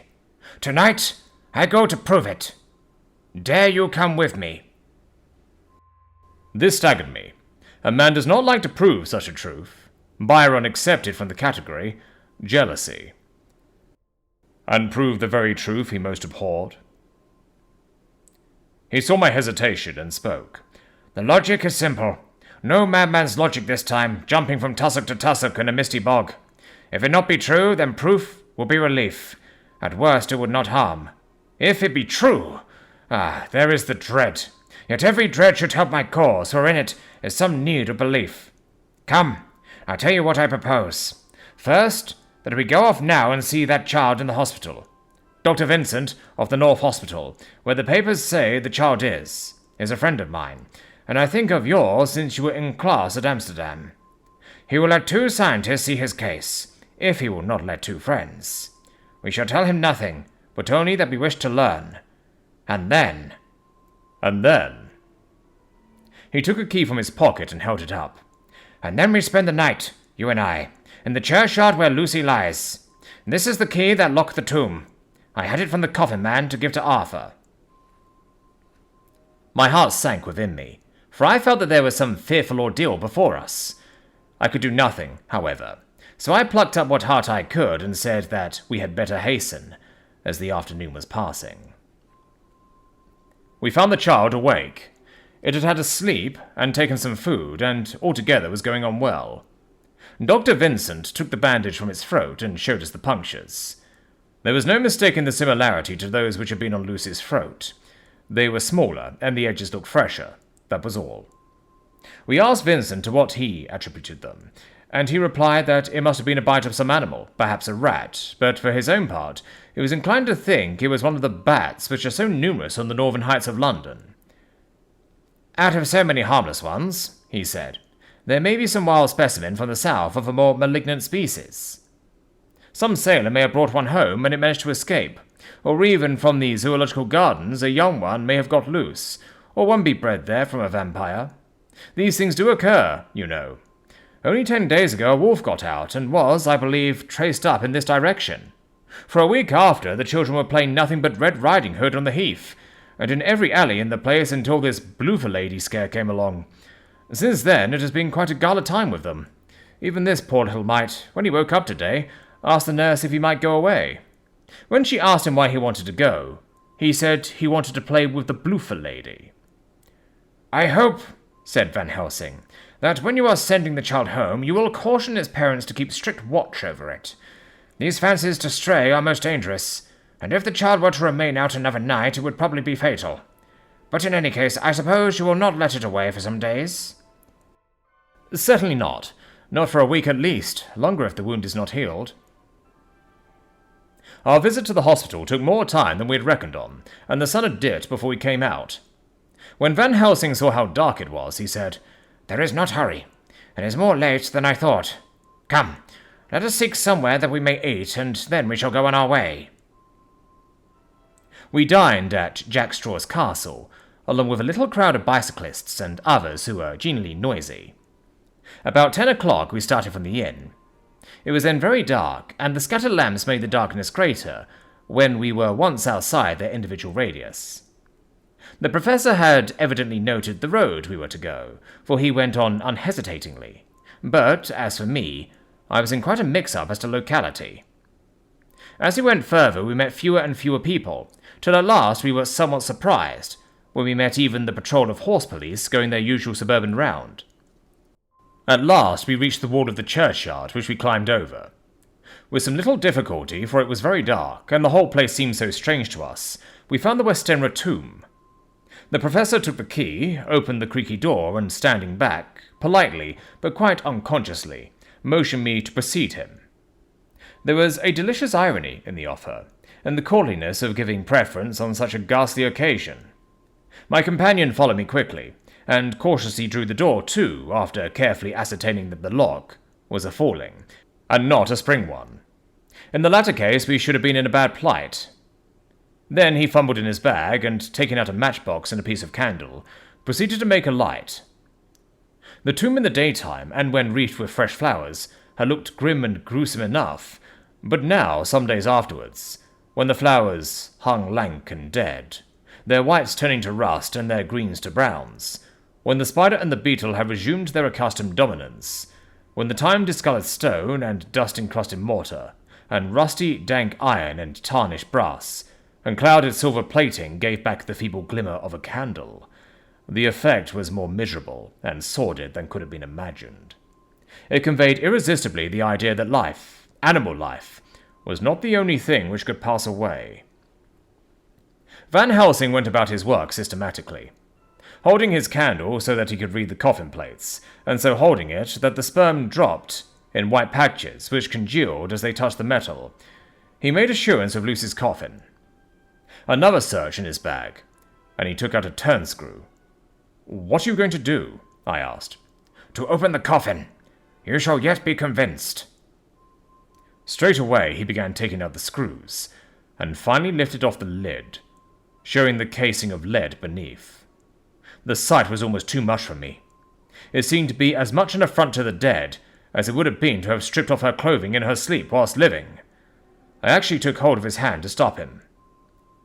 He only said, "You shall see," and again fumbling in his bag, took out a tiny fret saw. Striking the turnscrew for the lead with a swift, downward stab, which made me wince, he made a small hole, which was, however, big enough to admit the point of the saw. I had expected a rush of gas from the weak old corpse. We doctors, who have had to study our dangers, have to become accustomed to such things, and I drew back towards the door. But the professor never stopped for a moment. He sawed down a couple of feet along one side of the lead coffin, and then across and down the other side. Taking the edge of the loose flange, he bent it back towards the foot of the coffin, and holding up the candle into the aperture, motioned to me to look. I drew near and looked. The coffin was empty. It was certainly a surprise to me, and gave me a considerable shock, but Van Helsing was unmoved. He was now more sure than ever of his ground, and so emboldened to proceed in his task. "Are you satisfied now, friend John?" he asked. I felt all the dogged argumentativeness of my nature awake within me, as I answered him, I am satisfied that Lucy's body is not in that coffin, but that only proves one thing. And what is that, friend John? That it is not there. That is good logic, he said, so far as it goes. But how can you account for it not being there? Perhaps a body snatcher, I suggested. Some of the Undertaker's people may have stolen it. I felt that I was speaking folly, and yet it was the only real cause which I could suggest. The professor sighed. Ah, well, he said, we must have more proof. Come with me. He put on the coffin lid again, gathered up all his things and placed them in the bag, blew out the light and placed the candle also in the bag. We opened the door and went out. Behind us he closed the door and locked it. He handed me the key, saying, Will you keep it? You had better be assured. I laughed. It was not a very cheerful laugh, I am bound to say, as I motioned him to keep it. A key is nothing, I said. There are many duplicates, and anyhow, it is not difficult to pick a lock of this kind. He said nothing, but put the key in his pocket. Then he told me to watch at one side of the churchyard, whilst he would watch at the other. I took my place behind a yew tree, and I saw his dark figure move, until the intervening headstones and trees hid it from my sight. It was a lonely vigil. Just after I had taken my place, I heard a distant clock strike 12, and in time came 1 and 2. I was chilled and unnerved, and angry with the professor for taking me on such an errand, and with myself for coming. I was too cold and too sleepy to be keenly observant, and not sleepy enough to betray my trust, so altogether I had a dreary, miserable time. Suddenly, as I turned round, I thought I saw something like a white streak, moving between 2 dark yew trees at the side of the churchyard, farthest from the tomb. At the same time, a dark mass moved from the professor's side of the ground, and hurriedly went towards it. Then I too moved, but I had to go round headstones and railed off tombs, and I stumbled over graves. The sky was overcast, and somewhere far off an early cock crew. A little ways off, beyond a line of scattered juniper trees, which marked the pathway to the church, a white dim figure flitted in the direction of the tomb. The tomb itself was hidden by trees, and I could not see where the figure had disappeared. I heard the rustle of actual movement, where I had first seen the white figure, and coming over found the professor holding in my arms a tiny child. When he saw me, he held it out to me and said, Are you satisfied now? No, I said, in a way that I felt was aggressive. Do you not see the child? Yes, it is a child, but who brought it here? And is it wounded? We shall see, said the professor, and with one impulse we took our way out of the churchyard, he carrying the sleeping child. When we had got some little distance away, we went into a clump of trees, and struck a match and looked at the child's throat. It was without scratch or scar of any kind. Was I right? I asked triumphantly. We were just in time, said the professor thankfully. We had now to decide what we were to do with the child, and so consulted about it. If we were to take it to a police station, we should have to give some account of our movements during the night. At least, we should have had to make some statement as to how we had come to find the child. So finally we decided that we would take it to the heath, and when we heard a policeman coming, would leave it where he could not fail to find it. We would then seek our way home as quickly as we could. All fell out well. At the edge of Hampstead Heath we heard a policeman's heavy tramp, and laying the child on the pathway we waited and watched until we saw it, as he flashed his lantern to and fro. We heard his exclamation of astonishment, and then we went away silently. By good chance, we got a cab near the Spaniards and drove to town. I cannot sleep, so I make this entry, but I must try to get a few hours' sleep, as Van Helsing is to call for me at noon. He insists that I go with him on another expedition. 27th September. It was 2 o'clock before we found a suitable opportunity for our attempt. The funeral held at noon was all completed, and the last stragglers of the mourners had taken themselves lazily away, when, looking carefully from behind a clump of alder trees, we saw the sexton lock the gate after him. We knew that we were safe till morning, did we desire it, but the professor told me that we should not want more than an hour at most. Again, I felt that horrid sense of the reality of things, in which any effort of imagination seemed out of place. And I realized distinctly the perils of the law which we were incurring in our unhallowed work. Besides, I felt it was also useless. Outraged as it was to open a leaden coffin to see if a woman dead nearly a week were really dead, it now seemed the height of folly to open the tomb again, when we knew from the evidence of our own eyesight that the coffin was empty. I shrugged my shoulders, however, and rested silent, for Van Helsing had a way of going on his own road, no matter who remonstrated. He took the key, opened the vault, and again courteously motioned me to proceed. The place was not so gruesome as last night, but, oh, how unutterably mean-looking when the sunshine streamed in. Van Helsing walked over to Lucy's coffin, and I followed. He bent over and again forced back the leaden flange, and a shock of surprise and dismay shot through me. There lay Lucy, seemingly just as we had seen her the night before her funeral. She was, if possible, more radiantly beautiful than ever, and I could not believe that she was dead. The lips were red, nay, redder than before, and on the cheeks was a delicate bloom. "Is this a juggle?" I said to him. "Are you convinced now?" said the professor in response. And as he spoke, he put over his hand, and in a way that made me shudder, pulled back the dead lips and showed the white teeth. "See," he went on, "they are even sharper than before, with this and this." And he touched one of the canine teeth and that below it. "The little children can be bitten. Are you of belief now, friend John?" Once more, argumentative hostility woke within me. I could not accept such an overwhelming idea as he suggested. So, with an attempt to argue of which I was even at the moment ashamed, I said,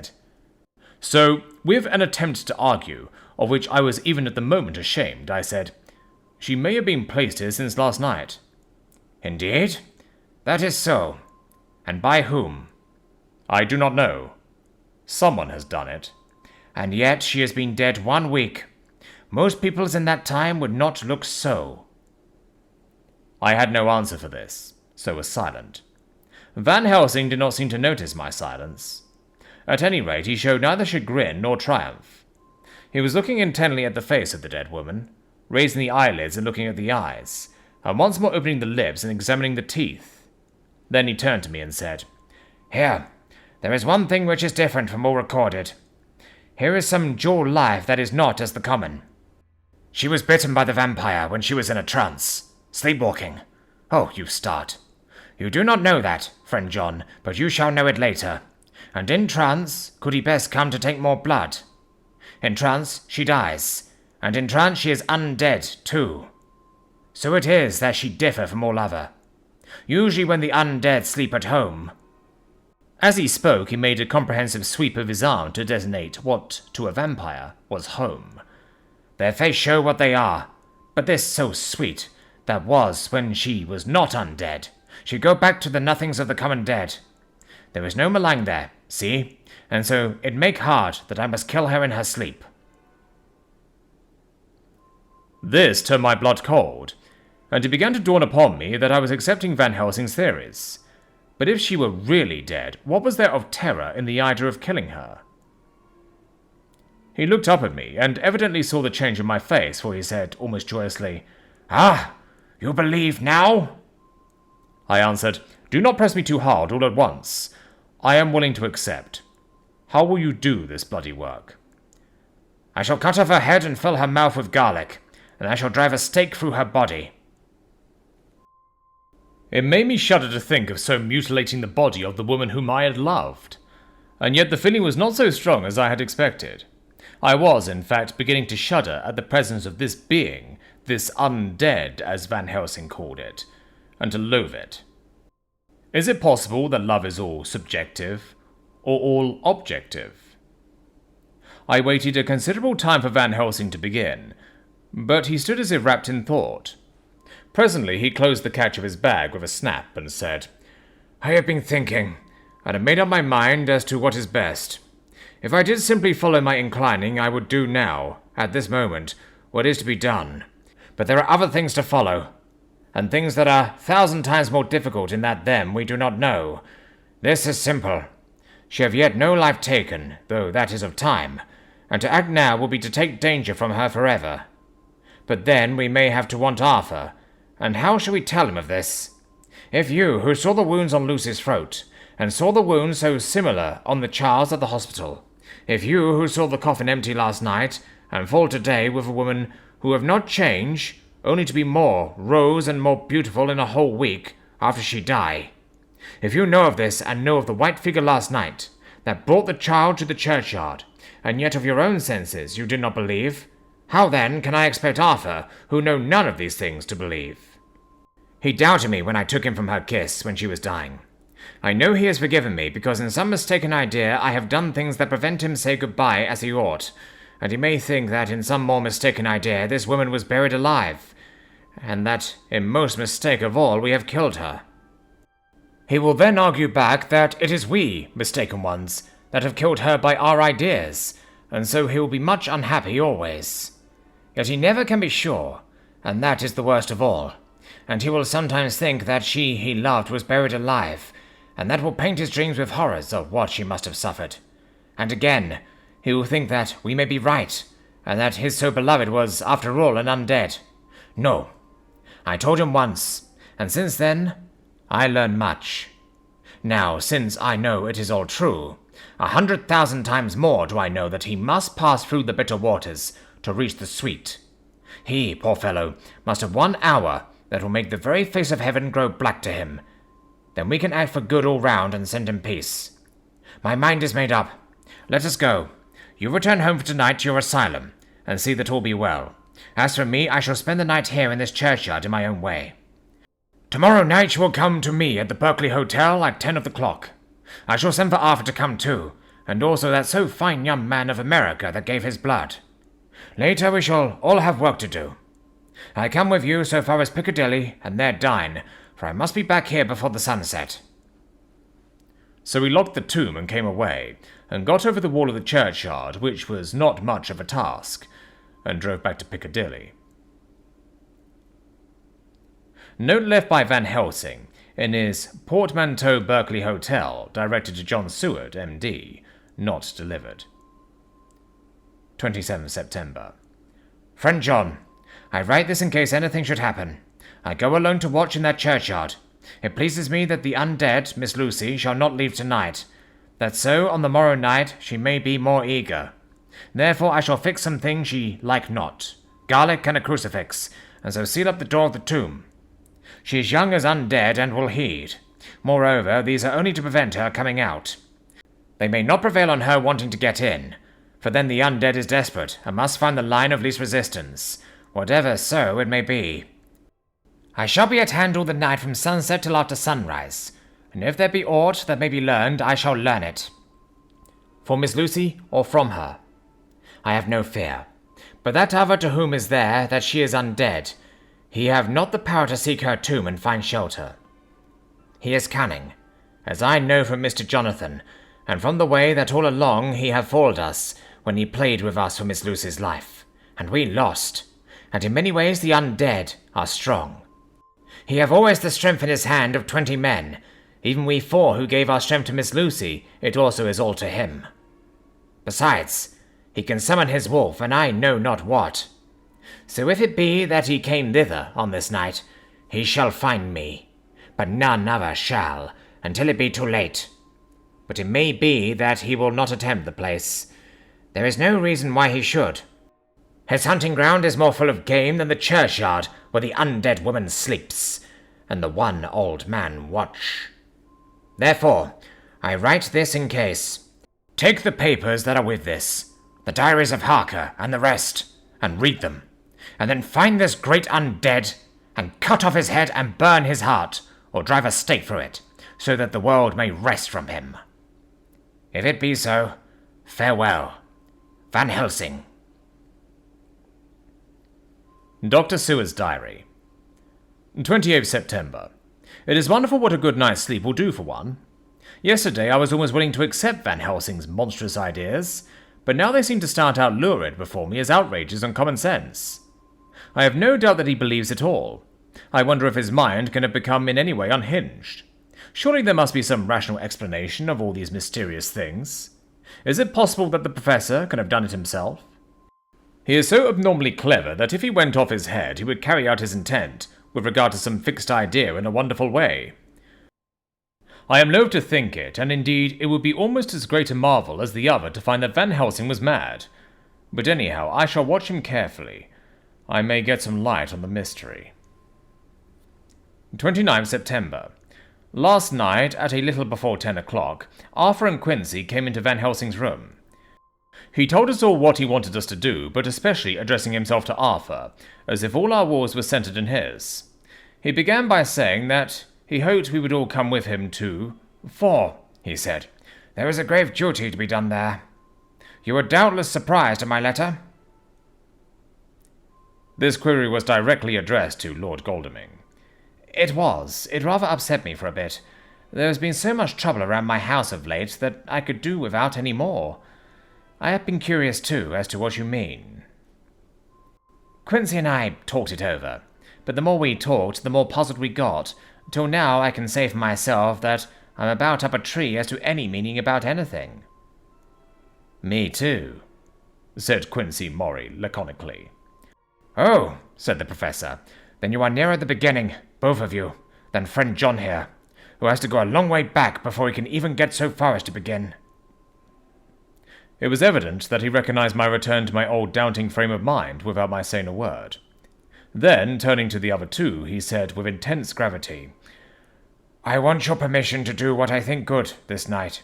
It is, I know, much to ask, and when you know what it is I propose to do, you will know, and only then how much. Therefore may I ask that you promise me in the dark, so that afterwards, though you may be angry with me for a time, I must not disguise from myself the possibility that such may be, but you shall not blame yourselves for anything." "That's frank, anyhow," broke in Quincy. "I'll answer for the Professor. I don't quite see his drift, but I swear he's honest, and that's good enough for me." "I thank you, sir," said Van Helsing proudly. "I have done myself the honor of counting you one trusting friend, and such endorsement is dear to me." He held out a hand, which Quincy took. Then Arthur spoke out. "Dr. Van Helsing, I don't quite like to buy a pig in a poke, as they say in Scotland, and if it be anything in which my honor as a gentleman or my faith as a Christian is concerned, I cannot make such a promise.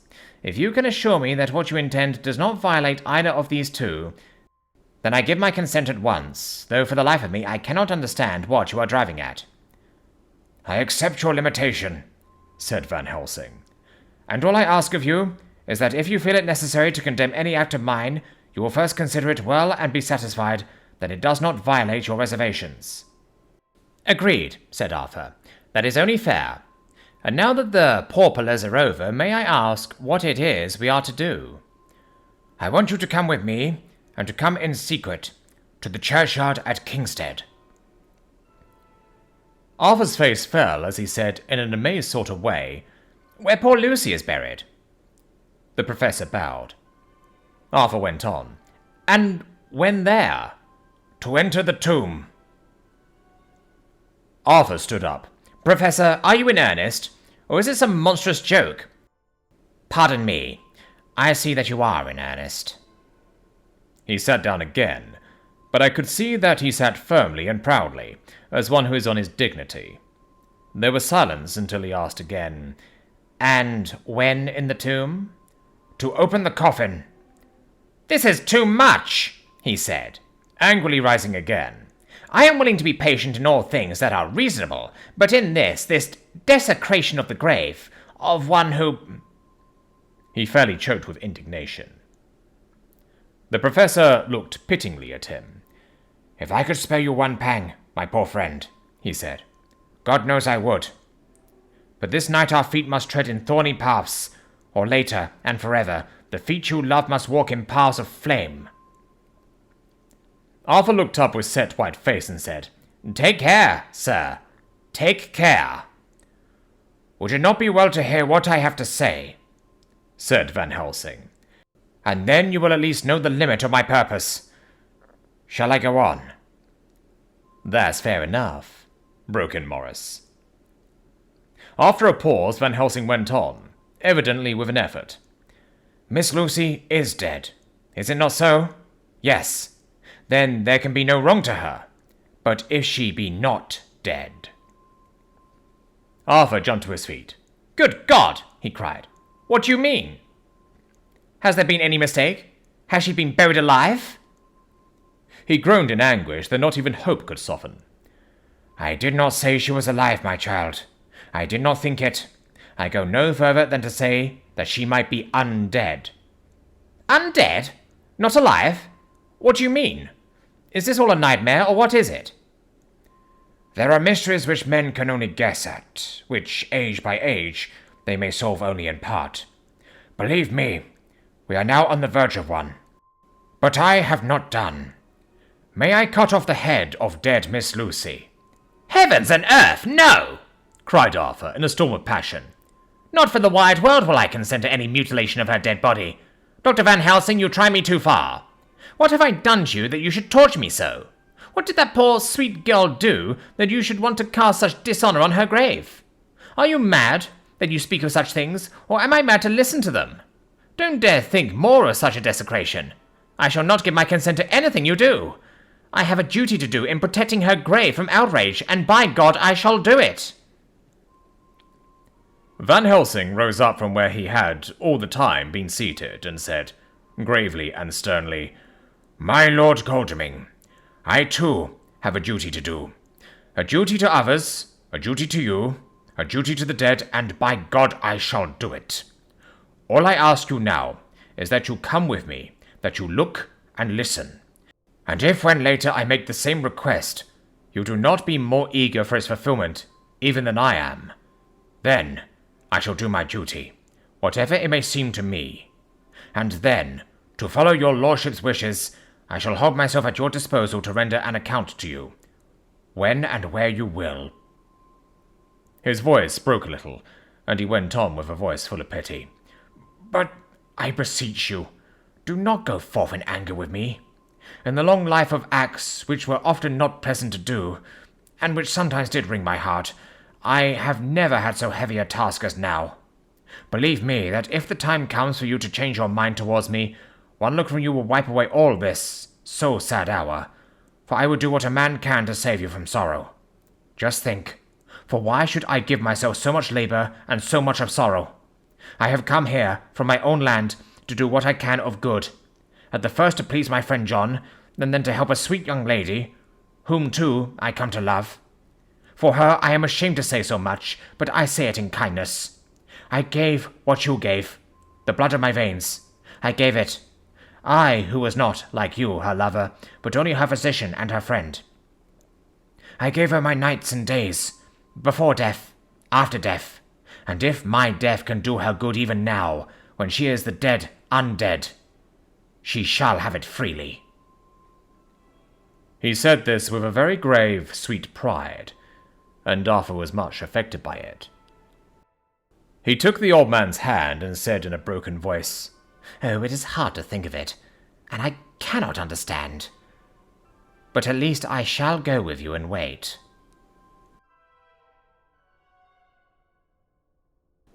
Chapter 16. Dr. Seward's Diary. Continued. It was just 12:15 o'clock when we got into the churchyard over the low wall. The night was dark, with occasional gleams of moonlight between the dents of the heavy clouds that scudded across the sky. We all kept somehow close together, with Van Helsing slightly in front as he led the way.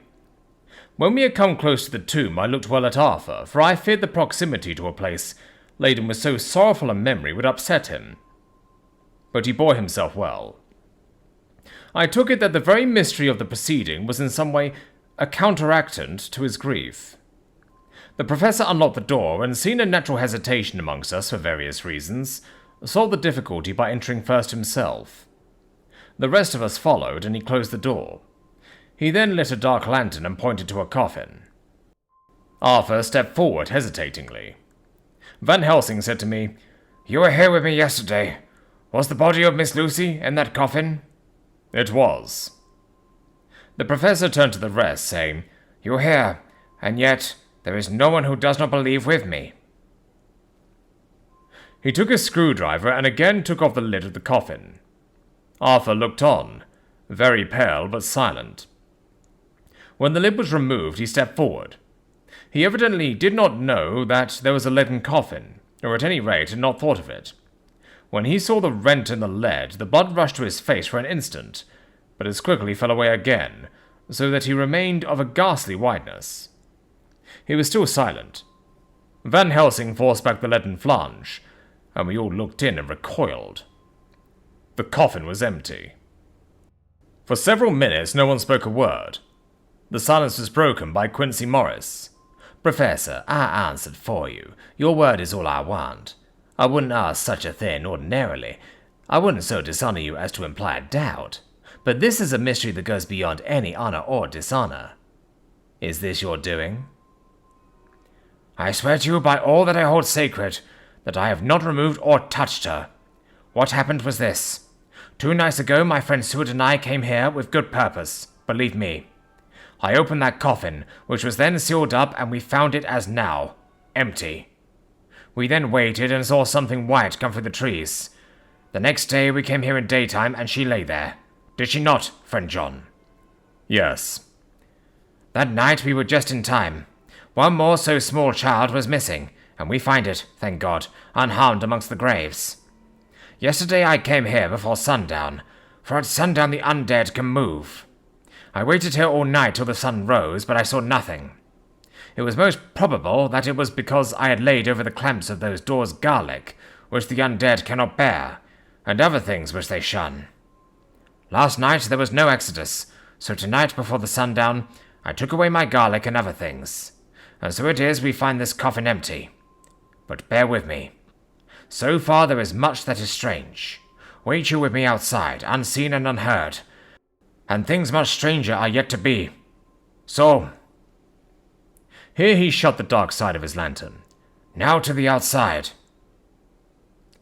He opened the door, and we filed out, he coming last and locking the door behind him.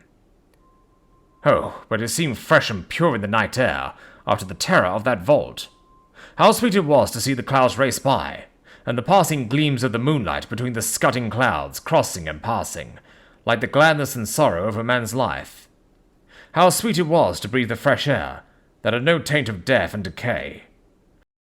How humanizing to see the red lighting of the sky beyond the hill, and to hear far away the muffled roar that marks the life of a great city. Each in his own way was solemn and overcome. Arthur was silent, and was, I could see, striving to grasp the purpose and the inner meaning of the mystery. I was myself tolerably patient, and half inclined again to throw aside doubt and to accept Van Helsing's conclusions. Quincy Morris was phlegmatic, in the way of a man who accepts all things, and accepts them in the spirit of cool bravery, with hazard of all he has at stake. Not being able to smoke, he cut himself a good-sized plug of tobacco and began to chew. As to Van Helsing, he was employed in a definite way. First he took from his bag a mass of what looked like thin, wafer-like biscuit, which was carefully rolled up in a white napkin. Next he took out a double handful of some whitish stuff, like dough or putty. He crumbled the wafer up fine and worked it into the mass between his hands. This he then took, and rolling it into thin strips, began to lay them into the crevices, between the door and its setting in the tomb. I was somewhat puzzled at this, and being close, asked him what it was that he was doing. Arthur and Quincy drew near also, as they too were curious. He answered, "I am closing the tomb so that the undead may not enter." "And is that staff you have there going to do it?" "It is." "What is that which you are using?" This time the question was by Arthur. Van Helsing reverently lifted his hat as he answered, "The host. I bought it from Amsterdam. I have an indulgence." It was an answer that appalled the most skeptical of us, and we felt individually that in the presence of such earnest purpose as the Professor's, a purpose which could thus use the to him most sacred of things, it was impossible to distrust. In respectful silence we took the places assigned to us close round the tomb, but hidden from the sight of anyone approaching. I pitied the others, especially Arthur. I had myself been apprenticed by my former visits to this watching horror, and yet I, who had up until an hour ago repudiated the proofs, felt my heart sink within me. Never did tombs look so ghastly white. Never did cypress, or yew, or juniper so seem the embodiment of funeral gloom. Never did tree, or grass wave, or rustle so ominously. Never did bough creak so mysteriously, and never did the faraway howling of dogs send such a woeful presage through the night. There was a long spell of silence, big, aching, void, and then from the professor, a keen "Sss." He pointed, and far down the avenue of yews we saw a white figure advance, a dim white figure, which held something dark at his breast. The figure stopped, and at the moment a ray of moonlight fell upon the masses of driving clouds, and showed in startling prominence a dark-haired woman, dressed in the cerements of the grave. We could not see the face, for it was bent down over what we saw to be a fair-haired child. There was a pause and a sharp little cry, such as a child gives in sleep, or a dog as it lies before the fire and dreams. We were starting forward, but the professor's warning hand, seen by us as he stood behind a yew tree, kept us back. And then, as we looked, the white figure moved forwards again. It was now near enough for us to see clearly, and the moonlight still held. My own heart grew cold as ice, and I could hear the gasp of Arthur, as we recognized the features of Lucy Westenra. Lucy Westenra, but yet how changed! The sweetness was turned to adamantine, heartless cruelty, and the purity to voluptuous wantonness. Van Helsing stepped out, and obedient to his gesture, we all advanced too. The four of us ranged in a line before the door of the tomb. Van Helsing raised his lantern and drew the slide.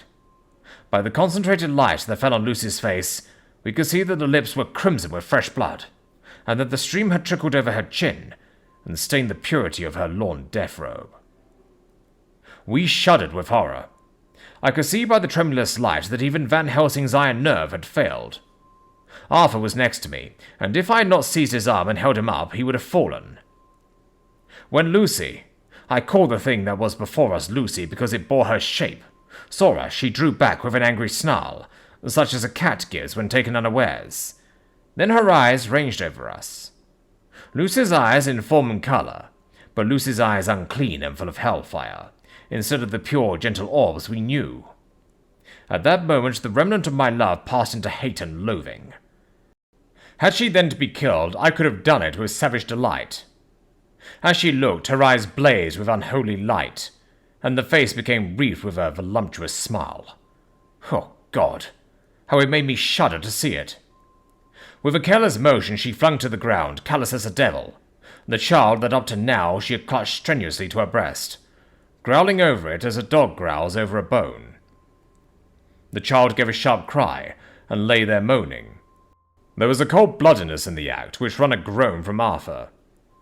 When she advanced to him with outstretched arms and a wanton smile, he fell back and hid his face in his hands. She still advanced, however, and with a languorous, voluptuous grace said, "Come to me, Arthur. Leave these others and come to me. My arms are hungry for you. Come, and we can rest together. Come, my husband. Come." There was something diabolically sweet in her tones, something of the tinkling of glass when struck, which ran through the brains even of us who heard the words addressed to another. As for Arthur, he seemed under a spell, moving his hands from his face. He opened wide his arms. She was leaping for him, when Van Helsing sprang forward and held between them his little golden crucifix. She recoiled from it, and with a suddenly distorted face full of rage, dashed past him as if to enter the tomb.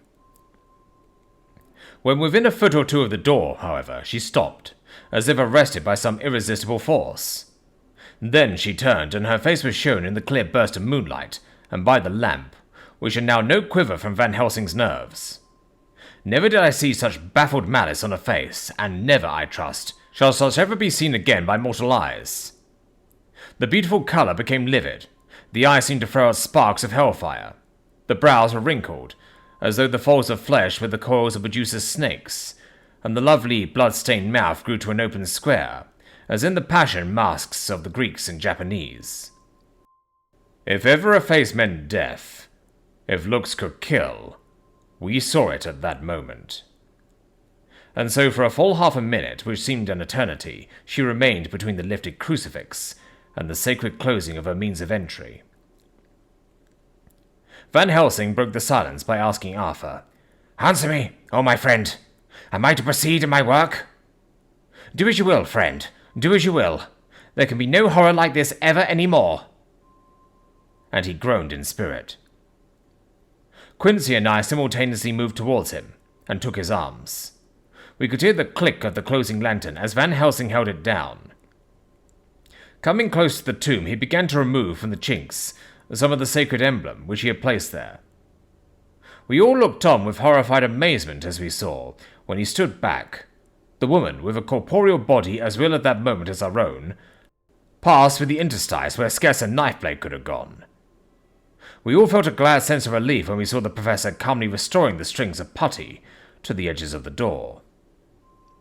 When this was done, he lifted the child and said, "Come now, my friends. We can do no more till tomorrow. There is a funeral at noon, so here we shall all come before long after that. The friends of the dead will all be gone by 2, and when the sexton locks the gate, we shall remain. Then there is more to do, but not like this of tonight. As for this little one, he is not much harmed, and by tomorrow night he shall be well.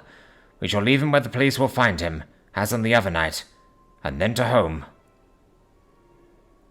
Coming close to Arthur, he said, "My friend Arthur, you have had a sore trial, but after, when you look back, you will see how it was necessary. You are now in the bitter waters, my child. By this time tomorrow you will, please God, have passed them, and have drunk of the sweet waters. So do not mourn over much. Till then I shall not ask you to forgive me." Arthur and Quincy came home with me, and we tried to cheer each other on the way. We had left behind the child in safety, and were tired, so we all slept with more or less reality of sleep. 29th September, night. A little before 12 o'clock, we three, Arthur, Quincy Morris, and myself, called for the professor. It was odd to notice that by common consent we had all put on black clothes. Of course, Arthur wore black, for he was in deep mourning, but the rest of us wore it by instinct.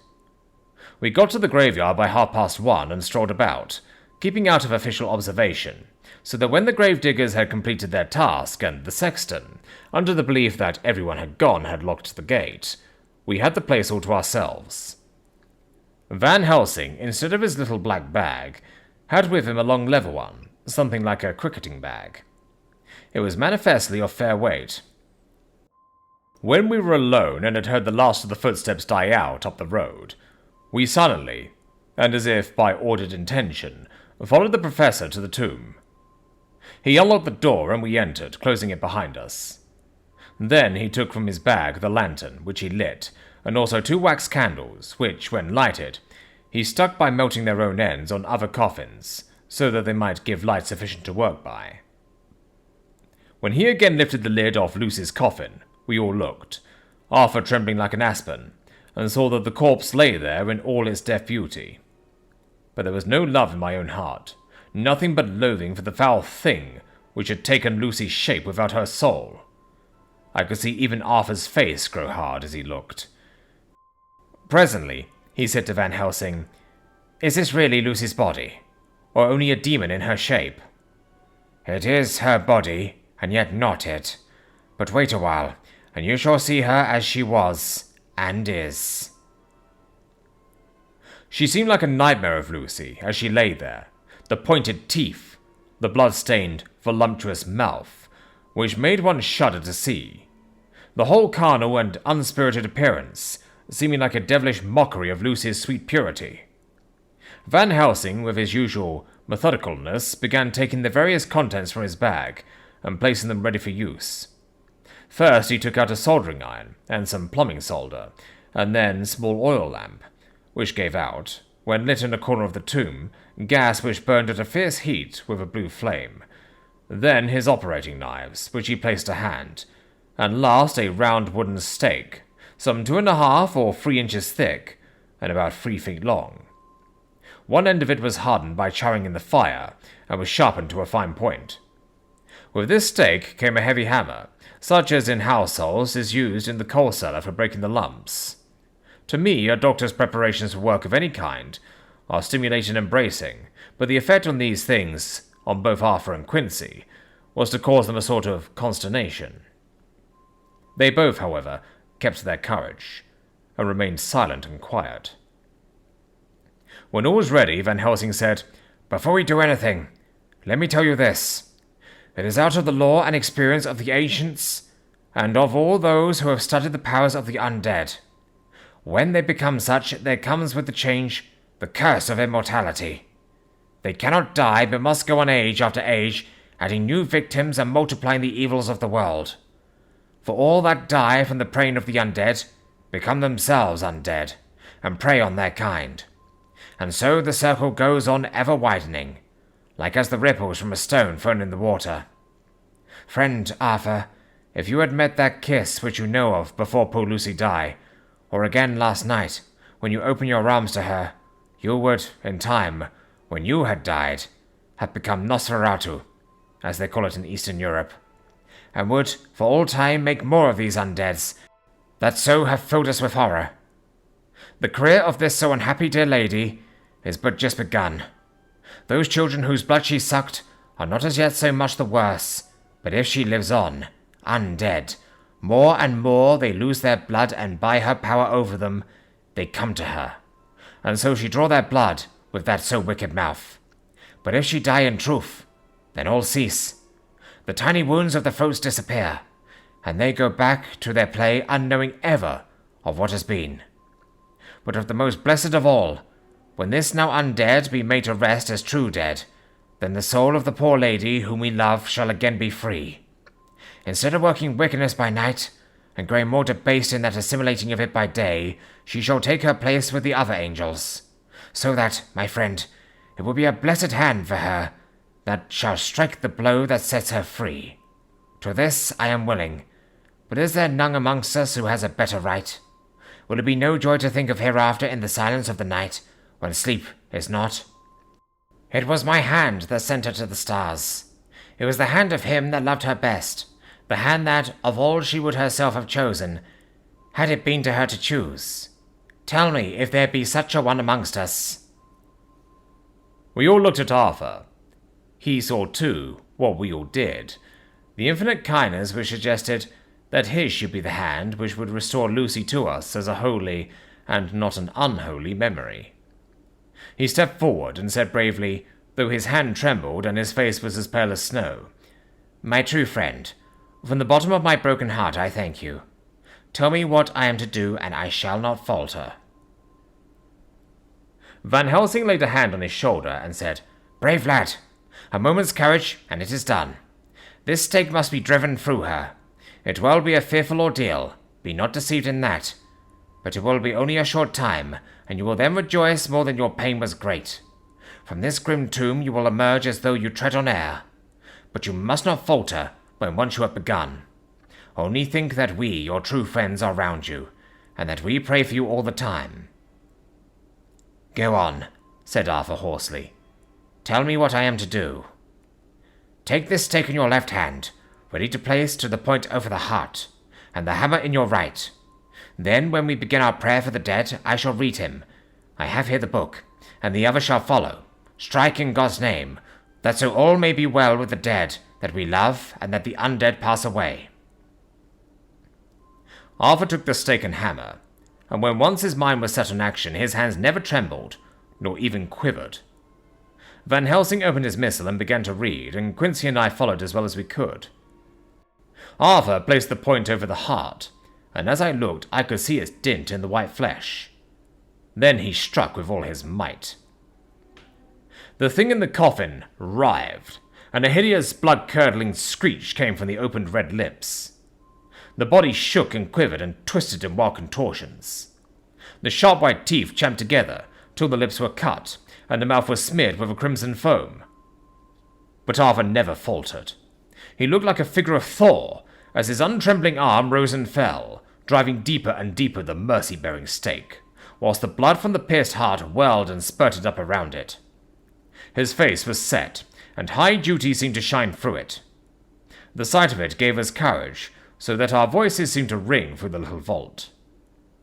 And then, the writhing and quivering of the body became less, and the teeth seemed to champ and the face to quiver. Finally, it lay still. The terrible task was over. The hammer fell from Arthur's hand. He reeled and would have fallen had we not caught him. The great drops of sweat sprang from his forehead, and his breath came in broken gasps. It had indeed been an awful strain on him, and had he not been forced to his task by more than human considerations, he could never have gone through with it. For a few minutes we were so taken up with him that we did not look towards the coffin. When we did, however, a murmur of startled surprise ran from one to the other of us. We gazed so eagerly that Arthur rose, for he had been seated on the ground, and came and looked too. And then a glad, strange light broke over his face and dispelled altogether the gloom of horror that lay upon it. There, in the coffin, lay no longer the foul thing that we had so dreaded and grown to hate, that the work of her destruction was yielded as a privilege to the one best entitled to it, but Lucy as we had seen her in life, with her face of unequalled sweetness and purity.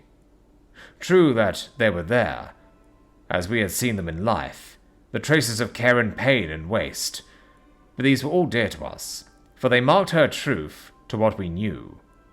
One and all we felt that the holy calm that lay like sunshine over the wasted face and form was only an earthly token, and symbol of the calm that was to reign forever. Van Helsing came and laid his hand on Arthur's shoulder, and said to him, "And now, Arthur, my friend, dear lad, am I not forgiven?" The reaction of the terrible strain came, as he took the old man's hand in his, and, raising it to his lips, pressed it, and said, "Forgiven! God bless you that you have given my dear one her soul again, and me peace." He put his hands on the professor's shoulder, and laying his head on his breast, cried for a while silently, whilst we stood unmoving. When he raised his head, Van Helsing said to him, "And now, my child, you may kiss her. Kiss her dead lips, if you will, as she would have you to, if for her to choose. For she is not a grinning devil now, nor any more a foul thing for all eternity. No longer she is the devil's undead. She is God's true dead, whose soul is with him." Arthur bent and kissed her, and then we sent him and Quincy out of the tomb. The professor and I sawed the top of the stake, leaving the point of it in the body. Then we cut off the head and filled the mouth with garlic. We soldered up the leaden coffin, screwed on the coffin lid, and gathering up our belongings, came away. When the professor locked the door, he gave the key to Arthur. Outside, the air was sweet, the sun shone and the birds sang, and it seemed as if all nature were tuned to a different pitch. There was gladness and mirth and peace everywhere, for we were at rest ourselves on one account, and we were glad, though it was with a tempered joy. Before we moved away, Van Helsing said, "Now, my friends, one step of our work is done, one of the most harrowing to ourselves, but there remains a greater task, to find out the author of all this, our sorrow, and to stamp him out. I have clues which we can follow, but it is a long task and a difficult one, and there is danger in it, and pain. Shall you not all help me?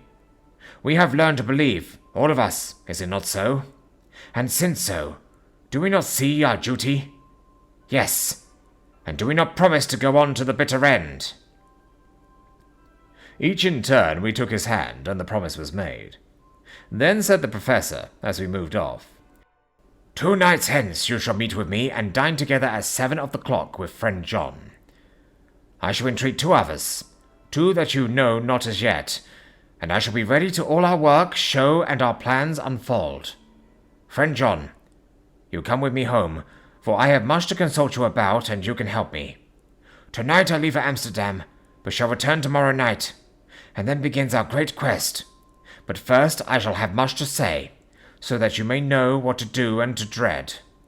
Then our promise shall be made to each other anew, for there is a terrible task before us, and once our feet are on the ploughshare, we must not draw back."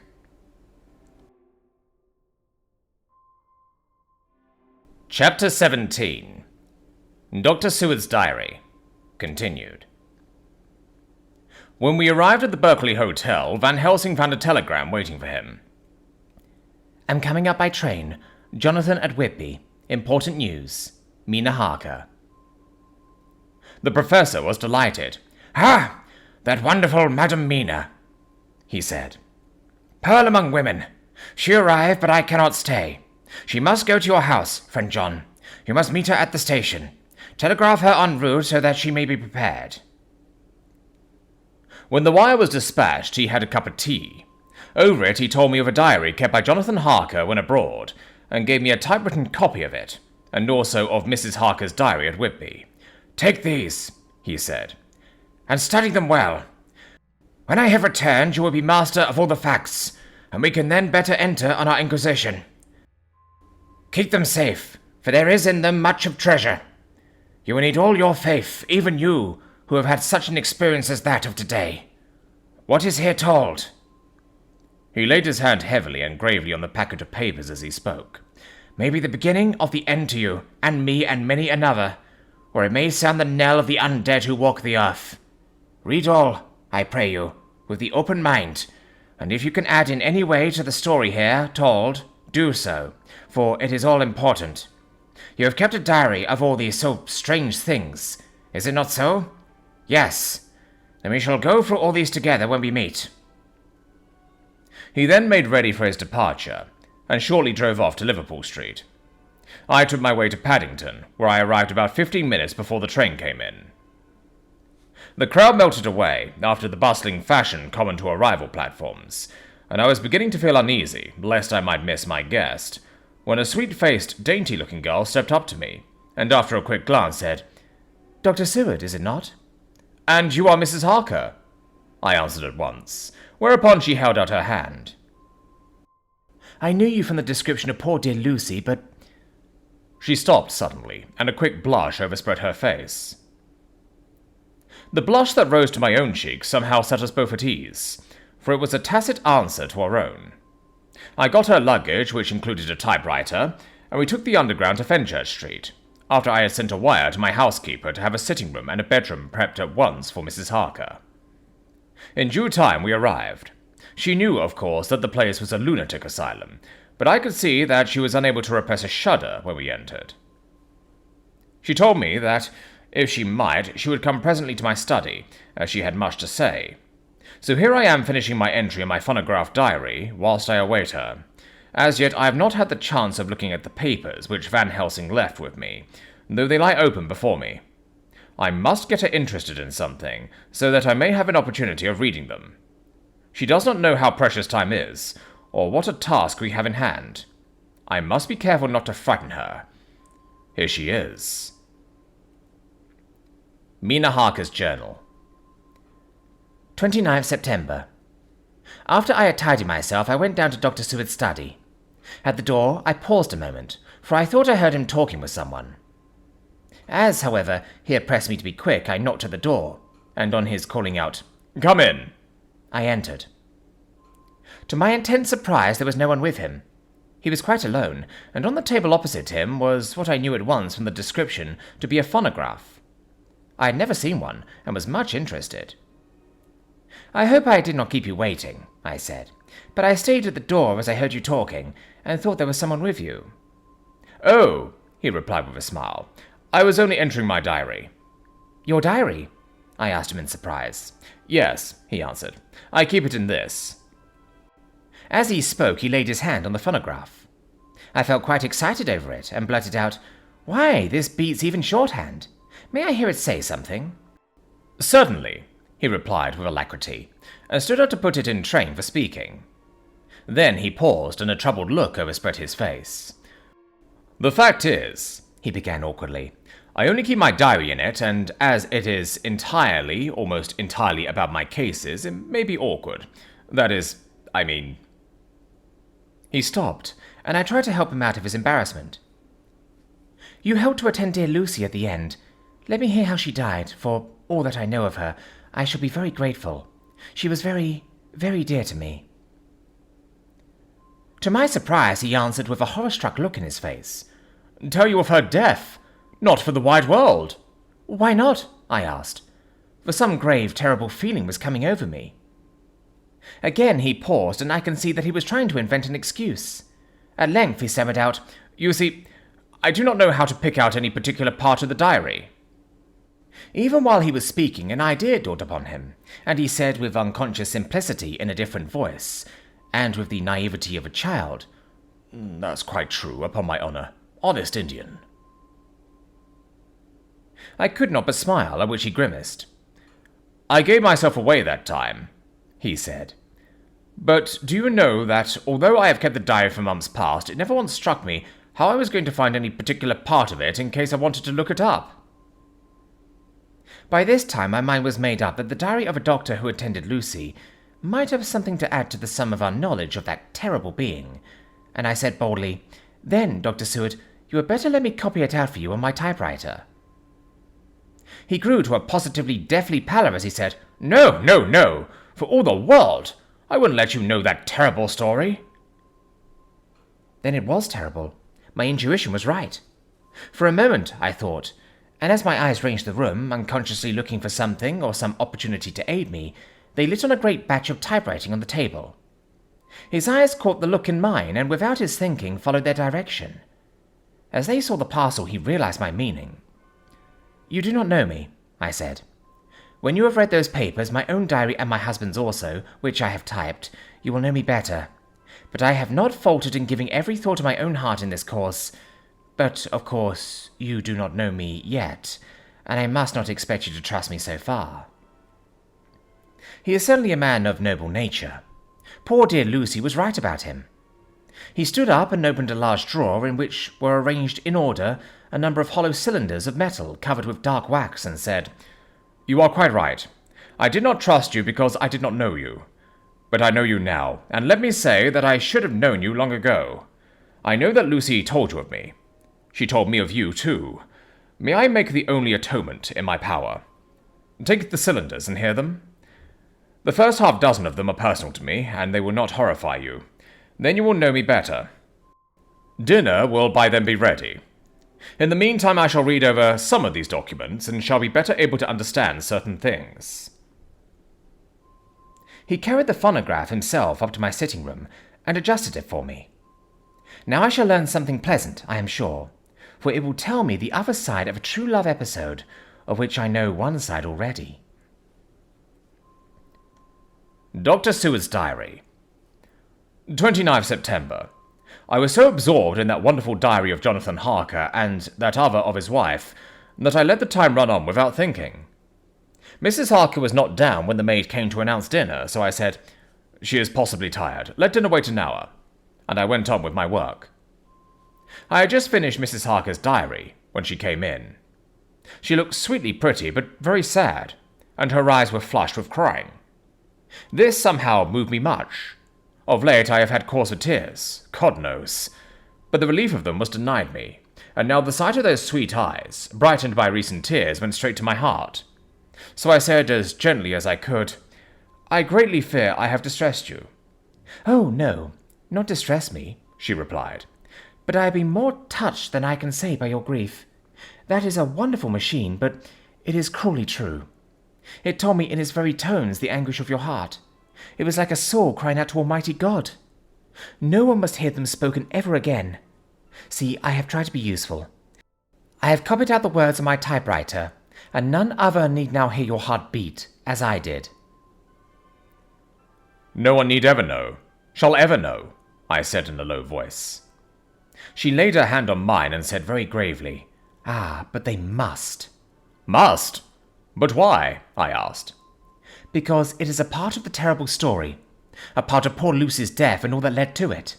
Because in the struggle, which we have before us to rid the earth of this terrible monster, we must have all the knowledge and all the help which we can get. I think that the cylinders which you gave me contain more than you intended me to know. But I can see that there are in your record many lights to this dark mystery. You will let me help, will you not? I know all up to a certain point, and I see already that your diary only took me to 7 September, and how poor Lucy was beset, and how her terrible doom was being wrought out. Jonathan and I have been working day and night since Professor Van Helsing saw us. He has gone to Whitby to get more information, and he will be here tomorrow to help us. We need have no secrets amongst us. Working together and with absolute trust, We can surely be stronger than if some of us were in the dark.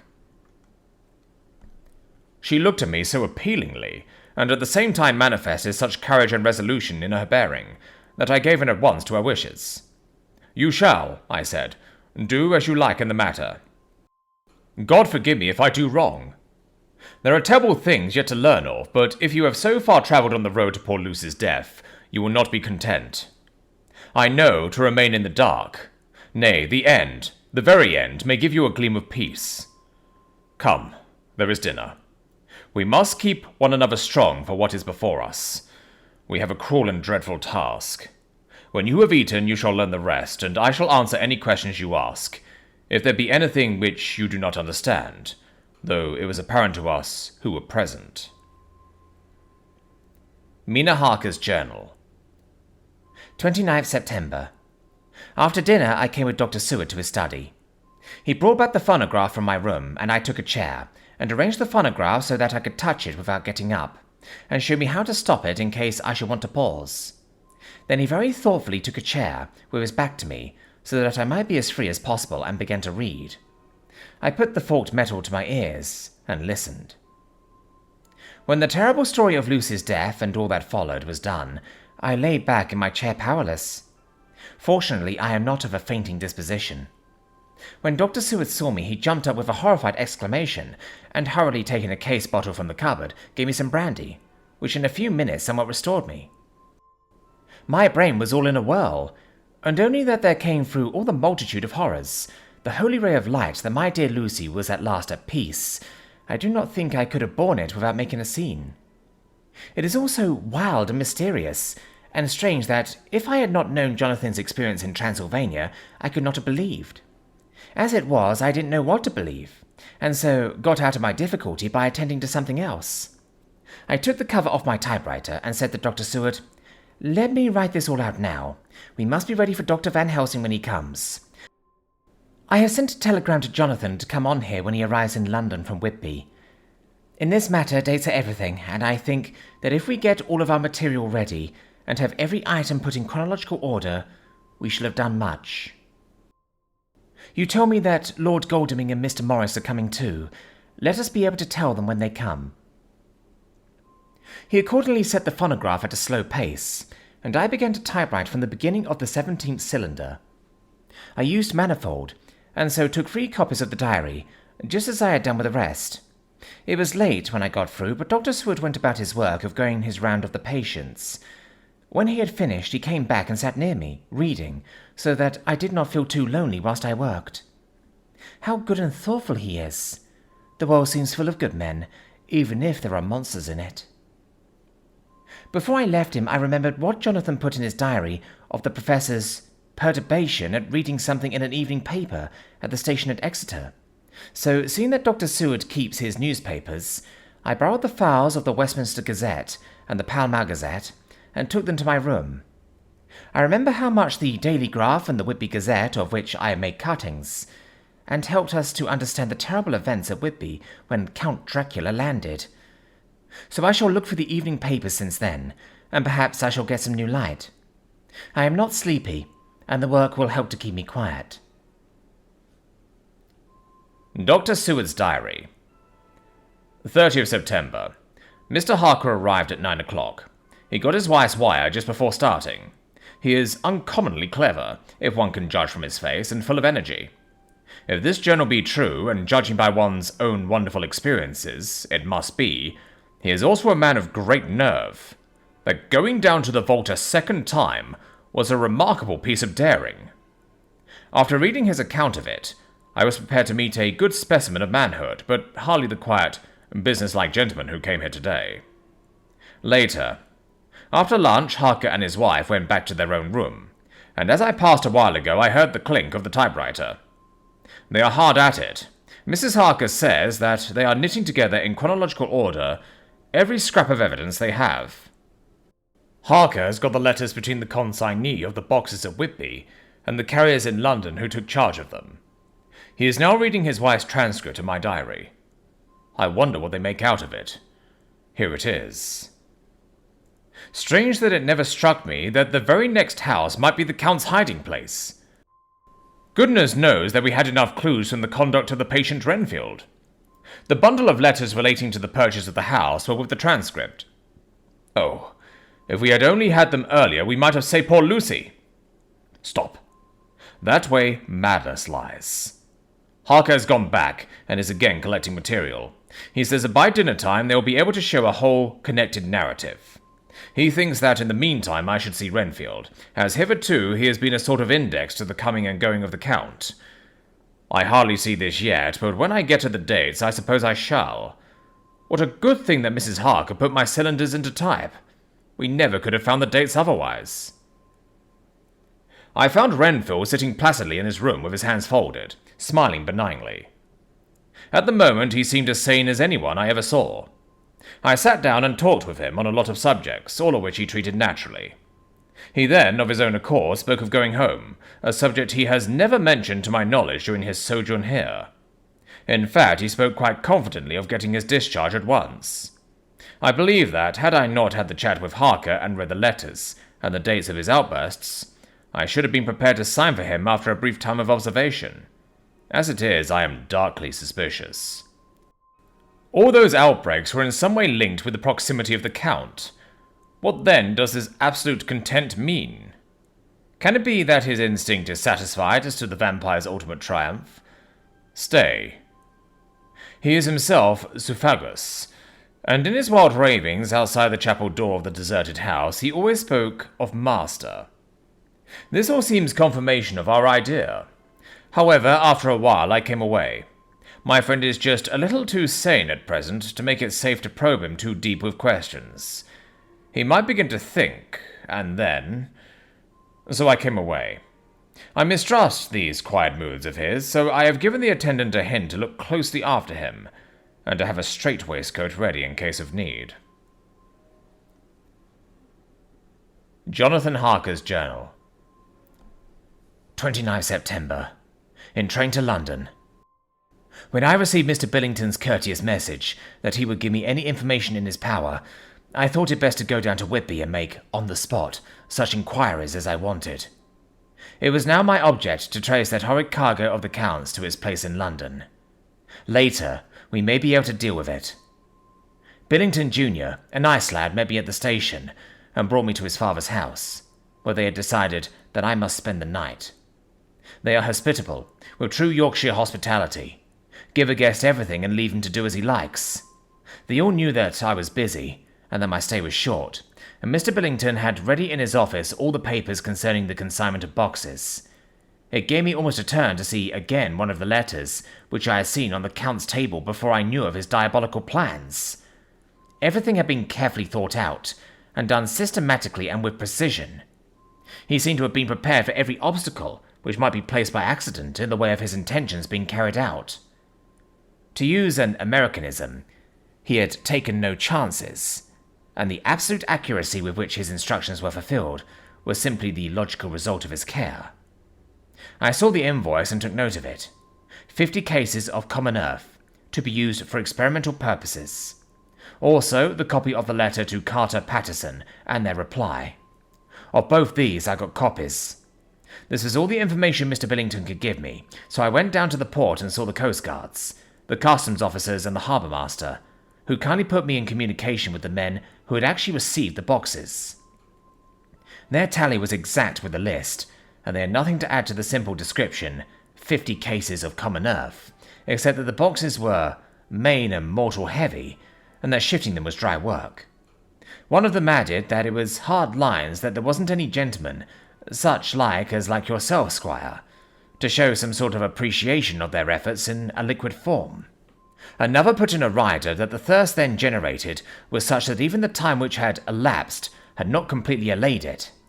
Needless to say, I took care before leaving to lift, forever and adequately, this source of reproach. 30th September.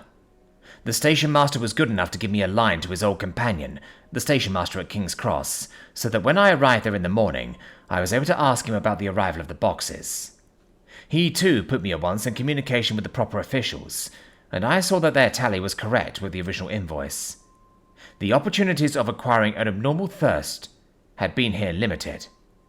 A noble use of them had, however, been made, and again I was compelled to deal with the result in ex post facto manner. From thence I went to Carter Patterson's central office, where I met with the utmost courtesy. They looked up the transaction in their daybook and letterbook, and at once telephoned to their King's Cross office for more details. By good fortune, the men who did the teaming were waiting for work, and the official at once sent them over, sending also by one of them the waybill, and all the papers connected with the delivery of the boxes at Carfax. Here again I found the tally agreeing exactly. The carrier's men were able to supplement the paucity of the written words with a few more details. These were, I shortly found, connected almost solely with the dusty nature of the job, and the consequent thirst engendered in the operators. On my affording an opportunity, through the medium of the currency of the realm, of the allaying, at a latter period, this beneficial evil, one of the men remarked, "That 'ere house, Governor, is the rummiest I ever was in. Blimey. But it ain't been touched since 100 years. There was dust that thick in the place that you might have stepped on it without hurting of your bones. And the place was that neglected that you might have smelled old Jerusalem in it. But the old chapel, that took the cake, that did. Me and my mate, we thought we wouldn't ever get out quick enough. Lord, I wouldn't take less nor a quid a moment to stay there after dark." Having been in the house, I could well believe him, but if he knew what I know, he would, I think, have raised his terms. Of one thing I am now satisfied, that all those boxes which arrived at Whitby from Varna in the Demeter were safely deposited in the old chapel at Carfax. There should be 50 of them there, unless any have since been removed, as from Dr. Seward's diary, I fear. Later, Mina and I have worked all day, and we have put all the papers into order. Mina Harker's Journal. 30th September. I am so glad that I hardly know how to contain myself. It is, I suppose, the reaction from the haunting fear which I have had, that this terrible affair and the reopening of his old wound might act detrimentally on Jonathan. I saw him leave for Whitby with as brave a face as could, but I was sick with apprehension. The effort has, however, done him good. He was never so resolute, never so strong, never so full of volcanic energy as at present. It is just as that dear, good Professor Van Helsing said. He is true grit, and he improves under strain that would kill a weaker nature. He came back full of life and hope and determination. We have got everything in order for tonight. I feel myself quite wild with excitement. I suppose one ought to pity anything so hunted as the Count. That is just it. This thing is not human, not even a beast. To read Dr. Seward's account of poor Lucy's death, and what followed, is enough to dry up the springs of pity in one's heart. Later, Lord Godalming and Mr. Morris arrived earlier than we expected. Dr. Seward was out on business and had taken Jonathan with him, so I had to see them. It was to me a painful meeting, for it brought back all poor dear Lucy's hopes of only a few months ago. Of course they had heard Lucy speak of me, and it seemed that Dr. Van Helsing, too, had been quite blowing my trumpet, as Mr. Morris expressed it. Poor fellows. Neither of them is aware that I know all about the proposals they made to Lucy. They did not quite know what to say or do, as they were ignorant of the amount of my knowledge, so they had to keep on neutral subjects. However, I thought the matter over, and came to the conclusion that the best thing I could do would be to post them on affairs right up to date. I knew from Dr. Seward's diary that they had been at Lucy's death, her real death, and that I need not fear to betray any secret before the time. So I told them, as well as I could, that I had read all the papers and diaries, and that my husband and I, having typewritten them, had just finished putting them in order. I gave them each a copy to read in the library. When Lord Godalming got his and turned it over, it does make a pretty good pile. He said, "Did you write all this, Mrs. Harker?" I nodded, and he went on. "I don't quite see the drift of it, but you people are all so good and kind, and have been working so earnestly and so energetically, that all I can do is to accept your ideas blindfold and try to help you. I have had one lesson already in accepting facts that should make a man humble to the last hour of his life. Besides, I know you love my Lucy." Here he turned away and covered his face with his hands. I could hear the tears in his voice. Mr. Morris, with instinctive delicacy, just laid a hand for a moment on his shoulder, and then walked quietly out of the room. I suppose there is something in a woman's nature that makes a man free to break down before her and express his feelings on the tender or emotional side without feeling it derogatory to his manhood. For when Lord Goldwing found himself alone with me, he sat down on the sofa and gave way utterly and openly. I sat down beside him and took his hand.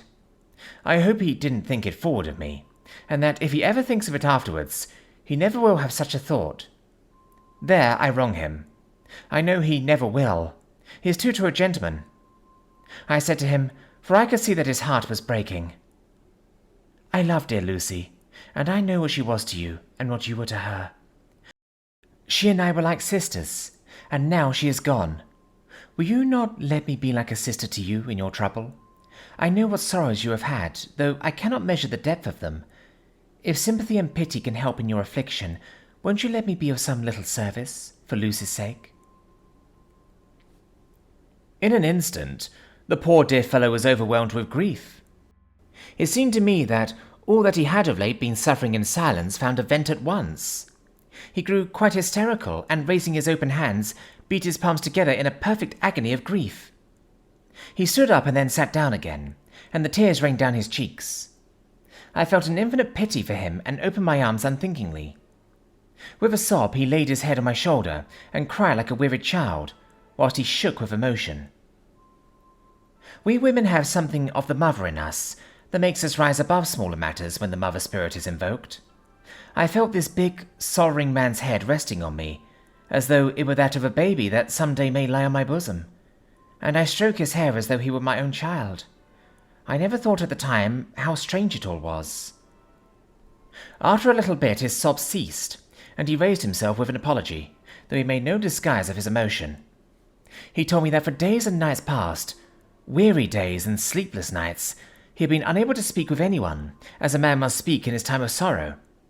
There was no woman whose sympathy could be given to him, or with whom, owing to the terrible circumstance with which his sorrow was surrounded, he could speak freely. I know now how I suffered, he said, as he dried his eyes, but I do not know even yet, and none other can ever know, how much your sweet sympathy has been to me today. I shall know better in time, and believe me that, though I am not ungrateful now, my gratitude will grow with my understanding. You will let me be like a brother, will you not, for all our lives, for dear Lucy's sake? For dear Lucy's sake, I said, as we clasped hands. Aye, and for your own sake, he added, for if a man's esteem and gratitude are ever worth the winning, you have won mine today. If ever the future should bring to you a time when you need a man's help, believe me, you will not call in vain. God grant that no such time may ever come to you to break the sunshine of your life, but if it should ever come, promise me that you will let me know. He was so earnest and his sorrow was so fresh that I felt it would comfort him, so I said, I promise. As I came along the corridor, I saw Mr. Morris looking out of a window. He turned as he heard my footsteps. How is Art? He said. Then, noticing my red eyes, he went on, I see you have been comforting him. Poor old fellow. He needs it. No one but a woman can help a man when he is in trouble of the heart, and he had no one to comfort him. He bore his own trouble so bravely that my heart bled for him. I saw the manuscript in his hand, and I knew that when he read it, he would realize how much I knew, so I said to him, I wish I could comfort all who suffer from the heart. Will you let me be your friend, and will you come to me for comfort if you need it? You will know later why I speak. He saw that I was in earnest, and stooping took my hand, and raising it to his lips, kissed it. It seemed but poor comfort to so brave and unselfish a soul, and impulsively I bent over and kissed him. The tears rose in his eyes, and there was a momentary choking in his throat. He said quite calmly, Little girl, you will never forget that true-hearted kindness, so long as ever you live. Then he went into the study to his friend. Little girl, the very words he had used to Lucy, and, but he proved himself a friend.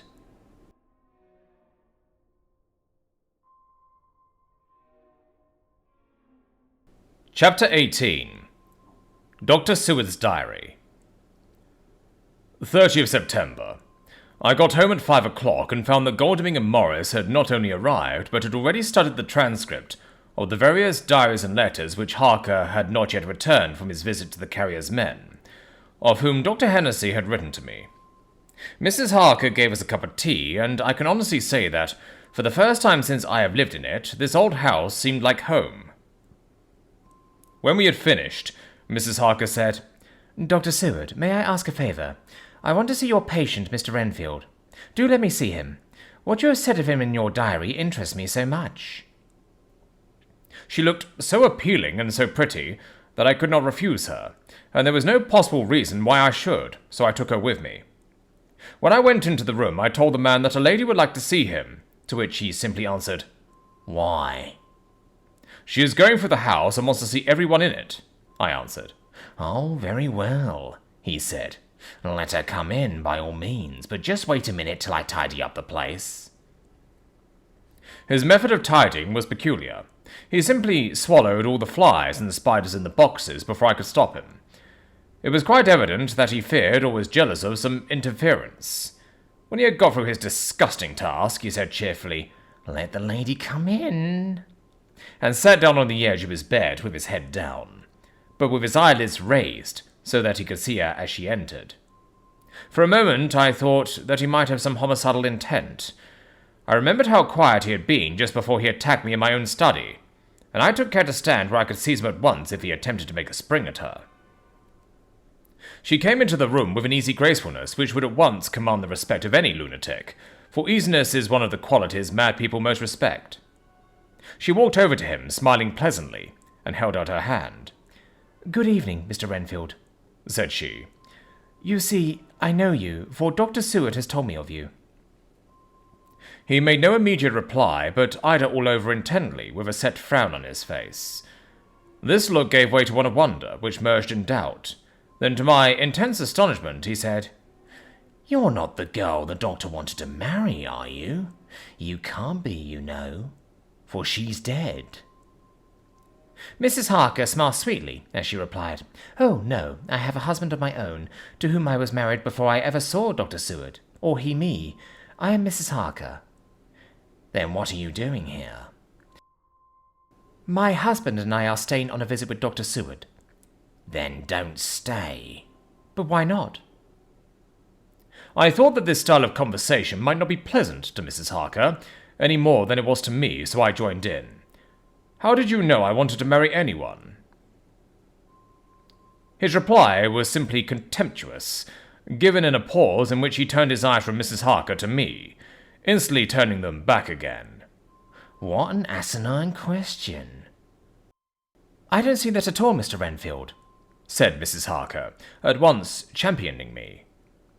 He replied to her with as much courtesy and respect as he had shown contempt to me. You will, of course, understand, Mrs. Harker, that when a man is so loved and honoured as our host is, everything regarding him is of interest in our little community. Dr. Seward is loved not only by his household and his friends, but even by his patients, who, being some of them hardly in mental equilibrium, are apt to distort causes and effects. Since I myself have been an inmate of a lunatic asylum, I could not but notice that the sophistic tendencies of some of its inmates lean towards the errors of non causa and ignorato elench. I positively opened my eyes at this new development. Here was my own pet lunatic, the most pronounced of his type that I had ever met with, talking elemental philosophy and the manner of a polished gentleman. I wonder if it was Mrs. Harker's presence which had touched some chord in his memory. If this new phase was spontaneous or in any way due to her unconscious influence, she must have some rare gift or power. We continued to talk for some time, and seeing that he was seemingly quite reasonable, she ventured, looking at me questioningly as she began, to lead into his favourite topic. I was again astonished, for he addressed himself to the question with the impartiality of the completest sanity. He even took himself as an example when he mentioned certain things. Why, I myself am an instance of a man who had a strange belief.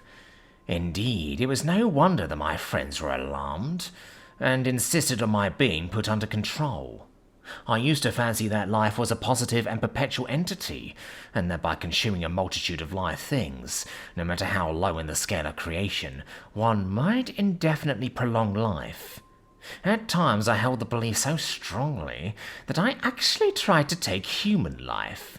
The doctor here will bear me out on that one occasion. I tried to kill him for the purpose of strengthening my vital powers, by the assimilation with my own body of his life with the medium of his blood, relying, of course, upon the scriptural phrase, "For the blood is the life." Though, indeed, the vendor of a certain nostrum has vulgarized the truism to the very point of contempt. Isn't that true, Doctor? I nodded assent, for I was so amazed that I hardly knew what to either think or say. It was hard to imagine that I had seen him eat up his spiders and flies not 5 minutes before. Looking at my watch, I saw that I should go to the station to meet Van Helsing, so I told Mrs. Harker that it was time to leave.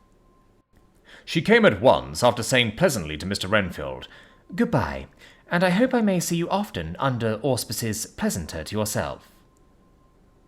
To which, to my astonishment, he replied, "Goodbye, my dear. I pray God I may never see your sweet face again. May he bless and keep you."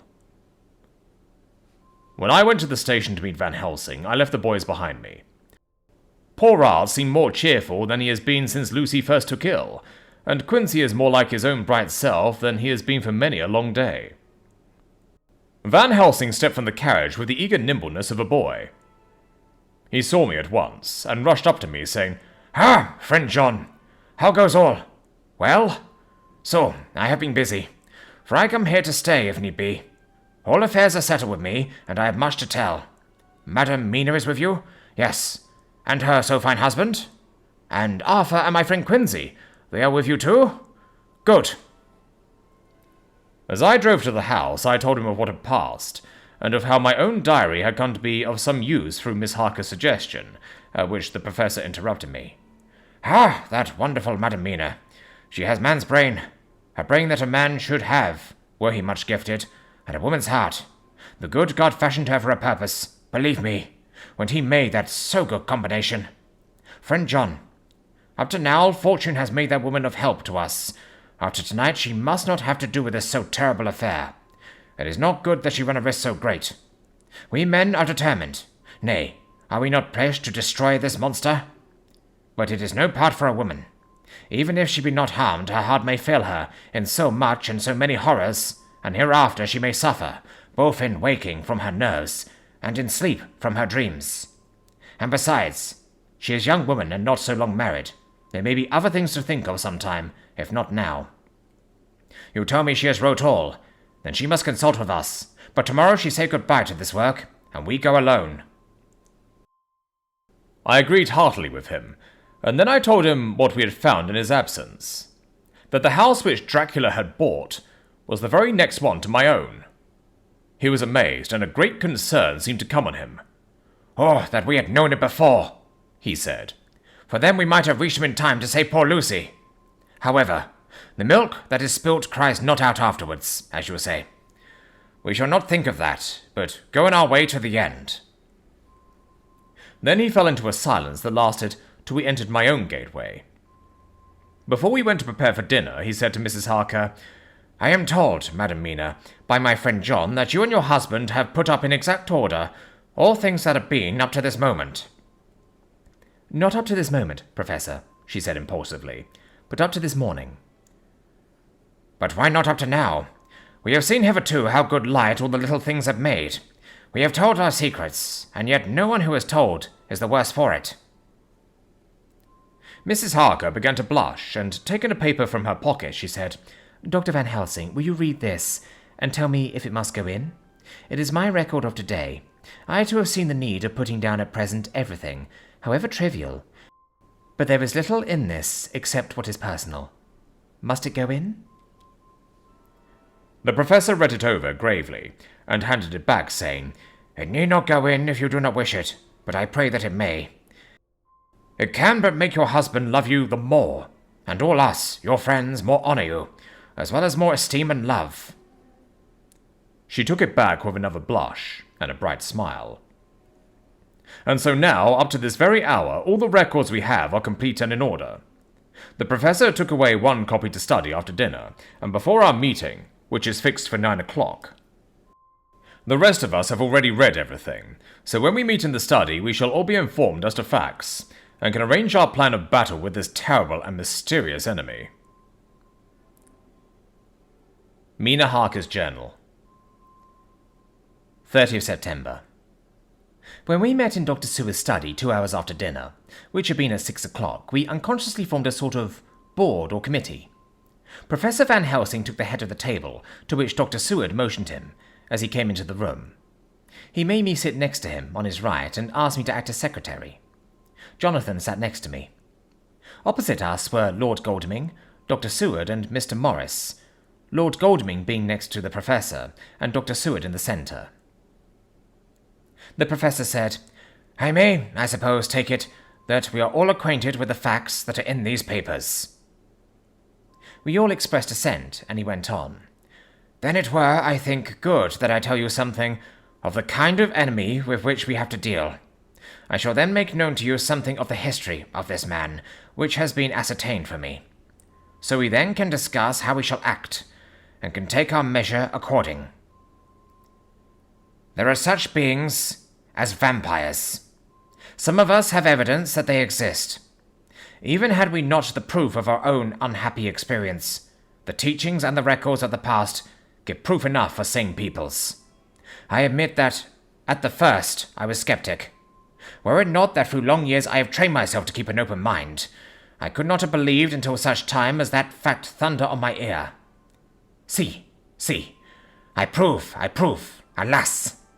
Had I known at first what now I know, nay, had I even guessed at him, one so precious life had been spared to many of us who did love her. But that is gone, and we must so work that our poor souls perish not, whilst we can save. The Nosferatu do not die like the bee when he sting once. He is only stronger, and being stronger have yet more power to work evil. This vampire, which is amongst us, is of himself so strong in person as 20 men. He is of cunning more than mortal, for his cunning be the growth of ages. He have still the aids of necromancy, which is, as his etymology imply, the divination by the dead. And all the dead that he can come nigh to are for him at command. He is brute, and more than brute. He is devil and callous, and the heart of him is not. He can, within his range, direct the elements, the storm, the fog, the thunder. He can command all the meaner things, the rat and the owl, and the bat, the moth and the fox, and the wolf. He can grow and become small, and he can at times vanish and come unknown. How then are we to begin our strike to destroy him? How shall we find his where? And having found it, how can we destroy? My friends, this is much. It is a terrible task that we undertake, and there may be consequence to make the brave shudder. For if we fail in this, our fight, he must surely win, and then where end we? Life is nothing's, I heed him not. But to fail here is not mere life or death. It is that we become as him, that we henceforward become foul things of the night like him, without heart or conscience, preying on the bodies and the souls of those we love best. To us forever are the gates of heaven shut, for who shall open them to us again? We go on for all time, abhorred by all, a blot on the face of God's sunshine, an arrow in the side of him who died for man. But we are face to face with duty, and in such case must we shrink? For me, I say no, but then I am old, and life with his sunshine, his fair places, his song of birds, his music, and his love, lie far behind. You others are young. Some have seen sorrow, but there are fair days yet in store. What say you? Whilst he was speaking, Jonathan had taken my hand. I feared oh so much that the appalling nature of our danger was overcoming him when I saw his hand stretch out, but it was life to me to feel its touch. So strong, so self-reliant, so resolute. A brave man's hand can speak for itself. It does not even need a woman's love to hear its music. When the professor had done speaking, my husband looked in my eyes and I in his. There was no need for speaking between us. "I answer for Mina and myself," he said. "Count me in, Professor," said Mr. Quincy Morris, laconically as usual. "I am with you," said Lord Godalming, "for Lucy's sake, if for no other reason." Dr. Seward simply nodded. The Professor stood up and, after laying his golden crucifix on the table, held out his hand on either side. I took his right hand and Lord Godalming his left. Jonathan held my right with his left and stretched across to Mr. Morris. So as we all took hands, our solemn compact was made. I felt my heart icy cold, but it did not even occur to me to draw back. We resumed our places, and Dr. Van Helsing went on with a sort of cheerfulness which showed that the serious work had begun. It was to be taken as gravely and in as businesslike a way as any other transaction of life. "Well, you know what we have to contend against, but we too are not without strength. We have on our side power of combination, a power denied to the vampire kind. We have sources of science. We are free to act and think, and the hours of the day and the night are ours equally. In fact, so far as our powers extend, they are unfettered, and we are free to use them. We have self-devotion in a cause and an end to achieve which is not a selfish one. These things are much. Now, let us see how far the general powers arrayed against us are restrict, and how the individual cannot. In fine, let us consider the limitations of the vampire in general, and of this one in particular. All we have to go upon are traditions and superstitions. These do not, at the first, appear much, when the matter is one of life and death. Nay, of more than either life or death. Yet must we be satisfied, in the first place, because we have to be, no other means is at our control, and secondly, because after all these things, tradition and superstition are everything. Does not the belief in vampires rest for others, though not, alas, for us on them? A year ago, which of us would have received such a possibility in the midst of our scientific, skeptical, matter-of-fact 19th century? We even scouted a belief that we saw justified under our very eyes. Take it, then, that the vampire, and the belief in his limitations and his cure, rest for the moment on the same base. For, let me tell you, he is known everywhere that men have been. In old Greece, in old Rome, he flourished in Germany all over, in France, in India, even in the Chermosesi, and in China, so far from us in all ways. There even is he, and the peoples for him at this day. He have followed the wake of the Berserker Icelander, the devil-begotten Hun, the Slav, the Saxon, the Magyar. So far, then, we have all we may act upon, and let me tell you that very much of the beliefs are justified by what we have seen in our own so unhappy experience. The vampire live on, and cannot die by mere passing of the time. He can flourish, when that he can fatten on the blood of the living. Even more, we have seen amongst us that he can even grow younger, that his vital faculties grow strenuous, and seem as though they refresh themselves when his special pabulum is plenty. But he cannot flourish without this diet. He eat not as others. Even friend Jonathan, who lived with him for weeks, did never see him eat. Never. He throws no shadow. He make in the mirror no reflect, as again Jonathan observe. He has the strength of many of his hand. Witness again, Jonathan, when he shut the door against the wolves, and when he help him from the diligence too. He can transform himself to a wolf, as we gather from the ship arrival in Whitby. When he tear open the dog, he can be as Bat, as Madam Mina saw him on the window at Whitby, and as friend John saw him fly from this so near house, and as my friend Quincy saw him at the window of Miss Lucy. He can come in mist, which he create. That noble ship's captain proved him of this, but from what we know, the distance he can make this mist is limited, and it can only be round himself. He come on moonlight rays as elemental dust, as again Jonathan saw those sisters and the castle of Dracula. He becomes so small. We ourselves saw Miss Lucy, ere she was at peace, slip through a hair-breadth space at the tomb door. He can, when once he find his way, come out from anything, or into anything, no matter how close it can be bound or even fused up with fire. Solder, you call it. He can see in the dark. No small power, this, in a world which is one house shut from the light. Ah, but hear me through. He can do all these things, yet he is not free. Nay, he is even more prisoner than the slave of the galley, than the madman in the cell. He cannot go where he lists.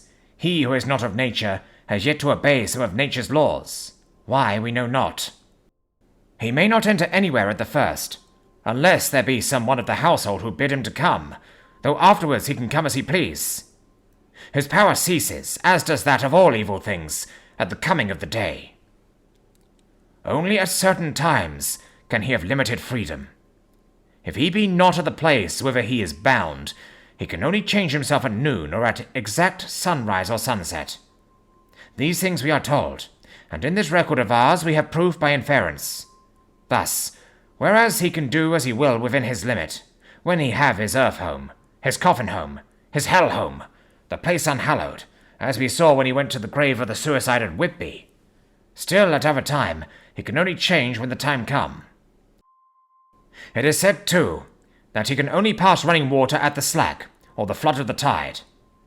Then there are things which so afflict him that he has no power, as the garlic that we know of, and as for things sacred, as this symbol, my crucifix, that was amongst us even now when we resolve, to them he is nothing. But in their presence he takes his place far off and silent with respect. There are others, too, which I shall tell you of, lest in our seeking we may need them. The branch of wild rose on his coffin keep him that he move not from it. A sacred bullet fired into the coffin kill him, so that he be true dead. And as for the stake through him, we already know of its peace, or the cut-off head that giveth rest. We have seen it with our eyes. Thus, when we find the habitation of this man that was, we can confine him to his coffin and destroy him, if we obey what we know. But he is clever. I have asked my friend, Arminitus, of Budapest University to make his record, and from all the means that are, he tell me of what he has been. He must, indeed, have been that voivode Dracula, who won his name against the Turk, over the great river, on the very frontier of Turkeyland. If it be so, then was he no common man, for in that time and for centuries after, he was spoken of as the cleverest and the most cunning, as well as the bravest of the sons of the land beyond the forest. That mighty brain and that iron resolution went with him to his grave, and are even now arrayed against us. The Draculas were, says Arminitus, a great and noble race, though now and again were scions who were held by their covels to have had dealings with the evil one. They learned his secrets in the Scholomance, amongst the mountains over Lake Hermannstadt, where the devil claims the 10th scholar as his Jew. In the records are such words as Strigojka, witch, Ordog, and Polkel, Satan and hell, and in one manuscript this very Dracula is spoken of as vampire, which we all understand too well. There have been from the loins of this very one great men and good women, and their graves make sacred the earth where alone this foulness can dwell. For it is not the least of its terrors that this evil thing is rooted deep in all good, and soil barren of holy memories it cannot rest. Whilst they were talking, Mr. Morris was looking steadily at the window, and he now got up quietly and went out of the room. There was a little pause, and then the professor went on. And now we must settle what we do. We have here much data, and we must proceed to lay out our campaign. We know from the inquiry of Jonathan that from the castle to Whitby came 50 boxes of earth, all of which were delivered at Carfax. We also know that at least some of these boxes have been removed. It seems to me that our first step should be to ascertain whether all the rest remain in the house beyond that wall where we looked today, or whether any more have been removed. If the latter, we must trace... Here we were interrupted in a very startling way. Outside the house came the sound of a pistol shot. The glass of the window was shattered with a bullet, which, ricocheting from the top of the embrasure, struck the far wall of the room. I'm afraid I am at heart a coward, for I shrieked out. The men all jumped to their feet. Lord Goldmean flew over to the window and threw up the sash. As he did so, he heard Mr. Morris's voice without. Sorry, I fear I have alarmed you. I shall come in and tell you about it. A minute later he came in and said, It was an idiotic thing of me to do, and I ask your pardon, Mrs. Harker, most sincerely. I fear I must have frightened you terribly.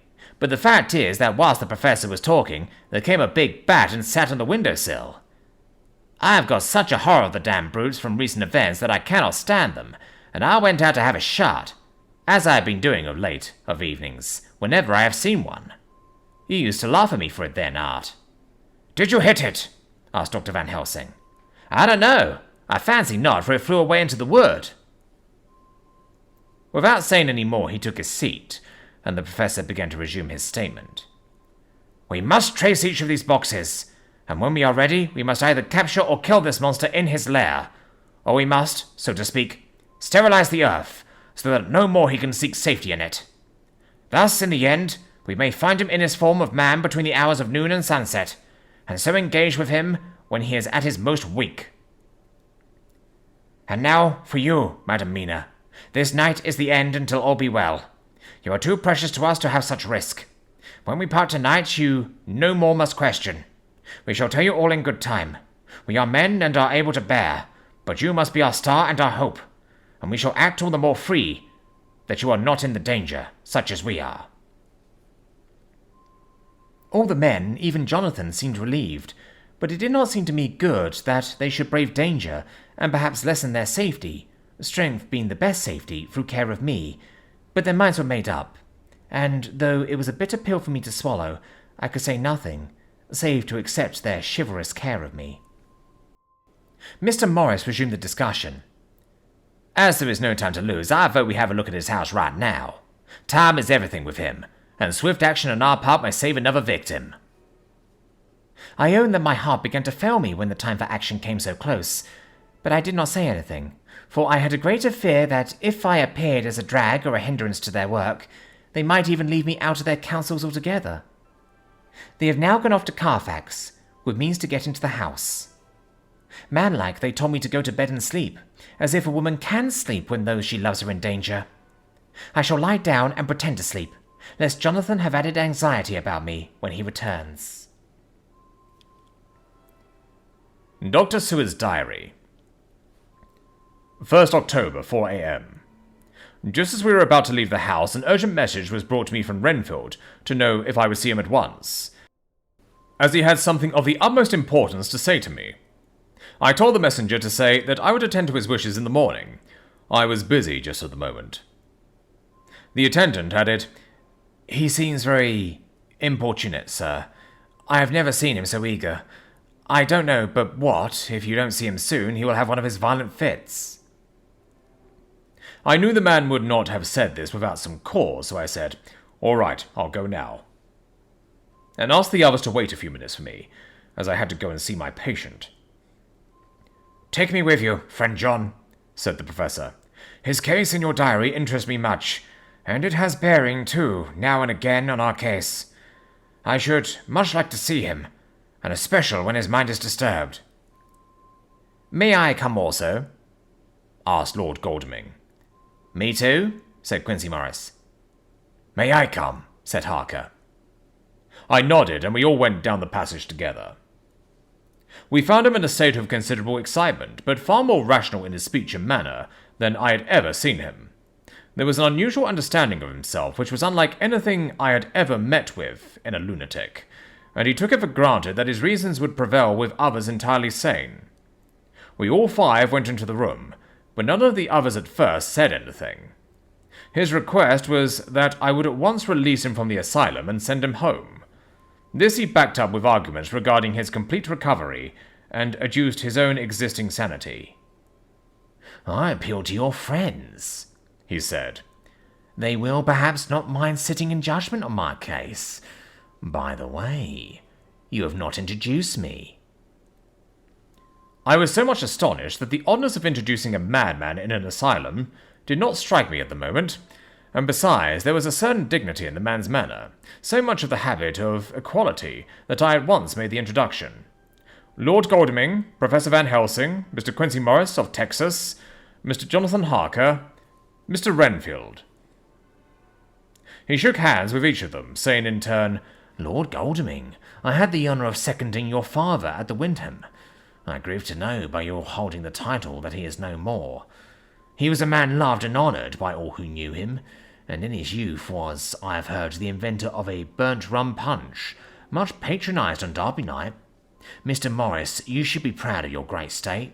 Its reception into the Union was a precedent which may have far-reaching effects hereafter, when the Pole and the Tropics may hold alliance to the Stars and Stripes. The power of treaty may yet prove a vast engine of enlargement, when the Monroe Doctrine takes its true place as a political fable. What shall any man say of his pleasure at meeting Van Helsing? Sir, I make no apology for dropping all forms of conventional prefix. When an individual has revolutionized therapeutics by his discovery of the continuous evolution of brain matter, conventional forms are unfitting, since they would seem to limit him to one of a class.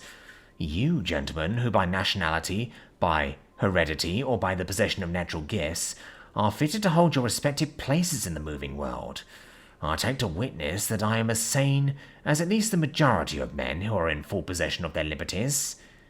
And I am sure that you, Dr. Seward, humanitarian and medico-jurist, as well as scientist, will deem it a moral duty to deal with me as one to be considered as under exceptional circumstances. He made this last appeal with a courtly air of conviction, which was not without its own charm. I think we were all staggered. For my own part, I was under the conviction, despite my knowledge of the man's character and history, that his reason had been restored, and I felt under a strong impulse to tell him that I was satisfied as to his sanity, and would see about the necessary formalities for his release in the morning. I thought it better to wait, however, before making so grave a statement, for of old I knew the sudden changes to which this particular patient was liable, so I contented myself with making a general statement that he appeared to be improving very rapidly, that I would have a longer chat with him in the morning, and would then see what I could do in the direction of meeting his wishes. This did not at all satisfy him, for he quickly said, "But I fear, Dr. Seward, that you hardly apprehend my wish. I desire to go at once. Here, now, this very hour, this very moment, if I may. Time presses, and in our implied agreement with the old Siphon, it is of the essence of the contract. I am sure it is only necessary to put before so admirable a practitioner as Dr. Seward so simple, yet so momentous a wish, to ensure its fulfilment." He looked at me keenly, and seeing the negative in my face, turned to the others and scrutinized them closely. Not meeting any sufficient response, he went on. "Is it possible that I have erred in my supposition?" "You have," I said frankly, but at the same time, as I felt, brutally. There was a considerable pause, and then he said slowly, "Then I suppose I must only shift my ground of request. Let me ask for this concession, boon, privilege, what you will. I am content to implore in such a case, not on personal grounds, but for the sake of others. I am not at liberty to give you the whole of my reasons, but you may, I assure you, take it from me that they are good ones, sound and unselfish, and spring from the higher sense of duty. Could you look, sir, into my heart, you would approve to the full the sentiments which animate me. Nay, more, you would count me amongst the best and truest of your friends." Again he looked at us all keenly. I had a growing conviction that this sudden change of his entire intellectual method was but yet another phase of his madness, and so determined to let him go on a little longer, knowing from experience that he would, like all lunatics, give himself away in the end. Van Helsing was gazing at him with a look of utmost intensity, his bushy eyebrows almost meeting with the fixed concentration of his look. He said to Renfield in a tone which did not surprise me at the time, but only when I thought of it afterwards, for it was as of one addressing an equal. "Can you not tell frankly your real reason for wishing to be free tonight? I will undertake that if you will satisfy even me, a stranger without prejudice, and with the habit of keeping an open mind, Dr. Seward will give you, at his own risk and on his own responsibility, the privilege you seek." He shook his head sadly, and with a look of poignant regret on his face, the professor went on. "Come, sir, bethink yourself. You claim the privilege of reason in the highest degree, since you seek to impress us with your complete reasonableness.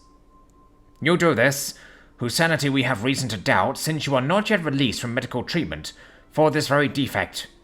If you will not help us in our effort to choose the wisest course, how can we perform the duty which you yourself put upon us? Be wise, and help us, and if we can, we shall aid you to achieve your wish." He still shook his head as he said, "Dr. Van Helsing, I have nothing to say. Your argument is complete, and if I were free to speak, I should not hesitate a moment. But I am not my own master in the matter. I can only ask you to trust me.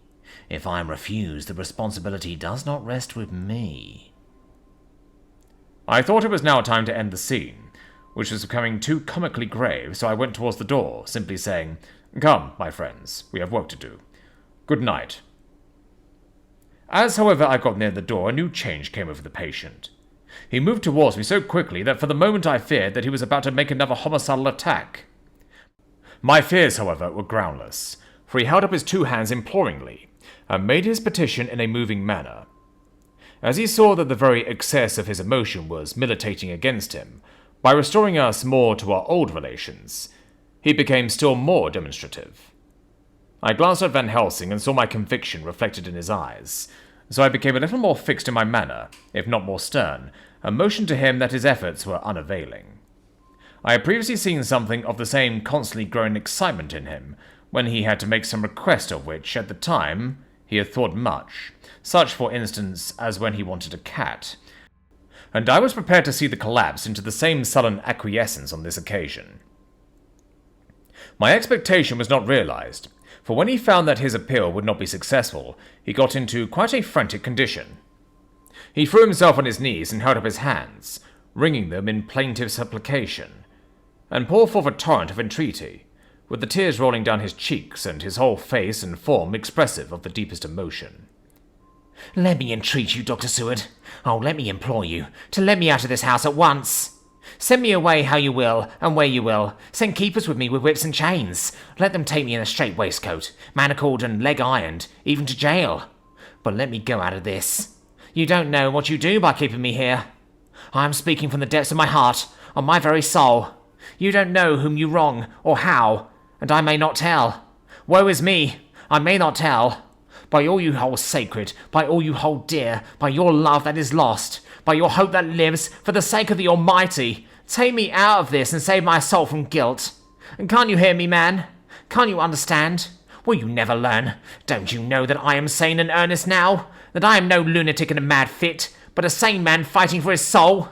Oh, hear me, hear me! Let me go, let me go, let me go! I thought that the longer this went on, the wilder he would get, and so would bring on a fit, so I took him by the hand and raised him up. "Come," I said sternly, "no more of this. We have had quite enough already. Get to your bed and try to behave more discreetly." He suddenly stopped and looked at me intently for several moments. Then, without a word, he rose and, moving over, sat down on the side of the bed. The collapse had come, as on former occasions, just as I had expected. When I was leaving the room, last of our party, he said to me in a quiet, well-bred voice, "You will, I trust, Dr. Seward, do me the justice to bear in mind later on that I did what I could to convince you tonight."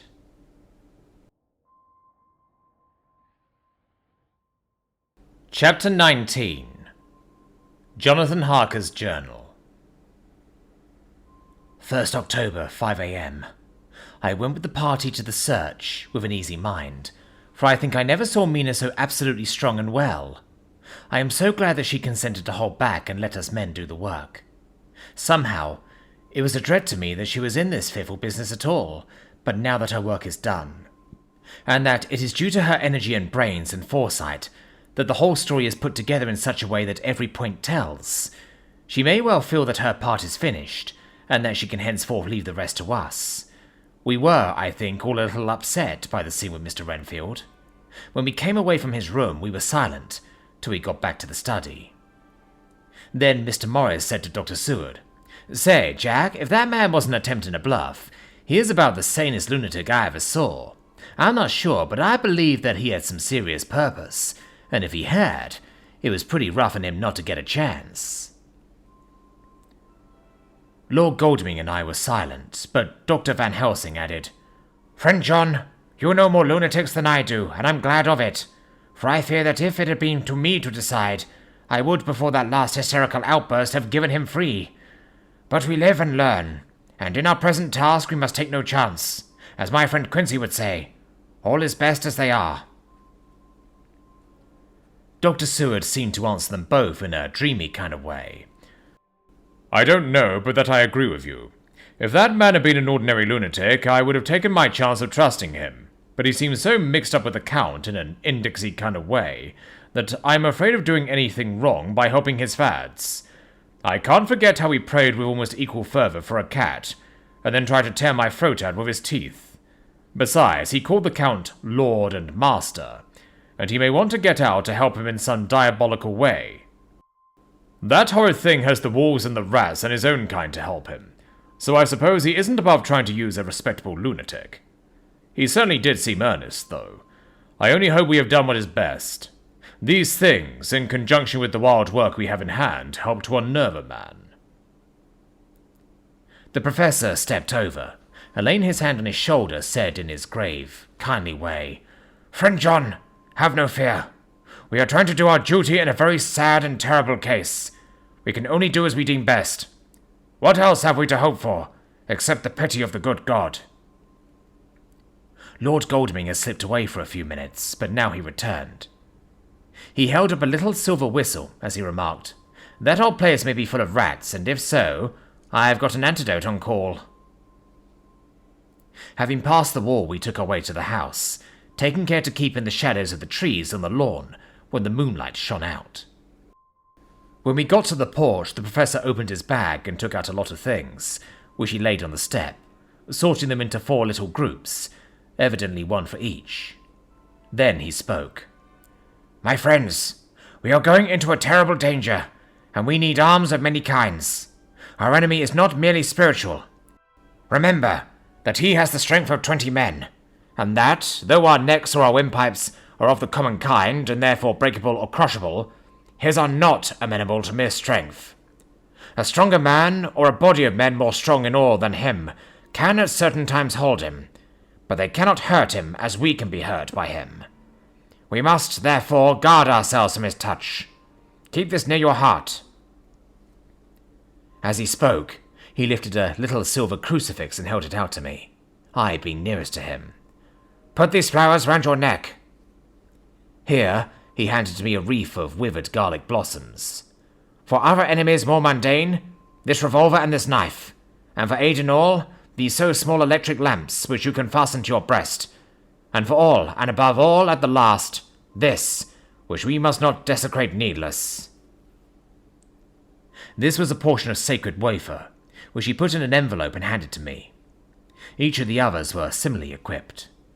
"Now," he said, "Friend John, where are the skeleton keys?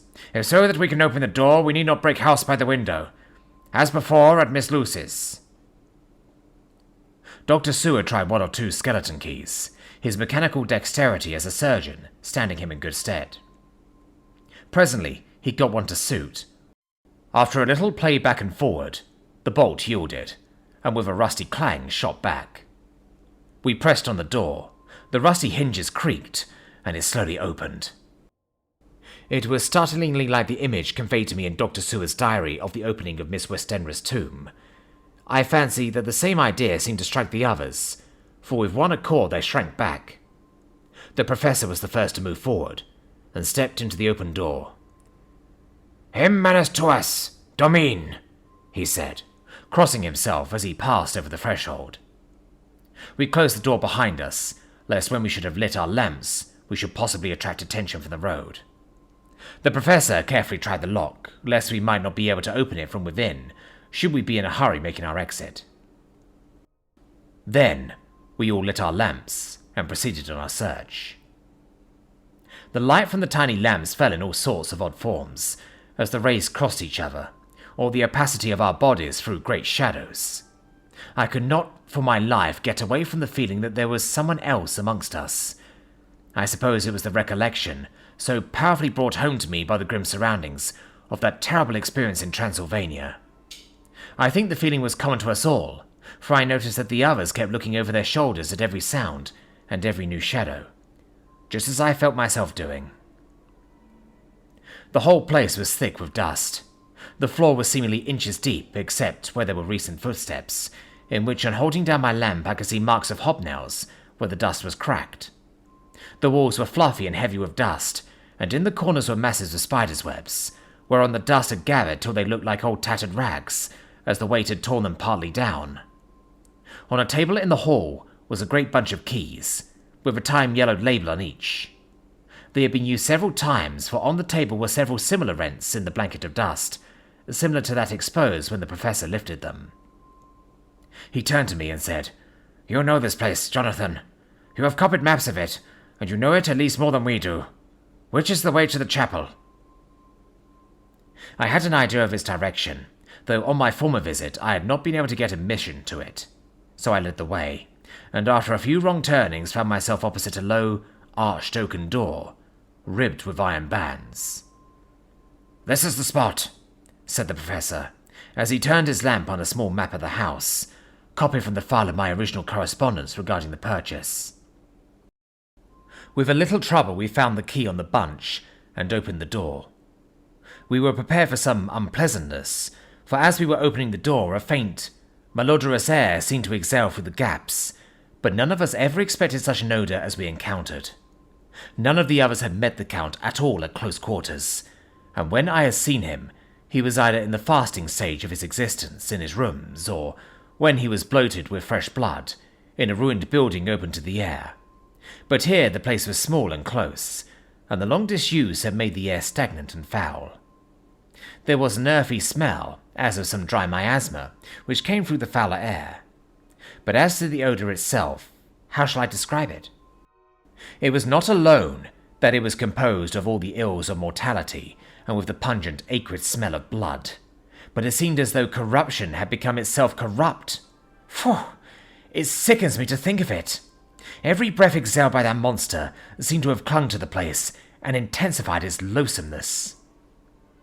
Under ordinary circumstances, such a stench would have brought our enterprise to an end, but this was no ordinary case, and the high and terrible purpose in which we were involved gave us a strength which rose above merely physical considerations. After the involuntary shrinking consequent on the first nauseous whiff, we one and all set about our work, as though that loathsome place were a garden of roses. We made an accurate examination of the place, the professor saying as we began, "The first thing is to see how many of the boxes are left. We must then examine every hole and corner and cranny, and see if we cannot get some clue as to what has become of the rest." A glance was sufficient to show how many remained, for the great earth chests were bulky, and there was no mistaking them. There were only 29 left out of the 50. Once I got a fright, for, seeing Lord Godalming suddenly turn and look out of the vaulted door into the dark passage beyond, I looked too, and for an instant my heart stood still.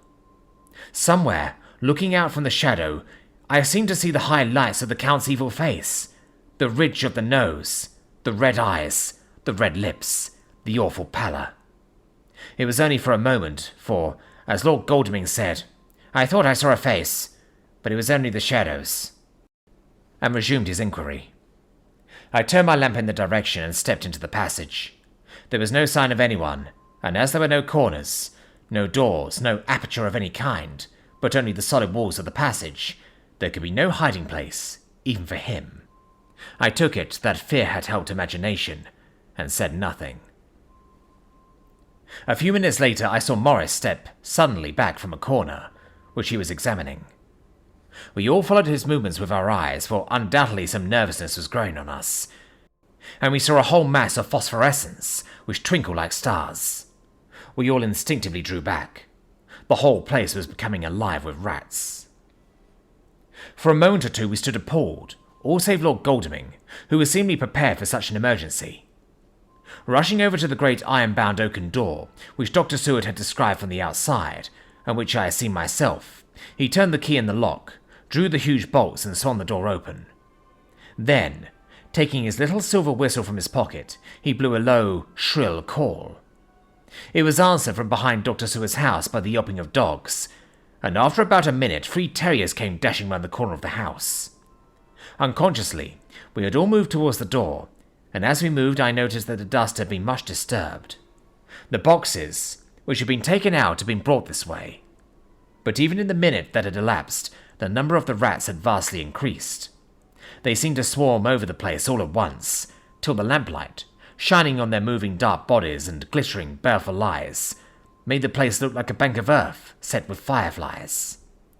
The dogs dashed on, but at the threshold suddenly stopped and snarled, and then, simultaneously lifting their noses, began to howl in most lugubrious fashion. The rats were multiplying in thousands, and we moved out. Lord Godalming lifted one of the dogs, and, carrying him in, placed him on the floor. The instant his feet touched the ground, he seemed to recover his courage, and rushed at his natural enemies. They fled before him so fast, that before he had shaken the life out of a score, the other dogs, who had by now been lifted in the same manner, had but small prey, ere the whole mass had vanished. With their going, it seemed as if some evil presence had departed, for the dogs frisked about and barked merrily, as they made sudden darts at their prostrate foes, and turned them over and tossed them in the air with vicious shakes. We all seemed to find our spirits rise, whether it was the purifying of the deadly atmosphere by the opening of the chapel door, or the relief which we experienced by finding ourselves in the open, I know not, but most certainly the shadow of dread seemed to slip from us like a robe, and the occasion of our coming lost something of its grim significance, though we did not slacken a whit in our resolution. We closed the outer door and barred and locked it, and bringing the dogs with us, we began our search of the house. We found nothing throughout except dust in extraordinary proportions, and all untouched save my own footsteps when I had made my first visit. Never once did the dogs exhibit any symptom of uneasiness, and even when we returned to the chapel, they frisked about as though they had been rabbit hunting in a summer wood. The morning was quickening in the east when we emerged from the front.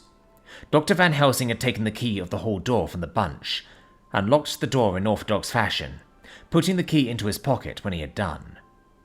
"So far," he said, "our night has been eminently successful.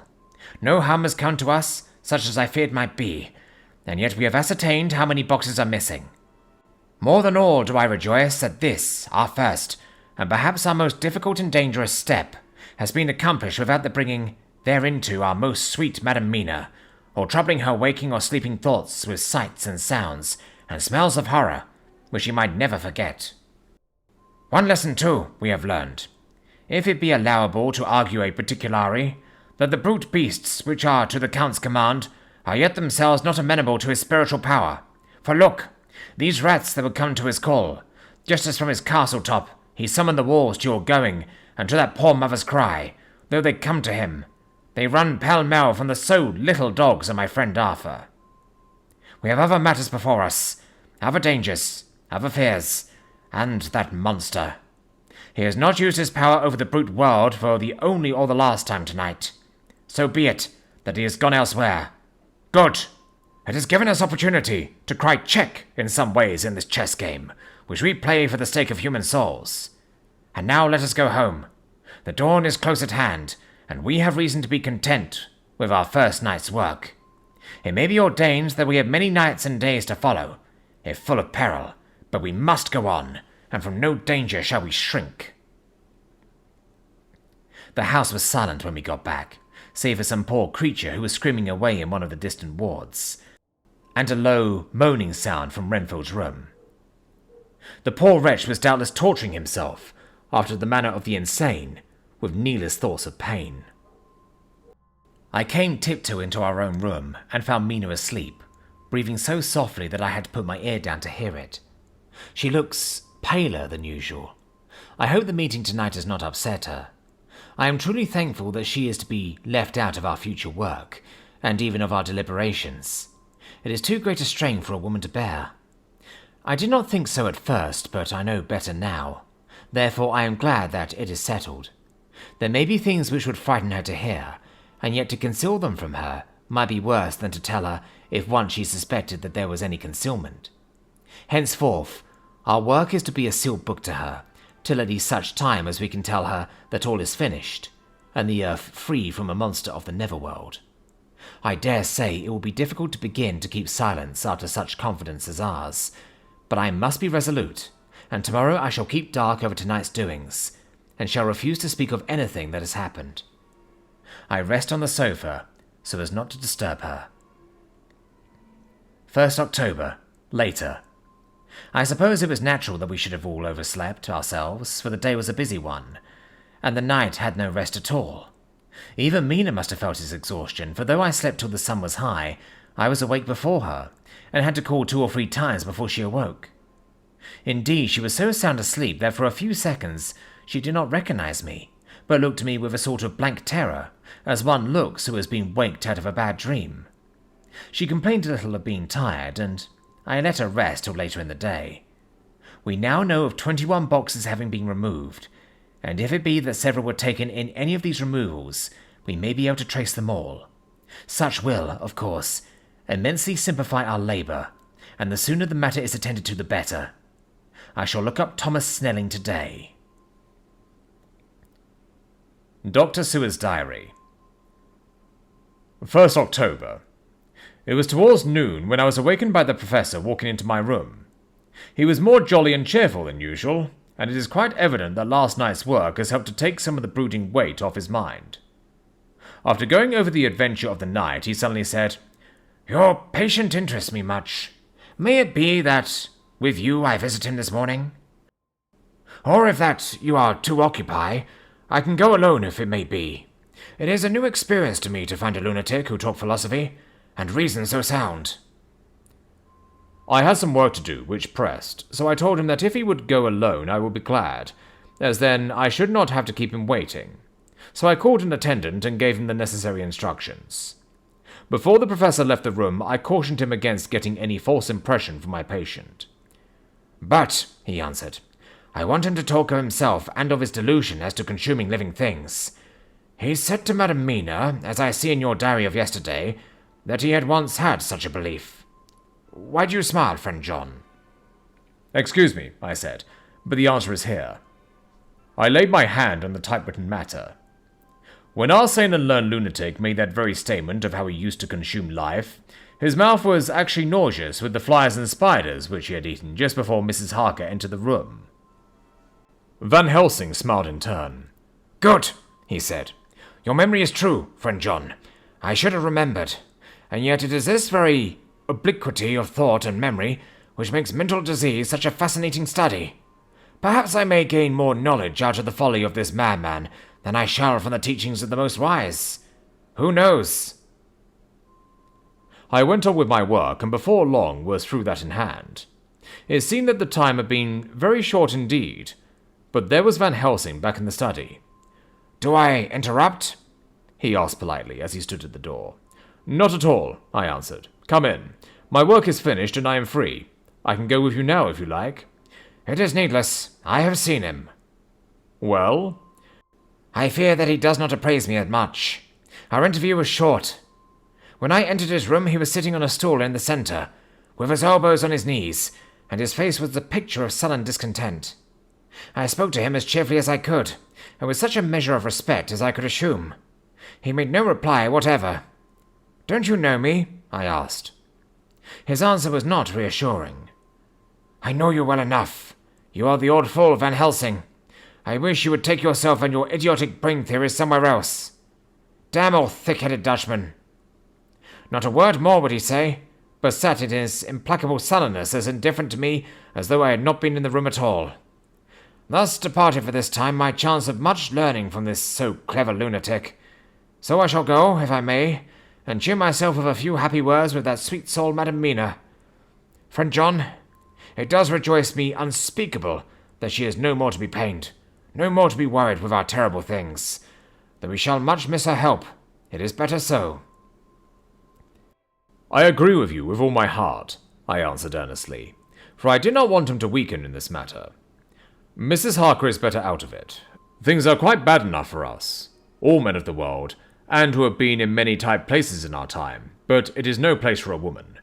and if she had remained in touch with the affair, it would in time infallibly have wrecked her. So Van Helsing has gone to confer with Mrs. Harker and Harker. Quincy and Art are all out, following up the clues as to the earth boxes. I shall finish my round of work, and we shall meet tonight. Mina Harker's journal. 1st October. It is strange to me to be kept in the dark as I am today, after Jonathan's full confidence for so many years, to see him manifestly avoid certain matters, and those the most vital of all. This morning I slept late after the fatigues of yesterday, and though Jonathan was late too, he was the earlier. He spoke to me before he went out, never more sweetly or tenderly, but he never mentioned a word of what had happened in the visit to the Count's house. And yet he must have known how terribly anxious I was. Poor dear fellow. I suppose it must have distressed him even more than it did me. They all agreed that it was best that I should not be drawn further into this awful work, and I acquiesced. But to think that he keeps anything from me, and now I am crying like a silly fool, when I know it comes from my husband's great love and from the good wishes of those other strong men. That has done me good. Well, some day Jonathan will tell me all, and lest it should ever be that he should think for a moment that I kept anything from him, I still keep my journal as usual. Then, if he is feared of my trust, I shall show it to him, with every thought of my heart put down for his dear eyes to read. I feel strangely sad and low-spirited today. I suppose it is the reaction from the terrible excitement. Last night I went to bed when the men had gone, simply because they told me to. I didn't feel sleepy, and I did feel full of devouring anxiety. I kept thinking over everything that has been ever since Jonathan came to see me in London, and it all seems like a horrible tragedy, with fate pressing on relentlessly to some destined end. Everything that one does seems, no matter how right it may be, to bring on the very thing which is most to be deplored. If I hadn't gone to Whitby, perhaps poor dear Lucy would be with us now. She hadn't taken to visiting the churchyard till I came, and if she hadn't come there in the daytime with me, she wouldn't have walked in her sleep. And if she hadn't gone there at night and asleep, that monster couldn't have destroyed her as he did. Oh, why did I ever go to Whitby? There now, crying again. I wonder what has come over me today. I must hide it from Jonathan, for if he knew that I had been crying twice in one morning, I, who never cried on my own account, and whom he has never caused to shed a tear, the dear fellow would fret his heart out. I shall put a bold face on, and if I do feel weepy, he shall never see it. I suppose it is just one of the lessons that we poor women have to learn. I can't quite remember how I fell asleep last night. I remember hearing the sudden barking of the dogs and a lot of queer sounds, like praying on a very tumultuous scale from Mr. Renfield's room, which is somewhere under this. And then there was silence over everything, silence so profound that it startled me, and I got up and looked out to the window. All was dark and silent, the black shadows thrown by the moonlight seeming full of a silent mystery of their own. Not a thing seemed to be stirring, but all to be grim and fixed as death or fate, so that a thin streak of white mist, that crept with almost imperceptible slowness across the grass towards the house, seemed to have a sentience and a vitality of its own. I think that the digression of my thoughts must have done me good, for when I got back to bed I found a lethargy creeping over me. I lay a while, but could not quite sleep, so I got out and looked out of the window again. The mist was spreading, and was now close up to the house, so that I could see it lying thick against the wall, as though it was stealing up to the windows. The poor man was more loud than ever, and though I could not distinguish a word he said, I could in some way recognize in his tones some passionate entreaty on his part. Then there was the sound of a struggle, and I knew that the attendants were dealing with him. I was so frightened that I crept into bed, and pulled the clothes over my head, putting my fingers in my ears. I was not then a bit sleepy, at least so I thought, but I must have fallen asleep, for except dreams, I do not remember anything until the morning, when Jonathan woke me. I think that it took me an effort and a little time to realize where I was, and that it was Jonathan who was bending over me. My dream was very peculiar, and was almost typical of the way that waking thoughts become merged in or continued in dreams. I thought that I was asleep and waiting for Jonathan to come back. I was very anxious about him, and I was powerless to act. My feet and my hands and my brain were weighted, so that nothing could proceed at the usual pace. And so I slept uneasily and thought. Then it began to dawn upon me that the air was heavy and dank and cold. I put back the clothes from my face and found to my surprise that all was dim around. The gaslight which I had left lit for Jonathan, but turned down, came only like a tiny red spark through the fog, which had evidently grown thicker and poured into the room. Then it occurred to me that I had shut the window before I had come to bed. I would have got out to make certain on the point, but some leaden lethargy seemed to chain my limbs and even my will. I lay still and endured. That was all.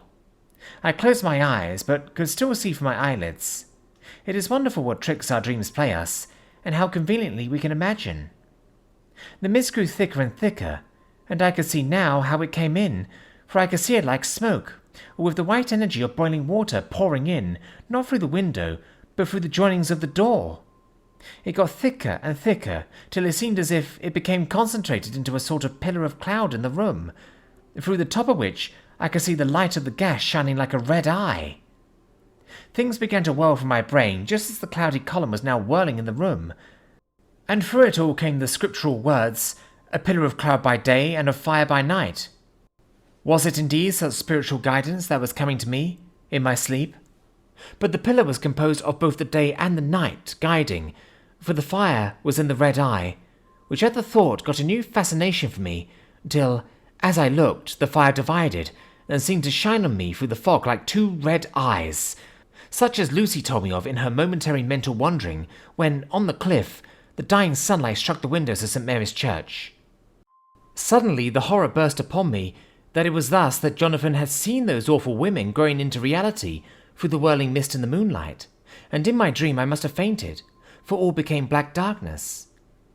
The last conscious effort which imagination made was to show me a livid white face bending over me out of the mist. I must be careful of such dreams, for they would unseat one's reason if there were too much of them. I would get Dr. Van Helsing or Dr. Seward to prescribe something for me which would make me sleep, only that I fear to alarm them. Such a dream at the present time would become woven into their fears for me. Tonight I shall strive hard to sleep naturally. If I do not, I shall tomorrow night get them to give me a dose of chloral that cannot hurt me for once, and it will give me a good night's sleep. Last night tired me more than if I had not slept at all. 2nd October, 10 p.m. Last night I slept, but did not dream. I must have slept soundly, for I was not wakened by Jonathan coming to bed. But the sleep has not refreshed me, for today I feel terribly weak and spiritless. I spent all yesterday trying to read, or lying down dozing. In the afternoon, Mr. Renfield asked if he might see me. Poor man.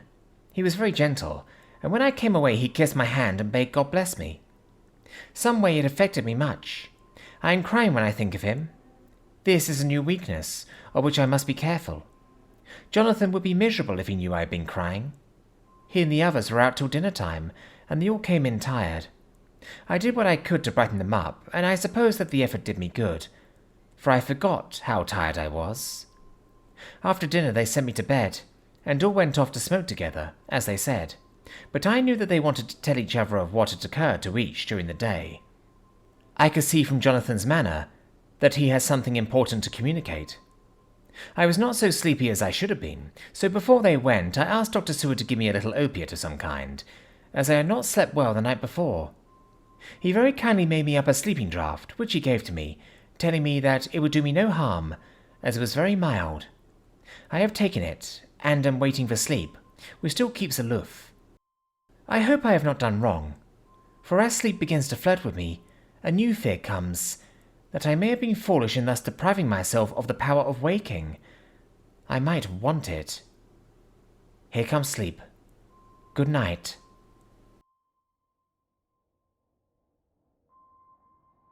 Chapter 20.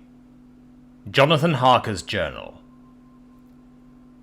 1st October, evening. I found Thomas Snelling in his house at Bethnal Green, but, unhappily, he was not in a condition to remember anything. The very prospect of beer, which my expected coming had opened to him, had proved too much, and he had begun too early on his expected debauch. I learned, however, from his wife, who seemed a decent poor soul, that he was only the assistant to Smollett, who of the two mates was the responsible person. So off I drove to Walworth and found Mr. Joseph Smollett at home, and in his shirt sleeves, taking a late tea out of a saucer. He is a decent, intelligent fellow, distinctly a good, reliable type of workman, and with a headpiece of his own.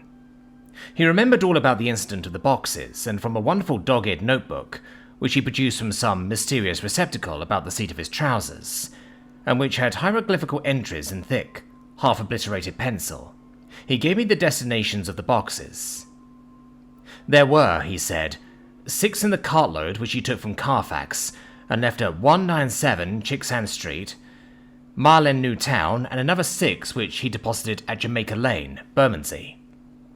If then the Count meant to scatter these ghastly refugees of his over London, these places were chosen as the first of delivery, so that later he might distribute more fully.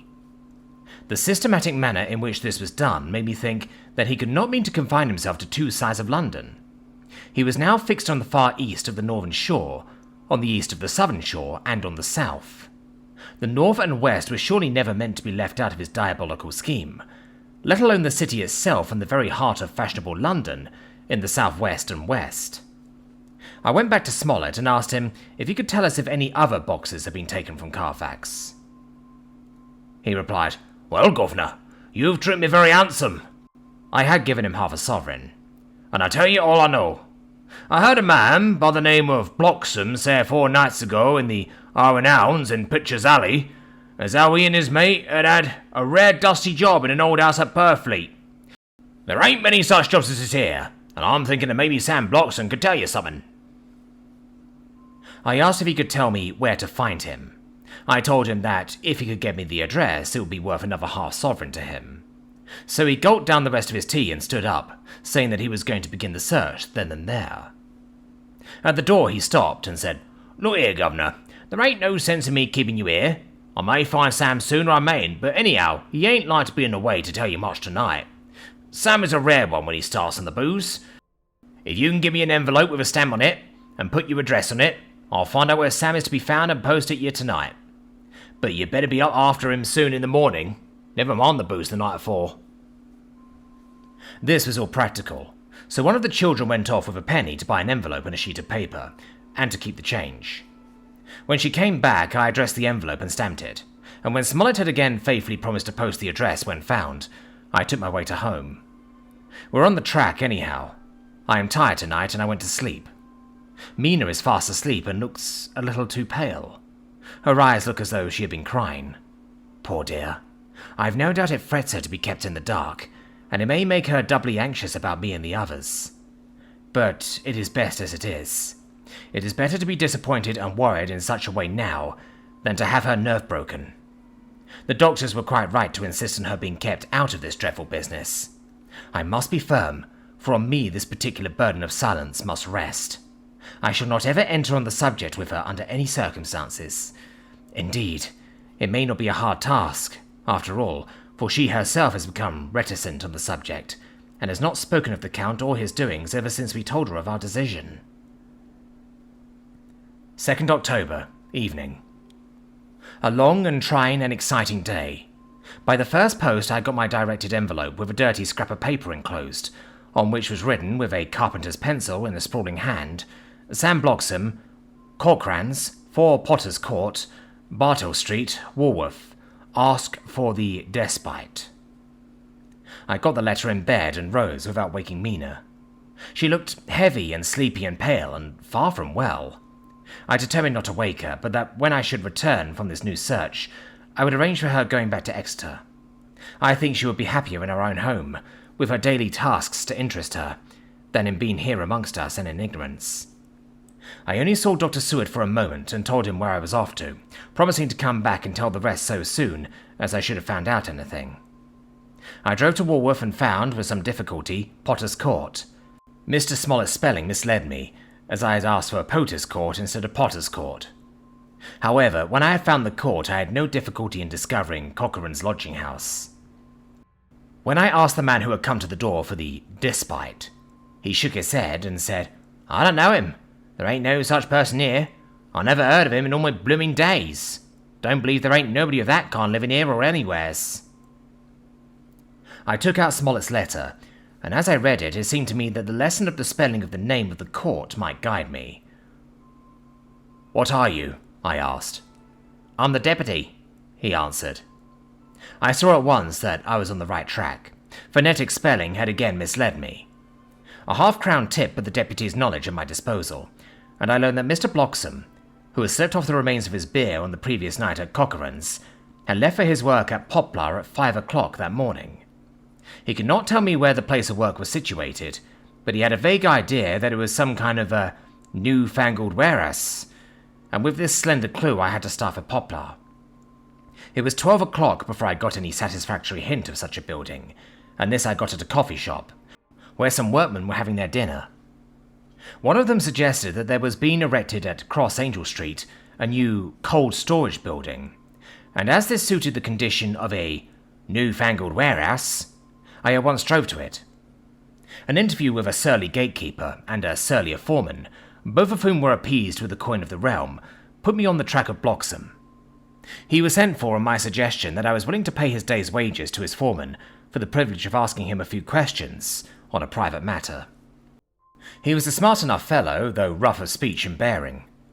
When I had promised to pay for his information and given him in earnest, he told me that he had made 2 journeys between Carfax and a house in Piccadilly, and had taken from this house to the latter 9 great boxes, main heavy ones, with a horse and cart hired by him for this purpose.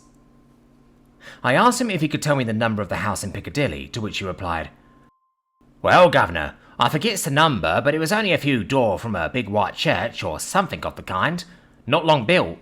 It was a dusty old house too, though nothing to the dustiness of the house we took the blooming boxes from." "How did you get in if both houses were empty?"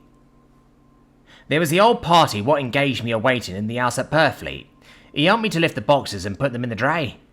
Curse me, but he was the strongest chap I ever struck, and him an old fella with a white moustache, one that thin you would think he couldn't throw a shader." How this phrase thrilled through me. "Why, he took up his end of the boxes like they were pans of tea, and me a puffing and a blowing afore I could up end mine anyhow, and I'm no chicken neither." "How did you get into the house in Piccadilly?" I asked. "He was there too. He must have started off and got there afore me, for when I rung of the bell he came and opened the door himself, and helped me carry the boxes into the hall." "The whole 9? I asked. "Yes. There was 5 in the first load and 4 in the second. It was main dry work, and I don't so remember how I got home." I interrupted him. "Were the boxes left in the hall?" "Yes. It was a big hall, and there was nothing else in it." I made one more attempt to further matters. "You didn't have any key?" "Never used no key nor nothing. The old gent, he opened the door himself and shut it again when I drove off. I don't remember the last time, but that was the beer." "And you can't remember the number of the house?" "No, sir, but you needn't have no difficulty about that. It's an iron with a stone front with a bow on it, and high steps up to the door. I know them steps, having had to carry the boxes up with 3 loafers what come round to earn a copper. The old gent give 'em shillings, and they seen they got so much, they wanted more. But he took one of them by the shoulder and was like to throw him down the steps, till the lot of them went away cussing." I thought that with this description I could find the house, so having paid my friend for his information, I started off for Piccadilly. I had gained a new, painful experience. The Count could, it was evident, handle the earth boxes himself. If so, time was precious, for now that he had achieved a certain amount of distribution, he could, by choosing his own time, complete the task unobserved. At Piccadilly Circus I discharged my cab and walked westward. Beyond the Junior Constitutional, I came across the house described and was satisfied that this was the next of the lairs arranged by Dracula. The house looked as though it had been long untenanted. The windows were encrusted with dust and the shutters were up. All the framework was black with time, and from the iron the paint had mostly scaled away. It was evident that, up to lately, there had been a large notice board in front of the balcony. It had, however, been roughly torn away, the uprights which had supported it still remaining. Behind the rails of the balcony I saw there were some loose boards, whose raw edges looked white. I would have given a good deal to have been able to see the notice board intact, as it would, perhaps, have given some clue to the ownership of the house. I remembered my experience of the investigation and purchase of Carfax, and I could not but feel that if I could find the former owner, there might be some means discovered of gaining access to the house. There was at present nothing to be learned from the Piccadilly side, and nothing could be done, so I went around to the back to see if anything could be gathered from this quarter. The mews were active, the Piccadilly houses being mostly in occupation. I asked one or two of the grooms and helpers whom I saw around if they could tell me anything about the empty house. One of them said that he heard it had lately been taken, but he couldn't say from whom. He told me, however, that up to very lately there had been a notice board of "for sale" up, and that perhaps Mitchell, Sons and Candy, the house agents, could tell me something, as he thought he remembered seeing the name of that firm on the board. I did not wish to seem too eager, or to let my informant know or guess too much, so thanking him in the usual manner, I strolled away. It was now growing dusk, and the autumn night was closing in, so I did not lose any time. Having learned the address of Mitchell, Sons and Candy from a directory at the Berkeley, I was soon at their office in Sackville Street. The gentleman who saw me was particularly suave in manner, but uncommunicative in equal proportion. Having once told me that the Piccadilly house, which throughout our interview he called a mansion, was sold, he considered my business as concluded. When I asked who had purchased it, he opened his eyes a thought wider, and paused a few seconds before replying, "It is sold, sir." "Pardon me," I said with equal politeness, "but I have a special reason for wishing to know who purchased it." Again he paused longer, and raised his eyebrows still more. "It is sold, sir," was again his laconic reply.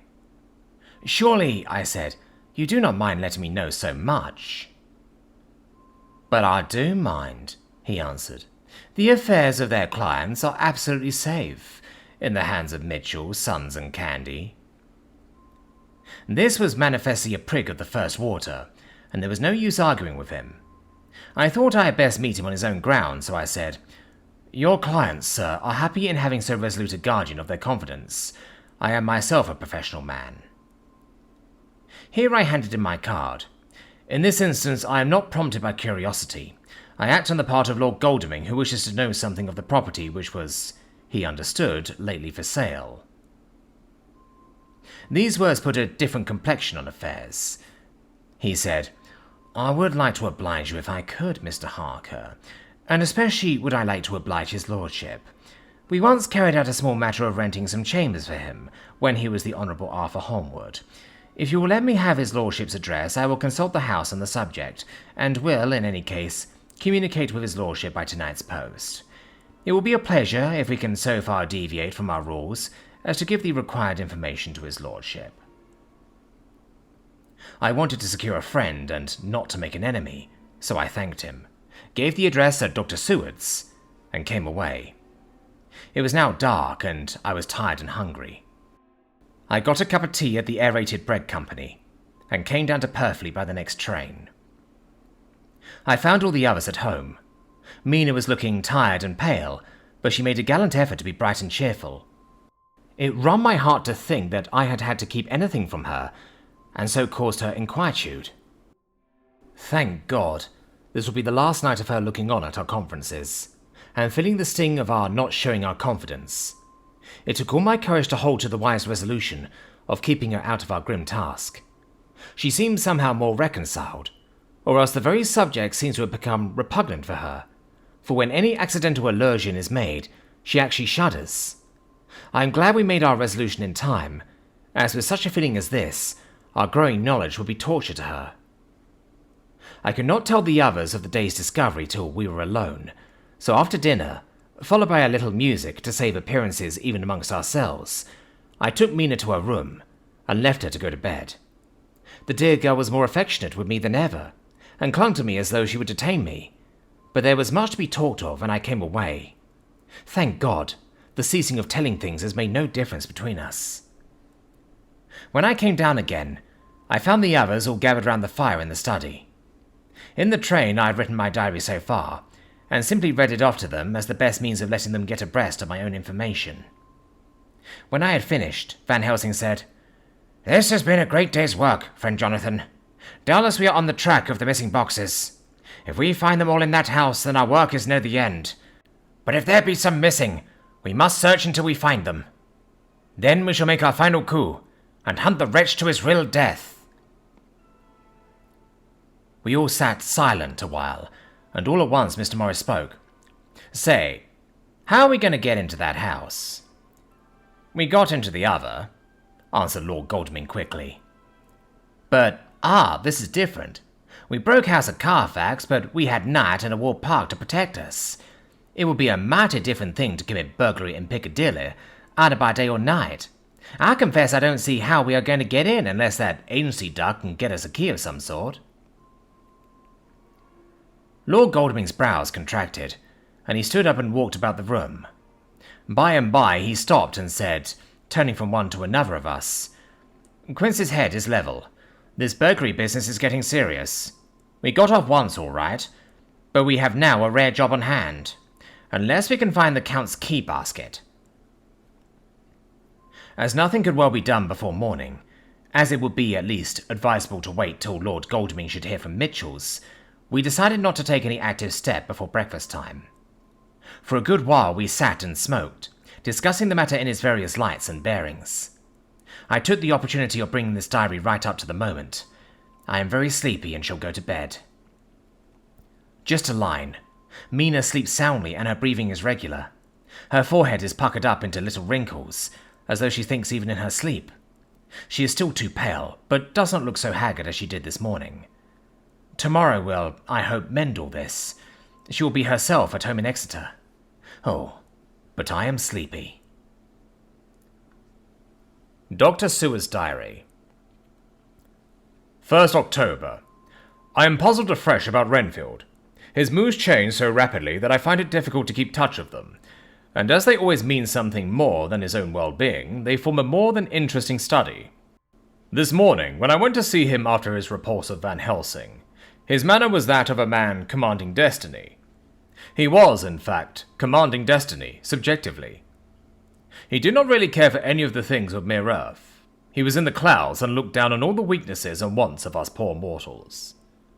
I thought I would improve the occasion and learn something, so I asked him, "What about the flies these times?"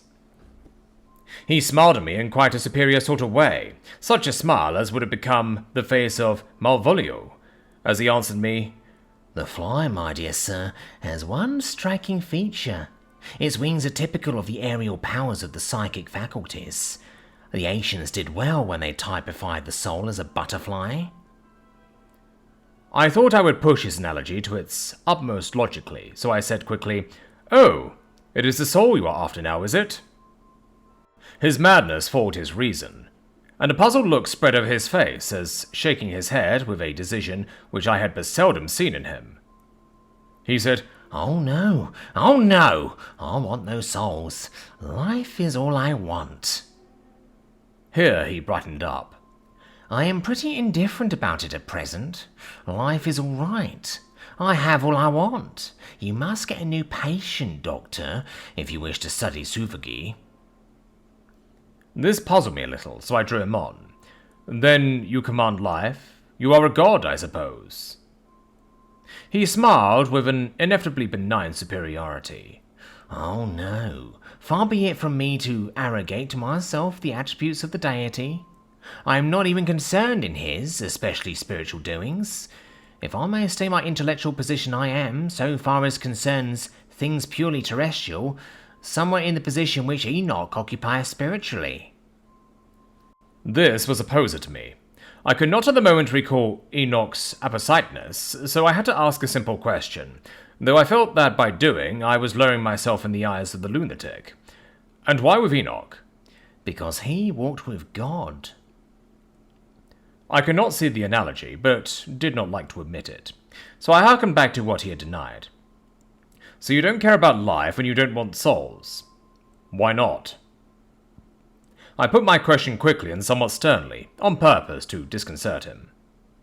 The effort succeeded. For an instant he unconsciously relapsed into his old servile manner, bent low before me, and actually fawned upon me as he replied, "I don't want any souls. Indeed, I don't. I couldn't use them if I had them. They'll be no manner of use to me. I couldn't eat them, or... He suddenly stopped, and the old cunning look spread over his face, like a windsweep on the surface of the water. And, Doctor, as to life, what is it after all? When you've got all you require, and you know that you will never want. That is all. I have friends, good friends, like you, Dr. Seward. This was said with a leer of inexpressible cunning. I know that I shall never lack the means of life. I think that through the cloudiness of his insanity, he saw some antagonism in me, for he had once fell back on the last refuge of such as he, a dogged silence. After a short time, I saw that for the present it was useless to speak to him. He was sulky, and so I came away. Later in the day, he sent for me.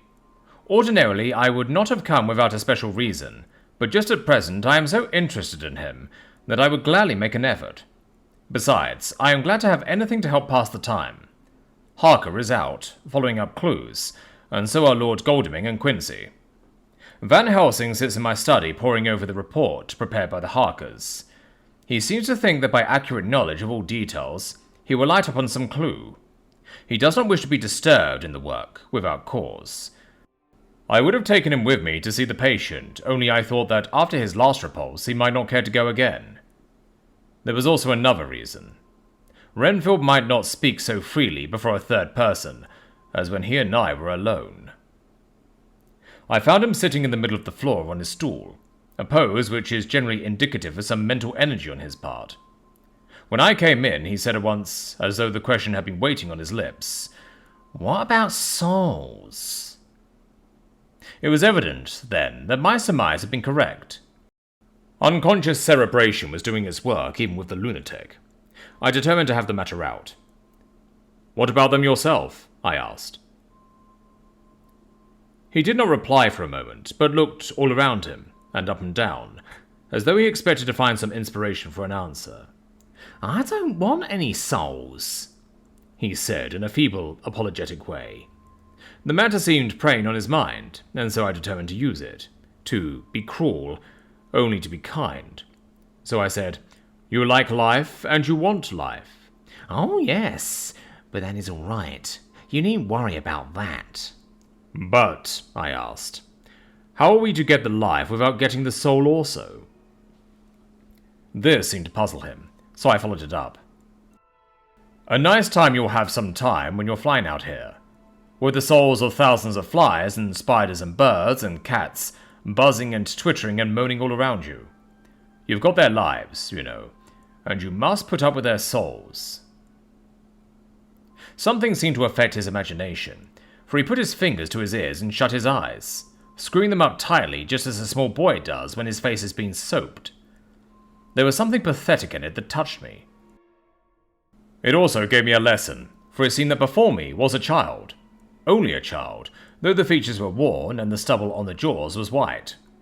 It was evident that he was undergoing some process of mental disturbance, and knowing how his past moves had interpreted things seemingly foreign to himself, I thought I would enter into his mind as well as I could and go with him. The first step was to restore confidence, so I asked him, speaking pretty loud so that he would hear me through his closed ears, "Would you like some sugar to get your flies around again?" He seemed to wake up all at once and shook his head. With a laugh, he replied, Not much. Flies are poor things, after all. After a pause, he added, But I don't want their souls buzzing round me all the same. "Or spiders," I went on. Blow spiders. What's the use of spiders? There isn't anything in them to eat, or... He stopped suddenly, as though reminded of a forbidden topic. So, I thought to myself. This is the second time he has suddenly stopped at the word drink. What does it mean? Renfield seemed himself aware of having made a lapse, for he hurried on, as though to distract my attention from it. I don't take any stock at all in such matters. Rats and mice and such small deer, as Shakespeare has it. Chicken feed of the larder, they might be called. I'm past all that sort of nonsense. You might as well ask a man to eat molecules with a pair of chopsticks as to try to interest me about the less carnivora, when I know of what is before me. I see, I said. You want big things that you can make your teeth meet in. How would you like to breakfast on an elephant? What ridiculous nonsense you are talking. He was getting too wide awake, so I thought I would press him hard. I wonder, I said reflexively, what an elephant's soul is like. The effect I desired was obtained, for he at once fell from his high horse and became a child again. I don't want an elephant's soul, or any soul at all, he said. For a few moments he sat, despondently. Suddenly he jumped to his feet, with his eyes blazing, and all the signs of intense cerebral excitement. To hell with you and your souls, he shouted. Why do you play me about souls? Haven't I got enough to worry? And pain to distract me already, without thinking of souls? He looked so hostile that I thought he was in for another homicidal fit, so I blew my whistle. The instant, however, that I did so, he became calm and said apologetically, Forgive me, Doctor. I forgot myself. You do not need any help. I am so worried in my mind that I am apt to be irritable. If you only knew the problem I have to face, and that I am working out, you would pity and tolerate and pardon me. Pray do not put me in a strait waistcoat. I want to think, and I cannot think freely when my body is confined. I am sure you will understand. He had evidently self-control, so when the attendants came, I told them not to mind, and they withdrew. Renfield watched them go. When the door was closed, he said with considerable dignity and sweetness, Dr. Seward, you have been very considerate towards me. Believe me that I am very, very grateful to you. I thought it well to leave him in this mood, and so I came away. There was certainly something to ponder over in this man's state. Several points seemed to make what the American interviewer calls a story, if one could only get them in proper order. Here they are. Will not mention drinking. Fears the thought of being burdened with the soul of anything. Has no dread of wanting life in the future. Despises the meaner forms of life altogether, though he dreads being haunted by their souls. Logically, all these things point one way. He has assurance of some kind that he will acquire some higher life. He dreads the consequence, the burden of a soul. Then it is a human life he looks to. And the assurance? Merciful God! The Count has been to him, and there is some new scheme of terror afoot. Later, I went after my round to Van Helsing and told him my suspicion. He grew very grave, and after thinking the matter over for a while, asked me to take him to Renfield. I did so. As we came to the door, we heard the lunatic within singing gaily, as he used to do in the time which now seems so long ago. When we entered, we saw with amazement that he had spread out his sugar as of old. The flies, lethargic with the autumn, were beginning to buzz into the room. We tried to make him talk of the subject of our previous conversation, but he would not attend. He went on with his singing, just as though we had not been present. He had got a scrap of paper and was folding it into a notebook. We had to come away as ignorant as we went in. His is a curious case indeed. We must watch him tonight. Letter. Mitchell, Sons and Candy to Lord Godalming. 1st October. My Lord, we are at all times only too happy to meet your wishes. We beg, with regard to the desire of your lordship, expressed by Mr. Harker on your behalf, to supply the following information concerning the sale and purchase of number 347 Piccadilly. The original vendors are the executors of the late Mr. Archibald Winter Suffield. The purchaser is a foreign nobleman, Count de Ville, who effected the purchase himself, paying the purchase money in notes over the counter, if your lordship will pardon us using so vulgar an expression. Beyond this, we know nothing whatever of him. We are, my lord, your lordship's humble servants, Mitchell, Sons, and Candy. Dr. Seward's Diary. 2nd October.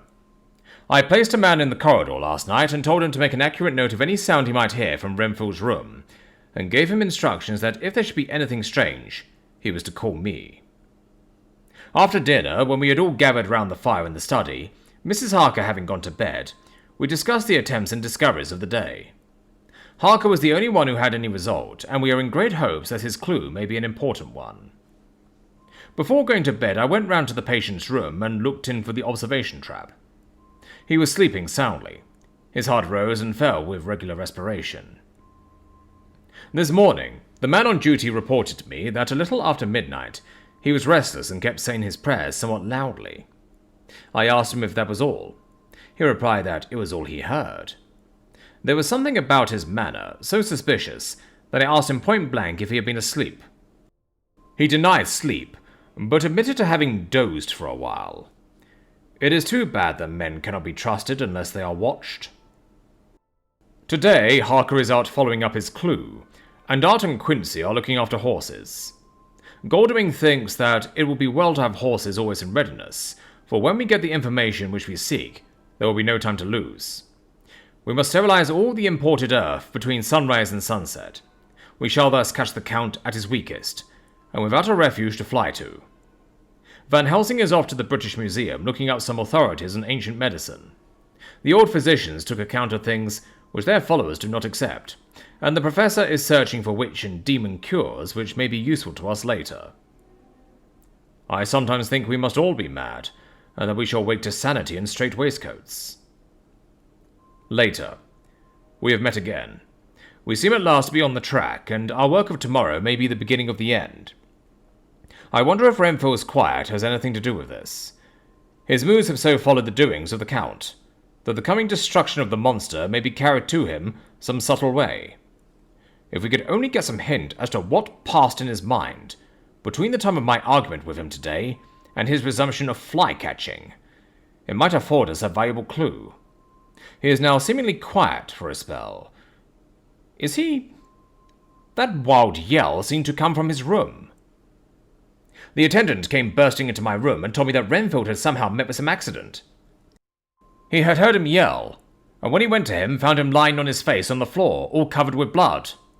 I must go at once.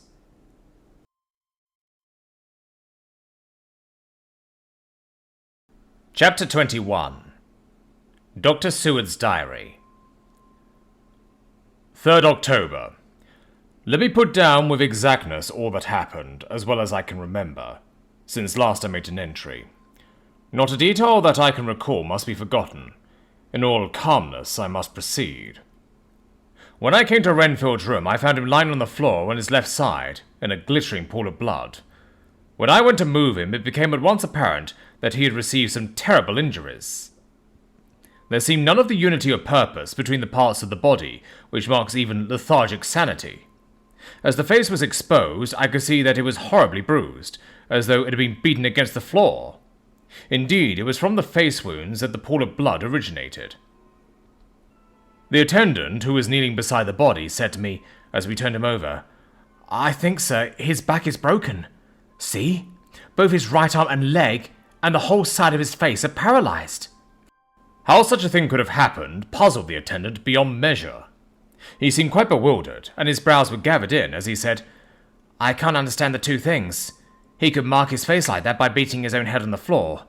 I saw a young woman do it once at the Eversfield Asylum before anyone could lay hands on her. And I suppose he might have broken his neck by falling out of bed if he'd got in an awkward kink. But for the life of me, I can't imagine how the two things occurred. If his back was broke, he couldn't beat his head, and if his face was like that before the fall out of bed, there would be marks of it." I said to him, "Go to Dr. Van Helsing, and ask him to kindly come here at once. I want him without an instant's delay." The man ran off, and within a few minutes, the professor, in his dressing gown and slippers, appeared. When he saw Renfield on the ground, he looked keenly at him a moment, and then turned to me. I think he recognized my thought in my eyes, for he said very quietly, manifestly for the ears of the attendant, "A sad accident. He will need very careful watching and much attention. I shall stay with you myself, but I shall first dress myself. If you will remain, I shall in a few minutes join you." The patient was now breathing stertorously, and it was easy to see that he had suffered some terrible injury. Van Helsing returned with extraordinary celerity, bearing with him a surgical case. He had evidently been thinking, and had his mind made up, for almost before he looked at the patient, he whispered to me, "Send the attendant away. We must be alone with him when he becomes conscious, after the operation." I said, "I think that will do now, Simmons. We have done all that we can at present. You had better go your round, and Dr. Van Helsing will operate. Let me know instantly if there be anything unusual anywhere." The man withdrew, and we went into a strict examination of the patient. The wounds of the face were superficial. The real injury was a depressed fracture of the skull, extending right up from the motor area. The professor thought a moment and said, "We must reduce the pressure and get back to normal conditions as far as can be. The rapidity of the suffusion shows the terrible nature of his injury. The whole motor area seems affected. The suffusion of the brain will increase quickly, so we must trephine at once or it may be too late." As he was speaking, there was a soft tapping at the door. I went over and opened it and found in the corridor without Arthur and Quincy, in pajamas and slippers. The former spoke. "I heard your man call up Dr. Van Helsing and tell him of an accident, so I woke Quincy, or rather called for him, as he was not asleep.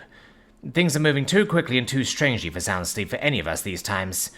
I've been thinking that tomorrow night we'll not see things as they have been. We'll have to look back and forward a little more than we have done. May we come in?" I nodded, and held the door open till they had entered. Then I closed it again.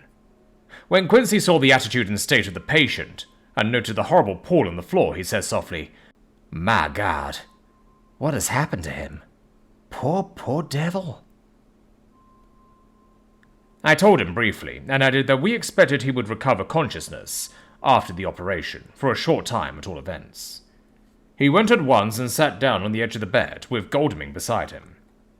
We all watched in patience. "We shall wait," said Van Helsing. "Just long enough to fix the best spot for trephining, so that we may most quickly and perfectly remove the blood clot, for it is evident that the hemorrhage is increasing." The minutes during which we waited passed with fearful slowness. I had a horrible sinking in my heart, and from Van Helsing's face I gathered that he felt some fear or apprehension as to what was to come. I dreaded the words Renfield might speak. I was positively afraid to think. But the conviction of what was coming was on me, as I have read of men who had heard the death watch. The poor man's breathing came in uncertain gasps. Each instant he seemed as though he would open his eyes and speak, but then would follow a prolonged, stertorous breath, and he would relapse into a more fixed insensibility. Inured as I was to sick beds and death, this suspense grew and grew upon me. I could almost hear the beating of my own heart, and the blood surging from my temples, sounding like blows from a hammer. The silence finally became agonizing. I looked at my companions, one after another, and saw from their flushed faces and damp brows that they were enduring equal torture. There was a nervous suspense over us all, as though overhead some dread bell would peal out powerfully when we should least expect it. At last there came a time when it was evident that the patient was sinking fast. He might die at any moment. I looked up at the professor and caught his eyes fixed on mine. His face was sternly set as he spoke. "There is no time to lose. His words may be worth many lives. I have been thinking so, as I stood here. It may be there is a soul at stake. We shall operate just above the ear." Without another word, he made the operation. For a few moments, the breathing continued to be stertorous. Then there came a breath so prolonged that it seemed as though it would tear open his chest. Suddenly, his eyes opened and became fixed in a wild, helpless stare. This was continued for a few moments. Then it was softened into a glad surprise, and from his lips came a sigh of relief. He moved convulsively, and as he did so, said, "I'll be quiet, Doctor. Tell them to take off the strait waistcoat. I have had a terrible dream, and it has left me so weak that I cannot move. What's wrong with my face? It feels all swollen, and it smarts dreadfully." He tried to turn his head, but even with the effort, his eyes seemed to grow glassy again, so I gently put it back. Then, Van Helsing said in a quiet, grave tone, "Tell us your dream, Mr. Renfield." As he heard the voice, his face brightened through his mutilation, and he said, "That is Dr. Van Helsing. How good it is of you to be here. Give me some water. My lips are dry, and I shall try to tell you. I dreamed—" He stopped and seemed fainting. I called quietly to Quincy. "The brandy. It is in the study. Quick!" He flew and returned with a glass, the decanter of brandy, and a carafe of water. We moistened the parched lips, and the patient quickly revived. It seemed, however, that his poor injured brain had been working in the interval, for when he was quite conscious he looked at me piercingly, with an agonized confusion which I shall never forget, and said, "I must not deceive myself. It was no dream, but all a grim reality." Then his eyes roved round the room. As they caught sight of the two figures sitting patiently on the edge of the bed, he went on, "If I were not sure already, I would know from them." For an instant his eyes closed, not with pain or sleep, but voluntarily, as though he were bringing all his faculties to bear. When he opened them, he said, hurriedly, and with more energy than he had yet displayed, "Quick, doctor, quick! I am dying. I fear that I have but a few minutes, and then I must go back to death, or worse. Wet my lips with brandy again. I have something that I must say before I die, or before my poor crushed brain dies anyhow. Thank you. It was that night after you left me, when I implored you to let me go away. I couldn't speak then, for I felt my tongue was tired. But I was as sane then, except in that way, as I am now. I was in an agony of despair for a long time after you left me. It seemed hours. Then there came a sudden peace to me. My brain seemed to become cool again, and I realized where I was. I heard the dogs bark behind our house, but not where he was." As he spoke, Van Helsing's eyes never blinked, but his hand came out and met mine and gripped it hard. He did not, however, betray himself. He nodded slightly and said, "Go on," in a low voice. Renfield proceeded. "He then came up to the window in the mist, as I had seen him often before, but he was solid then, not a ghost, and his eyes were fierce like a man's when angry. He was laughing with his red mouth. The sharp white teeth glinted in the moonlight when he turned to look back over the belt of trees to where the dogs were barking. I wouldn't ask him to come in at first, though I knew he wanted to, just as he had wanted all along. Then he began promising me things, not in words, but by doing them." He was interrupted by a word from the professor. "How?" "By making them happen. Just as he used to send in the flies when the sun was shining, great big fat ones with steel and sapphire on their wings, and big moths in the night with skull and crossbones on their backs." Van Helsing nodded to him as he whispered to me unconsciously, "The Acherontia atrophos of the sphinges. What you call the death's head moth?" The patient went on without stopping. Then he began to whisper, "Rats, rats, rats. Hundreds, thousands, millions of them, and every one alive. And dogs to eat them, and cats too. All lives. All red blood with years of life in it, and not merely buzzing flies." I laughed at him, for I wanted to see what he could do. Then the dogs howled, away beyond the dark trees in his house. He beckoned me to the window. I got up and looked out, and he raised his hands and seemed to call out without using any words. A dark mass spread over the grass, coming on like the shape of a flame of fire. And then he moved the mist to the right and left, and I could see that there were thousands of rats with their eyes blazing red, like his, only smaller. He held up his hand, and they all stopped, and I thought he seemed to be saying, "All these lives will I give you, aye, and many more and greater, through countless ages, if you will fall down and worship me." And then a red cloud, like the colour of blood, seemed to close over my eyes. And before I knew what I was doing, I found myself opening the sash and saying to him, "Come in, Lord and Master." The rats were all gone, but he slid into the room through the sash, though it was only open an inch wide, just as the moon herself has often come in through the tiniest crack, and has stood before me in all her size and splendour. His voice was weaker, so I moistened his lips with the brandy again, and he continued, but it seemed as though his memory had gone on working in the interval, for his story was further advanced. I was about to call him back to the point, but Van Helsing whispered to me, "Let him go on. Do not interrupt him. He cannot go back, and maybe could not proceed at all, if once he lost the thread of his thought." He proceeded. "All day I waited to hear from him, but he did not send me anything, not even a blowfly. And when the moon got up, I was pretty angry with him. When he did slide in through the window, though it was shut, and did not even knock, I got mad with him. He sneered at me, and his white face looked out of the mist, with his red eyes gleaming, and he went on as though he owned the whole place, and I was no one. He didn't even smell the same as he went by me. I couldn't hold him. I thought that somehow Mrs. Harker had come into the room." The two men sitting on the bed stood up and came over, standing behind him, so that he could not see them, but where they could hear better. They were both silent, but the professor started and quivered. His face, however, grew grimmer and sterner still. Renfield went on without noticing. When Mrs. Harker came in to see me this afternoon, she wasn't the same. It was like tea after the teapot has been watered. Here we all moved, but no one said a word. He went on. I didn't know that she was here till she spoke, and she didn't look the same. I don't care for the pale people. I like them with lots of blood in them, and hers all seemed to have run out.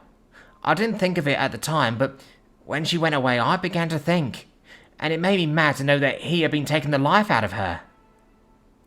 I could feel that the rest quivered, as I did, but we remained otherwise still. So when he came tonight, I was ready for him. I saw the mist stealing in, and I grabbed it tight. I had heard that madman of unnatural strength, and as I knew I was a madman, at times anyhow, I resolved to use my power.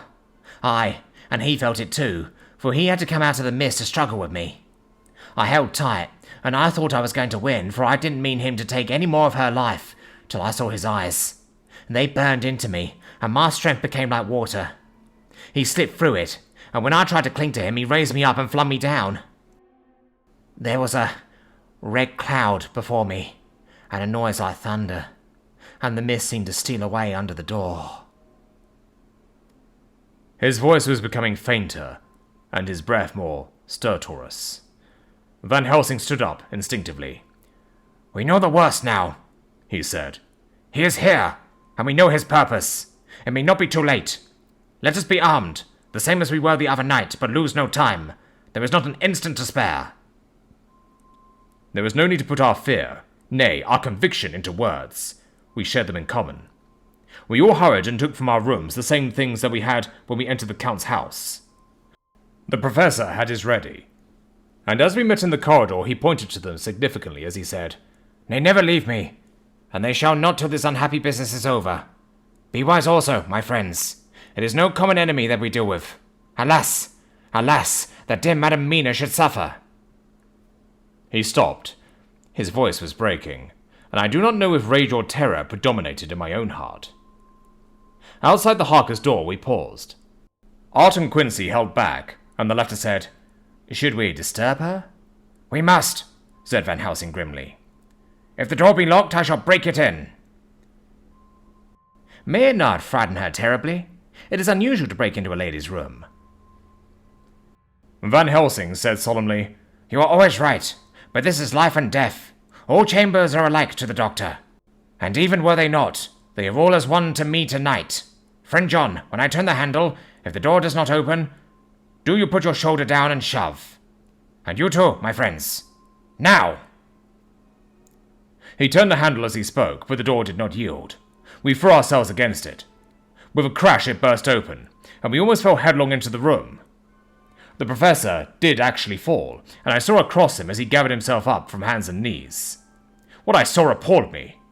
I felt my hair rise like bristles on the back of my neck, and my heart seemed to stand still. The moonlight was so bright that, through the thick yellow blind, the room was light enough to see. On the bed beside the window lay Jonathan Harker, his face flushed and breathing heavily, as though in a stupor. Kneeling on the near edge of the bed facing outwards was the white-clad figure of his wife. By her side stood a tall, thin man clad in black. His face was turned from us, but the instant we saw, we all recognized the Count, in every way, even to the scar on his forehead. With his left hand he held both Mrs. Harker's hands, keeping them away with her arms at full tension. His right hand gripped her by the back of the neck, forcing her face down on his bosom. Her white nightdress was smeared with blood, and a thin stream trickled down the man's bare chest, which was shown by his torn-open dress. The attitude of the two had a terrible resemblance to a child forcing a kitten's nose into a saucer of milk to compel it to drink. As we burst into the room, the Count turned his face, and the hellish look that I had heard described seemed to leap into it. His eyes flamed red with devilish passion. The great nostrils of the white aquiline nose opened wide and quivered at the edge, and the white sharp teeth, behind the full lips of the blood-dripping mouth, clamped together like those of a wild beast. With a wrench, which threw his victim back upon the bed as though hurled from a height, he turned and sprang at us. But by this time the Professor had gained his feet, and was holding towards him the envelope which contained the sacred wafer. The Count suddenly stopped, just as poor Lucy had done outside the tomb, and cowered back. Further and further back he cowered, as we, lifting our crucifixes, advanced. The moonlight suddenly failed, as a great black cloud sailed across the sky, and when the gaslight sprung up under Quincy's match, we saw nothing but a faint vapor. This, as we looked, trailed under the door, which with the recoil from its bursting open, had swung back to his old position. Van Helsing, Art, and I moved forward to Mrs. Harker, who by this time had drawn her breath, and with it had given a scream so wild, so ear-piercing, so despairing, that it seems to me now that it will ring in my ears to my dying day. For a few seconds she lay in her helpless attitude in disarray. Her face was ghastly, with a pallor which was accentuated by the blood which smeared her lips and cheeks and chin. From her throat trickled a thin stream of blood. Her eyes were mad with terror. Then she put before her face her poor crushed hands, which bore on their whiteness the red mark of the Count's terrible grip, and from behind them came a low, desolate wail, which made the terrible scream seem only the quick expression of an endless grief. Van Helsing stepped forward and drew the coverlet gently over her body, whilst Art, after looking at her face for an instant despairingly, ran out of the room. Van Helsing whispered to me, "Jonathan is in a stupor, such as we know the vampire can produce. We can do nothing with poor Madam Mina for a few moments till she recovers herself. I must wake him." He dipped the end of a towel in cold water, and with it began to flick him on the face, his wife all the while holding her face between her hands, and sobbing in a way that was heartbreaking to hear. I raised the blind, and looked out of the window. There was much moonshine, and as I looked I could see Quincy Morris run across the lawn, and hide himself in the shadow of a great yew tree. It puzzled me to think why he was doing this, but at the instant I heard Harker's quick exclamation, as he woke to partial consciousness, and turned to the bed. On his face, as there might well be, was a look of wild amazement. He seemed dazed for a few seconds, and then full consciousness seemed to burst upon him all at once, and he started up. His wife was aroused by the quick movement, and turned to him with her arms stretched out, as though to embrace him. Instantly, however, she drew them in again, and putting her elbows together, held her hands before her face, and shuddered till the bed beneath her shook. "In God's name, what does this mean?" Harker cried out. "Dr. Seward! Dr. Van Helsing, what is it? What has happened? What is wrong? Mina, dear, what is it? What does that blood mean? My God! My God! Has it come to this?" And raising himself to his knees, he beat his hands wildly together. "Good God, help us! Help her! Oh, help her!" With a quick movement, he jumped from bed, and began to pull on his clothes, all the man in him awake at the need for instant exertion. "What has happened? Tell me all about it!" he cried without pausing. "Dr. Van Helsing, you love Mina, I know. Oh, do something to save her. It cannot have gone too far yet. Guard her while I look for him." His wife, through her terror and horror and distress, saw some sure danger to him. Instantly forgetting her own grief, she seized hold of him and cried out, "No, no, Jonathan, you must not leave me. I have suffered enough tonight. God knows, without the dread of his harming you. You must stay with me. Stay with these friends who will watch over you." Her expression became frantic as she spoke, and, he yielding to her, she pulled him down sitting on the bedside and clung to him fiercely. Van Helsing and I tried to calm them both. The professor held up his golden crucifix and said with wonderful calmness, "Do not fear, my dear. We are here, and whilst this is close to you, no foul thing can approach. You are safe for tonight, and we must be calm and take counsel together."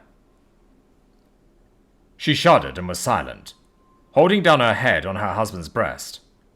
When she raised it, his white nightrobe was stained with blood where her lips had touched, and where the thin open wound in the neck had sent forth drops. The instant she saw it, she drew back with a low wail and whispered, amidst choking sobs, "Unclean, unclean.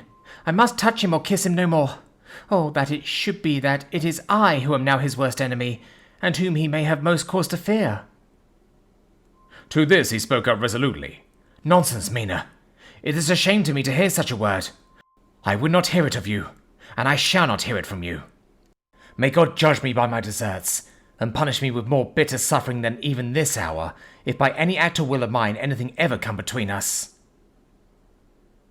He put out his arms and folded her to his breast, and for a while she lay there sobbing. He looked at us over her bowed head, with eyes that blinked damply above his quivering nostrils. His mouth was set as steel. After a while, her sobs became less frequent and more faint, and then he said to me, speaking with a studied calmness which I felt tried his nervous power to the utmost, "And now, Dr. Seward, tell me all about it. Too well I know the broad fact.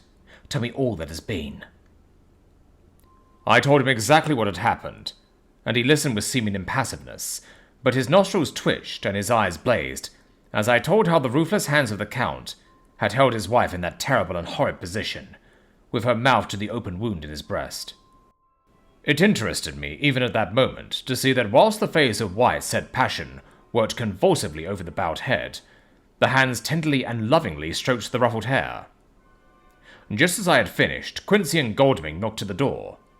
They entered in obedience to our summons. Van Helsing looked at me questioningly. I understood him to mean if we were to take advantage of their coming to divert, if possible, the thoughts of the unhappy husband and wife from each other and from themselves. So on nodding acquiescence to him, he asked them what they had seen or done, to which Lord Golding answered, "I could not see him anywhere in the passage or in any of our rooms. I looked in the study, but though he had been there, he had gone. He had, however—" He stopped suddenly, looking at the poor drooping figure on the bed. Van Helsing said gravely, "Go on, friend Arthur. We want here no more concealments. Our hope now is in knowing all. Tell freely." So Art went on. "He had been there, and though it could only have been for a few seconds, he made rare hay of the place. All the manuscript had been burned, and the blue flames were flickering amongst the white ashes. The cylinders of your phonograph, too, were thrown on the fire, and the wax had helped the flames." Here I interrupted. Thank God there was the other copy in the safe. His face lit for a moment, but fell again as he went on. "I ran downstairs then, but could see no sign of him. I looked into Renfield's room, but there was no trace there except—" Again he paused. "Go on," said Harker hoarsely. So he bowed his head and, moistening his lips with his tongue, added, "Except that the poor fellow is dead." Mrs. Harker raised her head, looking from one to the other of us. She said solemnly, "God's will be done." I could not but feel that Art was keeping back something, but as I took it that it was with a purpose, I said nothing. Van Helsing turned to Morris and asked, "And you, friend Quincy, have you any to tell?" "A little," he answered. "It may be much eventually, but at present I can't say. I thought it well to know if possible where the Count would go when he left the house. I did not see him, but I saw a bat rise from Renfield's window and flap westward. I expected to see him in some shape go back to Carfax, but he evidently saw some other lair. He will not be back tonight, for the sky is reddening in the east and the dawn is close. We must work tomorrow." He said the latter words through his shut teeth. For a space of perhaps a couple of minutes there was silence, and I could fancy that I could hear the sound of our hearts beating. Then Van Helsing said, placing his hand tenderly on Mrs. Harker's head, "And now, Madam Mina, poor dear Madam Mina, tell us exactly what happened. God knows that I do not want that you be pained, but it is need that we know all. For now, more than ever, has all work to be done quick and sharp, and in deadly earnest. The day is close to us that must end all, if it may be so, and now is the chance that we may live and learn."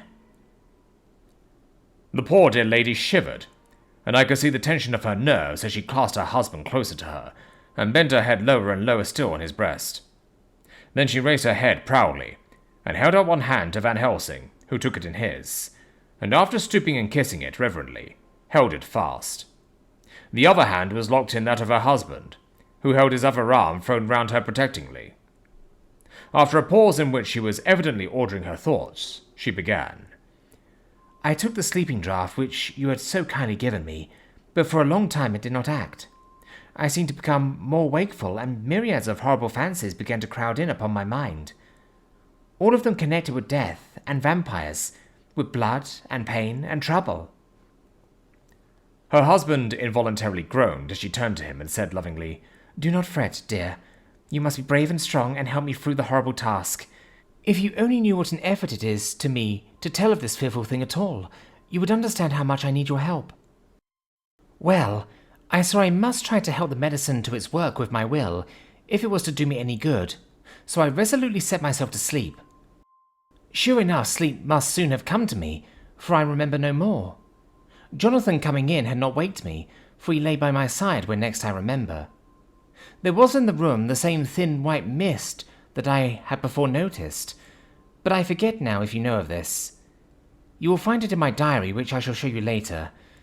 I felt the same vague terror which had come to me before, and the same sense of some presence. I turned to wake Jonathan, but found that he slept so soundly that it seemed as if it was he who had taken the sleeping draught and not I. I tried, but I could not wake him. This caused me a great fear, and I looked around terrified. Then, indeed, my heart sank within me. Beside the bed, as if he had stepped out of the mist, or rather, as if the mist had turned into his figure, for it had entirely disappeared, stood a tall, thin man, all in black. I knew him at once from the description of the others. The waxen face, the high aquiline nose, on which the light fell in a thin white line, the parted red lips, with the sharp white teeth showing between, and the red eyes that I had seemed to see in the sunset on the windows of St. Mary's Church at Whitby. I knew, too, the red scar on his forehead, where Jonathan had struck him. For an instant my heart stood still, and I would have screamed out, only that I was paralyzed. In the pause, he spoke in a sort of keen, cutting whisper, pointing as he spoke to Jonathan. Silence. If you make a sound, I shall take him and dash his brains out before your very eyes. I was appalled and was too bewildered to do or say anything. With a mocking smile, he placed one hand upon my shoulder and, holding me tight, bared my throat with the other, saying as he did so, First, a little refreshment to reward my exertions. You may as well be quiet. It is not the first time or the second that your veins have appeased my thirst. I was bewildered, and strangely enough I did not want to hinder him. I suppose it is a part of the horrible curse that such is when his touch is on his victim. And oh, my God, pity me. He placed his reeking lips upon my throat. Her husband groaned again. She clasped his hand harder and looked at him pityingly, as if he were the injured one, and went on. I felt my strength fading away, and I was in a half swoon. How long this horrible thing lasted I know not, but it seemed that a long time must have passed before he took his foul, awful, sneering mouth away. I saw it drip with the fresh blood. The remembrance seemed for a while to overpower her, and she drooped and would have sunk down before her husband's sustaining arm. With a great effort, she recovered herself and went on. Then he spoke to me mockingly. And so you, like the others, would play your brains against mine. You would help these men to hunt me and frustrate me in my design. You know now, and they know in part already, and will know in full before long what it is to cross my path. They should have kept their energies for use closer to home, whilst they played wits against me, who commanded nations and intrigued for them, and fought for them hundreds of years before they were born. I was countermining them.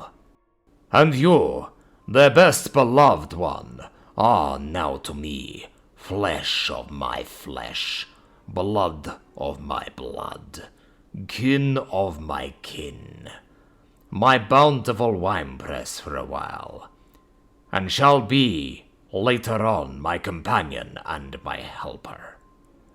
You shall be avenged in turn, for not one of them shall minister to your needs, but as yet you are to be punished for what you have done.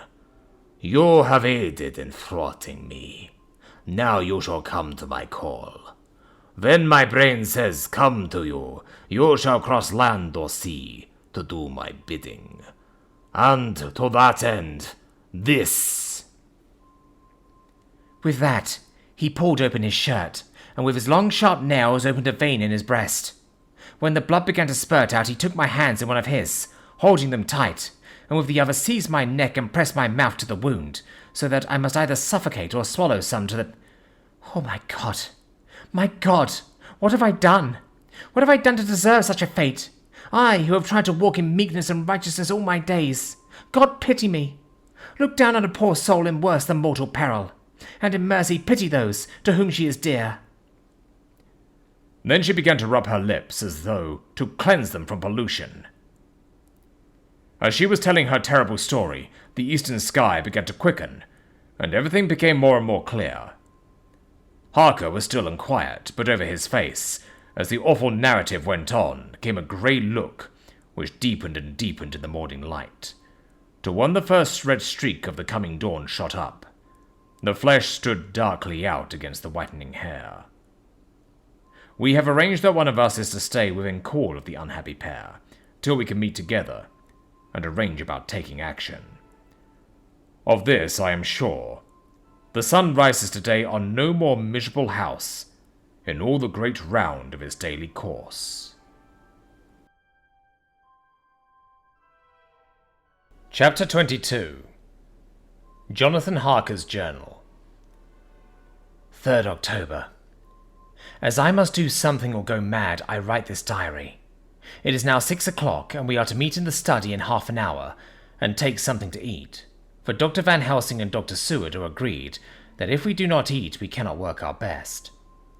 Our best will be, God knows, required today. I must keep writing at every chance, for I dare not stop to think. All big and little must go down. Perhaps, at the end, the little things may teach us most. The teaching, big or little, could not have landed Mina or me anywhere worse than we are today. However, we must trust and hope. Poor Mina told me just now, with the tears running down her dear cheeks, that it is in trouble and trial that our faith is tested. That we must keep on trusting, and that God will aid us up to the end.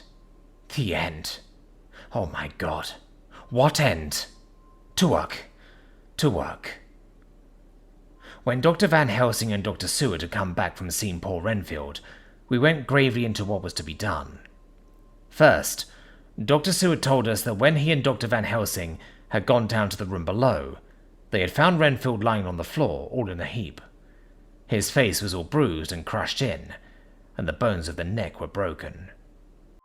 Dr. Seward asked the attendant who was on duty in the passage if he had heard anything. He said that he had been sitting down. He confessed to half dozing, when he heard loud voices in the room, and then Renfield had called out loudly several times, "God! God! God!" After that, there was a sound of falling, and when he entered the room, he found him lying on the floor, face down, just as the doctors had seen him. Van Helsing asked if he had heard voices or a voice, and he said he could not say. That at first it had seemed to him as if there were two, but as there was no one in the room, it could have been only one. He could swear to it, if required, that the word God was spoken by the patient. Dr. Seward said to us when we were alone that he did not wish to go into the matter. The question of an inquest had to be considered, and it would never do to put forward the truth, as no one would believe it. As it was, he thought that on the attendant's evidence he could give a certificate of death by misadventure in falling from bed. In case the coroner should demand it, there would be a formal inquest, necessarily to the same result. When the question began to be discussed as to what should be our next step, the very first thing we decided was that Mina should be in full confidence, that nothing of any sort, no matter how painful, should be kept from her.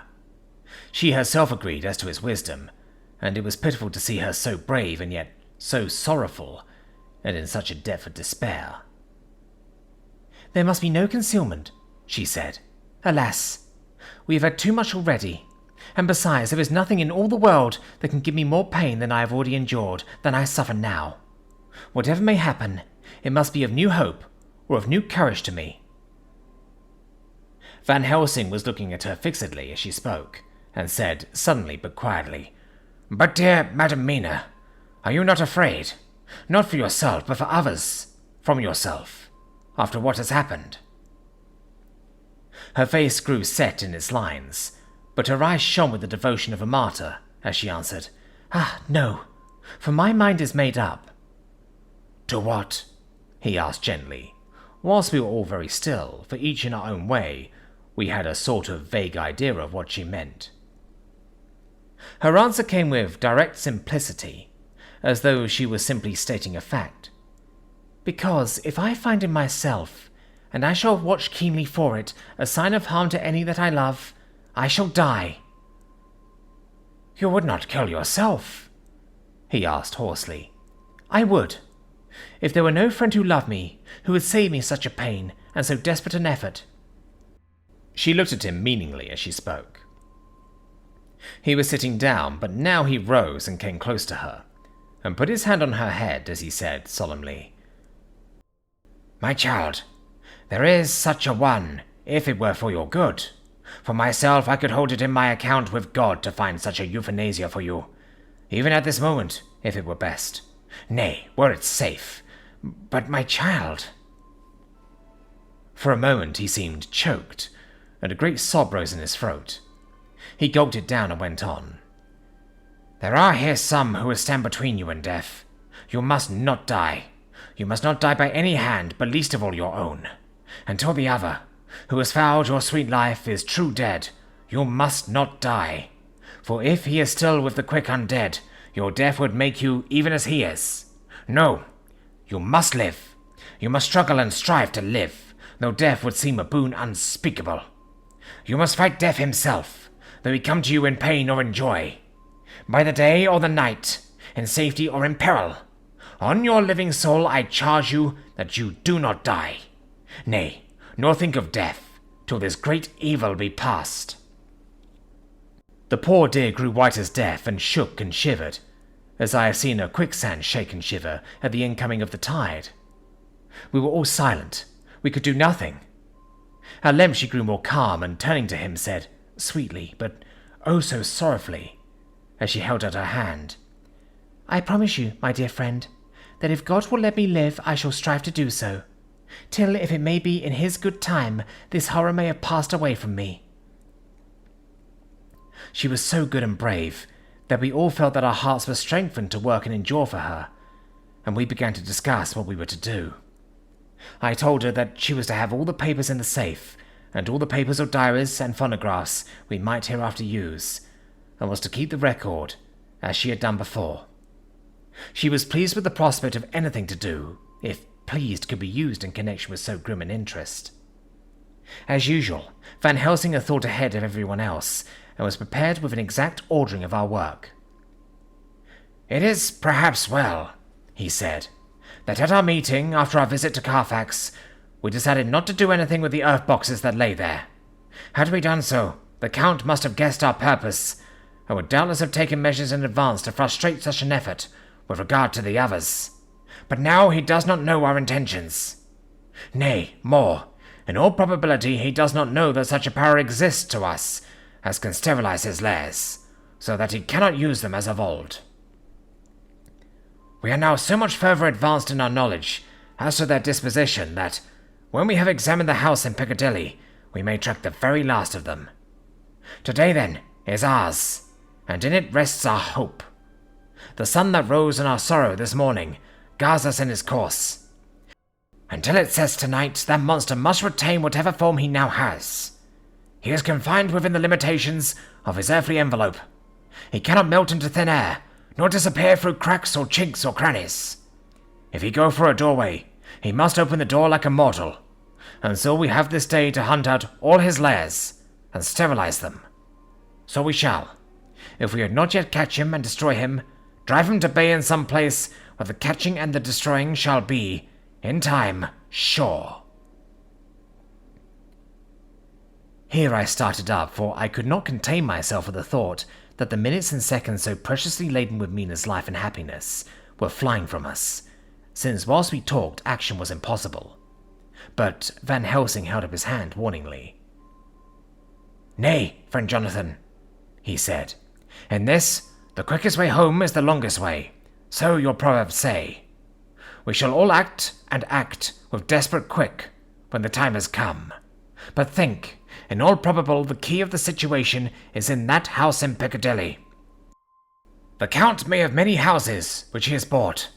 Of them he will have deeds of purchase, keys and other things. He will have paper that he write on. He will have his book of checks. There are many belongings that he must have somewhere. Why not in this place so central, so quiet, where he come and go by the front or the back at all hours, when in the very fast of the traffic there is none to notice? We shall go there and search that house, and when we learn what it holds, then we do what our friend Arthur call, in his phrases of hunt, stop the earths, and so we run down our old fox, so, is it not?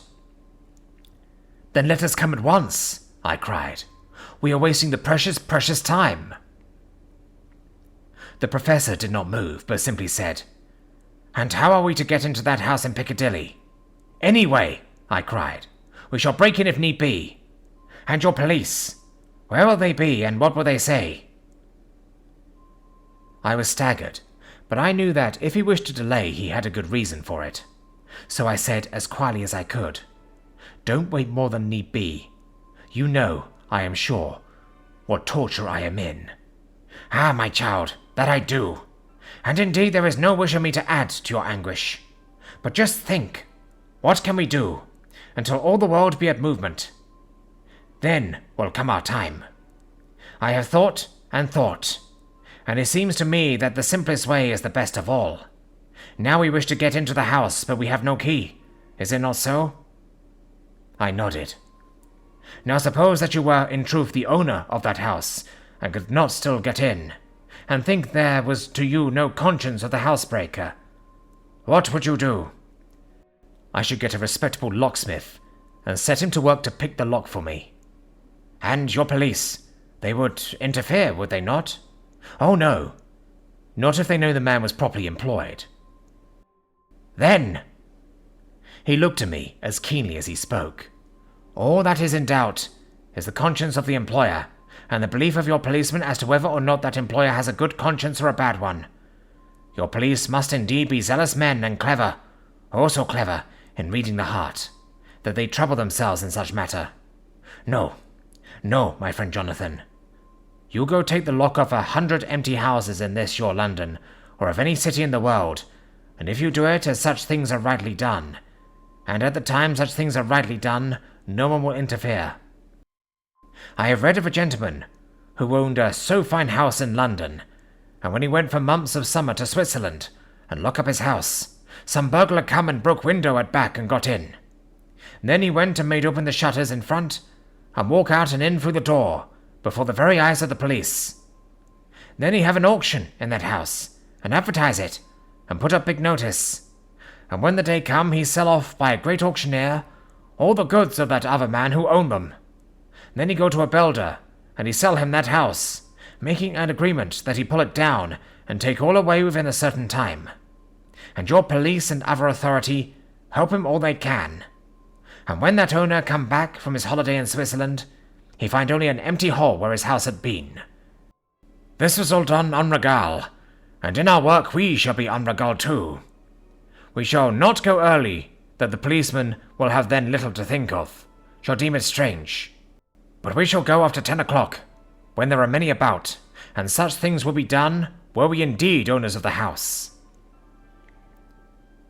I could not but see how right he was, and the terrible despair of Mina's face became relaxed in thought. There was hope in such good counsel. Van Helsing went on. When once within that house, we may find more clues. At any rate, some of us can remain there, whilst the rest find the other places, where there be more earth boxes, at Bermondsey and Mile End. Lord Godalming stood up. I can be of some use here, he said.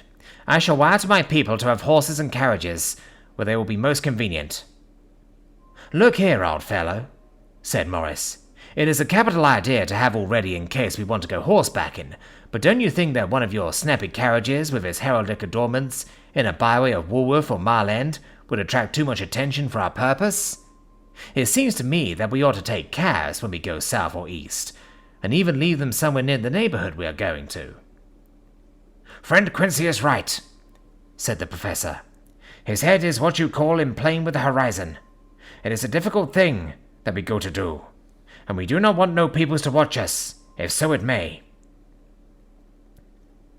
Mina took a growing interest in everything, and I was rejoiced to see that the Exigency of affairs was helping her to forget for a time the terrible experience of the night.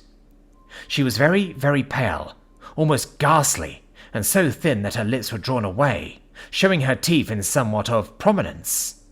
I did not mention this last, lest it should give her needless pain, but it made my blood run cold in my veins to think of what had occurred with poor Lucy when the Count had sucked her blood. As yet, there was no sign of the teeth growing sharper, but the time as yet was short, and there was time for fear. When we came to the discussion of the sequence of our efforts, and of the disposition of our forces, there were new sources of doubt. It was finally agreed that before starting for Piccadilly, we should destroy the Count's lair close at hand. In case he should find it out too soon, we should thus be still ahead of him in our work of destruction. And his presence in his purely material shape, and at his weakest, might give us some new clue. As to the disposal of forces, it was suggested by the Professor that, after our visit to Carfax, we should all enter the house in Piccadilly. That the 2 doctors and I should remain there, whilst Lord Godalming and Quincy found the lairs of Walworth and Mile End, and destroyed them. It was possible, if not likely, the Professor urged, that the Count might appear in Piccadilly during the day, and that if so we might be able to cope with him then and there. At any rate, we might be able to follow him in force. To this plan I strenuously objected, and so far as my going was concerned, for I said that I intended to stay and protect Mina. I thought that my mind was made up on the subject, but Mina would not listen to my objection. She said that there might be some law matter in which I could be useful, that amongst the Count's papers might be some clue which I could understand out of my experience in Transylvania, and that, as it was, all the strength we could muster was required to cope with the Count's extraordinary power. I had to give in, for Mina's resolution was fixed. She said that it was the last hope for her, that we should all work together. As for me, she said, I have no fear. Things have been as bad as they can be, and whatever may happen must have in it some element of hope or comfort. Go, my husband. God can, if he wishes it, guard me as well alone as with anyone present. So I started up crying out, Then in God's name let us come at once, for we are losing time. The Count may come to Piccadilly earlier than we think. Not so, said Van Helsing, holding up his hand. But why? I asked. Do you forget, he said, with actually a smile, that last night he banqueted heavily and will sleep late? Did I forget? Shall I ever? Can I ever? Can any of us ever forget that terrible scene? Mina struggled hard to keep her brave countenance, but the pain overmastered her, and she put her hands before her face and shuddered while she moaned. Van Helsing had not intended to recall her frightful experience. He had simply lost sight of her and her part in the affair in his intellectual effort. When it struck him what he said, he was horrified at his thoughtlessness, and tried to comfort her. Oh, Madam Mina, he said. Dear, dear Madam Mina, alas, that I of all who so reverence you should have said anything so forgetful. These stupid old lips of mine and this stupid old head do not deserve so, but you will forget it, will you not? He bent low beside her as he spoke. She took his hand, and looking at him through her tears, said hoarsely, No, I shall not forget, for it is well that I remember, and with it I have so much in memory of you that is sweet, that I take it all together. Now you must all be going soon. Breakfast is ready, and we must all eat, that we may be strong. Breakfast was a strange meal to us all. We tried to be cheerful and encourage each other, and Mina was the brightest and most cheerful of us. When it was over, Van Helsing stood up and said, Now, my dear friends, we go forth to our terrible enterprise. Are we all armed, as we were on that night when first we visited our enemy's lair, armed against ghostly as well as carnal attack? We all assured him. Then it is well. Now, Madam Mina, you are in any case quite safe here, until the sunset, and before then we shall return. We shall return. But before we go, let me see you armed against personal attack. I have myself, since you came down, prepared your chamber by the placing of things of which we know, so that he may not enter. Now let me guard yourself. On your forehead I touch this piece of sacred wafer, in the name of the Father, the Son, and... There was a fearful scream, which almost froze our hearts to hear. As he had placed the wafer on Mina's forehead, it had seared her, had burned into the flesh, as though it had been a piece of white-hot metal. My poor darling's brain had told her the significance of the fact as quickly as her nerves received the pain of it, and the two so overwhelmed her that her overwrought nature had its voice in that dreadful scream. But the worst of her thought came quickly. The echo of the scream had not ceased to ring on the air when there came the reaction, and she sank on her knees on the floor in an agony of abasement. Pulling her beautiful hair over her face, as the leper of old his mantle, she wailed out, "Unclean! Unclean! Even the Almighty shuns my polluted flesh. I must bear this mark of shame upon my forehead until the judgment day." They all paused. I had thrown myself beside her in an agony of helpless grief, and putting my arms around, held her tight. For a few minutes our sorrowful hearts beat together, whilst the friends around us turned away their eyes that ran tears silently. Then Van Helsing turned and said gravely, so gravely that I could not help feeling that he was in some way inspired and was stating things outside himself. "It may be that you may have to bear that mark till God himself see fit, as he most surely shall, on the judgment day, to redress all wrongs of the earth and of his children that he has placed thereon. And, oh, Madam Mina, my dear, may we who love you be there to see, when that red scar, the sign of God's knowledge of what has been, shall pass away, and leave your forehead as pure as the hut we know. For so surely as we live, that scar shall pass away when God sees right to lift the burden that is hard upon us. Till then we bear our cross, as his Son did in obedience to his will. It may be that we are chosen instruments of his good pleasure, and that we ascend to his bidding, as that other through stripes and shame, through tears and blood, through doubts and fear, and all that makes the difference between God and man." There was hope in his words, and comfort, and they made for resignation. Mina and I both felt so, and simultaneously we each took one of the old man's hands and bent over and kissed it. Then without a word we all knelt down together, and all holding hands swore to be true to each other. We men pledged ourselves to raise the veil of sorrow from the head of her, whom, each in his own way, we loved. And we prayed for help and guidance in the terrible task which lay before us. It was then time to start. So I said farewell to Mina, a parting which neither of us shall forget to our dying day, and we set out. To one thing I have made up my mind. If we find out that Mina must be a vampire in the end, then she shall not go into that unknown and terrible land alone. I suppose it is thus that in old times one vampire meant many. Just as their hideous bodies could only rest in sacred earth, so the holiest love was a recruiting sergeant for their ghastly ranks. We entered Carfax without trouble, and found all things the same as on the first occasion. It was hard to believe that among so prosaic surroundings of neglect and dust and decay, there was any ground for such fear as already we knew. Had not our minds been made up, and had there not been terrible memories to spur us on, we could hardly have proceeded with our task. We found no papers, or any sign of use in the house. And in the old chapel, the great boxes looked just as we had seen them last. Dr. Van Helsing said to us solemnly, as we stood before him, "And now, my friends, we have a duty here to do. We must sterilize this earth, so sacred of holy memories, that he is brought from a far distant land for such foul use. He has chosen this earth because it has been holy. Thus, we defeat him with his own weapon, for we make it more holy still. It was sanctified to such use of man. Now, we sanctify it to God." As he spoke, he took from his bag a screwdriver and a wrench, and very soon the top of one of the cases was thrown open. The air smelled musty and close, but we did not somehow seem to mind, for our attention was concentrated on the professor. Taking from his box a piece of the sacred wafer, he laid it reverently on the earth, and then shutting down the lid began to screw it home, we aiding him as he worked. One by one we treated in the same way each of the great boxes, and left them as we had found them to all appearance.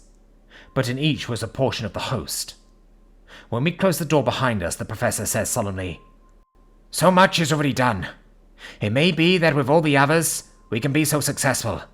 Then the sunset of this evening may shine of Madame Mina's forehead, all white as ivory, and with no stain." As we passed across the lawn on our way to the station to catch our train, we could see the front of the asylum. I looked eagerly, and in the window of my own room saw Mina. I waved my hand to her, and nodded to tell that our work there was successfully accomplished. She nodded in reply to show that she understood. The last I saw, she was waving her hand in farewell. It was with a heavy heart that we sought the station and just caught the train, which was steaming in as we reached the platform. I have written this in the train. Piccadilly, 12:30 o'clock. Just before we reached Fenchurch Street, Lord Godalming said to me, "Quincy and I will find a locksmith.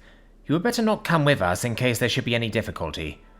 For under the circumstances, it wouldn't seem so bad for us to break into an empty house. But you are a solicitor, and the Incorporated Law Society might tell you that you should have known better."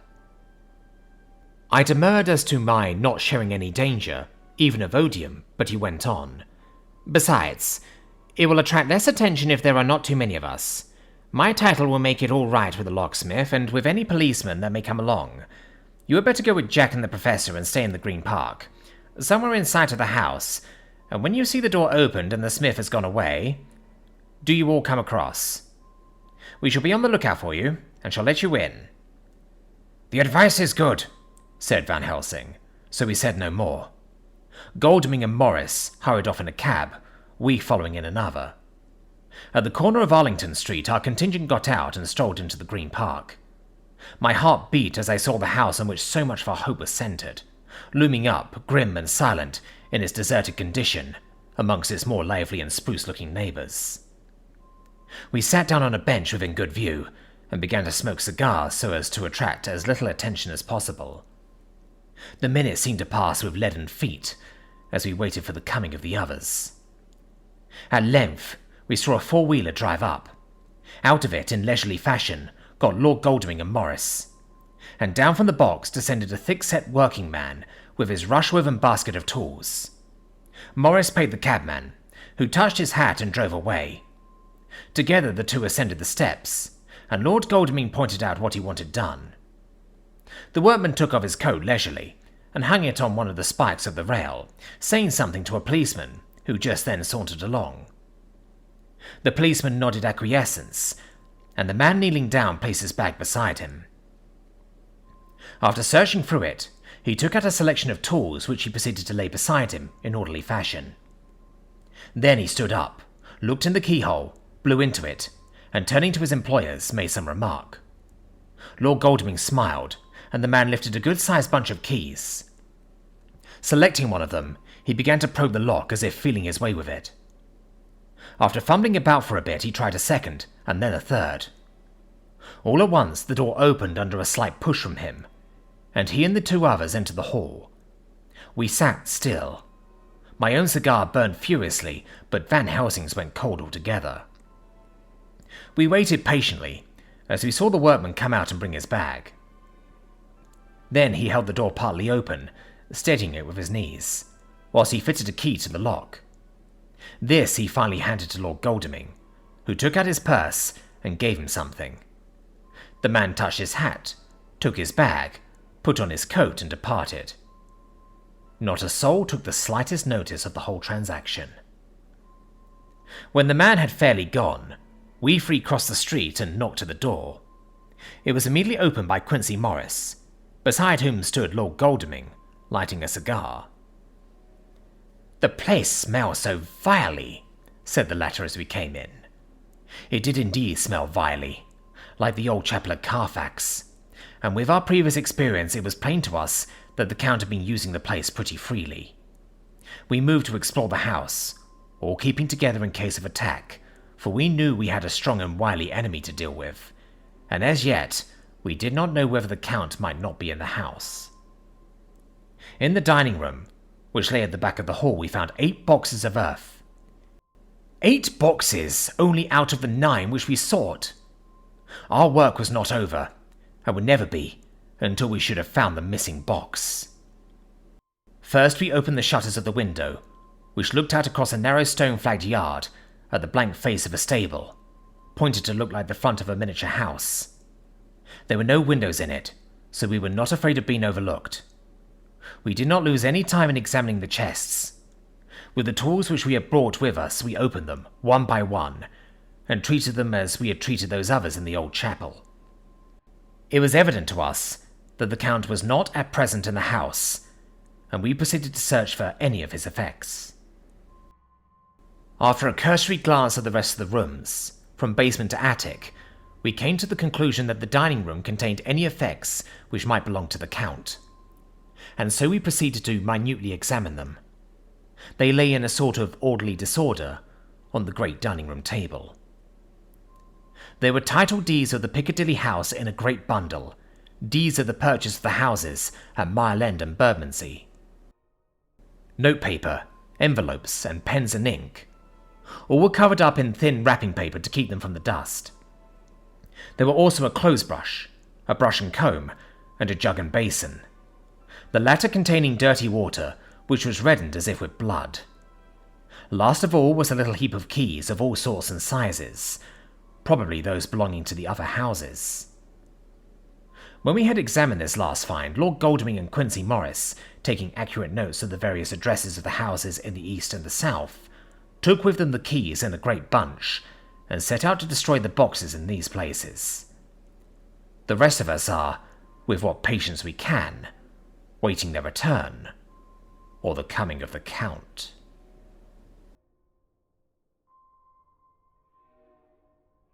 Chapter 23. Dr. Seward's Diary. 3rd October. The time seemed terribly long whilst we were waiting for the coming of Godalming and Quincey Morris. The Professor tried to keep our minds active by using them all the time. I could see his beneficent purpose by the side glances which he threw from time to time at Harker. The poor fellow is overwhelmed in a misery that is appalling to see. Last night he was a frank, happy-looking man, with strong, youthful face full of energy, and with dark brown hair. Today he is a drawn, haggard old man, whose white hair matches well with the hollow burning eyes and grief-written lines of his face. His energy is still intact. In fact, he is like a living flame. This may yet be his salvation, for if all go well, it will tide him over the despairing period. He will then, in a kind of way, wake again to the realities of life. Poor fellow. I thought my own trouble was bad enough, but his... The Professor knows this well enough, and is doing his best to keep his mind active. What he has been saying was, under the circumstances, of absorbing interest. So well as I can remember, here it is.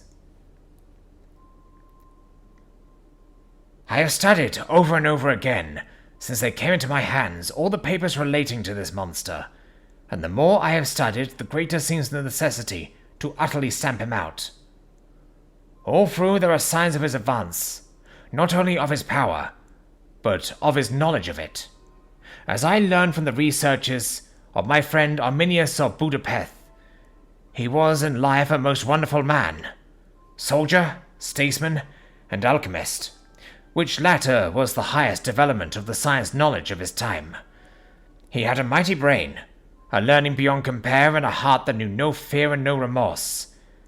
He dared even to attend the Scholomance, and there was no branch of knowledge of his time that he did not essay. Well, in him the brain power survived the physical death, though it would seem that memory was not all complete. In some faculties of mind he has been and is only a child, but he is growing, and some things that were childish at the first are now of man's stature. He is experimenting, and doing it well, and if we had not been that we have crossed his path, he may be yet, if we fail, the father or furtherer of a new order of beings, whose road must lead through death, not life. Harker groaned and said, And this is all a raid against my darling? But how is he experimenting? The knowledge may help us to defeat him. He has all along, since his coming, been trying his power, slowly but surely. That big child brain of his is working. Well, for us, it is as yet a child brain, for had he dared, at the first, to attempt certain things, he would long ago have been beyond our power. However, he means to succeed, and a man who has centuries before him can afford to wait and to go slow. Festina lente may well be his motto. I fail to understand, said Harker wearily. Oh, do be more plain to me. Perhaps grief and trouble are dulling my brain. The professor laid his hand tenderly on his shoulder as he spoke. Ah, my child, I will be plain.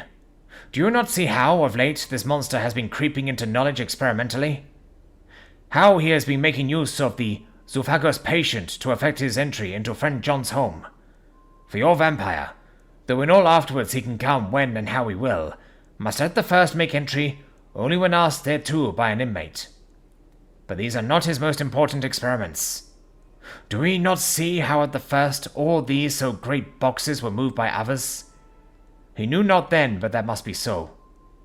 But all the time, the so great child brain of his was growing, and he began to consider whether he might not himself move the box.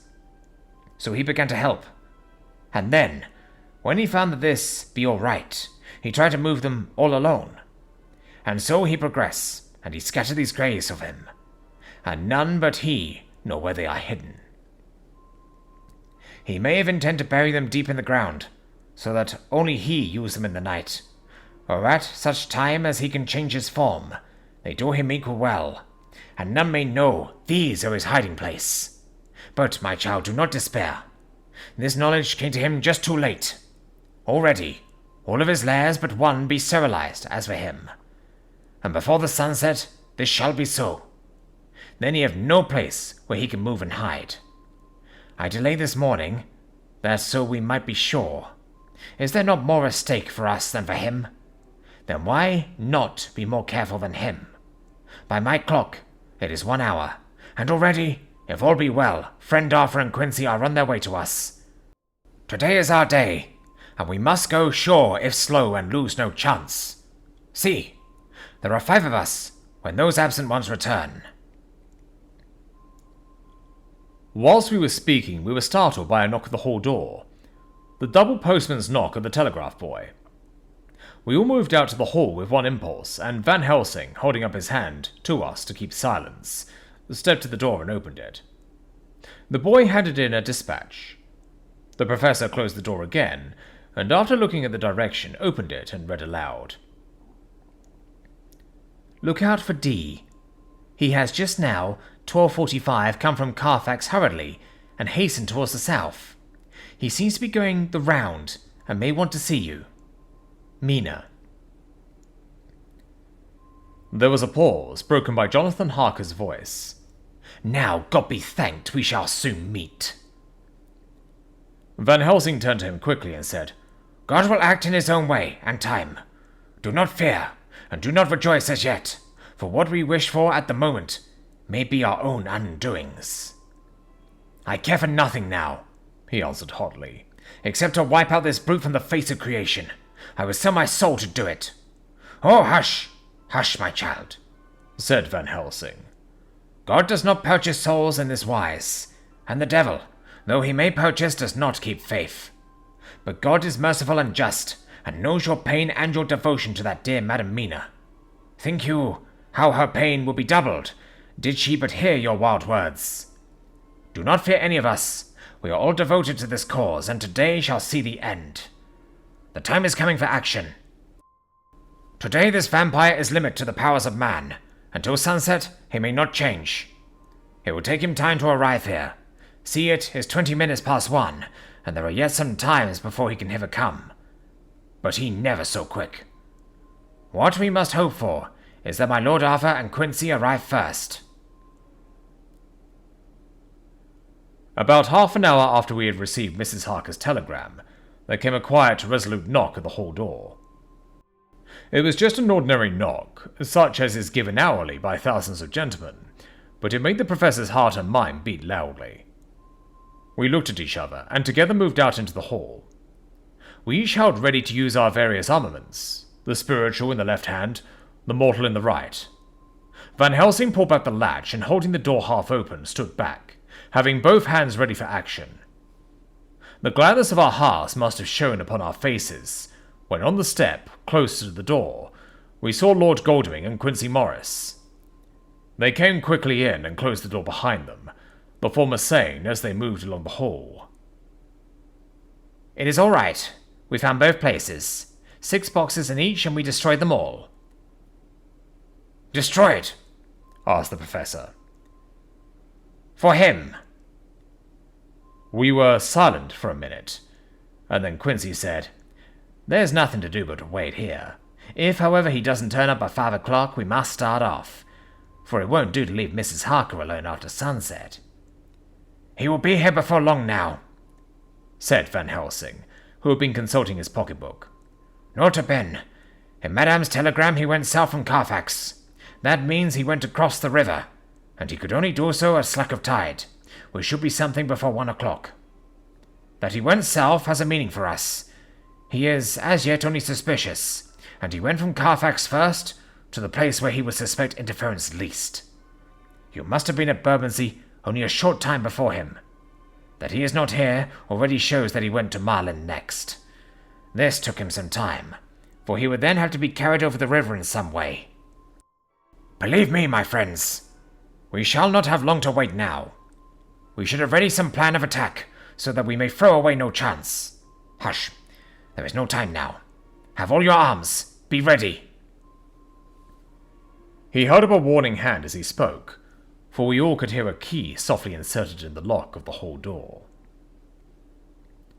I could not but admire, even at such a moment, the way in which a dominant spirit asserted itself. In all our hunting parties and adventures in different parts of the world, Quincy Morris had always been the one to arrange the plan of action, and Arthur and I had been accustomed to obey him implicitly. Now the old habit seemed to be renewed instinctively.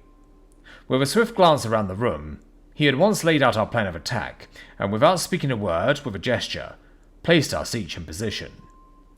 Van Helsing, Harker, and I were just behind the door, so that when it was opened, the professor could guard it, whilst we two stepped between the incomer and the door. Goldwing behind and Quincy in front stood just out of sight, ready to move in front of the window. We waited in a suspense that made the seconds pass with nightmare slowness. The slow, careful steps came along the hall. The Count was evidently prepared for some surprise. At least he feared it. Suddenly, with a single bound, he leapt into the room, winning away past us before any of us could raise a hand to stay him. There was something so panther-like in the movement, something so inhuman, that it seemed to sober us all from the shock of his coming. The first to act was Harker, who with a quick movement threw himself before the door leading into the room, in the front of the house. As the Count saw us, a horrible sort of snarl passed over his face, showing the eye-teeth long and pointed. But the evil smile as quickly passed into a cold stare of lying-like disdain. His expression again changed as, with a single impulse, we all advanced upon him. It was a pity that we had not some better organized plan of attack, for even at the moment I wondered what we were to do. I did not myself know whether our lethal weapons would avail us anything. Harker evidently meant to try the matter, for he had ready his great kukri knife, and made a fierce and sudden cut at him. The blow was a powerful one. Only the diabolical quickness of the Count's leap back saved him.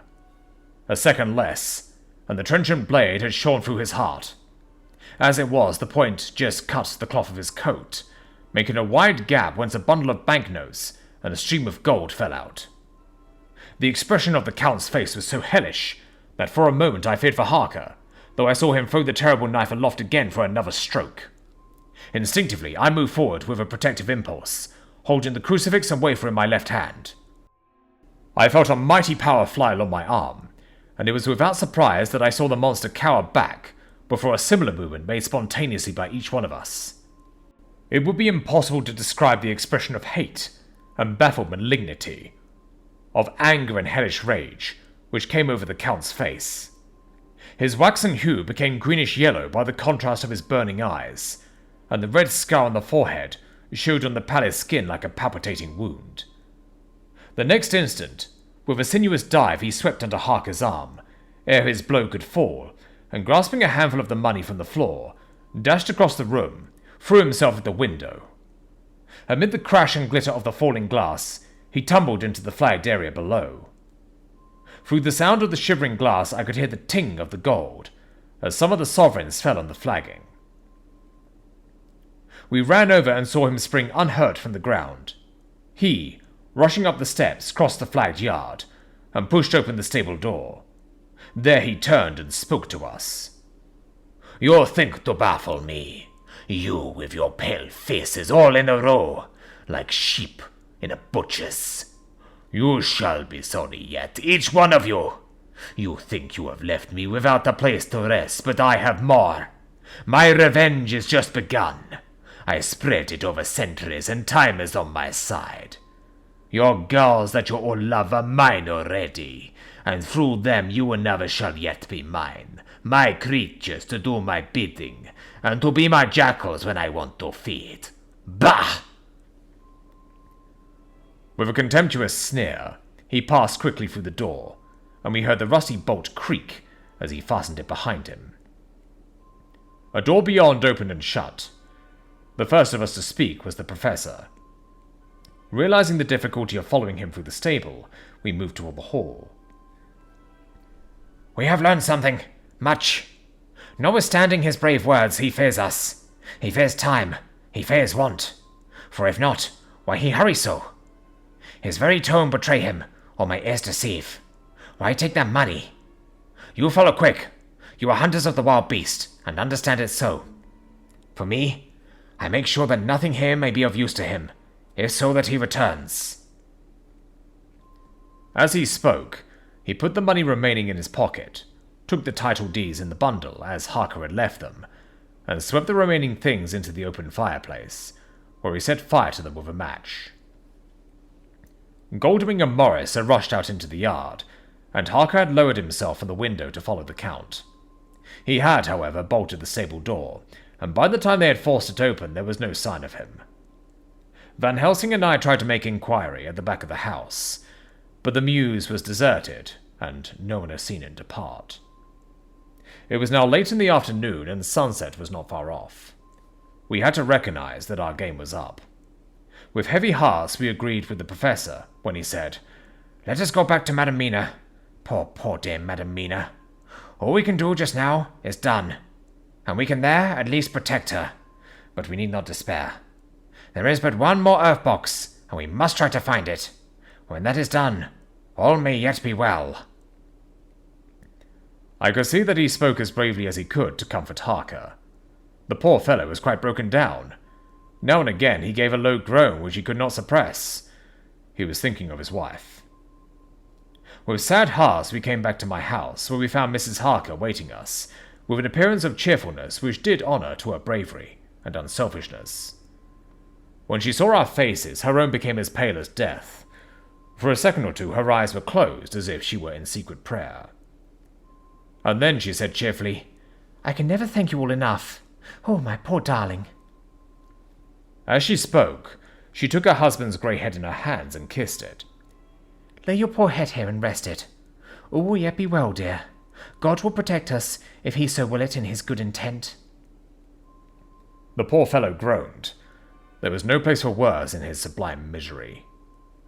We had a sort of perfunctory supper together, and I think it cheered us all up somewhat. It was perhaps the mere animal heat of food to hungry people, for none of us had eaten anything since breakfast, or the sense of companionship may have helped us, but anyhow we were all less miserable, and saw the morrow as not altogether without hope.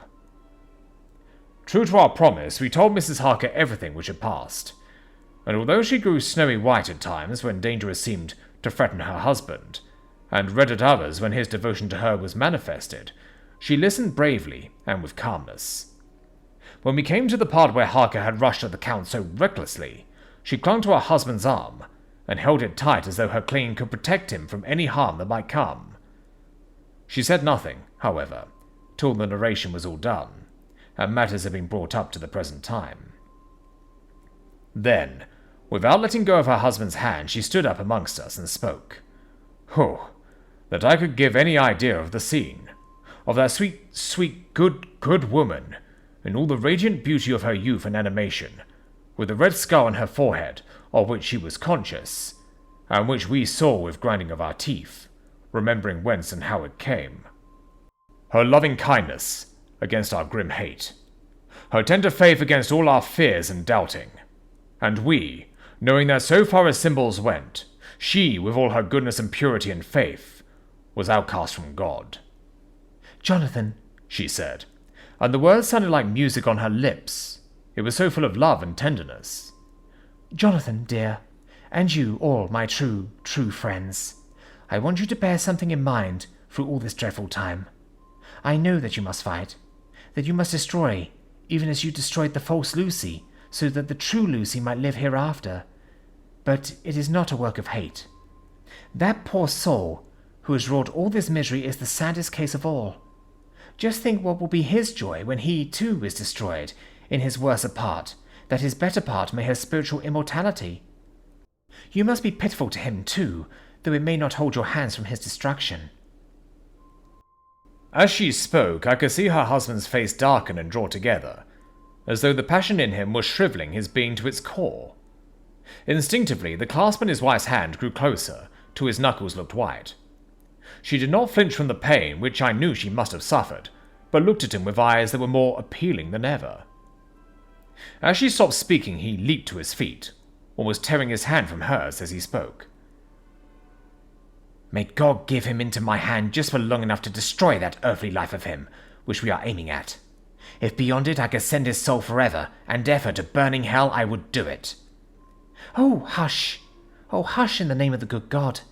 Don't say such things, Jonathan, my husband, or you will crush me with fear and horror. Just think, my dear.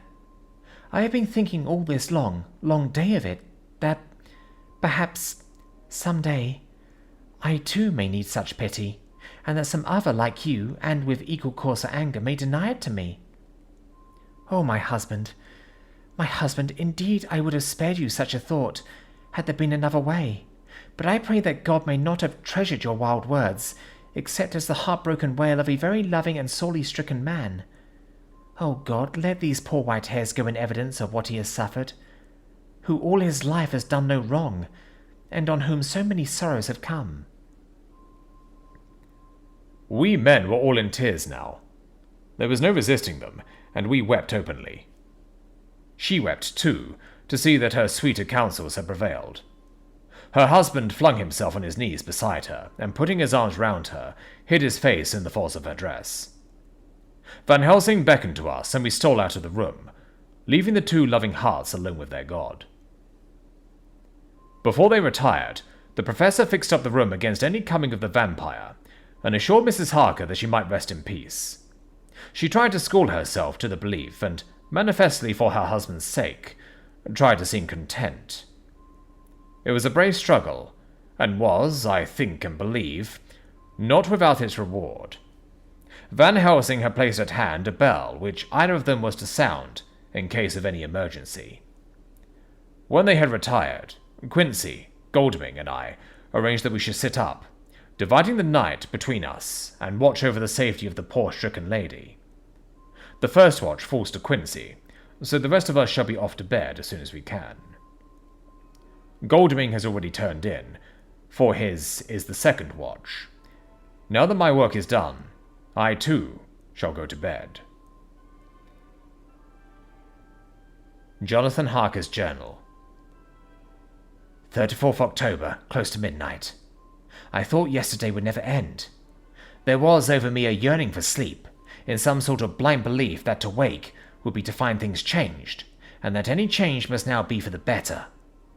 Before we parted, we discussed what our next step was to be, but we could arrive at no result. All we knew was that one earth box remained, and that the Count alone knew where it was. If he chooses to lie hidden, he may baffle us for years, and in the meantime, the thought is too horrible, I dare not think of it even now. This I know, that if ever there was a woman who was all perfection, that one is my poor wronged darling. I loved her 1,000 times more for her sweet pity of last night, A pity that made my own hate of the monster seem despicable. Surely God will not permit the world to be the poorer by the loss of such a creature. This is hope to me. We are all drifting reefwards now, and faith is our only anchor. Thank God. Mina is sleeping, and sleeping without dreams. I fear what her dreams might be like, with such terrible memories to ground them in. She has not been so calm, within my scene, since the sunset. Then, for a while, there came over her face a repose which was like spring after the blasts of March. I thought at the time that it was the softness of the red sunset on her face, but somehow now I think it has a deeper meaning. I am not sleeping myself, though I am weary. Weary to death. However, I must try to sleep, for there is tomorrow to think of, and there is no rest for me until... Later. I must have fallen asleep, for I was awakened by Mina, who was sitting up in bed with a startled look on her face. I could see easily, for we did not leave the room in darkness. She had placed a warning hand over my mouth, and now she whispered in my ear, "Hush, there is someone in the corridor." I got up softly, and crossing the room, gently opened the door. Just outside, stretched on a mattress, lay Mr. Morris, wide awake. He raised a warning hand for silence as he whispered to me, "Hush! Go back to bed. It is all right. One of us will be here all night. We don't mean to take any chances." His look and gesture forbade discussion, so I came back and told Mina.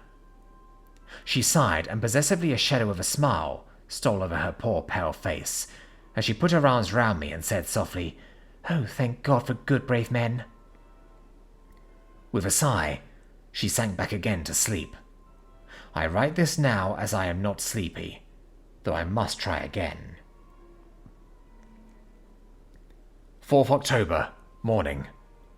Once again during the night I was wakened by Mina. This time we had all a good sleep, for the grey of the coming dawn was making the windows into sharp oblongs, and the gas flame was like a speck rather than a disk of light. She said to me hurriedly, "Go, call the professor. I want to see him at once." "Why?" I asked. "I have an idea. I suppose it must have come in the night and matured without my knowing it. He must hypnotize me before the dawn, and then I shall be able to speak. Go quick, dearest. The time is getting close." I went to the door. Dr. Seward was resting on the mattress, and seeing me, he sprang to his feet. "Is anything wrong?" he asked in alarm. "No," I replied, "but Mina wants to see Dr. Van Helsing at once." "I will go," he said, and hurried into the professor's room. 2 or 3 minutes later, Van Helsing was in the room in his dressing gown, and Mr. Morris and Lord Godalming were with Dr. Seward at the door, asking questions. When the professor saw Mina, a smile, a positive smile, ousted the anxiety of his face. He rubbed his hands as he said, "Oh, my dear Madam Mina, this is indeed a change. See, friend Jonathan, we have got our dear Madam Mina, as of old, back to us today." Then, turning to her, he said cheerfully, "And what am I to do for you? For at this hour you do not want me for nothing." "I want you to hypnotize me," she said. "Do it before the dawn, for I feel that then I can speak, and speak freely. Be quick, for the time is short." Without a word, he motioned her to sit up in bed. Looking fixedly at her, he commenced to make passes in front of her, from over the top of her head, downward, with each hand in turn. Mina gazed at him fixedly for a few minutes, during which my own heart beat like a trip hammer, for I felt that some crisis was at hand. Gradually, her eyes closed, and she sat stock still. Only by the gentle heaving of her bosom could one know that she was alive. The professor made a few more passes, and then stopped, and I could see that his forehead was covered with great beads of perspiration. Mina opened her eyes, but she did not seem the same woman. There was a faraway look in her eyes, and her voice had a sad dreaminess which was new to me. Raising his hand to impose silence, the professor motioned to me to bring the others in. They came on tiptoe, closing the door behind them, and stood at the foot of the bed, looking on. Mina appeared not to see them. The stillness was broken by Van Helsing's voice, speaking in a low, level tone, which would not break the current of her thoughts. "Where are you?" The answer came in a neutral way. I do not know. Sleep has no place it can call its own. For several minutes there was silence. Mina sat rigid, and the professor stood staring at her fixedly. The rest of us hardly dared to breathe. The room was growing lighter. Without taking his eyes from Mina's face, Dr. Van Helsing motioned me to pull up the blind. I did so, and the day seemed just upon us. A red streak shot up, and a rosy light seemed to diffuse itself through the room. On the instant, the professor spoke again. "Where are you now?" The answer came dreamily, but with intention. It were as though she were interpreting something. I have heard her use the same tone when reading her shorthand notes. I do not know. It is all strange to me. "What do you see?" I can see nothing. It is all dark. "What do you hear?" I could hear the strain in the professor's patient voice. The lapping of water. It is gurgling by and little waves leap. I can hear them on the outside. "Then you are on a ship?" We all looked at each other, trying to glean something each from the other. We were afraid to think. The answer came quick. Oh, yes! "What else do you hear?" The sound of men stamping overhead as they run about. There was the creaking of a chain, and the loud tinkle as the check of the capstan falls into the ratchet. "What are you doing?" I am still. Oh, so still. It is like death. The voice faded away into a deep breath as of one sleeping, and the open eyes closed again. By this time the sun had risen, and we were all in the full light of day. Dr. Van Helsing placed his hands on Mina's shoulders and laid her head down softly on her pillow. She lay like a sleeping child for a few moments, and then, with a long sigh, awoke and stared in wonder to see us all around her. Have I been talking in my sleep? Was all she said. She seemed, however, to know the situation without telling, though she was eager to know what she had told. The professor repeated the conversation, and she said, Then there is not a moment to lose. It may not be yet too late. Mr. Morris and Lord Godalming started for the door, but the professor's calm voice called them back. Stay, my friends. That ship, wherever it was weighing anchor at the moment in your so great port of London. Which of them is it that you seek? God be thanked that we have once again a clue, though whither it may lead us, we know not. We have been blind somewhat, blind after the manner of men. Since we can look back, we see what we might have seen looking forward, if we had been able to see what we might have seen. Alas, but that sentence is a puddle, is it not? We can know now what was in the Count's mind when he seized that money, though Jonathan's so fierce knife put him in the danger that even he dread. He meant escape. Hear me, escape. He saw that with but one earth-box left, and a pack of men following like dogs after a fox, this London was no place for him. He have take his last earth-box on board a ship, and he leave this land. He think to escape, but no. We follow him. Tally-ho! As friend Arthur would say when he put on his red frock. Our old fox is wily. Oh, so wily. And we must follow with wile. I, too, am wily, and I think his mind in a little while. In meantime, we may rest and in peace, for there are between us which he do not want to pass, and which he could not if he would, unless the ship were to touch the land, and then only at full or slack tide. See, and the sun is just rose, and all day to sunset is us. Let us take bath and dress, and a breakfast which we all need, and which we can eat comfortably, since he be not in the same land with us. Mina looked at him appealingly as she asked, But why need we seek him further when he has gone away from us? He took her hand and patted it as he replied, Ask me nothing as yet. When we have breakfast, then I answer all questions.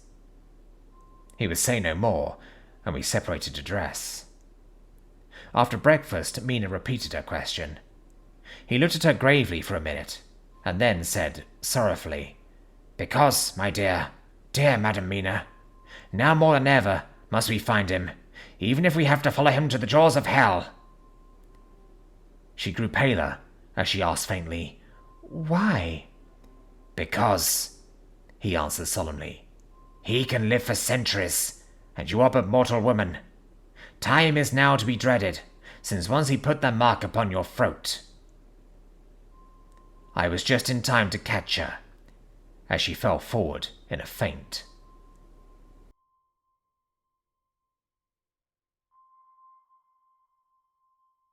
Chapter 24. Dr. Seward's Phonograph Diary. Spoken by Van Helsing. This is to Jonathan Harker. You are to stay with your dear Madam Mina. We shall go to make our search, if I can call it so, for it is not search but knowing, and we seek confirmation only. But do you stay and take care of her today. This is your best and most holiest office. This day, nothing can find him here. Let me tell you, that so you will know what we four know already, for I have tell them. He, our enemy, have gone away. He have gone back to his castle in Transylvania. I know it so well, as if a great hand of fire wrote it on the wall. He had prepared for this in some way, and that last earth box was ready to ship somewheres. For this, he took the money. For this he hurry at the last, lest we catch him before the sun goes down.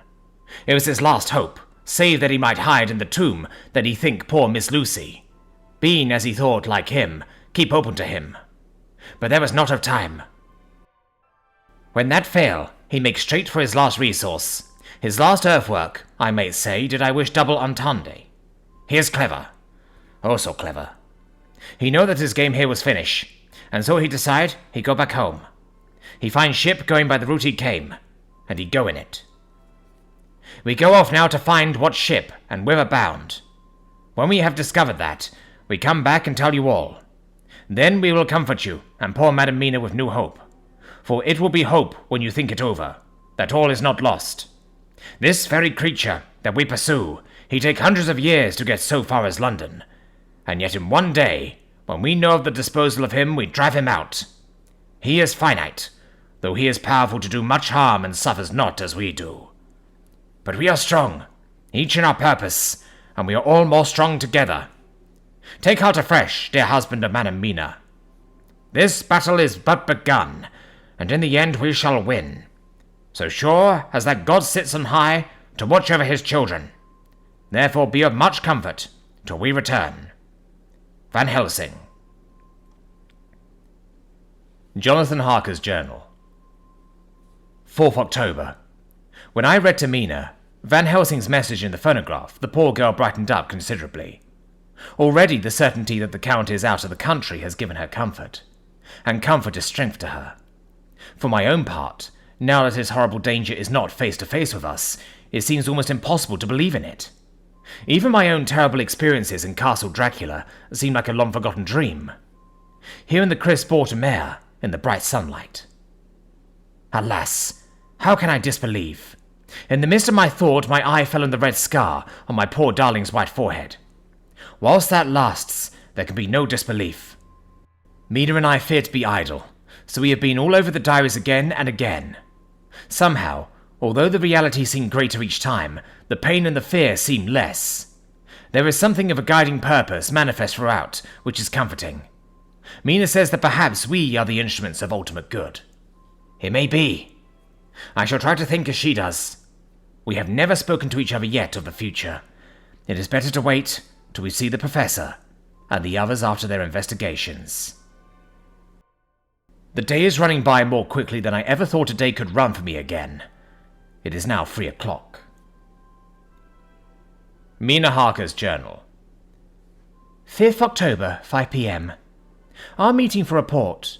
Present, Professor Van Helsing, Lord Godalming, Dr. Seward, Mr. Quincy Morris, Jonathan Harker, Mina Harker. Dr. Van Helsing described what steps were taken during the day to discover on what boat and whither bound Count Dracula made his escape. As I knew that he wanted to get back to Transylvania, I felt sure that he must go by the Danube mouth, or by somewhere in the Black Sea, since by that way he'd come. It was a dreary blank that was before us. Omne ignotum pro magnifico. And so with heavy hearts, we start to find what ships leave for the Black Sea last night. He was in sailing ship, since Madam Mina tell of sails being set. These not so important as to go in your list of the shipping in the Times, and so we go, by suggestion of Lord Godalming, to your Lloyd's, where are note of all ships that sail, however so small. There we find that only one Black Sea-bound ship go out with the tide. She is the Zanria Catherine, and she sailed from Doolittle's Wharf for Varna, and thence to other ports and up to the Danube. So, says I, this is the ship whereon is the Count. So off we go to Doolittle's Wharf, and there we find a man in an office. From him, we inquire of the goings of the Tsarina Catherine. He swear much, and he red face and loud of voice, but he good fellow all the same. And when Quincy gave him something from his pocket, which crackle as he rolled it up, and put it in a so small bag, which he have hid deep in his clothing, he still better fellow and humble servant to us. He come with us, and ask many men who are rough and hot. These be better fellows too, when they have been no more thirsty. They say much of blood and bloom, and of others which I comprehend not, though I guess what they mean. But nevertheless, they tell us all things which we want to know. They make known to us among them, how last afternoon at about 5 o'clock comes a man so hurry. A tall man, thin and pale, with high nose and teeth so white, and eyes that seem to be burning. That he be all in black, except that he have a hat of straw, which suit not him all the time. That he scatter his money in making quick inquiry as to what ship sails for the Black Sea, and for where. Some took him to the office and then to the ship, where he will not go aboard, but halt at shore end of gangplank, and ask that the captain come to him. The captain come, when told that he will be paid well, and though he swear much at the first, he agree to term. Then the thin man go, and someone tell him where horse and cart can be hired. He go there, and soon he come again, himself driving cart on which a great box. This he himself lift down, though it takes several to put it on truck for the ship. He give much talk to captain as to how and where his box is to be placed. But the captain like it not, and swear at him in many tongues, and tell him that, if he like, he can come and see where it shall be. But he say, no, that he come not yet, for that he have much to do. Whereupon the captain tell him that he had better be quick, with blood, for that his ship will leave the place, of blood, before the turn of the tide, with blood. Then the thin man smile and say that, of course, he must go when he think fit, but he will be surprised if he go quite so soon. The captain swear again, polygot, and the thin man make him bow, and thank him, and say that he will so far intrude on his kindness as to come aboard before the sailing. Final, the captain, more red than ever, and in more tongues, tell him that he doesn't want no Frenchmen, with bloom upon them, and also with blood in his ship, with blood on her also. And so, after asking where he might purchase ship forms, he departed. No one knew where he went, or blooming well cared, as they said, for they had something else to think of, well, with blood again.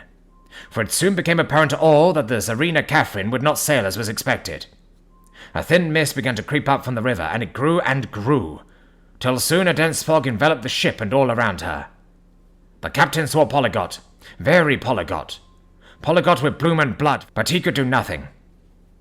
The water rose and rose, and he began to fear that he would lose the tide altogether.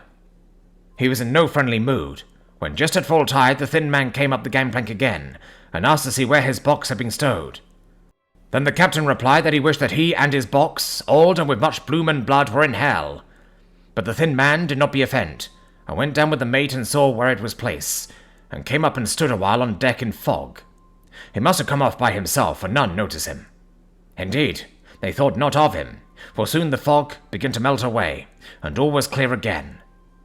My friends of the thirst and the language that was of bloom and blood laughed, as they told how the captain swears exceeded even his usual polygot, and was more than ever full of picturesque, when on questioning other mariners who were on movement up and down the river that hour, he found that few of them had seen any of fog at all, except where it lay round the wharf.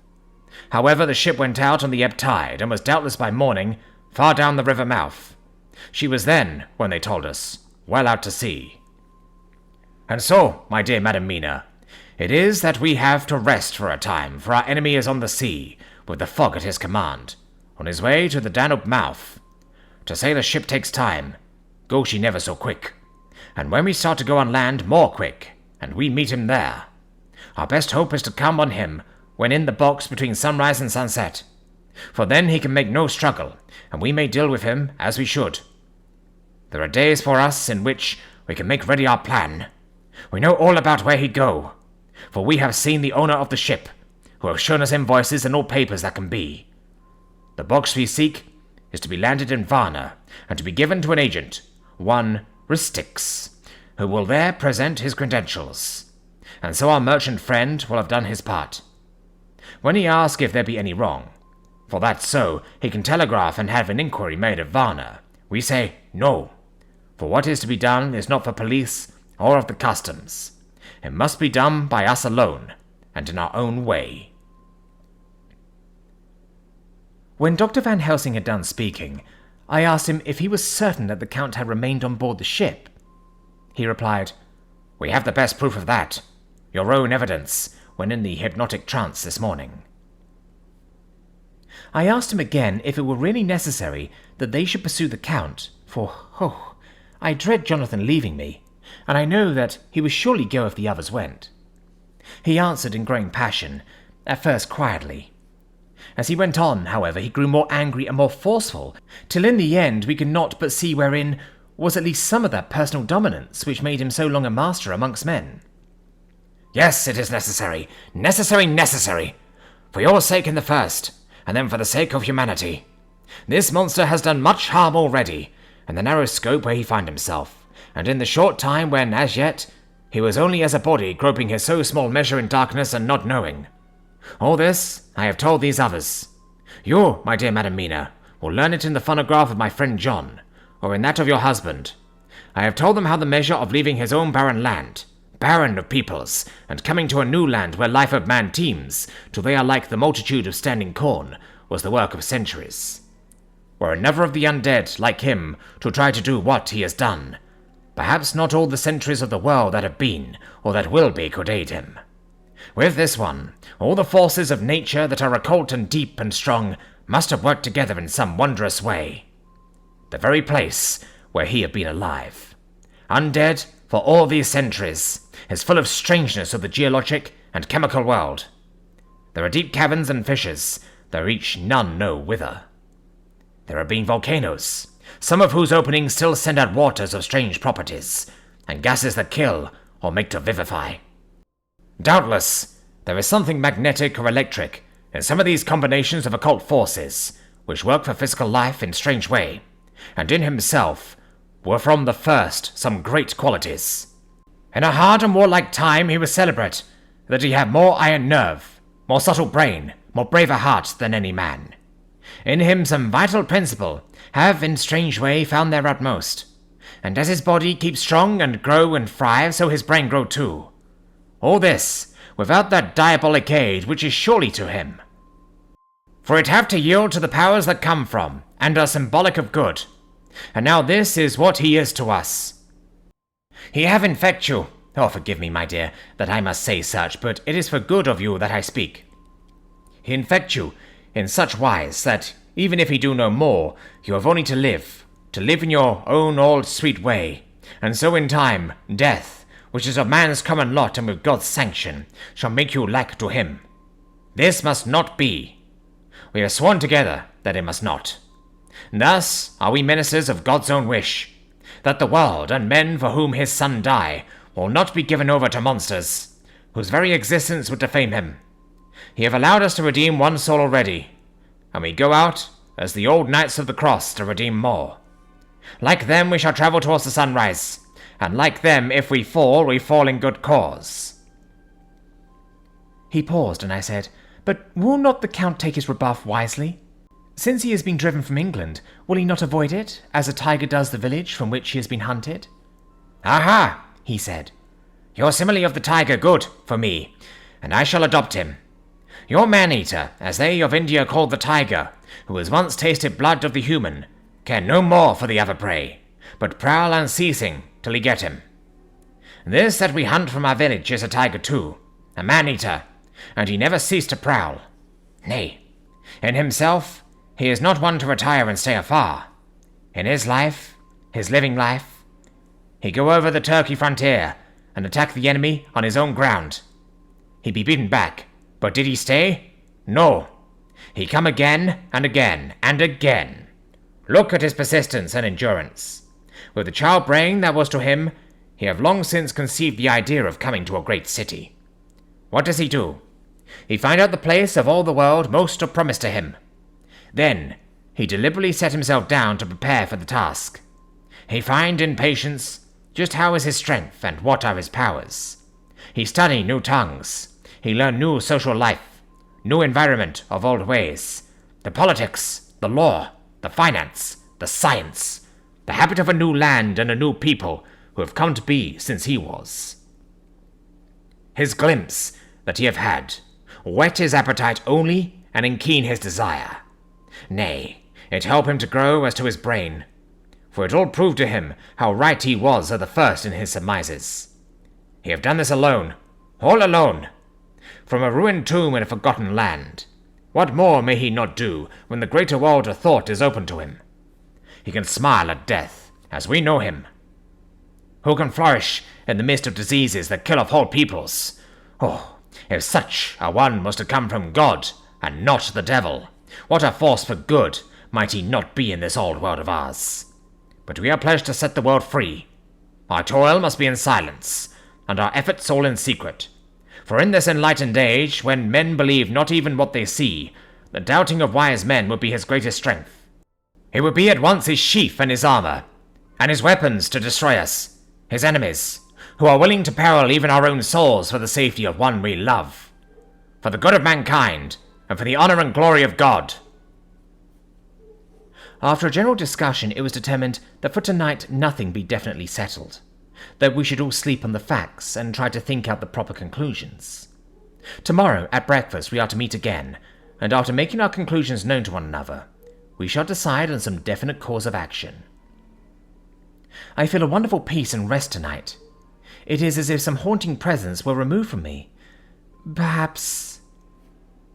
My surmise was not finished, could not be, for I caught sight in the mirror of the red mark upon my forehead, and I knew that I was still unclean. Dr. Seward's Diary. 5th October. We all arose early, and I think the sleep did much for each and all of us. When we met at early breakfast, there was more general cheerfulness than any of us had ever expected to experience again. It is really wonderful how much resilience there is in human nature.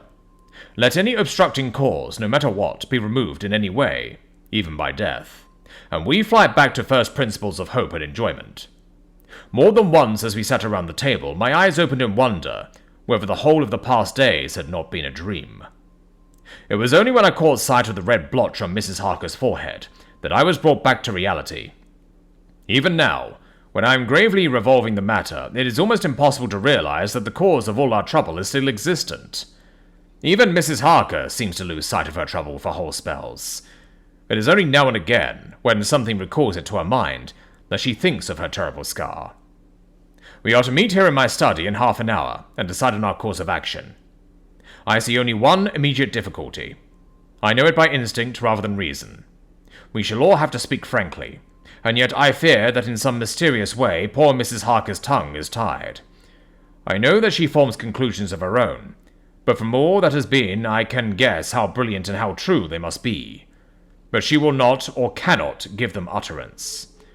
I have mentioned this to Van Helsing, and he and I are to talk it over when we are alone. I suppose it is some of that horrid poison which has got into her veins beginning to work. The Count had his own purposes when he gave her what Van Helsing called the vampire's baptism of blood. Well, there may be a poison that distills itself out of good things. In an age when the existence of Tommains is a mystery, we should not wonder at anything. One thing I know, that if my instinct be true regarding poor Mrs. Harker's silences, then there is a terrible difficulty, an unknown danger in the work before us. The same power that compels her silence may compel her speech. I dare not think further, for so I should, in my thoughts, dishonor a noble woman. Later. When the professor came in, we talked over the state of things. I could see that he had something on his mind, which he wanted to say, but felt some hesitancy about broaching the subject. After beating about the bush a little, he said, "Friend John, there is something that you and I must talk of alone. Just at the first, at any rate. Later we may have to take the others into our confidence." Then he stopped, so I waited. He went on. "Madam Mina, our poor dear Madam Mina, is changing." A cold shiver ran through me to find my worst fears thus endorsed. Van Helsing continued. "With the sad experience of Miss Lucy, we must this time be warned before things go too far. Our task is now in reality more difficult than ever, and this new trouble makes every hour of the direst importance. I can see the characteristics of the vampire coming in her face. It is now but very, very slight. But it is to be seen if we have eyes to notice without prejudge. Her teeth are sharper, and at times her eyes are more hard. But these are not all. There is to her the silence, now often, as so it was with Miss Lucy. She did not speak, even when she wrote that which she wished to be known later. Now my fear is this. If it be that she can, by our hypnotic trance, tell what the Count see and hear, is it not more true that he who have hypnotized her first, and who have drink of her very blood and make her drink of his, should, if he will, compel her mind to disclose to him that which she know?" I nodded acquiescence. He went on. "Then what we must do is to prevent this. We must keep her ignorant of our intent, and so she cannot tell what she know not. This is a painful task. Oh, so painful that it heartbreak me to think of it. But it must be. When today we meet, I must tell her that for reason which we will not to speak, she must not be more of our counsel, but be simply guarded by us." He wiped his forehead, which had broken out in profuse perspiration at the thought of the pain which he might have to inflict upon the poor soul already so tortured.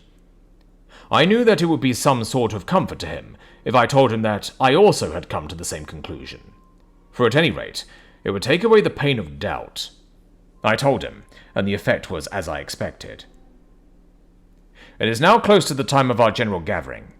Van Helsing has gone away to prepare for the meeting, and his painful part of it. I really believe his purpose is to be able to pray alone. Later. At the very outset of our meeting, a great personal relief was experienced by both Van Helsing and myself. Mrs. Harker had sent a message by her husband to say that she would not join us at present, as she thought it better that we should be free to discuss our movements without her presence to embarrass us. The professor and I looked at each other for an instant, and somehow we both seemed relieved. For my own part, I thought that if Mrs. Harker realized the danger herself, it was much pain as well as much danger averted. Under the circumstances, we agreed, by a questioning look and answer, with finger on lip, to preserve silence in our suspicions, until we should have been able to confer alone again. We went at once into our plan of campaign. Van Helsing roughly put the facts before us first. "The Tsarina Catherine left the Thames yesterday morning. It will take her at the quickest speed she has ever made at least 3 weeks to reach Varna. But we can travel overland to the same place in 3 days. Now, if we allow for 2 days less for the ship's voyage, owing to such weather influences as we know that the Count can bring to bear, and if we allow a whole day and night for any delays which may occur to us, then we have a margin of nearly 2 weeks. Thus, in order to be quite safe, we must leave here on the 17th at latest. Then we shall, at any rate, be in Varna a day before the ship arrives, and able to make such preparations as may be necessary. Of course, we shall all go armed against evil things, spiritual as well as physical." Here, Quincy Morris added, "I understand that the Count comes from a wolf country, and it may be that he shall get there before us. I propose that we add Winchesters to our armament.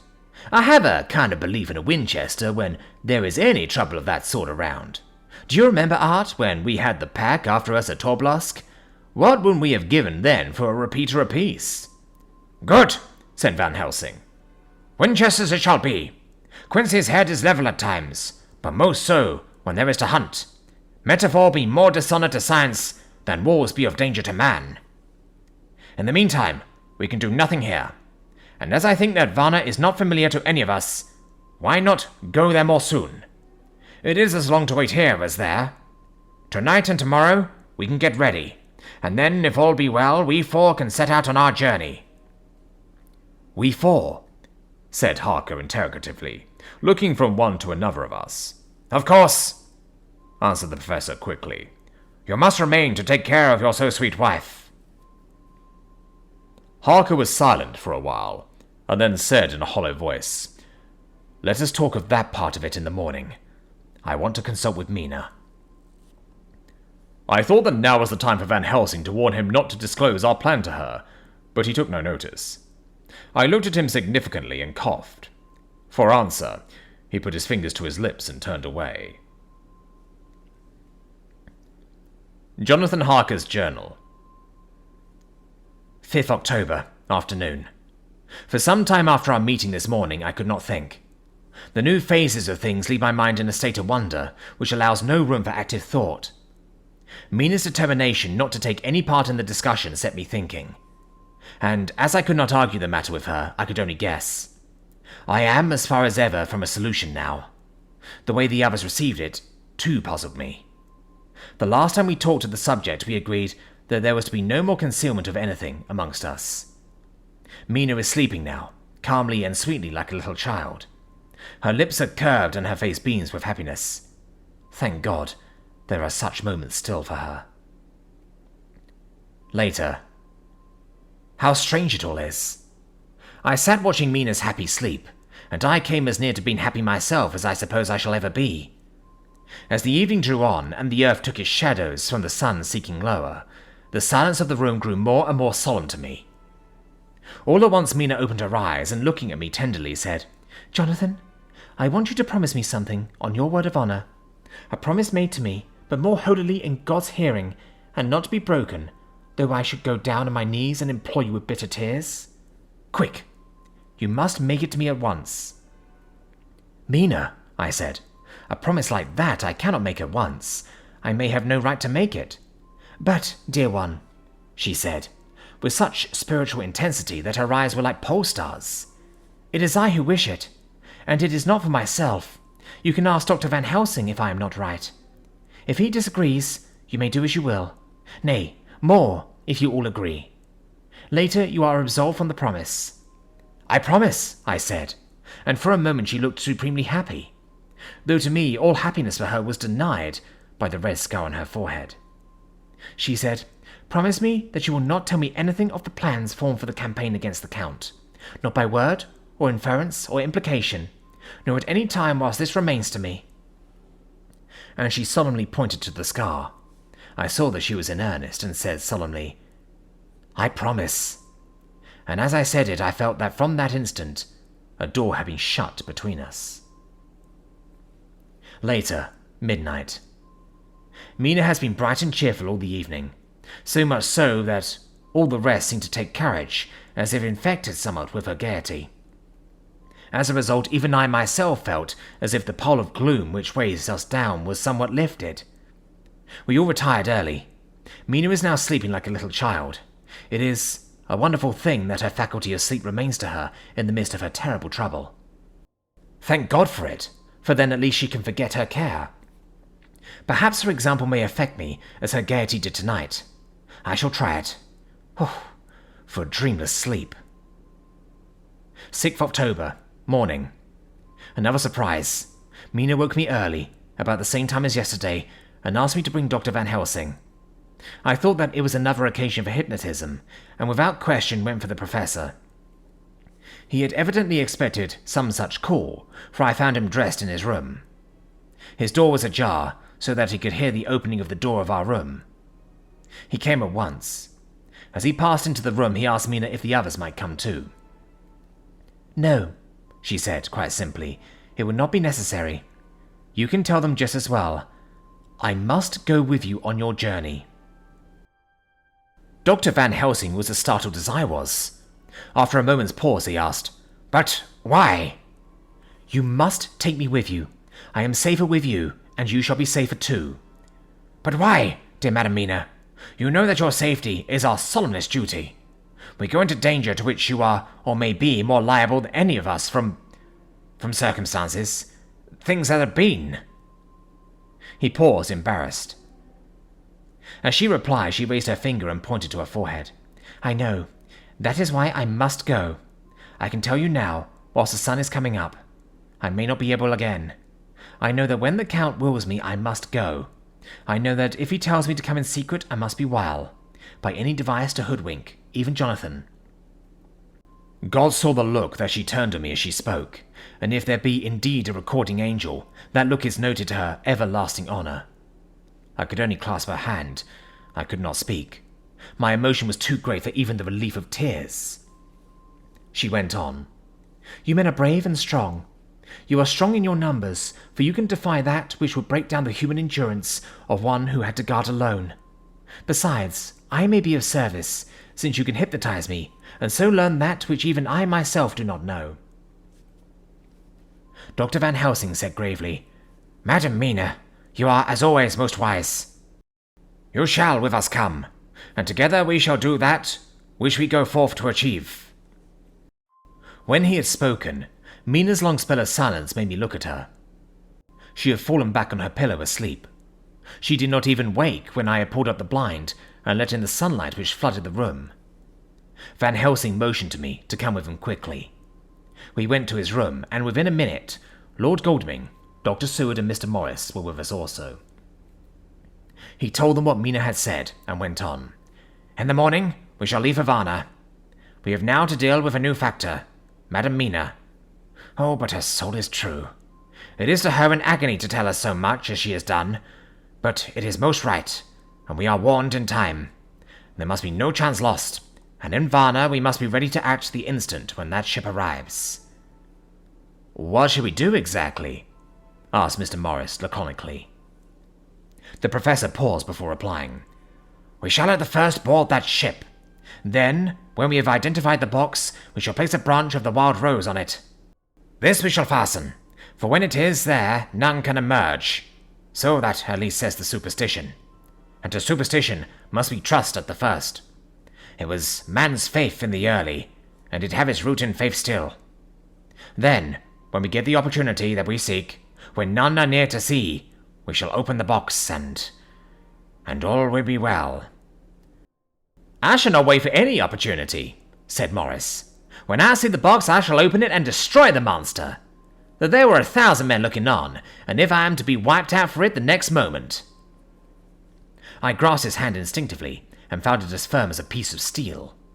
I think he understood my look. I hope he did. Good boy, said Dr. Van Helsing. Brave boy. Quincy is old man. God bless him for it.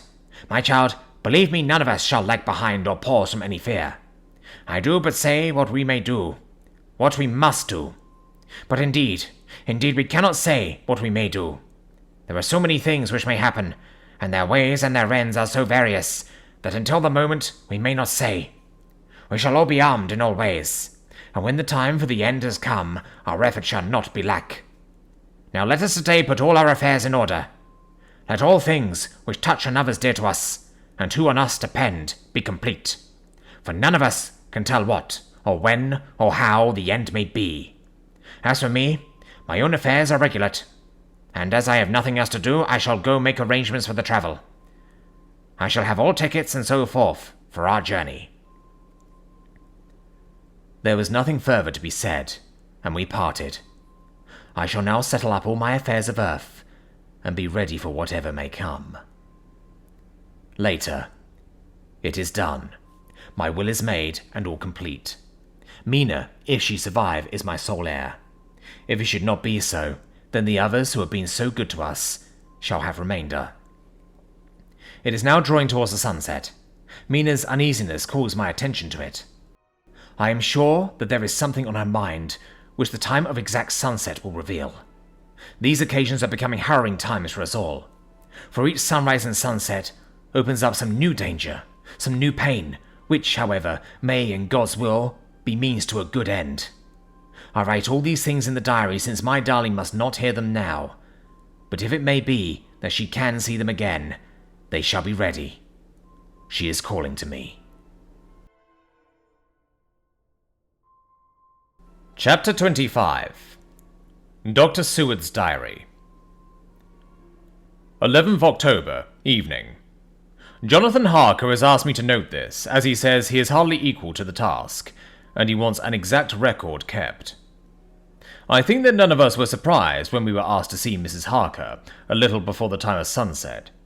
We have of late come to understand that sunrise and sunset are to her times of particular freedom, when her whole self can be manifest, without any controlling force subduing or restraining her, or inciting her to action.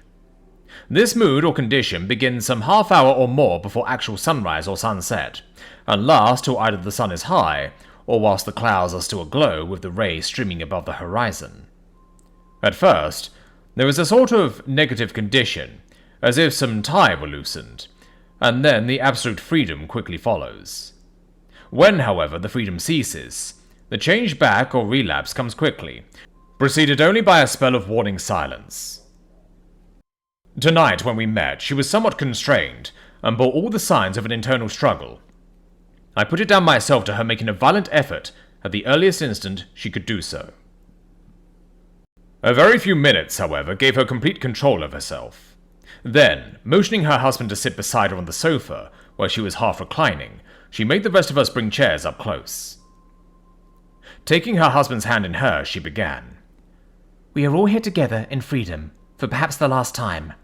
I know that you will always be with me to the end. This was to her husband, whose hand had, as we could see, tightened upon her. In the morning, we go out upon our task, and God alone knows what may be in store for any of us. You are going to be so good to me to take me with you. I know that all that brave earnest men can do for a poor weak woman, whose soul perhaps is lost. No, not yet, but is at any rate at stake. You will do. But you must remember that I am not as you are. There is a poison in my blood, in my soul, which may destroy me, which must destroy me, unless some relief comes to us. Oh, my friends, you know as well as I do that my soul is at stake, and though I know there is one way out for me, you must not and I must not take it. She looked appealingly to us all in turn, beginning and ending with her husband. What is that way? Asked Van Helsing in a hoarse voice. What is that way which we must not, may not take? That I may die now, either by my own hand or that of another, before the greater evil is entirely wrought. I know, and you know, that were I once dead, you could and would set free my immortal spirit, even as you did my poor Lucy's. Were death, or the fear of death, the only thing that stood in the way, I would not shrink to die here now, amidst the friends who love me. But death is not all. I cannot believe that to die in such a case, where there is hope before us, and a bitter task to be done, is God's will. Therefore, I, on my part, give up here the certainty of eternal rest, and go out into the dark where may be the blackest things that the world or the never-world holds. We were all silent, for we knew instinctively that this was only a prelude. The faces of the others were set, and Harker's grew ashen grey. Perhaps he guessed better than any of us what was coming. She continued. This is what I can give into the hotchpot. I could not but note the quaint legal phrase which she used in such a place, and with all seriousness. What will each of you give? Your lives, I know, she went on quickly. That is easy for brave men. Your lives are God's, and you can give them back to him. But what will you give to me? She looked again, questioningly, but this time avoided her husband's face. Quincy seemed to understand. He nodded, and her face lit up. Then I shall tell you plainly what I want, for there must be no doubtful matter in this connection between us now. You must promise me, one and all, even you, my beloved husband, that should the time come, you will kill me. What is that time? The voice was Quincy's, but it was low and strained. When you shall be convinced that I am so changed that it is better that I die, that I may live. When I am thus dead in the flesh, then you will, without a moment's delay, drive a stake through me and cut off my head, or do whatever else may be wanting to give me rest. Quincy was the first to rise after the pause. He knelt down before her and, taking her hand in his, said solemnly, I'm only a rough fellow, who hasn't perhaps lived as a man should to win such a distinction, but I swear to you by all that I hold sacred and dear that, should the time ever come, I shall not flinch from the duty that you have set us, and I promise you, too, that I shall make all certain, for if I am only doubtful, I shall take it that the time has come."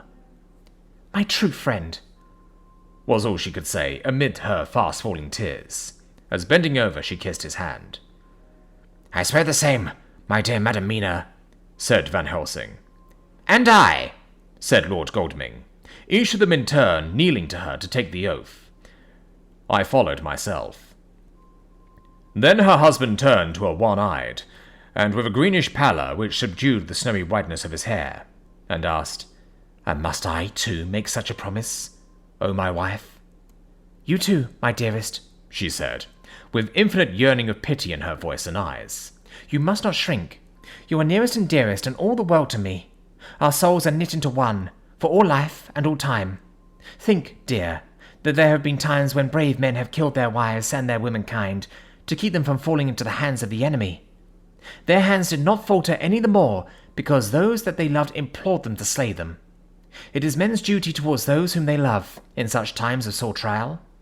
And oh, my dear, if it is to be that I must meet death at any hand, let it be at the hand of him that loves me best.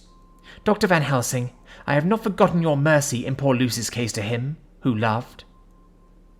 She stopped with a flying blush, and changed her phrase. "To him who had best right to give her peace. If that time shall come again, I look to you to make it a happy memory of my husband's life, that it was his loving hand which set me free from the awful thrall upon me." "Again, I swear," came the professor's resonant voice.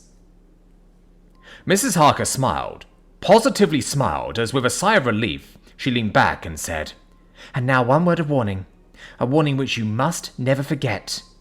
This time, if it ever come, may come quickly and unexpectedly, and in such a case you must lose no time in using your opportunity. At such a time I myself might be... Nay, if the time ever come, shall be, leagued with your enemy against you. One more request."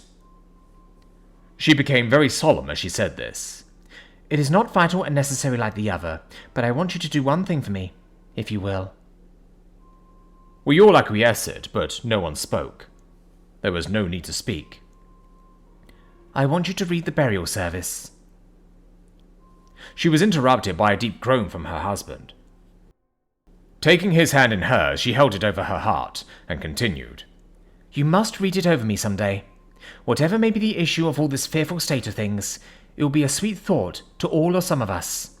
You, my dearest, will, I hope, read it, for then it will be in your voice in my memory forever, come what may." "But oh, my dear one," he pleaded, "death is afar off from you." "Nay," she said, holding up a warning hand. "I am deeper in death at this moment than if the weight of an earthly grave lay heavy upon me." "Oh, my wife, must I read it?" he said before he began. "It would comfort me, my husband," was all she said, and he began to read when she had got the book ready. How could anyone tell of that strange scene? Its solemnity, its gloom, its sadness, its horror, and, withal, its sweetness. Even a skeptic who can see nothing but a travesty or bitter truth in anything holy or emotional would have been melted to the heart had he seen that little group of loving and devoted friends kneeling round the stricken and sorrowing lady, or heard the tender passion of her husband's voice, as in tones so broken and emotional that often he had to pause, he read the simple and beautiful service from the burial of the dead. I cannot go on. Words and voices failed me. She was right in her instinct. Strange as it was, but so as it may hereafter seem even to us, who felt its potent influence at the time, it comforted us much. And the silence, which showed Mrs. Harker's coming relapse from her freedom of soul, did not seem so full of despair to any of us as we had dreaded. Jonathan Harker's Journal. 15th October, Varna. We left Charing Cross on the morning of the 12th, got to Paris the same night, and took the places secure for us in the Orient Express. We travelled night and day, arriving here at about 5 o'clock. Lord Goldming went to the consulate to see if any telegram had arrived for him, whilst the rest of us came onto this hotel, the Odysseus. The journey may have had incidents. I was, however, too eager to get on to care for them. Until the Zarina Catherine comes into port, there will be no interest for me in anything in the wide world. Thank God. Mina is well and looks to be getting stronger. Her colour is coming back. She sleeps a great deal. Throughout the journey, she slept nearly all the time, before sunrise and sunset. However, she is very wakeful and alert, and it has become a habit for Van Helsing to hypnotize her at such times. At first, some effort was needed, and he had to make many passes, but now she seems to yield at once, as if by habit, and scarcely any action is needed. He seems to have power at these particular moments to simply will, and her thoughts obey him. He always asks her what she can see and hear. She answers to the first, "Nothing, all is dark." And to the second, "I can hear the waves lapping against the ship and the water rushing by. Canvas and cordage strain, and masts and yards creak. The wind is high. I can hear it in the shrouds, and the bow throws back the foam." It is evident that the Zarina Catherine is still at sea, hastening on her way to Varna. Lord Godalming has just returned. He had 4 telegrams, one each day since we started, and all to the same effect, that the Zarina Catherine had not been reported to lawyers from anywhere. He had arranged before leaving London that his agents should send him every day a telegram saying if the ship had been reported. He was to have a message, even if she were not reported, so that he might be sure that there was a watch being kept at the other end of the wire. We had dinner and went to bed early. Tomorrow we are to see the Vice-Consul, and to arrange, if we can, about getting on board the ship as soon as she arrives. Van Helsing says that our chance will be to get on the boat between sunrise and sunset. The Count, even if he takes the form of a bat, cannot cross the running water of his own volition, and so cannot leave the ship. As he dare not change to man's form without suspicion, which he evidently wishes to avoid, he must remain in the box. If then, we can come on board after sunrise. He is at our mercy, for we can open the box and make sure of him, as we did on poor Lucy before he wakes. What mercy he shall get from us all will not count for much. We think that we shall not have much trouble with officials or the seamen. Thank God. This is the country where bribery can do anything, and we are well supplied with money. We have only to make sure that the ship cannot come into port between sunset and sunrise without our being warned, and we shall be safe. Judge Moneybag will settle this case, I think. 16th October. Mina's report still the same. Lapping waves and rushing water, darkness and favouring winds. We are evidently in good time, and when we hear of the Zarina Catherine, we shall be ready. As she must pass the Dardanelles, we are sure to have some report. 17th October. Everything is pretty well fixed now, I think, to welcome the Count on his return from his tour. Godalming told the shippers that he fancied that the box sent abroad might contain something stolen from a friend of his, and got a half consent that he might open it at his own risk. The owner gave him a paper telling the captain to give him every facility in doing whatever he chose on board the ship, and also a similar authorization to his agent at Varna. We have seen the agent, who was much impressed with Godalming's kindly manner to him, and we are all satisfied that whatever he can do to aid our wishes will be done.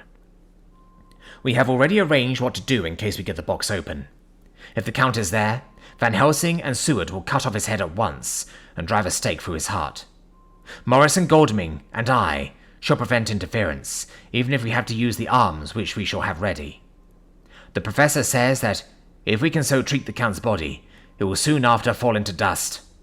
In such case, there will be no evidence against us, in case any suspicion of murder were aroused. But even if it were not, we should stand or fall by our act, and perhaps some day this very script may be evidence to come between some of us and a rope. For myself, I should take the chance only too thankfully, if it were to come. We mean to leave no stone unturned to carry out our intent. We have arranged with certain officials that the instant the Zarina Catherine is seen, we are to be informed by a special messenger. 24th October. A whole week of waiting. Daily telegrams to Godalming, but only the same story. Not yet reported. Mina's morning and evening hypnotic answer is unvaried. Lapping waves, rushing water, and creaking masts. Telegram. October 24th. Rufus Smith, Lloyd's, London, to Lord Godalming. Care of HBM Vice-Consul, Varna. Zarina Catherine reported this morning from Dardanelles. Dr. Seward's Diary. 25th October. How I miss my phonograph. To write a diary with a pen is irksome to me, but Van Helsing says I must. We were all wild with excitement yesterday when Godalming got his telegram from Lloyd's. I know now what men feel in battle when the call to action is heard. Mrs. Harker, alone of our party, did not show any signs of emotion. After all, it is not strange that she did not, for we took special care not to let her know anything about it, and we all tried not to show any excitement when we were in her presence. In old days she would, I am sure, have noticed, no matter how we might have tried to conceal it. But in this way, she has greatly changed during the past 3 weeks. The lethargy grows upon her, and though she seems strong and well and is getting back some of her colour, Van Helsing and I are not satisfied. We talk of her often. We have not, however, said a word to the others. It would break poor Harker's heart, certainly his nerve, if he knew that we had even a suspicion of the subject. Van Helsing examines, he tells me, her teeth very carefully, while she is in the hypnotic condition, for he says that so long as they do not begin to sharpen, there is no active danger of a change in her. If this change should come, it would be necessary to take steps. We both know what those steps would have to be, though we do not mention our thoughts to each other. We should neither of us shrink from the task, awful though it be to contemplate. Euthanasia is an excellent and a comforting word. I am grateful to whoever invented it. It is only about 24 hours' sail from the Dardanelles to here. At the rate the Zarina Catherine has come from London. She should therefore arrive sometime in the morning, but as she cannot possibly get in before noon, we are all about to retire early. We shall get up at 1 o'clock, so as to be ready. 25th October. Noon. No news yet of the ship's arrival. Mrs. Harker's hypnotic report this morning was the same as usual, so it is possible that we may get news at any moment. We men are all in a fever of excitement, except Harker, who is calm. His hands are cold as ice, and an hour ago I found him wetting the edge of the great Gukra knife, which he now always carries with him. It will be a bad lookout for the Count if the edge of that kukri ever touches his throat, driven by that stern, ice-cold hand. Van Helsing and I were a little alarmed about Mrs. Harker today. About noon she got into a sort of lethargy, which we did not like. Although we kept silence to the others, we were neither of us happy about it. She had been restless all the morning, so that we were at first glad to know that she was sleeping. When, however, her husband mentioned casually that she was sleeping so soundly that he could not wake her, we went to our room to see for ourselves. She was breathing naturally, and looked so well and peaceful that we agreed that the sleep was better for her than anything else. Poor girl. She has so much to forget that it is no wonder that sleep, if it brings oblivion to her, does her good. Later. Our opinion was justified, for when, after a refreshing sleep of some hours, she woke up, she seemed brighter and better than she had been for days. At sunset she made the usual hypnotic report. Wherever he may be in the Black Sea, the Count is hurrying to his destination. To his doom, I trust. 26th October. Another day, and no tidings of the Zarina Catherine. She ought to be here by now. That she is still journeying somewhere is apparent, for Mrs. Harker's hypnotic report at sunrise was still the same. It is possible that the vessel may be lying by, at times, for fog. Some of the steamers which came in last evening reported patches of fog both to north and south of the port. We must continue our watching, as the ship may now be signalled any moment. 27th October. Noon. Most strange. No news yet of the ship we wait for. Mrs. Harker reported last night and this morning as usual. Lapping waves and rushing water. Though she added that the waves were very faint. The telegrams from London have been the same. No further report. Van Helsing is terribly anxious, and told me just now that he fears the Count is escaping us. He added significantly, "I do not like that lethargy of Madam Mina's. Souls and memories can do strange things during trance." I was about to ask him more, but Harker just then came in, and he held up a warning hand. We must try tonight at sunset to make her speak more fully when in her hypnotic state. 28th October. Telegram. Rufus Smith, London, to Lord Godalming, care H.B.M., Vice-Consul, Varna. Serena Catherine reported entering Galatz at 1 o'clock today. Dr. Seward's Diary. 28th October. When the telegram came announcing the arrival at Galatz, I did not think it was such a shock to any of us as might have been expected. True, we did not know whence or how or when the bolt would come, but I think we all expected that something strange would happen. The day of arrival at Varna made us individually satisfied that things would not be just as we had expected. We only waited to learn where the change would occur.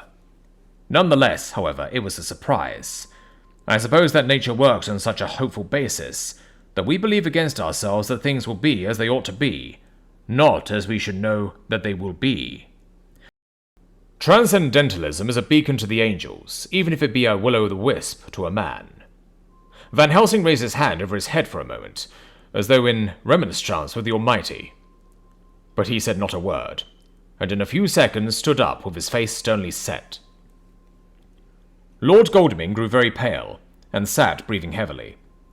I was myself half stunned, and looked in wonder at one after another.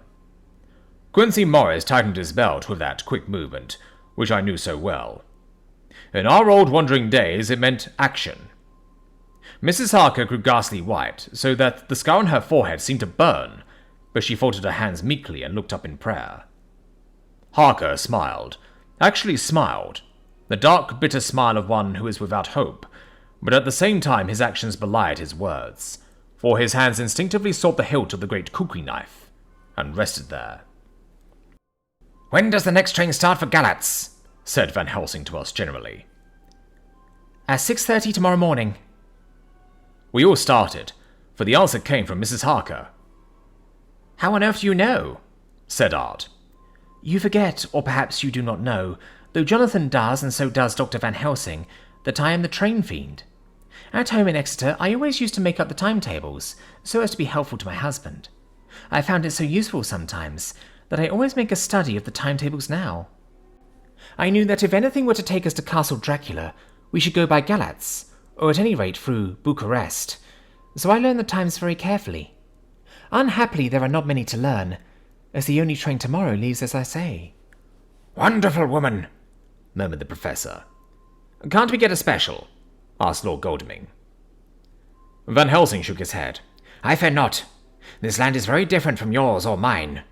Even if we did have a special, it would probably not arrive as soon as our regular train. Moreover, we have something to prepare. We must think. Now, let us organize. You, friend Arthur, go to the train and get the tickets, and arrange that all be ready for us to go in the morning. Do you, friend Jonathan, go to the agent of the ship, and get from him letters to the agent in Galatz, with authority to make a search of the ship just as it was here. Quincy Morris, you'll see the Vice-Consul, and get his aid with his fellow in Galatz, and all we can do to make our way smooth, so that no times be lost when over the Danube. John will stay with Madam Mina and me, and we shall consult. For so if time be long, you may be delayed, and it will not matter when the sun set, since I am here with Madam to make report." "And I," said Mrs. Harker brightly, and more like her old self than she had been for many a long day, "shall try to be of use in all ways, and shall think and write for you as I used to do. Something is shifting for me in some strange way, and I feel freer than I have been of late." The three younger men looked happier at the moment, as they seemed to realize the significance of our words. But Van Helsing and I, turning to each other, met each a grave and troubled glance. We said nothing at the time, however. When the three men had gone out to their tasks, Van Helsing asked Mrs. Harker to look up the copy of the diaries, and find him the part of Harker's journal at the castle. She went away to get it. When the door was shut upon her, he said to me, "We mean the same. Speak out." "Here is some change. It is a hope that makes me sick, for it may deceive us." "Quite so. Do you know why I asked her to get the manuscript? No, said I, unless it was to get an opportunity of seeing me alone. You are in part right, friend John, but only in part. I want to tell you something. And oh, my friend, I am taking a terrible risk. But I believe it is right. In the moment when Madam Mina said those words that arrest both our understanding, an inspiration came to me. In the trance of 3 days ago, the Count sent her his spirit to read her mind. Or more like, he took her to see him in his earth box, in the ship with water rushing, just as it go free at rise and set of sun. He learned then that we are here, for she had more to tell in her open life, with eyes to see, ears to hear than he, shut as he is, in his coffin box. Now he make his most effort to escape us. At present, he want her not. He is sure with his so great knowledge that she will come at his call, but he cut her off, take her, as he can do, out of his own power, that so she come not to him. Ah! There I have hope that our man-brains will have been of man so long, and that have not lost the grace of God, will come higher than his child-brain that lie in his tomb for centuries, that grow not yet to our stature, and that do only work selfish and therefore small. Here comes Madam Mina. Not a word to her of our trance. She knows it not, and it would overwhelm her and make despair, just when we want all her hope, all her courage, when most we want all her great brain, which is trained like man's brain, but is a sweet woman, and have a special power which the Count give her, and which he may not take away altogether, though he think not so. Hush, let me speak, and you shall learn. Oh, John, my friend, we are in awful straits. I fear, as I never feared before. We can only trust the good God. Silence. Here she comes. I thought that the professor was going to break down and have hysterics, just as he had when Lucy died, but with a great effort he controlled himself, and was at perfect, nervous poise when Mrs. Harker tripped into the room, bright and happy-looking, and, in the doing of work, seemingly forgetful of her misery. As she came in, she handed a number of sheets of typewriting to Van Helsing. He looked over them gravely, his face brightening up as he read. Then, holding the pages between his finger and thumb, he said, "Friend John, to you with so much experience already, and to you, dear Madam Mina, that are young, here is a lesson. Do not fear ever to think. A half thought has been buzzing often in my brain, but I fear to let him loose his wings. Here now, with more knowledge, I go back to where that half thought come from, and I find that he be no half thought at all. That be a whole thought, though so young that he not yet strong to use his little wings. Nay, like the ugly duck of my friend Hans Andersen, he be no duck thought at all, but a big swan thought that sail nobly on big wings, when the time come for him to try them. See, I read here what Jonathan have written. That other of his race who, in a later age, again and again, brought his forces over the great river into Turkeyland, who, when he was beaten back, came again, and again, and again, though he had to come alone from the bloody field, where his troops were being slaughtered, since he knew that he alone could ultimately triumph. What does this tell us?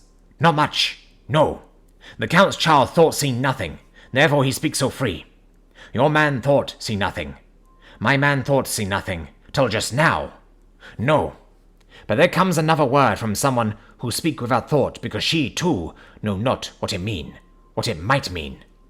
Just as there are elements which rest, yet when in nature's course they move on their way, and they touch, the poof! And then there comes a flash of light, heaven-wide, that blind and kill and destroy some. But that sharp all earth below for leagues and leagues. Is it not so? Well, I shall explain. To begin, have you ever studied the philosophy of crime? Yes and no. You, Jonathan, yes, for it is a study of insanity. You, no, Madam Mina, for crime touch you not but once. Still, your mind works true, and argues not a particulari ad universal.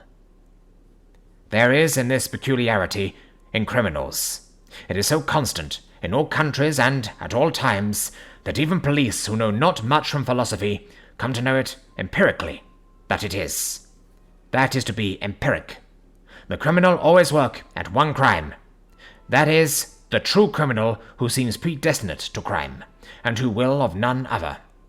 This criminal has not full man brain.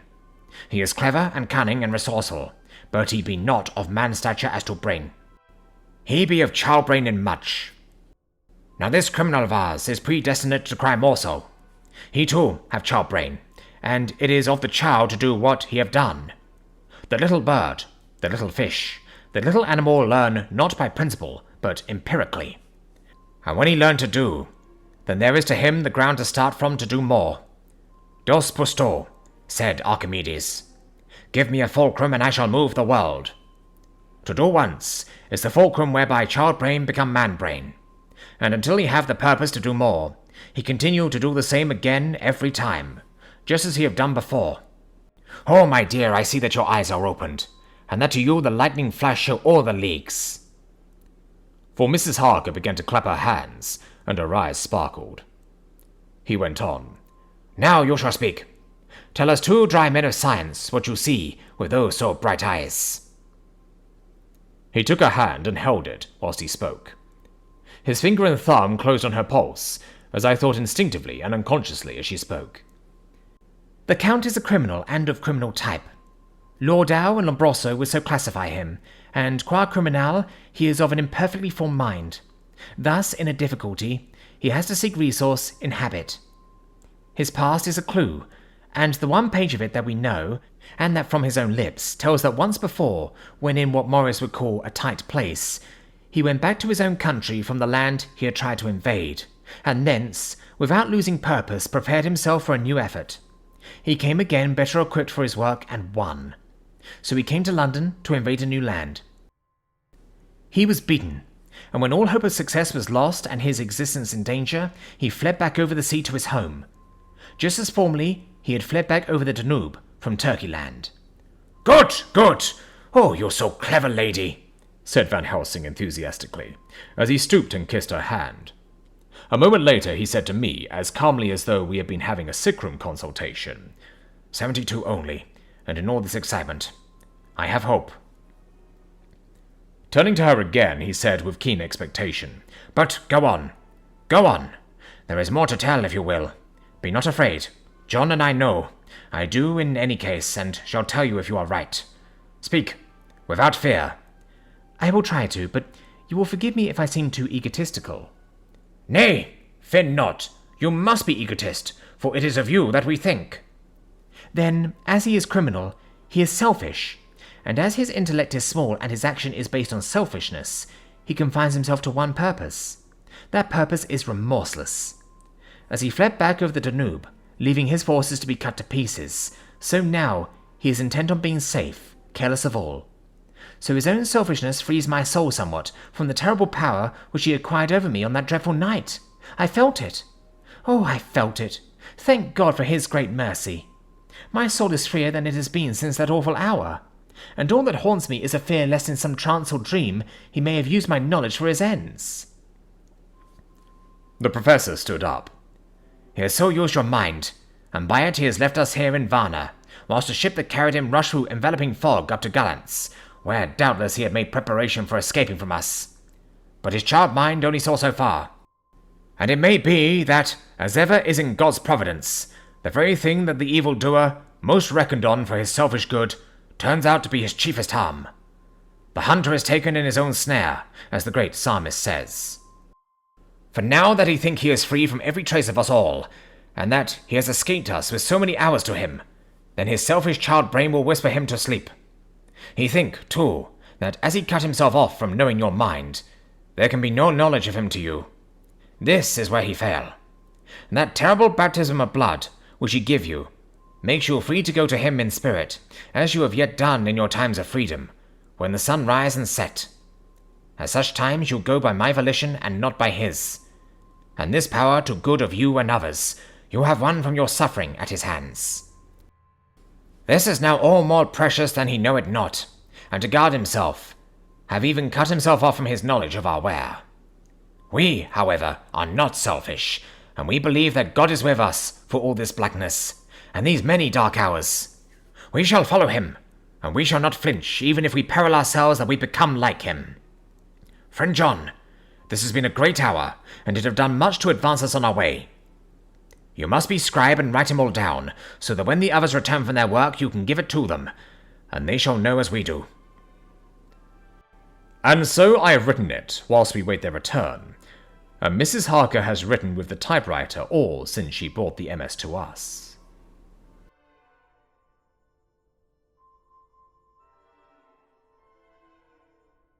Chapter 26. Dr. Seward's Diary. 29th October. This is written in the train from Varna to Galatz. Last night, we all assembled a little before the time of sunset. Each of us had done his work as well as he could. So far as thought, and endeavour, and opportunity go, we are prepared for the whole of our journey, and for our work when we get to Galatz. When the usual time came round, Mrs. Harker prepared herself for her hypnotic effort, and after a longer and more serious effort on the part of Van Helsing than has been usually necessary, she sank into the trance. Usually she speaks on a hint, but this time the professor had to ask her questions, and to ask them pretty resolutely, before we could learn anything.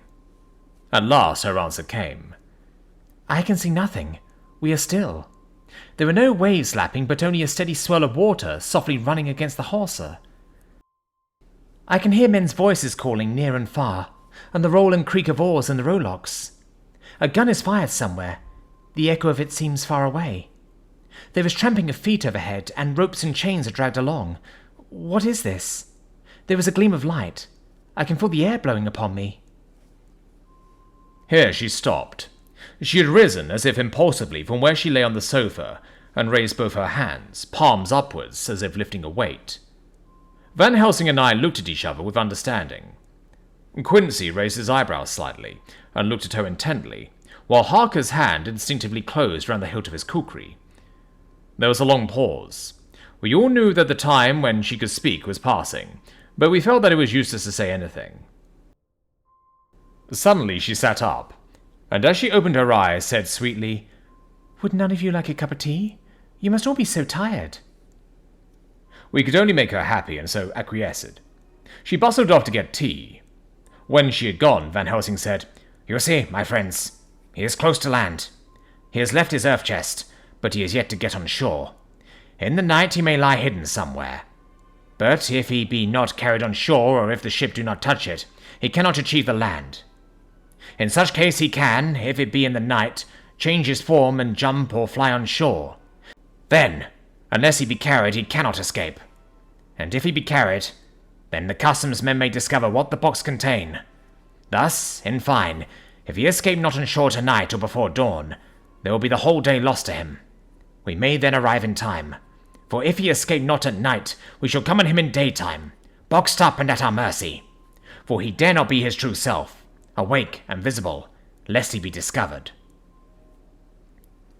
There was no more to be said, so we waited in patience until the dawn, at which time we might learn more from Mrs. Harker.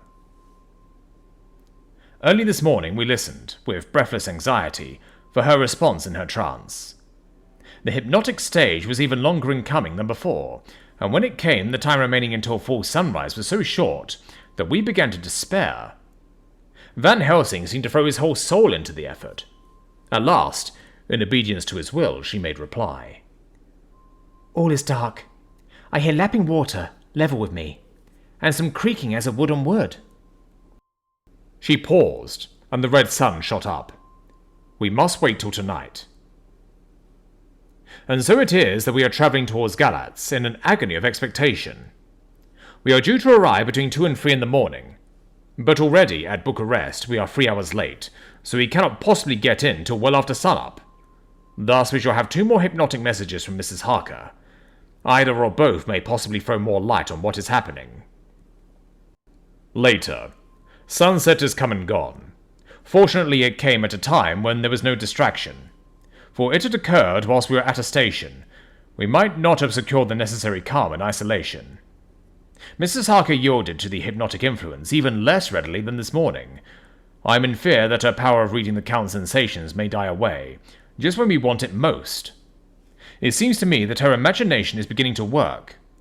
While she has been in the trance hitherto, she has confined herself to the simplest of facts. If this goes on, it may ultimately mislead us. If I thought that the Count's power over her would die away equally with her power of knowledge, it would be a happy thought. but I'm afraid that it may not be so. When she did speak, her words were enigmatical. Something is going out. I can feel it past me like a cold wind. I can hear far-off, confused sounds, as of men talking in strange tongues, fierce falling water, and the howling of wolves. She stopped, and a shudder ran through her, increasing in intensity for a few seconds, till at the end she shook as though in a palsy. She said no more, even in answer to the professor's imperative questioning. When she woke from the trance, she was cold and exhausted and languid, but her mind was all alert. She could not remember anything, but asked what she had said.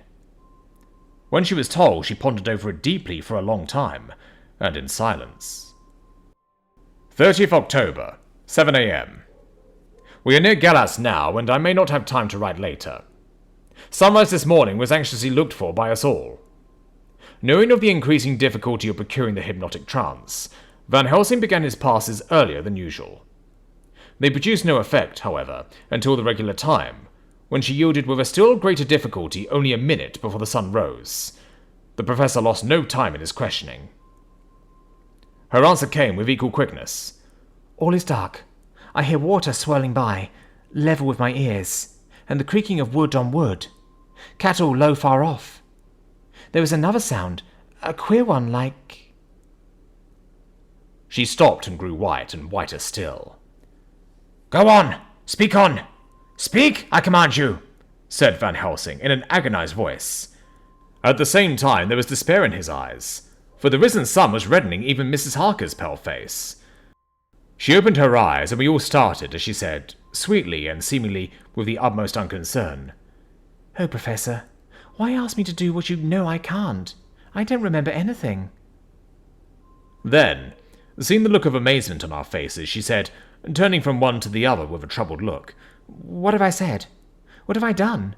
I know nothing, only that I was lying here half asleep, and heard you say, 'Go on, speak, I command you.' It seems so funny to hear you order me about as if I were a bad child." "Oh, Madam Mina," he said sadly, "it is proof, if proof be needed, of how I love and honour you, when a word for your good, spoken more earnest than ever, can seem so strange because it is to order her whom I am proud to obey." The whistles are sounding. We are nearing Galatz. We are on fire with anxiety and eagerness. Mina Harker's journal. 30th October. Mr. Morris took me to the hotel where our rooms had been ordered by telegraph, he being the one who could best be spared, since he does not speak any foreign language. The forces were distributed much as they had been at Varna, except that Lord Godalming went to the Vice-Consul, as his rank might serve as an immediate guarantee of some sort to the official, we being in extreme hurry. Jonathan and the two doctors went to the shipping agent to learn particulars of the arrival of the Tsarina Catherine. Later. Lord Godalming has returned.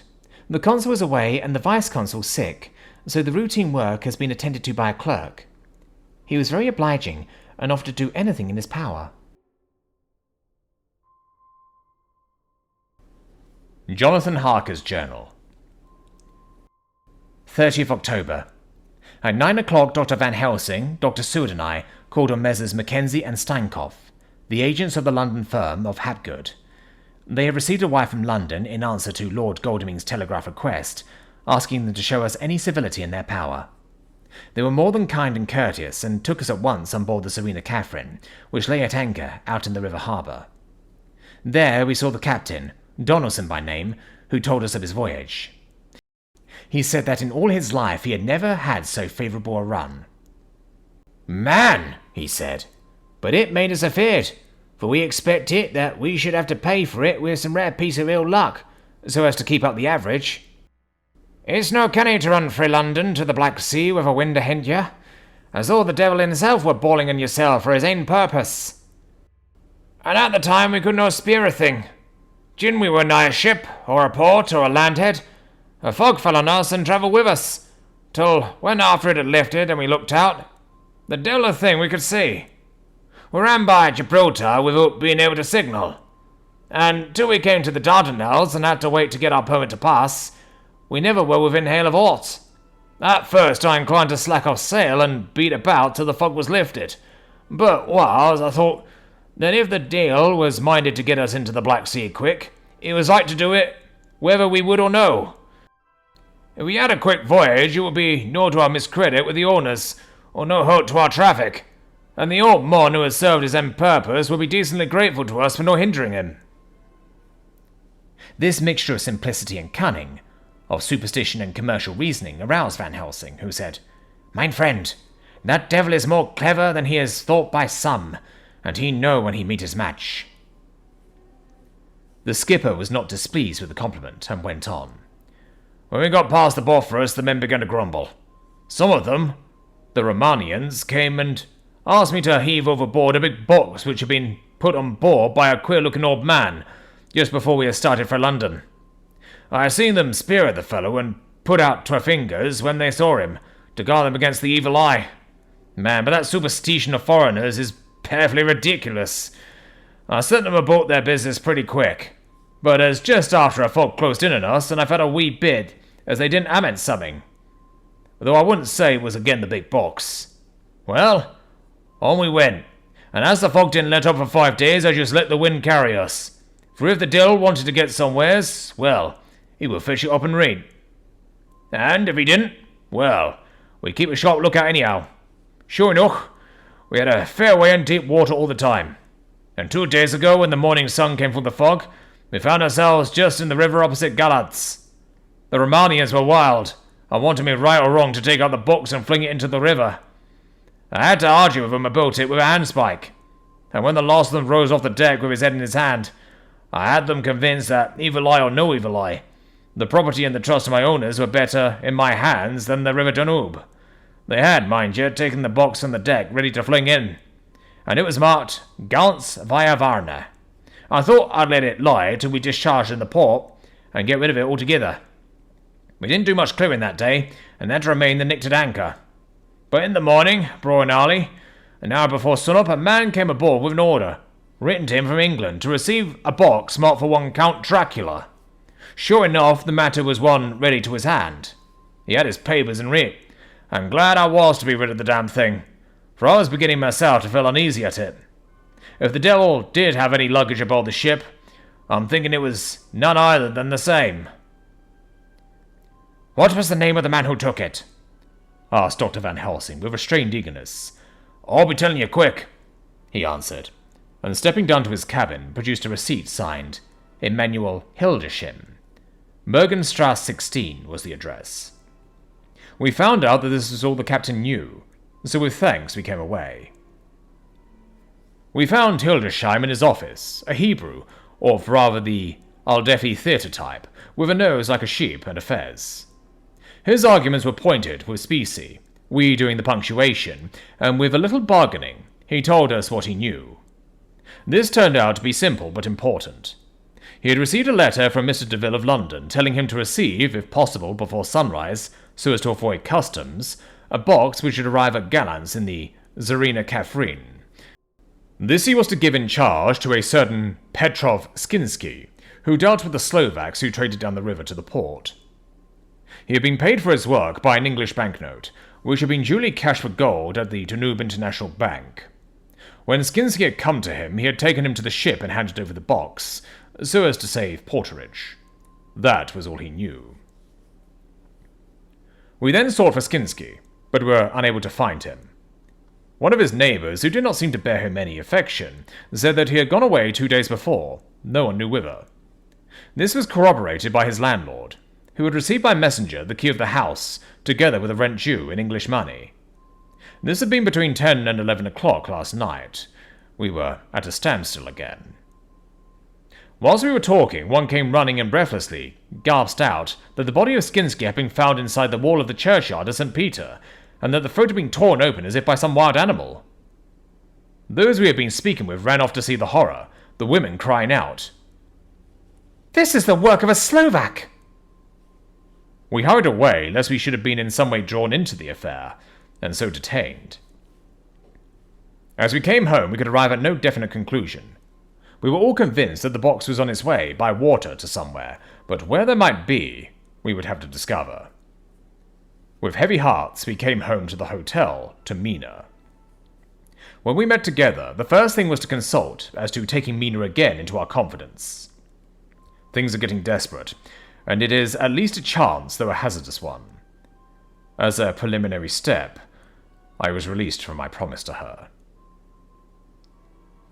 Mina Harker's journal. 30th October, evening. They were so tired and worn out and dispirited that there was nothing to be done till they had some rest, so I asked them all to lie down for half an hour whilst I should enter everything up to the moment. I feel so grateful to the man who invented the traveller's typewriter, and to Mr. Morris for getting this one for me. I should have felt quite astray doing the work if I had to write with a pen. It is all done. Poor dear, dear Jonathan. What he must have suffered, what he must be suffering now. He lies on the sofa hardly seeming to breathe, and his whole body appears in collapse. His brows are knit. His face is drawn with pain. Poor fellow. Maybe he is thinking, and I can see his face all wrinkled up with the concentration of his thoughts. Oh, if I could only help at all. I shall do what I can. I have asked Dr. Van Helsing, and he has got me all the papers that I have not yet seen. Whilst they are resting, I shall go over all carefully, and perhaps I may arrive at some conclusion. I shall try to follow the Professor's example, and think without prejudice on the facts before me. I do believe that under God's providence I have made a discovery. I shall get the maps and look over them. I am more than ever sure that I am right. My new conclusion is ready, so I shall get our party together and read it. They can judge it. It is well to be accurate, and every minute is precious. Mina Harker's memorandum, entered in her journal. Ground of inquiry. Count Dracula's problem is to get back to his own place. A. He must be brought back by someone.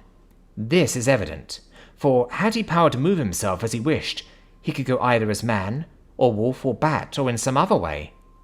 He evidently fears discovery or interference, in the state of helplessness in which he must be, confined as he is between dawn and sunset in his wooden box. B. How is he to be taken? Here is a process of exclusions may help us. By road, by rail, by water. 1. By road. There are endless difficulties, especially in leaving the city. X. There are people, and people are curious and investigate. A hint, a surmise, a doubt as to what might be in the box would destroy him. Y. There are, or there may be, customs and octroi officers to pass. Z. His pursuers might follow. This is his highest fear. And in order to prevent his being betrayed, he has repelled, so far as he can, even his victim, me. 2. By rail. There is no one in charge of the box. It would have to take his chance of being delayed, and delay would be fatal, with enemies on the track. True, he might escape at night, but what would he be if left in a strange place with no refuge that he could fly to? This is not what he intends, and he does not mean to risk it. 3. By water. Here is the safest way, in one respect, but with most danger in another. On the water he is powerless except at night. Even then he can only summon fog and storm and snow and his wolves. But were he wrecked, the living water would engulf him, helpless, and he would indeed be lost. He could have the vessel drive to land, but if it were unfriendly land, wherein he was not free to move, his position would still be desperate. We know from the record that he was on the water, so what we have to do is to ascertain what water. The first thing is to realize exactly what he has done, as yet. We may then get a light on what his task is to be. Firstly, we must differentiate between what he did in London as part of his general plan of action, when he was pressed for moments and had to arrange as best he could. Secondly, we must see, as well as we can surmise it from the facts we know of, what he has done here. As to the first, he evidently intended to arrive at Galatz and sent envoys to Varna to deceive us, lest we should ascertain his means of exit from England. His immediate and sole purpose, then, was to escape. The proof of this is the letter of introduction sent to Emanuel Hildesheim, to clear and take away the box before sunrise. There is also the instruction to Petrovskinsky. These we must only guess at, but there must have been some letter or message, since Skinsky came to Hildesheim. That, so far, his plans were successful, we know. The Serena Catherine made a phenomenally quick journey, so much so that Captain Donaldson's suspicions were aroused. But his superstition, united with his canniness, played the Count's game for him, and he ran with his favouring wind through fogs and all, till he brought up blindfolded gallants. That the Count's arrangements were well made has been proved. Hildesheim cleared the box, took it off, and gave it to Skinsky. Skinsky took it, and here we lose the trail. We only know that the box is somewhere on the water, moving along. The customs and the octroi, if there be any, have been avoided. Now we come to what the Count must have done after his arrival, on land at Galatz. The box was given to Skinsky before sunrise. At sunrise the Count could appear in his own form. Here, we ask why Skinsky was chosen at all to aid in the work. In my husband's diary, Skinsky is mentioned as dealing with the Slovaks, who drayed down the river to the port. And the man's remark that the murder was the work of a Slovak showed the general feeling against his class. The Count wanted isolation. My surmise is this, that in London the Count decided to get back to his castle by water as the most safe and secret way. He was brought from the castle by Zagani, and probably they delivered their cargo to Slovaks, who took the boxes to Varna, for there they were shipped to London. Thus the Count had knowledge of the persons who could arrange this service. When the box was on land, before sunrise or after sunset, he came out from his box, met Skinsky and instructed him what to do as to arranging the carriage of the box up some river. When this was done, and he knew that all was in train, he blotted out his traces, as he thought, by murdering his agent. I have examined the map, and find that the river most suitable for the Slovaks to have ascended is either the Proof or the Seraph. I read in the typescript that in my trance I heard cows low and water swirling level with my ears and the creaking of wood. The Count in his box, then, was on a river in an open boat, propelled probably either by oars or poles, for the banks are near and it is working against stream. There will be no such if floating downstream. Of course, it may not be either the Seraph or the Proof, but we may possibly investigate further. Now, of these two, the Proof is the more easily navigated, but the Seraph is, at Fundu, joined by the Bystritza, which runs up round the Borgo Pass. The loop it makes is manifestly as close to Dracula's castle as can be got by water. Mina Harker's journal continued. When I had done reading, Jonathan took me in his arms and kissed me. The others kept shaking me by both hands, and Dr. Van Helsing said, "Our dear Madam Mina is once more our teacher. Her eyes have been where we were blinded. Now we are on the track once again, and this time we may succeed. Our enemy is at his most helpless, and if we can come on him by day, on the water, our task will be over. He has a start, but he is powerless to hasten, as he may not leave this box lest those who carry him may suspect. For them to suspect would be to prompt them to throw him in the stream where he perish. This he knows, and will not. Now, men, to our council of war, for here and now we must plan what each and all shall do." "I shall get a steam launch and follow him," said Lord Godalming. "And our horses to follow in the bank, lest by chance he land," said Mr. Morris. "Good," said the Professor. "Both good. But neither must go alone. There must be force to overcome force if need be.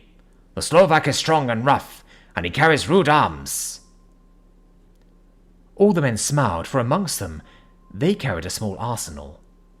Said Mr. Morris, "I bought some Winchesters. They are pretty handy in a crowd, and there may be wolves. The Count, if you remember, took some other precautions. He made some requisitions on others that Mrs. Harker could not quite hear or understand. We must be ready at all points." Dr. Seward said, "I think I better go with Quincy. We have been accustomed to hunt together, and we two, well armed, will be a match for whatever may come along. You must not be alone, Art. It may be necessary to fight the Slovaks, and a chance thrust, for I don't suppose these fellows carry guns, would undo all our plans. There must be no chances, this time. We shall not rest until the Count's head and body have been separated, and we are sure that he cannot reincarnate." He looked at Jonathan as he spoke, and Jonathan looked at me. I could see that the poor dear was torn about in his mind. Of course he wanted to be with me. But then the boat service would most likely be the one which will destroy the vampire? Why did I hesitate to write the word? He was silent a while, and during his silence Dr. Van Helsing spoke. Friend Jonathan, this is to you for twice reasons. First, because you are young and brave and can fight, and all energies may be needed at the last. And again, that it is your right to destroy him. That which has wrought such woe to you and yours. Be not afraid from Madam Mina. She will be my care, if I may. I am old. My legs are not so quick to run as once, and I am not used to ride so long or to pursue as need be, or to fight with lethal weapons. But I can be of other service. I can fight in other way, and if I die, if need be, as well as younger men. Now let me say that what I would is this. While you, my Lord Goldming, and friend Jonathan go in your so swift little steamboat up the river, and whilst John and Quincy guard the bank where perchance he might have landed, I will take Madam Mina right into the heart of the enemy's country. Whilst the old fox is tied in his box, floating in the running stream whence he cannot escape to land, where he dares not raise the lid of his coffin box, lest his Slovak carrier should, in fear, leave him to perish, we shall go in the track where Jonathan went, from Bistritz over the Borgo, and find our way to the castle of Dracula. Here, Madam Mina's hypnotic power will surely help, and we shall find our way, all dark and unknown otherwise, after the first sunrise, when we are near that fateful place. There is much to be done, and other places to be made sanctify, so that that nest of vipers be obliterated. Here Jonathan interrupted him hotly. Do you mean to say, Professor Van Helsing, that you would bring Mina, in her sad case and tainted as she is with that devil's illness, right into the jaws of his death trap? Not for the world! Not for heaven or hell! He became almost speechless for a minute, and then went on. Do you know what the place is? Have you seen that awful den of hellish infamy, with the very moonlight alive with grisly shapes, and every speck of dust that whirls in the wind a devouring monster in embryo? Have you felt the vampire's lips upon your throat? Here he turned to me, and as his eyes lit on my forehead, he threw up his arms with a cry. Oh my God! What have we done to have this terror upon us? And he sank down on the sofa in a collapse of misery. The professor's voice, as he spoke in clear, sweet tones, which seemed to vibrate in the air, calmed us all. Oh, my friend, it is because I would save Madam Mina from that awful place that I would go. God forbid that I should take her into that place. There is work, wild work to be done before that place can be purified. Remember that we are in terrible straits. If the Count escape us this time, and he is strong and subtle and cunning, he may choose to sleep him for a century, and then in time, our dear one, he took my hand, will come to him to keep him company, and would be as those others that you, Jonathan, saw. You have told us of their gloating lips. You heard their ribald laugh as they clutched the moving bag that the Count threw to them. You shudder, and well it may be. Forgive me that I make you so much pain, but it is necessary. My friend, is it not a dire need for that which I am giving, possibly my life? If it were that anyone went into that place to stay, it is I who would have to go to keep them company. Do as you will, said Jonathan, with a sob that shook him all over. We are in the hands of God. Later. Oh, it did me good to see the way that these brave men worked. How can women help loving men when they are so earnest and so true and so brave? And too, it made me think of the wonderful power of money. What can it not do when basely used? I felt so thankful that Lord Goldming is rich, and both he and Mr. Morris, who also has plenty of money, are willing to spend it so freely. For if they did not, our little expedition could not start, either so promptly or so well equipped, as it will within another hour. It is not 3 hours since it was arranged what part each of us was to do, and now Lord Goldming and Jonathan have a lovely steam launch, with steam up ready to start at a moment's notice. Dr. Seward and Mr. Morris have half a dozen good horses, well appointed. We have all the maps and appliances of various kinds that can be had. Professor Van Helsing and I are to leave by the 11:40 train tonight for Veresti, where we are to get a carriage to drive to the Borgo Pass. We are bringing a good deal of ready money, as we are to buy a carriage and horses. We shall drive ourselves, for we have no one whom we can trust in the matter. The professor knows something of a great many languages, so we shall get on all right. We have all got arms, even for me, a large bore revolver. Jonathan would not be happy unless I was armed like the rest. Alas, I cannot carry one arm that the rest do. The scar on my forehead forbids that. Dear Dr. Van Helsing comforts me by telling me that I am fully armed as there may be wolves. The weather is getting colder every hour, and there are snow flurries which come and go as warnings. Later. It took all my courage to say goodbye to my darling. We may never meet again. Courage, Mina. The professor is looking at you keenly. His look is a warning. There must be no tears now, unless it may be that God will let them fall in gladness. Jonathan Harker's Journal. 30th October, night. I am writing this in the light from the furnace door of the steam launch. Lord Godalming is firing up. He is an experienced hand at the work, as he has had for years a launch of his own on the Thames, and another on the Norfolk Broads. Regarding our plans, we finally decided that Mina's guess was correct, and that if any waterway was chosen for the Count's escape back to his castle, the Seraph and then the Bistritza at its junction would be the one. We took it, that somewhere about the 47th degree, north latitude, would be the place chosen for crossing the country between the river and the Carpathians. We have no fear in running at good speed up the river at night.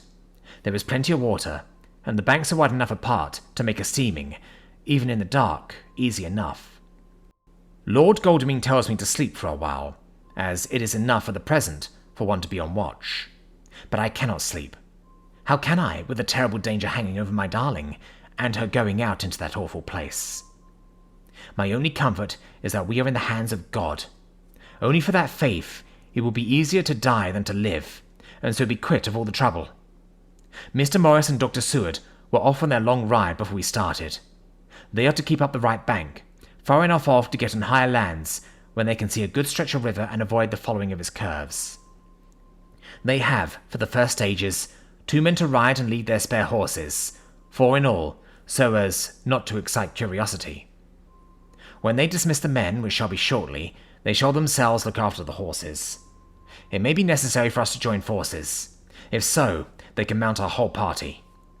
One of the saddles has a movable horn, and can be easily adapted for Mina, if required. It is a wild adventure we are on.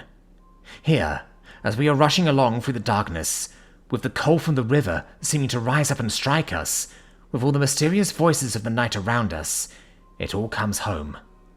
We seem to be drifting into unknown places and unknown ways, into a whole world of dark and dreadful things. Godalming is shutting the furnace door. 31st October. Still hurrying along. The day has come, and Godalming is sleeping. I am on watch. The morning is bitterly cold. The furnace heat is grateful, though we have heavy fur coats. As yet, we have passed only a few open boats, but none of them had on board any box or package of anything like the size of the one we seek. The men were scared every time we turned our electric lamp on them, and fell on their knees and prayed. 1st November, evening. No news all day.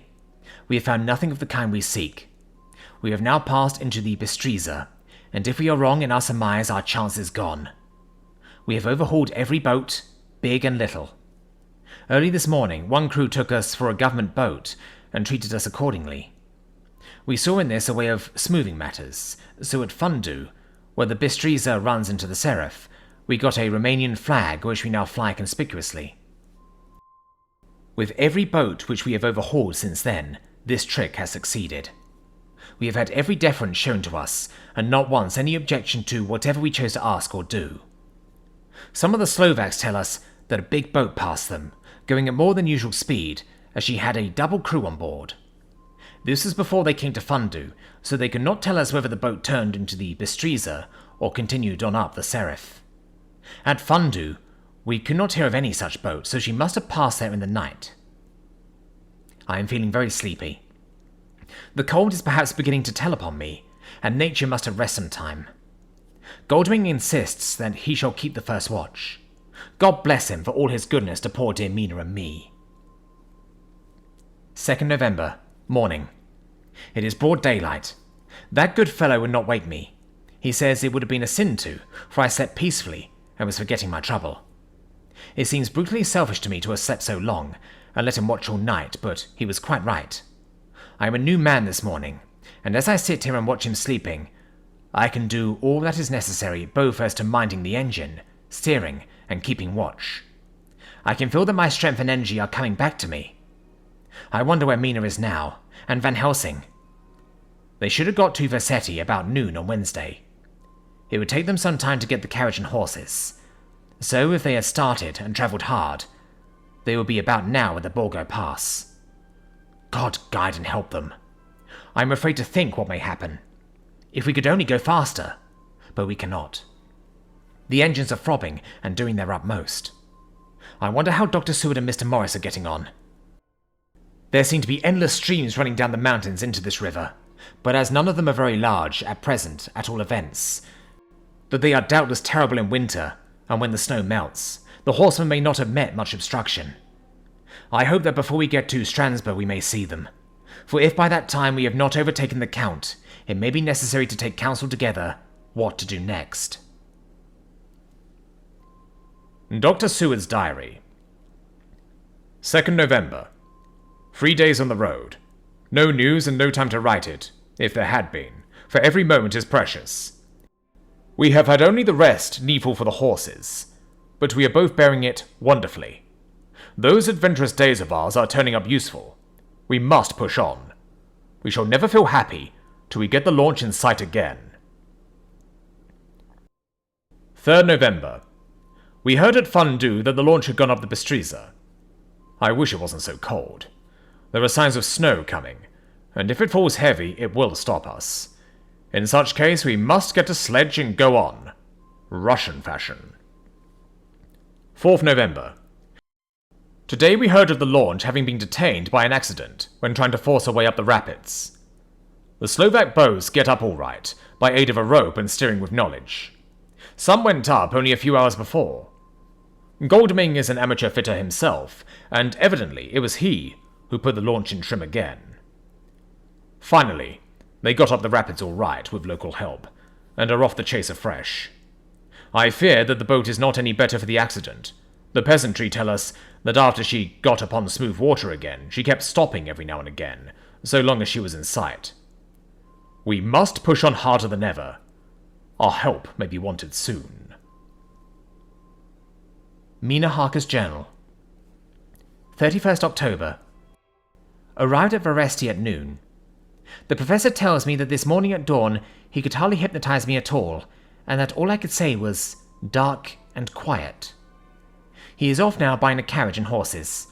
He says that he will later on try to buy additional horses, so that we may be able to change them on the way. We have found something more than 70 miles before us. The country is lovely and most interesting. If only we were under different conditions, how delightful it would be to see it all. If Jonathan and I were driving through it alone, what a pleasure it would be, to stop and see people and learn something of their life, and to fill our minds and memories with all the colour and picturesqueness of the whole wild, beautiful country and the quaint people. But, alas. Later. Dr. Van Helsing has returned. He has got the carriage and horses. We are to have some dinner and to start in an hour. The landlady is putting us up a huge basket of provisions. It seems enough for a company of soldiers. The professor encourages her and whispers to me that it may be a week before we can get any food again. He has been shopping too, and has sent home such a wonderful lot of fur coats and wraps, and all sorts of warm things. There will not be any chance of our being cold. We shall soon be off. I am afraid to think what may happen to us. We are truly in the hands of God. He alone knows what may be, and I pray him, with all the strength of my sad and humble soul, that he will watch over my beloved husband.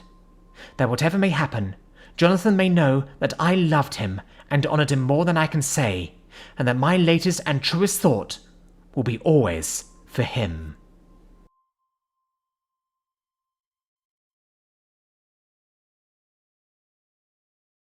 Chapter 27. Mina Harker's Journal. 1st November. All day long we have travelled, and at a good speed. The horses seem to know that they are being kindly treated, for they go willingly their full stage at best speed. We have now had so many changes, and find the same thing so constantly, that we are encouraged to think that the journey will be an easy one. Dr. Van Helsing is laconic, He tells the farmers that he is hurrying to Bistritz and pays them well to make the exchange of horses. We get hot soup or coffee or tea, and off we go.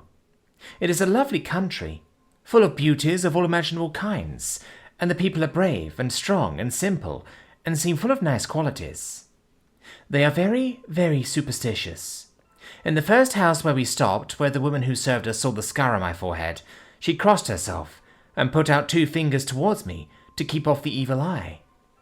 I believe they went to the trouble of putting an extra amount of garlic into our food, and I can't abide garlic. Ever since then I have taken care not to take off my hat or veil, and so have escaped their suspicions. We are travelling fast, and as we have no driver with us to carry tales, we go ahead of scandal. But I dare say that fear of the evil eye will follow hard behind us all the way. The professor seems tireless. All day he would not take any rest, though he made me sleep for a long spell. At sunset time he hypnotized me, and he says I answered as usual, darkness, lapping water, and creaking wood. So our enemy is still on the river. I am afraid to think of Jonathan, but somehow I now have no fear for him, or for myself. I write this whilst we wait in a farmhouse for the horses to be ready. Dr. Van Helsing is sleeping. Poor dear. He looks very tired and old and grey, but his mouth is set as firmly as a conqueror's. Even in his sleep he is intense with resolution. When we have well started, I must make him rest whilst I drive. I shall tell him that we have days before us, and he must not break down where most of his strength will be needed. All is ready. We are off shortly. 2nd November, morning. I was successful, and we took turns driving all night. Now the day is on us, bright through cold. There is a strange heaviness in the air. I say heaviness for want of a better word. I mean that it oppresses us both. It is very cold, and only our warm furs keep us comfortable. At dawn Van Helsing hypnotized me. He says I answered darkness, creaking wood, and roaring water, so the river is changing as they ascend. I do hope that my darling will not run any chance of danger, more than need be, but we are in God's hands. 2nd November, night. All day long driving. The country gets wilder as we go, and the great spurs of the Carpathians, which at Veresti seemed so far from us and so low on the horizon, now seem to gather round us and tower in front. We both seem in good spirits. I think we make an effort each to cheer the other. In the doing so, we cheer ourselves. Dr. Van Helsing says that by morning we shall reach the Borgo Pass. The houses are very few here now, and the professor says that the last horse we got will have to go on with us, as he may not be able to change. He got 2 in addition to the 2 we changed, so now we have a rude 4 in hand. The dear horses are patient and good, and they give us no trouble. We are not worried with other travellers, and so even I can drive. We shall get to the pass in daylight. We do not want to arrive before, so we take it easy, and have each a long rest in turn. Oh, what will tomorrow bring to us? We go to seek the place where my poor darling suffered so much. God grant that we may be guided aright, and that he will deign to watch over my husband and those dear to us both, and who are in such deadly peril. As for me, I am not worthy in his sight. Alas, I am unclean to his eyes, and shall be until he may deign to let me stand forth in his sight, as one of those who have not incurred his wrath. Memorandum by Abraham Van Helsing. 4th November. This to my old and true friend Dr. Tshirt, M.D., of Purfleet, London, in case I may not see him. It may explain. It is morning, and I write by a fire which all the night I have kept alive. Madam Mina is aiding me. It is cold. Cold. So cold that the grey, heavy sky is full of snow, which, when it falls, will settle for all winter, as the ground is hardening to receive it. It seems to have affected Madam Mina. She has been so heavy of head all day that she was not like herself. She sleeps and sleeps and sleeps. She, who is usually so alert, have done literally nothing all the day. She even have lost her appetite. She make no entry into her little diary, she who writes so faithful at every pause. Something whisper to me that all is not well. However, tonight she is more vif. Her long sleep all day have refreshed and restore her, for now she is all sweet and bright as ever. At sunset I tried to hypnotize her, but alas, with no effect. The power has grown less and less with each day, and tonight it failed me altogether. Well, God's will be done, whatever it may be, and whithersoever it may lead. Now to the historical, for as Madam Mina write not in her stenography, I must in my cumbersome old fashion, so that each day of us may not go unrecorded. We got to the Borgo Pass just after sunrise yesterday morning. When I saw the signs at the dawn, I got ready for the hypnotism. We stopped our carriage and got down so that there might be no disturbance. I made a couch with furs, and Madam Mina, lying down, yielded herself as usual, but more slow and more short time than ever, to the hypnotic sleep. As before came the answer, darkness and the swelling of water. Then she woke, bright and radiant, and we go on our way and soon reach the pass. At this time and place she become all on fire with zeal. Some new guiding power be in her manifest, for she point to a road and say, "This is the way." "How know you it?" I ask. "Of course I know it," she answer, and with a pause add, "Have not my Jonathan travelled it, and wrote of his travel?" At first I think somewhat strange, but soon I see that there be only one such by-road. It is used but little, and very different from the coach road from the Bukovina to Bistritz, which is more wide and hard and more of use. So we came down this road. When we meet other ways, not always were we sure that they were roads at all, for they be neglect and light snow have fallen. The horses know, and they only. I give rein to them, and they go on so patient. By and by we find all the things which Jonathan have note in that wonderful diary of him. Then we go on for long, long hours and hours. At the first I tell Madam Mina to sleep. She try, and she succeed. She sleep all the time, till at the last I feel myself too suspicious grow, and attempt to wake her. But she sleep on, and I may not wake her, though I try. I do not wish to try too hard, lest I harm her, for I know that she have suffered much, and sleep at times be all in all to her. I think I drowse myself, for all of a sudden I feel guilt, as though I have done something. I find myself bolt up, with the reins in my hand, and the good horses go along, jog, jog, just as ever. I look down and find Madam Mina still asleep. It is now not far off sunset time, and over the snow the light of the sun flow in big yellow flood, so that we throw great long shadow on where the mountain rise so steep. For we are going up, and all is all so wild and rocky, as though it were the end of the world. Then I arouse Madam Mina. This time she wake with not much trouble, and then I try to put her to hypnotic sleep. But she sleep not, being as though I were not. Still I try and try, till all at once I find her and myself in dark. So I look round and find that the sun have gone down. Madam Mina laugh, and I turn and look at her. She is now quite awake, and looks so well as I never saw her since that night at Carfax, when we first entered the Count's house. I am amazed and not at ease then, but she is so bright and tender and thoughtful for me that I forget all fear. I light a fire, for we have brought supply of wood with us, and she prepare food while I undo the horses and set them, tethered and shelter to feed. Then when I return to the fire, she had my supper ready. I go to help her, but she smile, and tell me that she have eat already, that she was so hungry that she would not wait. I like it not, and I have grave doubts, but I fear to affright her, and so I am silent of it. She help me, and I eat alone, and then we wrap in fur and lie beside the fire, and I tell her to sleep while I watch. But presently I forget all of watching, and when I suddenly remember that I watch, I find her lying quiet, but awake, and looking at me with so bright eyes.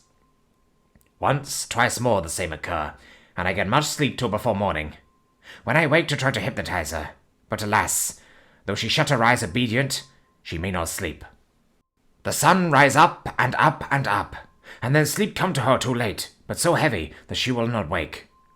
I have to lift her up and place her sleeping in the carriage when I have harnessed the horses and made all ready.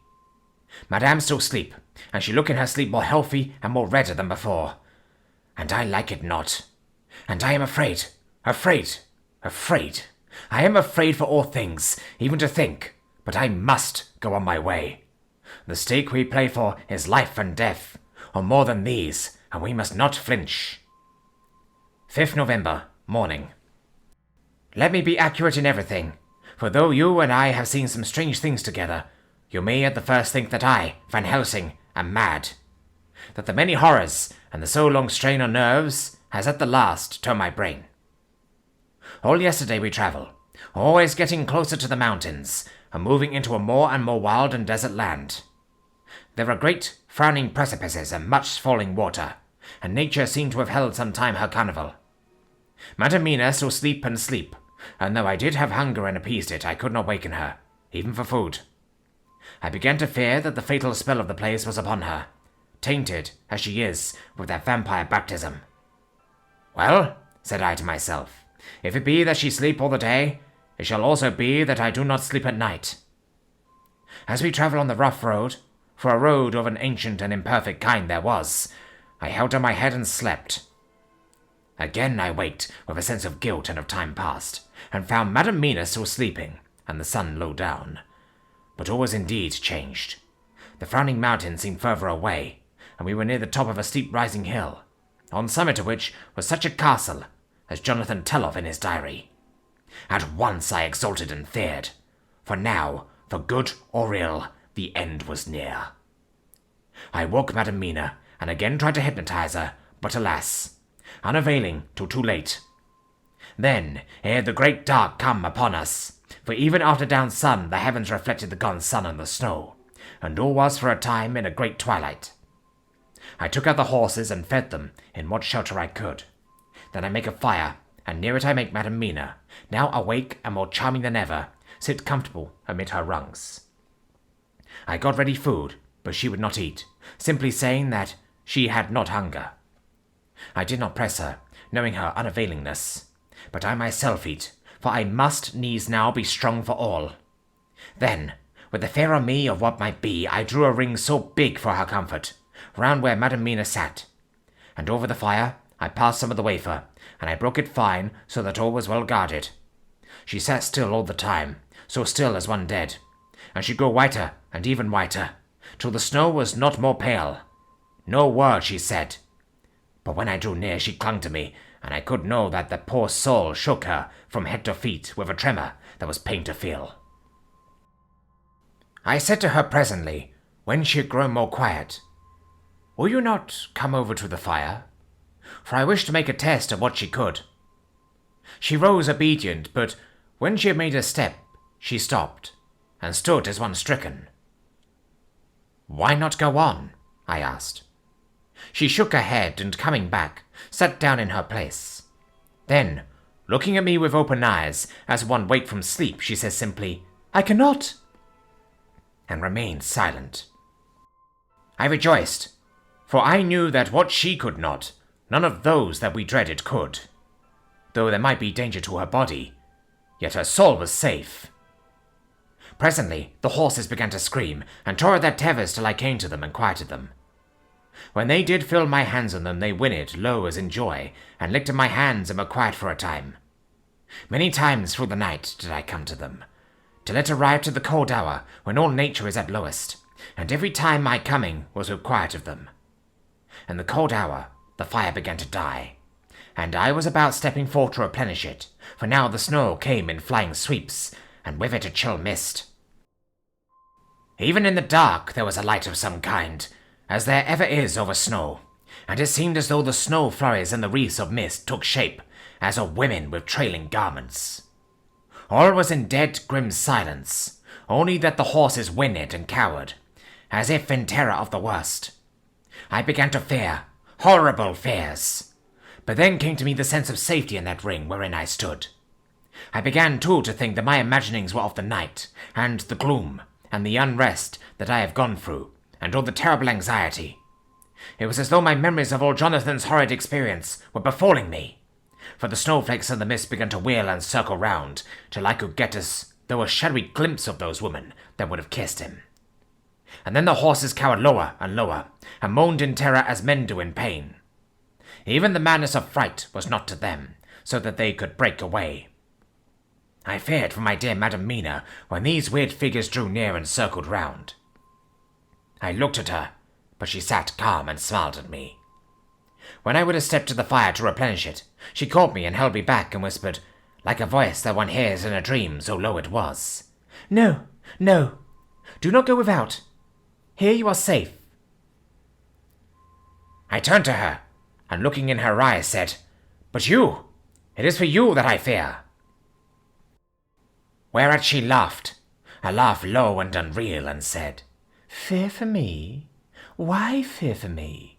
None safer in all the world from them than I am. And as I wondered at the meaning of her words, a puff of wind made the flame leap up, and I see the red scar on her forehead.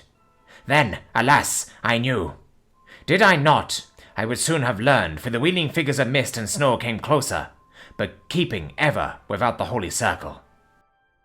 Then they began to materialize till, if God have not taken away my reason, for I saw it through my eyes, there were before me in actual flesh the same three women that Jonathan saw in the room when they would have kissed his throat. I knew the swaying round forms, the bright hard eyes, the white teeth, the ruddy colour, the voluptuous lips. They smiled ever at poor dear Madam Mina, and as their laugh came through the silence of the night, they twined their arms and pointed to her, and said in those so sweet, tingling tones that Jonathan said were of the intolerable sweetness of the water glasses, Come, sister, come to us, come. In fear I turned to my poor Madam Mina, and my heart with gladness leapt like flame. For, oh, the terror in her sweet eyes, the repulsion, the horror, told a story to my heart that was all of hope. God be thanked she was not yet of them. I see some of the firewood which was by me, and holding out some of the wafer, advanced them towards the fire. They drew back before me, and laughed their low, horrid laugh. I fed the fire, and feared them not, for I knew that we were safe within the ring, which she could not leave no more than they could enter. The horses had ceased to moan, and lay still on the ground. The snow fell on them softly, and they grew whiter. I knew that there was for the poor beasts no more of terror. And so we remained, till the red of the dawn began to fall through the snow gloom. I was desolate and afraid, and full of woe and terror. But when that beautiful sun began to climb the horizon, life was to me again. At the first coming of the dawn, the horrid figures melted in the whirling mist and snow. The reefs of transparent gloom moved away towards the castle, and were lost. Instinctively, with the dawn coming, I turned to Madam Mina, intending to hypnotize her. But she lay in a deep and sullen sleep, from which I could not wake her. I tried to hypnotize through her sleep, but she made no response, none at all, and the day broke. I feared yet to stir, and I made my fire, and have seen the horses. They are all dead.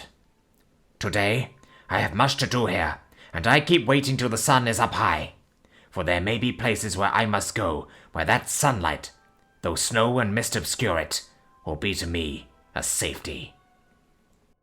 I will strengthen me with breakfast, and then I will do my terrible work. Madam Mina still sleeps, and God be thanked, she is calm in her sleep. Jonathan Harker's Journal. 4th November, evening. The accident to the launch has been a terrible thing for us. Only for it, we should have overtaken the boat long ago, and by now my dear Mina would have been free. I fear to think of her, off from the walls near that horrid place. We have got horses, and we follow on the track. I note this while Goldming is getting ready. We have our arms. The Zagani must look out if they mean to fight. Oh, if only Morris and Seward were with us. We must only hope. If I write no more, goodbye, Mina. God bless and keep you. Dr. Seward's Diary. 5th November. With the dawn, we saw the body of Zagani before us, dashing away from the river with their litre wagon. They surrounded it in a cluster, and hurried along as though beset. The snow is falling lightly, and there is a strange excitement in the air. It may be our own feelings, but the depression is strange. Far off I hear the howling of wolves. The snow brings them down from the mountains, and there are dangers to all of us, and from all sides. The horses are nearly ready, and we are soon off. We ride to death of someone. God alone knows who, or where, or what, or when, or how it may be. Dr. Van Helsing's memorandum. 5th November, afternoon. I am at least sane. Thank God for that mercy at all events, though the proving it has been dreadful. When I left Madam Mina sleeping within the holy circle, I took my way to the castle. The blacksmith hammer, which I took in the carriage from Veresti, was useful. Though the doors were all open, I broke them off the rusty hinges, lest some ill intent or ill chance should close them, so that being entered, I might not get out. Jonathan's bitter experience served me here. By memory of his diary, I found my way to the old chapel, for I knew that here my work lay. The air was oppressive. It seemed as if there was some sulphurous fume, which at times made me dizzy. Either there was a roaring in my ears, or I heard afar of the howl of wolves. Then I bethought me of my dear Madam Mina, and I was in terrible plight. The dilemma had me between his horns. Her I had not dared to take into this place, but left safe from the vampire in that holy circle. And yet, even there would be the wolf. I resolved me that my work lay here, and that as to the wolves we must submit, if it were God's will. At any rate, it was only death and freedom beyond. So did I choose for her. Had it but been for myself, the choice had been easy. The maw of the wolf were better to rest in than the grave of the vampire. So I make my choice to go on with my work. I knew that there were at least 3 graves to find, graves that are in habit. So I search, and I find one of them. She lay in her vampire sleep, so full of life and voluptuous beauty that I shudder as though I have come to do murder. I doubt not that, in the old time, when such things were, many a man who set forth to do such a task as mine, found, at the last, his heart fail him, and then his nerve. So he delay, and delay, and delay, till the mere beauty and the fascination of the wanton undead have hypnotized him. And he remain on and on till sunset come, and the vampire sleep be over. Then the beautiful eyes of the fair woman open and took love, and the voluptuous mouth present to a kiss, and the man is weak, and there remain one more victim in the vampire fold, one more to swell the grim and grisly ranks of the undead. There is some fascination, surely, when I am moved by the mere presence of such a one, even lying as she lay in a tomb fretted with age and heavy with the dust of centuries, though there be that horrid odour, such as the lairs of the Count have had. Yes, I was moved. I, Van Helsing, with all my purpose and with my motive for hate. I was moved to a yearning for delay, which seemed to paralyze my faculties and to clog my very soul. It may have been that the need of natural sleep and the strange oppression of the air were beginning to overcome me. Certain it was that I was lapsing into sleep, the open-eyed sleep of one who yields to a sweet fascination, when there came through the snow-stilled air a long, low wail, so full of woe and pity that it woke me like the sound of a clarion, for it was the voice of my dear Madam Mina that I heard. Then I braced myself again to my horrid task, and one by retching away tomb tops, one other of the sisters, the other dark one. I dared not pause to look on her as I had on her sister, lest once more I should begin to be enthrall. But I go on searching, until, presently, I find in a high great tomb, as if made to one much beloved, that other fair sister, which, like Jonathan, I had seen to gather herself out of the atoms of the mist. She was so fair to look on, so radiantly beautiful, so exquisitely voluptuous that the very instinct of man in me, which caused some of my sex to love and to protect one of hers, made my head whirl with new emotion. But God be thanked, that sole wail of my dear Madam Mina had not died out of my ears. And, before the spell could be wrought further upon me, I had nerved myself to my wild work. By this time, I had searched all the tombs in the chapel, so far as I could tell, and as there had been only 3 of these undead phantoms around us in the night, I took it that there were no more of active undead existent. There was one great tomb, more lordly than all the rest. Huge it was, and nobly proportioned. On it was but one word. Dracula. This then was the undead home of the king vampire, to whom so many more were due. Its emptiness spoke eloquent to make certain what I knew. Before I began to restore these women to their dead selves from my awful work, I laid in Dracula's tomb some of the wafer, and so banished him from it, undead, forever. Then began my terrible task, and I dreaded it. Had it been but one, it had been easy, comparative. But free? To begin twice more after I had been through a deed of horror? For it was terrible with the sweet Miss Lucy. What would it not be with these strange ones who had survived through centuries, and who had been strengthened by the passing of the years? Who would, if they could, have fought for their foul lives? Oh, my friend John, but it was butcher work. Had I not been nerved by thoughts of other dead, and of the living over whom hung such a pall of fear, I could not have gone on. I tremble, and tremble even yet, though till all was over, God be thanked, my nerve did stand. Had I not seen the repose in the first place, and the gladness that stole over it just ere the final dissolution came, as realization that the soul had been won, I could not have gone further with my butchery. I could not have endured the horrid screeching as the stake drove home, the plunging of writhing form, and lips of bloody foam. I should have fled in terror and left my work undone. But it is over, and the poor souls, I can pity them now and weep, as I think of them placid, each in her full sleep of death for a short moment ere fading. For, friend John, hardly had my knife severed the head of each before the whole body began to melt away and crumble into its native dust, as though the death that should have come centuries ago had at last assert himself and say at once and loud, I am here. Before I left the castle, I so fixed its entrances that never more can the Count enter there undead. When I stepped into the circle where Madam Mina slept, she woke from her sleep and, seeing me, cried out in pain that I had endured too much. Come, she said, come away from this awful place. Let us go to meet my husband, who is, I know, coming towards us. She was looking thin and pale and weak, but her eyes were pure and glowed with fervour. I was glad to see her paleness and her illness, for my mind was full of the fresh horror of that ruddy vampire sleep. And so with trust and hope, and yet full of fear, we go eastward to meet our friends, and him, whom Madam Mina tell me that she know are coming to meet us. Mina Harker's Journal. 6th November. It was late in the afternoon when the Professor and I took our way towards the east, whence I knew Jonathan was coming. We did not go fast, though the way was steeply downhill, for we had to take heavy rugs and wraps with us. We dare not face the possibility of being left without warmth in the cold and the snow. We had to take some of our provisions too, for we were in a perfect desolation, and so far as we could see through the snowfall, there was not even the sign of habitation. When we had gone about a mile, I was tired with the heavy walking and sat down to rest.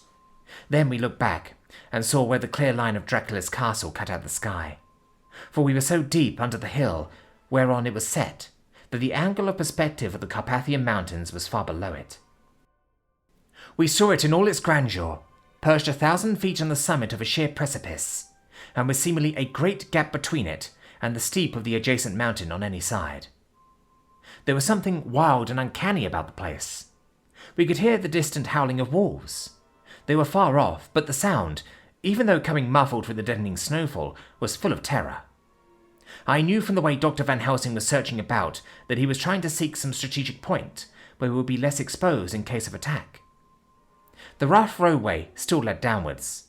We could trace it for the drifted snow. In a little while the Professor signalled to me, so I got up and joined him. He had found a wonderful spot, a sort of natural hollow in a rock, with an entrance like a doorway between two boulders. He took me by the hand and drew me in. See, he said, here you will be in shelter, and if the wolves do come, I can meet them one by one. He brought in our furs and made a snug nest for me, and got out some provisions and forced them upon me. But I could not eat. To even try to do so was repulsive to me, and much as I would have liked to please him, I could not bring myself to the attempt. He looked very sad, but did not reproach me. Taking his field glasses from the case, he stood on the top of the rock and began to search the horizon. Suddenly he called out, "Look, Madam Mina! Look! Look!"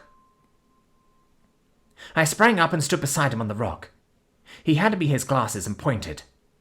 The snow was now falling more heavily, and swirled about fiercely, for a high wind was beginning to blow.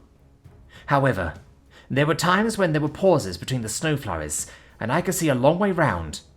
From the height where we were, it was possible to see a great distance, and far off beyond the white waste of snow, I could see the river lying like a black ribbon in kinks and curls as it wound its way. Straight in front of us, and not far off, in fact so near that I wondered we had not noticed before, came a group of mounted men hurrying along. In the midst of them was a cart, a long leiter wagon which swept from side to side like a dog's tail wagging, with each stern inequality of the road. Outlined against the snow as they were, I could see from the men's clothes that they were peasants or gypsies of some kind. On the cart was a great square chest. My heart leaped as I saw it, for I felt that the end was coming. The evening was now drawing close, and well I knew that at sunset the thing, which was till then imprisoned there, would take new freedom, and could in any of many forms elude pursuit. In fear I turned to the professor. To my consternation, however, he was not there. An instant later, I saw him before me. Round the rock he had drawn a circle, such as we had found shelter in last night. When he had completed it, he stood before me again, saying, "At least you shall be safe here from him." He took the glasses from me, and at the next lull of the snow swept the whole space before us. "See," he said, "they come quickly. They are flogging the horses and galloping as hard as they can." He paused, and went on in a hollow voice. "They are racing for the sunset. We may be too late. God's will be done." Down came another blinding rush of driving snow, and the whole landscape was blotted out. It soon passed, however, and once more his glasses were fixed on the plain. Then came a sudden cry. "Look! Look! Look! See, 2 horsemen follow fast, coming up from the south. It must be Quincy and John. Take the glass. Look before the snow blots it all out." I took it and looked. The 2 men might be Dr. Seward and Mr. Morris. I knew at all events that neither of them was Jonathan. At the same time, I knew that Jonathan was not far off. Looking around, I saw on the north side of the coming party 2 other men, riding at breakneck speed. One of them I knew was Jonathan, and the other I took, of course, to be Lord Godalming. They too were pursuing the party with the cart. When I told the professor, he shouted in glee like a schoolboy, and after looking intently till a snowfall made sight impossible, he laid his Winchester rifle ready for use against the boulder at the opening of our shelter. "They are all converging," he said. "When the time comes, we shall have gypsies on all sides." I got out my revolver, ready to hand, for whilst we were speaking, the howling of wolves came louder and closer. When the snowstorm abated a moment, we looked again. It was strange to see the snow falling in such heavy flakes close to us, and beyond, the sun shining more and more brightly as it sank down towards the far mountain tops. Sweeping the glass all around us, I could see here and there dots moving singly and in 2s and 3s and larger numbers. The wolves were gathering for their prey. Every instant seemed an age whilst we waited. The wind came now in fierce bursts, and the snow was driven with fury as it swept upon us in circling eddies. At times, we could not see an arm's length before us, but at others, as the hollow-sounding wind swept by us, it seemed to clear the airspace around us so that we could see afar off. We had of late been so accustomed to watch for sunrise and sunset that we knew with fair accuracy when it would be, and we knew that before long the sun would set. It was hard to believe that by our watches it was less than an hour that we waited in that rocky shelter before the various bodies began to converge close upon us. The wind came now with fiercer and more bitter sweeps, and more steadily from the north. It seemingly had driven the snow clouds from us, for with only occasional bursts, the snow fell. We could distinguish clearly the individuals of each party, the pursued and the pursuers. Strangely enough, those pursued did not seem to realize, or at least to care, that they were pursued. They seemed, however, to hasten with redoubled speed as the sun dropped lower and lower on the mountain tops. Closer and closer they drew. The professor and I crouched down behind our rock and held our weapons ready. I could see that he was determined that they should not pass. One and all were quite unaware of our presence. All at once, 2 voices shouted out to "Halt!" One was my Jonathan's, raised in a high key of passion. The other Mr. Morris's strong, resolute tone of quiet command. The gypsies may not have known the language, but there was no mistaking the tone, in whatever tongue the words were spoken. Instinctively, they reined in, and at the instant Lord Goldwing and Jonathan dashed up at one side, and Dr. Seward and Mr. Morris on the other. The leader of the gypsies, a splendid-looking fellow who sat his horse like a centaur, waved them back, and in a fierce voice gave to his companions some word to proceed. They lashed the horses, which sprang forward, but the 4 men raised their Winchester rifles, and in an unmistakable way commanded them to stop. At the same moment, Dr. Van Helsing and I rose behind the rock and pointed our weapons at them. Seeing that they were surrounded, the men tightened their reins and drew up. The leader turned to them and gave a word, at which every man of the gypsy party drew what weapon he carried, knife or pistol, and held himself in readiness to attack. Issue was joined in an instant. The leader, with a quick movement of his rein, threw his horse out in front, and pointed first to the sun, now close down on the hilltops, and then to the castle, and said something which I did not understand. For answer, all 4 men of our party threw themselves from their horses, and dashed towards the cart. I should have felt terrible fear at seeing Jonathan in such danger, but that the ardour of battle must have been upon me as well as the rest of them. I felt no fear, but only a wild surging desire to do something. Seeing the quick movement of our parties, the leader of the gypsies gave a command. His men instantly formed round the cart in a sort of undisciplined endeavour, each one shouldering and pushing the other in his eagerness to carry out the order. In the midst of this, I could see that Jonathan, on one side of the ring of men, and Quincy on the other, were forcing a way to the cart. It was evident that they were bent on finishing their task before the sun should set. Nothing seemed to stop or even to hinder them. Neither the level weapons, nor the flashing knives of the gypsies in front, nor the howling of the wolves behind, appeared to even attract their attention. Jonathan's impetuosity and the manifest singleness of his purpose seemed to overawe those in front of him. Instinctively they cowered aside and let him pass. In an instant he had jumped upon the cart, and with a strength which seemed incredible, raised the great box and flung it over the wheel to the ground. In the meantime, Mr. Morris had had to use force to pass through his side of the ring of Sagani. All the time I had been breathlessly watching Jonathan, I had, with the tail of my eye, seen him pressing desperately forward, and had seen the knives of the gypsies flash as he won a way through them, and they cut at him. He had parried with his great bowie knife, and at first I thought that he too had come through in safety. But as he sprang beside Jonathan, who had by now jumped from the cart, I could see that with his left hand he was clutching at his side, and that the blood was spurting through his fingers.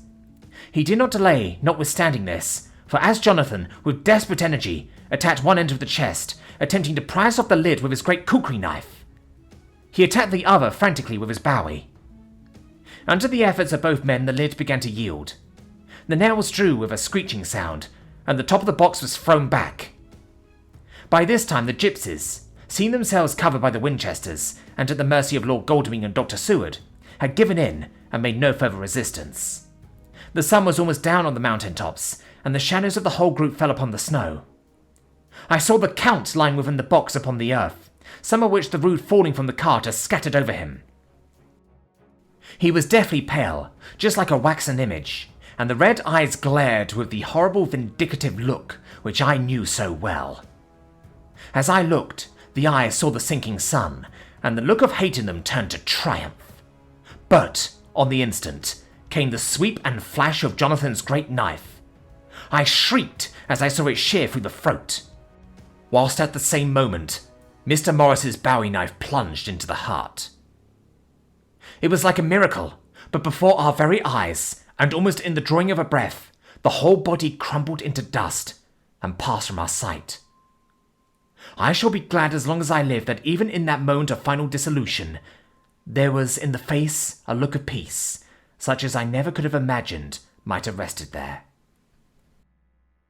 The castle of Dracula now stood out against the red sky, and every stone of its broken battlements was articulated against the light of the setting sun. The gypsies, taking us as in some way the cause of the extraordinary disappearance of the dead man, turned without a word and rode away as if for their lives. Those who were unmounted jumped upon the leiter wagon and shouted to the horsemen not to desert them. The wolves, which had withdrawn to a safe distance, followed in their wake, leaving us alone. Mr. Morris, who was sunk to the ground, leaned on his elbow, holding his hand pressed to his side. The blood still gushed for his fingers. I flew to him, for the holy circle did not now keep me back. So did the two doctors. Jonathan knelt behind him, and the wounded man laid back his head on his shoulder. With a sigh, he took, with a feeble effort, my hand in that of his own, which was unstained. He must have seen the anguish of my heart in my face, for he smiled at me and said, "I am only too happy to have been of service. Oh, God!" he cried suddenly, struggling to a sitting posture and pointing to me. "It was worth this to die. Look! Look!" The sun was now right down upon the mountain top, and the red gleams fell upon my face, so that it was bathed in rosy light. With one impulse, the men sank on their knees, and a deep and earnest "Amen" broke from all, as their eyes followed the pointing of his finger. The dying man spoke. "Now God be thanked that all has not been in vain. See, the snow is not more stainless than her forehead.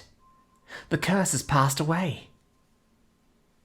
And, to our bitter grief, with a smile and in silence, he died, a gallant gentleman.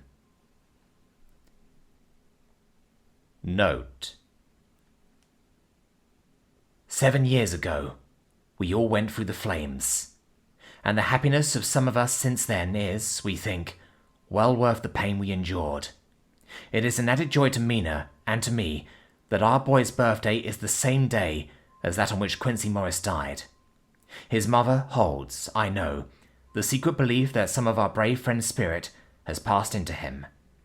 His bundle of names links all our little band of men together, but we call him Quincy. In the summer of this year, we made a journey to Transylvania. I went over the old ground which was, and is to us, so full of vivid and terrible memories. It was almost impossible to believe that the things which we had seen with our own eyes and heard with our own ears were living truths. Every trace of all that had been was blotted out.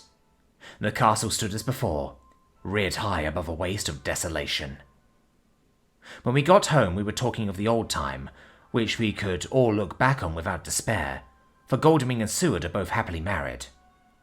I took the papers from the safe, where they had been ever since our return so long ago. We were struck with the fact that in all the mass of material of which the record is composed, there is hardly one authentic document. Nothing but a mass of typewriting, except the later notebooks of Mina and Seward and myself, and Van Helsing's memorandum. We could hardly ask anyone, even did we wish to accept these as proofs of so wild a story. Van Helsing summed it all up, as he said, with our boy on his knee. "We want no proofs. We ask none to believe us. This boy will some day know what a brave and gallant woman his mother is. Already he knows her sweetness and loving care. Later on, he will understand how some men so loved her, that they did dare much for her sake." Jonathan Harker.